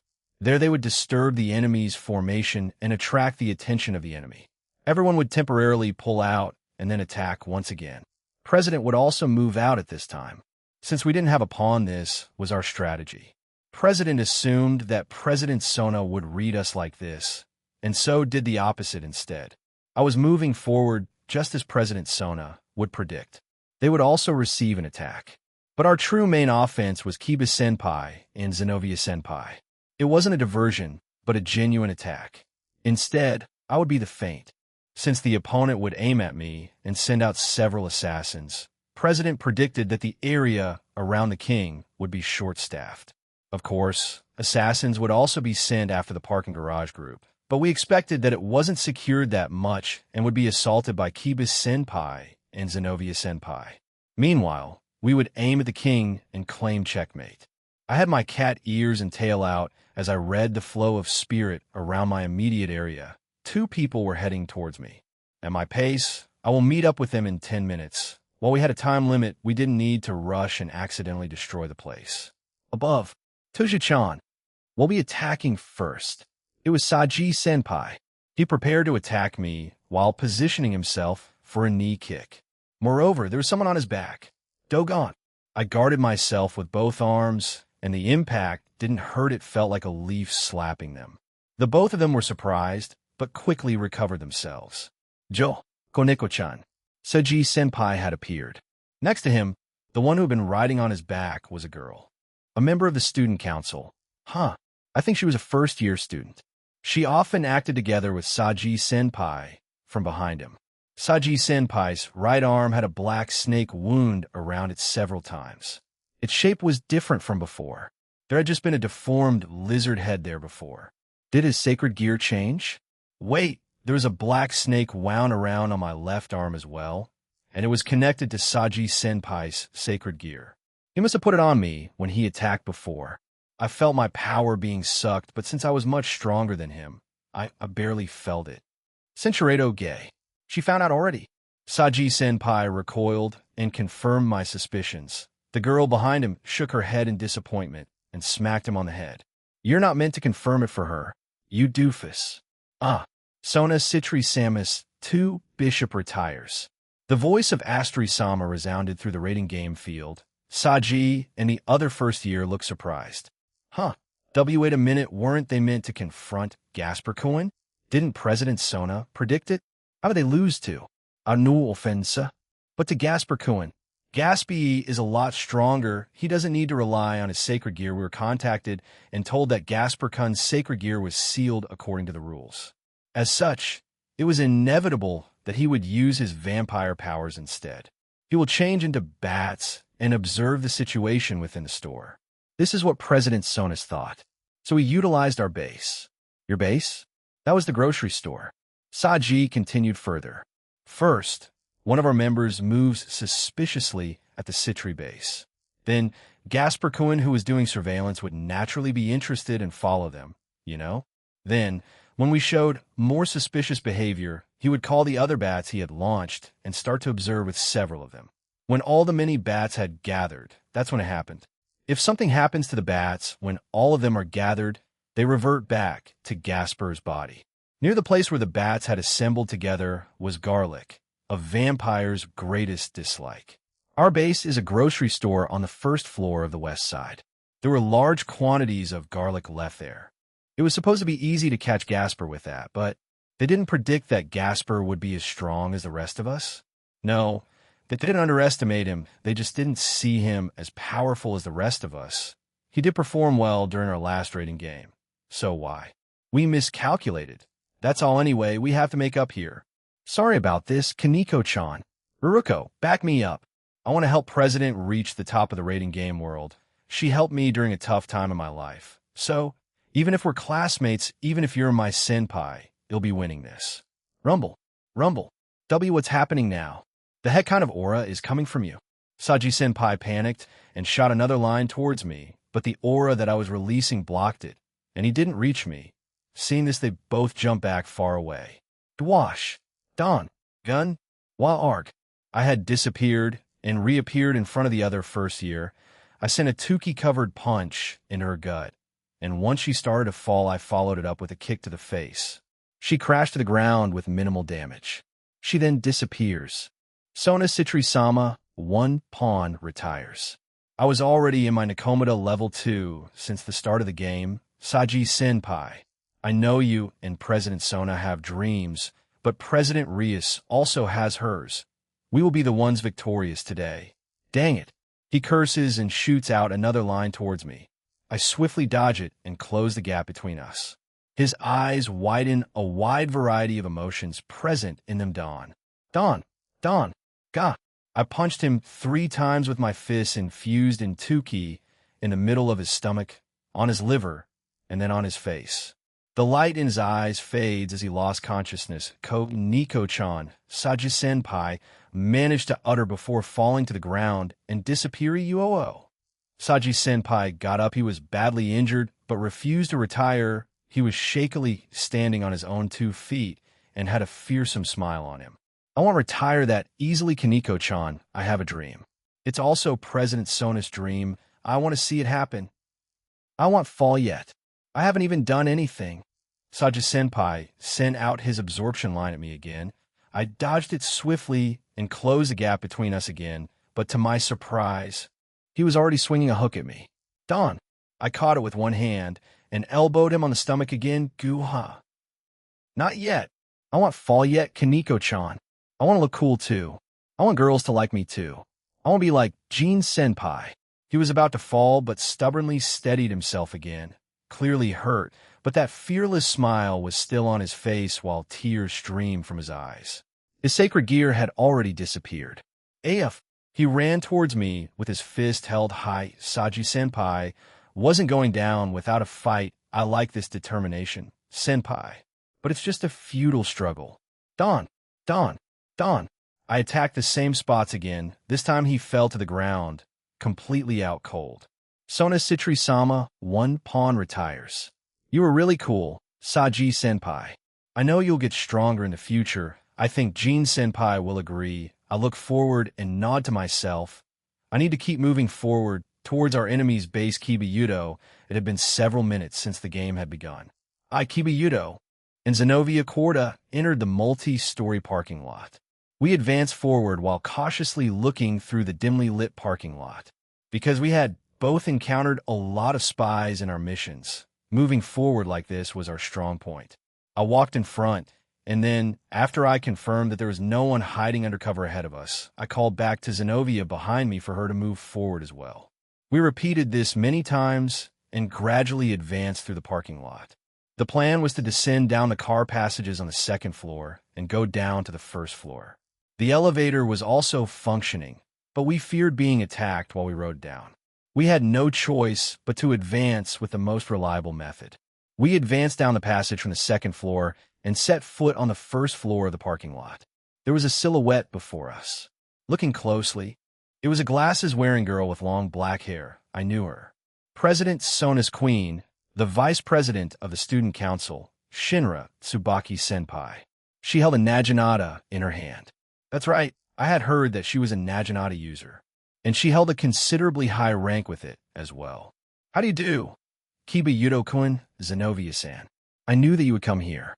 Shinra Senpai spoke indifferently. There were two girls at her side, a girl with a tall figure and a slender girl carrying a Japanese sword. The tall girl was called Yuri-san, a rook. The girl holding the Japanese sword was called Meguri-san, a knight. Yuri-san excelled in hand-to-hand combat techniques, while Meguri-san was a member of a clan that made their living on the extermination of evil spirits. I see. So you stationed 3 people at the parking lot, President Sona. She read us well. She had secured this place. She predicted that we would be the ones most likely to attack. Zenobia summoned Durandal to her side. Normally, with the special rule, we would have avoided using that. But she had been training tirelessly during our break, and she wields it much better, even during the 5 years we spent in the pocket dimension. However, she focused more on its destructive capabilities. Sona Citri Samus, 2 Bishop retires. All the members of the Citri peerage that were present with us, they were shocked. It looked like they weren't expecting that outcome. It seems like we underestimated Gasper-kun. Nevertheless, we shall emerge victorious. Shinra Senpai said in a calm tone. The other 2 also composed themselves. I felt pride swell up within me. Gasper-kun and I have been training relentlessly during the 5 years, and as well as over the summer. We won't lose that easily. Quash. Zenobia and I appear beside the rook and knight of the Citri peerage, Yuri-san and Meguri-san. They hadn't caught up to what we did. I summoned a demonic sword and swung it at Yuri-san. Zenobia also swung Durandal at Meguri-san. Gong, Don, KH, HNNNG. At the last second, no, their bodies moved before their thoughts caught up and barely blocked us. Both Yuri-san and Meguri-san were sent away from each other. Shinra Senpai was still standing in place. I nodded Zenobia. We were going to finish this part and confront Shinra Senpai together. I dashed towards Yuri-san. She had managed to correct herself and readied herself. I appeared in front of her again. She sent a roundhouse kick to my face. I easily dodge it by ducking down. Using this momentum, I sweep her off her feet with my leg. I changed the normal demonic sword I had with my holy eraser. I could see her starting to do something, but I immediately struck her with my sword again. Clash. I wasn't aiming to finish her off, but she should have taken enough damage from that. Once the dust cleared from the small impact within the area, Sona, Citri-sama, 1 rook, and 1 knight retires. It seems like Zenobia took out Meguri-san too. I quickly made my way back to where Shinra Senpai was at. When I got there, Zenobia was already confronting her. The 2 of them clashed, Zenobia using Durandal and Shinra Senpai with her Naginata Tang. Down. Clang. Zenobia, she was matching Shinra Senpai's strength. She didn't want to end it quickly. She wanted to fight her equally. Why? I tried to move forward, but Zenobia put her left hand out telling me not to help or join. This was a raiding game, but she'll be fine on her own, so I stood back. Sona Citri-sama, 1 pawn retires. Kaneko-chan. So, she beat one of them, but which one? Was it Saji-kun? Or the other pawn that President has? Down. I looked back as Zenobia had disarmed Shinra Senpai. Her Naginata had been embedded into the wall. Zenobia brought her Durandal up and swung it down onto Shinra Senpai, but she had a smile on her. Sacred gear, mirror of recollection, mirror Alice. A huge ornamented mirror appeared in front of Shinra Senpai. Zenobia's slash continued without stopping and crushed the mirror. Zuan. A wave was released from the broken mirror and attacked Zenobia. Zenobia quickly defended herself with a defensive barrier and blocked the attack. TCH, Shinra Senpai clicked her tongue as Zenobia landed back on the ground. She fixes herself and looks back at us. When this mirror is destroyed, the impact on it is doubled and returned to the opponent. I'm a counter user. Kiba Yudo-kun. It was a mistake to send the power-type Zenobia-san against me. But I didn't expect her to be able to react on time. You've trained quite hard, haven't you? Very well. I took you too lightly. Forgive me. I will show you what I'm truly capable of. Wait, did she mean? Zenobia released more of her aura. It was condensed and didn't go wild. Then she summoned it. Her sacred gear, Carnage Incarnate, Grand Chariot. Zenobia, quarter the aftermath of the events with Kokabeel and Azrael, was over. I approached Rias Gremory. She was confused, and I asked her to make me a devil. A devil? Why do you want to become a devil? Perhaps I wasn't as strong as a believer like Sister Griselda or Irina, but after finding out that God no longer existed, I started to question myself. Though something much more spectacular happened after that, yes. Seeing Jean like that was strange. The laid-back, sarcastic, and aloof Red Dragon Emperor who only wanted to keep to himself. The aura he was releasing at that time was sickening. Anyway, please turn me into a devil. I can be a lot freer by being one. I can pursue things I never would have imagined. I also want to apologize to Asia Argento. Also, do you not need more pieces for your peerage? Rias Gremory falls into thinking for a full minute before looking back at me. It is true that I need more pieces for my family. Then I welcome you to it, Zenobia. From this day onward you shall serve me. She pulls out a single piece my other night. I was mesmerized by the sight, the truth, as well. Jean was some kind of unimaginable god. The place he brought us, the pocket dimension. It was a place we could train and gain strength while honing our skills, even further. A perfect place for me. What are you waiting for? Go ahead. I look at Jean. He had an indifferent expression, much like the time when I asked him to move into his home per the request of my new king, Rias Gremory.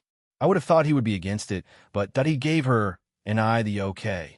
Oh, no, it's nothing. I walk away when I felt someone grip my arm. I looked towards it, and it was Asia Argento. Zenobia-san, would you like some help? Even after all I said, you still have it in your heart to be kind to me? How far does your kindness reach? Will it ever stop? I smile and nodded as Asia pulled me away. I turn to look at Jean, and he gives me a small nod.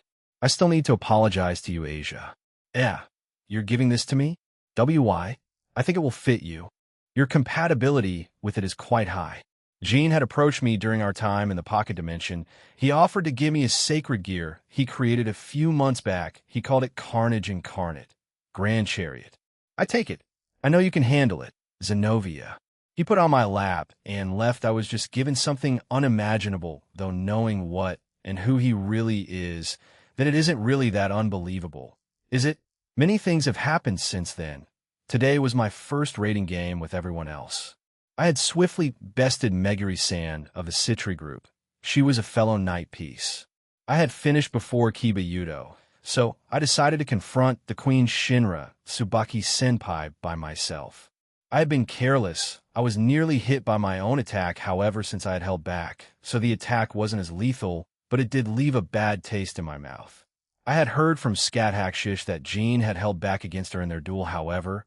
It was at an appropriate level of strength, so I thought I would mimic it here. I didn't want to fight to end too quickly, but we also needed to win. Dragon God class? Knowing I have strength like that is still quite hard to accept, but seeing how I was nearly hurt, I decided to use this. What is that? I had summoned a black short sword, Carnage Incarnate, Grand Chariot. I had experimented with the use of this during my time in the pocket dimension, and unlike Jean, I had managed to activate it without needing to stab it into the ground. I release my wings and float up. I can't destroy the surroundings, and I want to show the world this power the man that I adore made it. After all, I want him to see me use it. Carnage Incarnate, Grand Chariot. Kiba Yudo answered Shinra-senpai's question. She was confused and looked back and forth between us with a confused expression. Kiba Yudo didn't answer, but kept silent. I raised the sword into the sky. Grand Chariot. A giant, blue, humanoid-looking type beast appeared from the ground behind me. Azure flames also erupted around the beast, and as well as around me, while one of my pupils turned into a shape of a blue star. The beast then dives forward, consuming my entire body. A few moments later, the area around me bursts into a large blue light.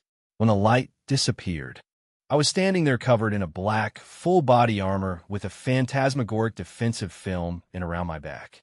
I also resummoned Durandal back into my hands. This is the new Longinus gene created a few months back. It's called Carnage Incarnate, Grand Chariot. And it'll end our fight now. Whip. Wash. I held Durandal in one hand and forced Shinra-senpai into the air alarm. She tried to resist, but couldn't do anything. Mirror Alice. She preemptively summoned her sacred gear again, sorry. But that won't work, Shinra-senpai. I flew forward at greater speeds than before. This shocked the queen of the Citri peerage. I held Durandal above my head and swung down as I got within proximity of her. Swing. Great dragon shock. Once I was behind Shinra-senpai, the area around us reverberated. Cinchuredo, her sacred gear, didn't even properly activate. Did it have some kind of threshold in the amount of damage it could reflect back? I had concluded that that's what her sacred gear did. I may or may not be wrong. I shall ask her about it after this game. Kiba Yudo stood there and watched the queen of the Citri peerage plunge until Sona Citri-sama, one queen, retires. The announcement was made, and she disappeared. I land back down and left my balance breaker state. I walk up to Kiba Yudo as he held his hand up, and we high-five. Nice job. We kept the damage to a minimum. Yes, you too. Though Great Dragon Shock. Did you name that attack after Jin-senpai? Yes, I love him. He had a surprised look on him before chuckling and shaking his head. I see, let's go then. Shiro Tuju, Sona, Citri-sama, 1, queen retires. It seemed like Kiba-senpai and Zenovia-senpai were successful in their battles. That means only the king was left. It was only President Sona left on the battlefield. Meanwhile, we still had everyone else with us. Kaneko-chan. I heard a voice behind me, and it was Gatsby. He had joined me. We had discussed that if he came across anyone else, he would have to defeat them and then join me. I had gone at a moderate pace so that he could catch up. Offense team, can you hear me? We're now advancing towards the enemy base as well.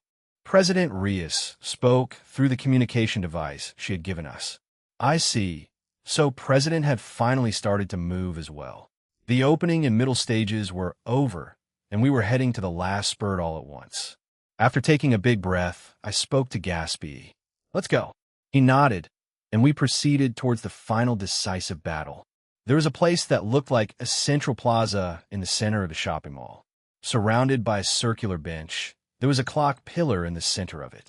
Shoppers that got tired with shopping frequently sat down there. Once we had advanced that far, I stopped walking. We weren't the first ones there, since Zenovia-senpai and Kiba-senpai had arrived after that. We waited for Asia-senpai, Akino-senpai, and President Rios. They arrived soon after. We were confused since we didn't see President Sona. Kaneko, can you use your Tuki to locate Sona's spirit? Yes. I focused on finding President Sona's life energy. I extended my range to the entirety of the mall, and I found her. She spectators lounge Jean skyward. This has been quite one-sided, don't you think? Odin says while stroking his beard. I could see a few devils there that I didn't recognize nodding to what he said. However, it was still entertaining. The Citri peerage had a well-thought-out plan, but Rios and her family just smashed it to the ground. I finished the sentence for one of the devils. They look at me and silently agree. That's the thing, power reigns all. Sometimes it doesn't matter if you have a plan. It can all crumble if your opponent or opponent's power is much larger than yours. Sona and her peerage range from low to high class in power, while Rios range from super devil to dragon god class that vary in ranks. That's like ants preparing plans to counter humans, and those humans were about to stomp on them. It really didn't matter if they were higher rank, then this would have been a lot more entertaining. Saji managed to even get a chance to show his cool side in his speech. Even though ISE didn't exist, he still managed to show it, albeit a shorter one. I look at Seraphal as she had a sad look on her. She did want her little sister to win, but I guess the gap between them was far too large at this point. Maybe their rematch in the future will be better. Jean Cohen. Surzex called out for me. I didn't turn to him, but kept looking at the screen in front of us. You already knew this would happen, didn't you? You did train Rios and her peerage, yes? Yeah, and I only trained them during our first term at school. I gave them some advice during the summer, and they mostly did their own training. Seraphal let out a sigh.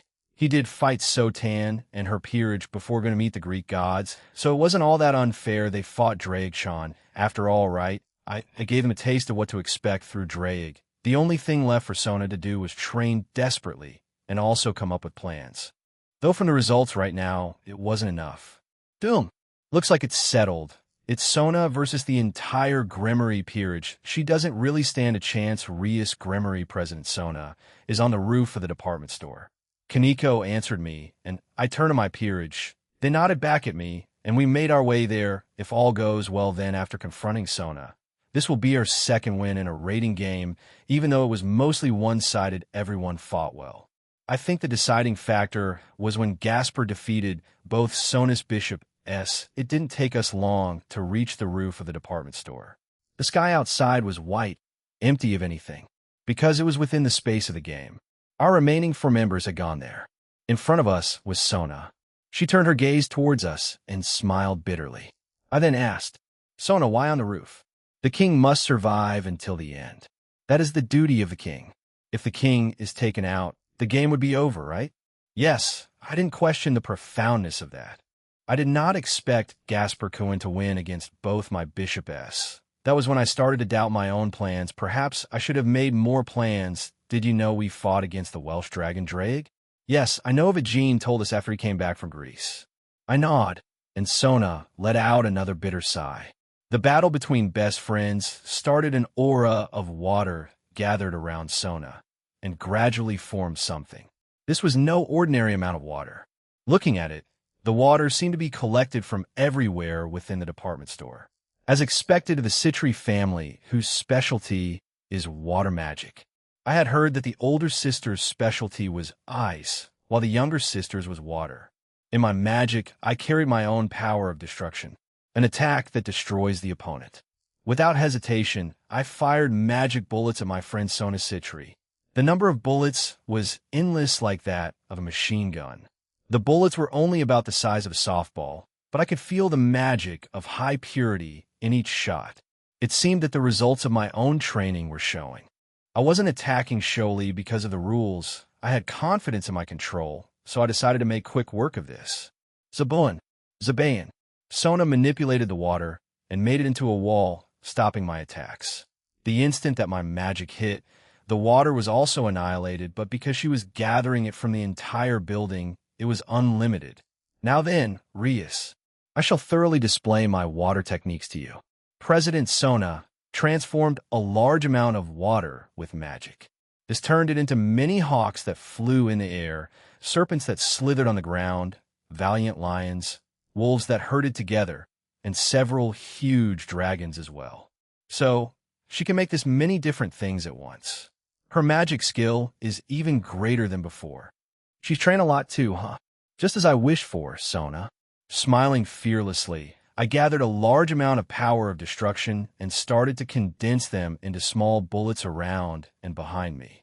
If you weren't strong enough, you will die if one of these hit you.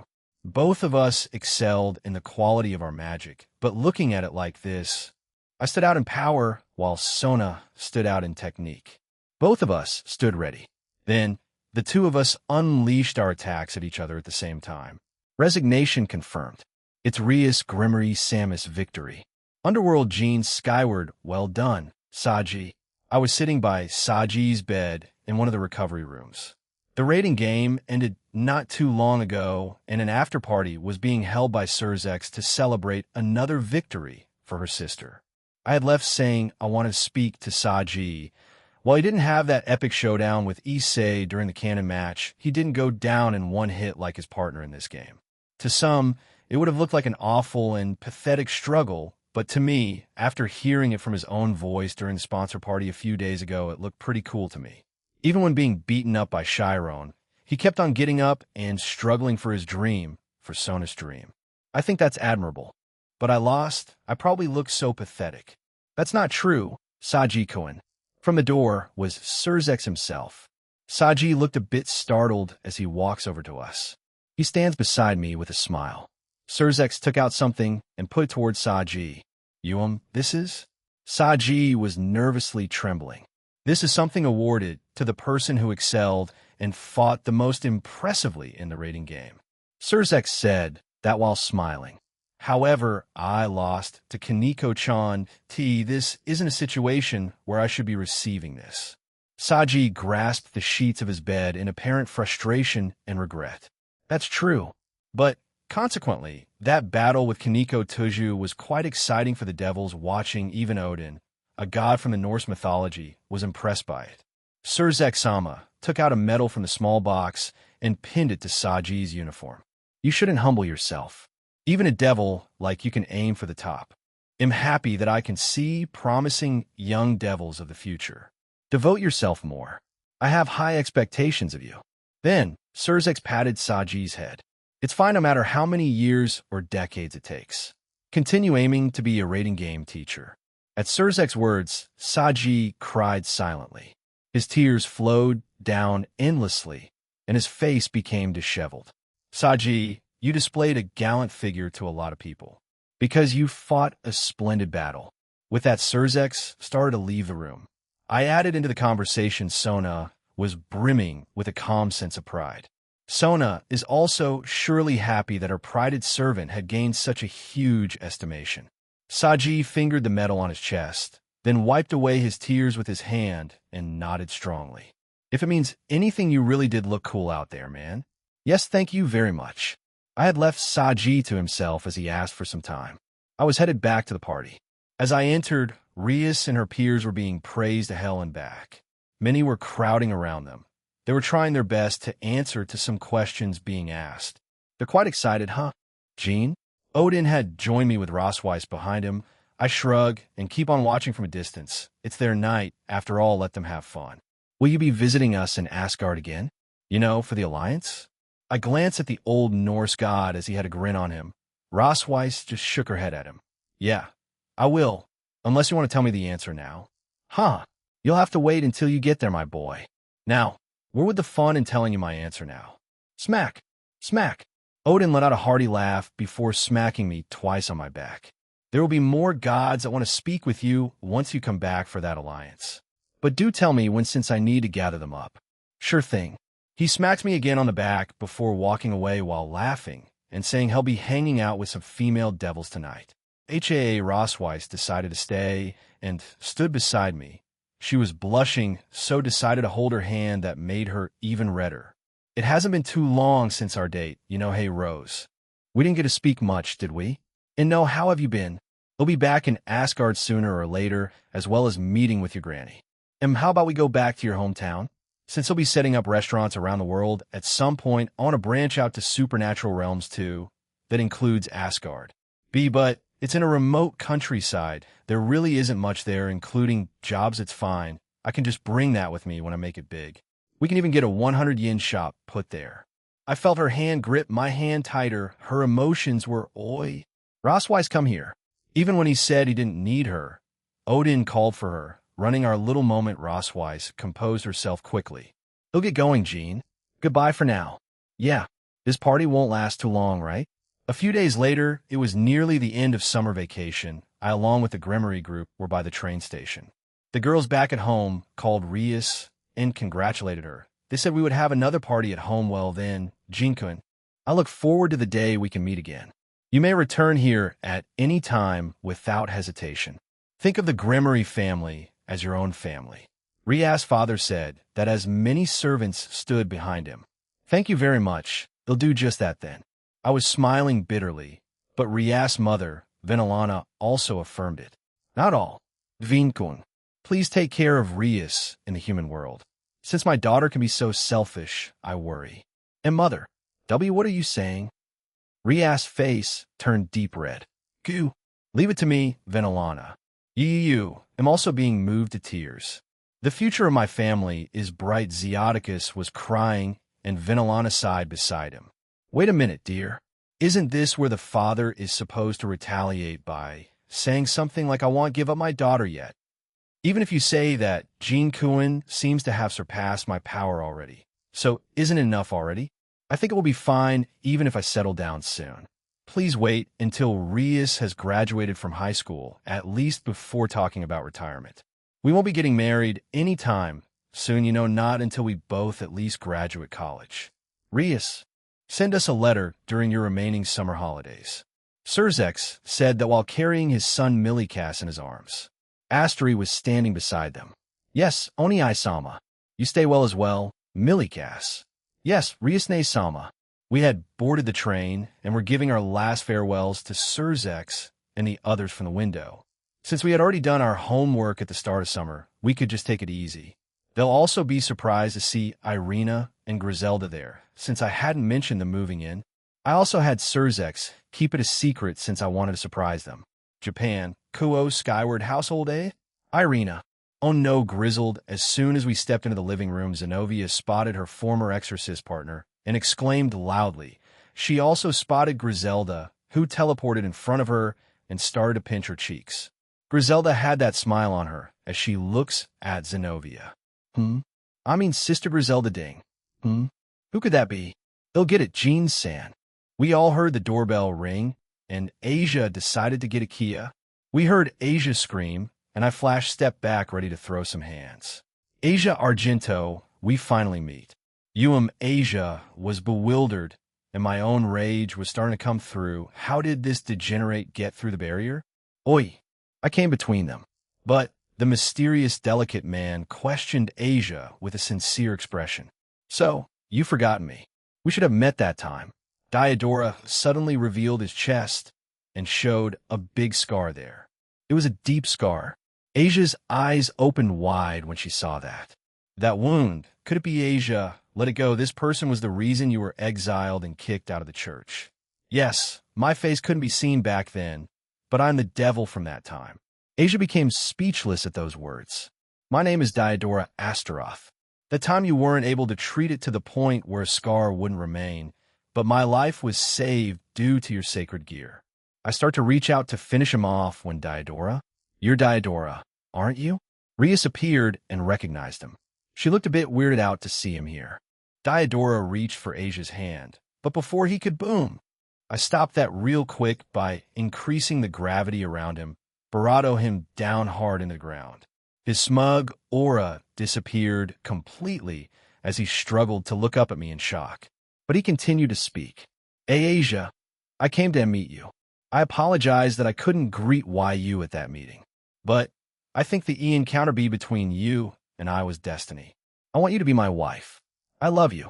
He had proposed to Asia right in front of me. The hot summer had come to an end, and the autumn that would likely become long would soon begin. I slowly prepared to use Hakai on him as my anger peaked.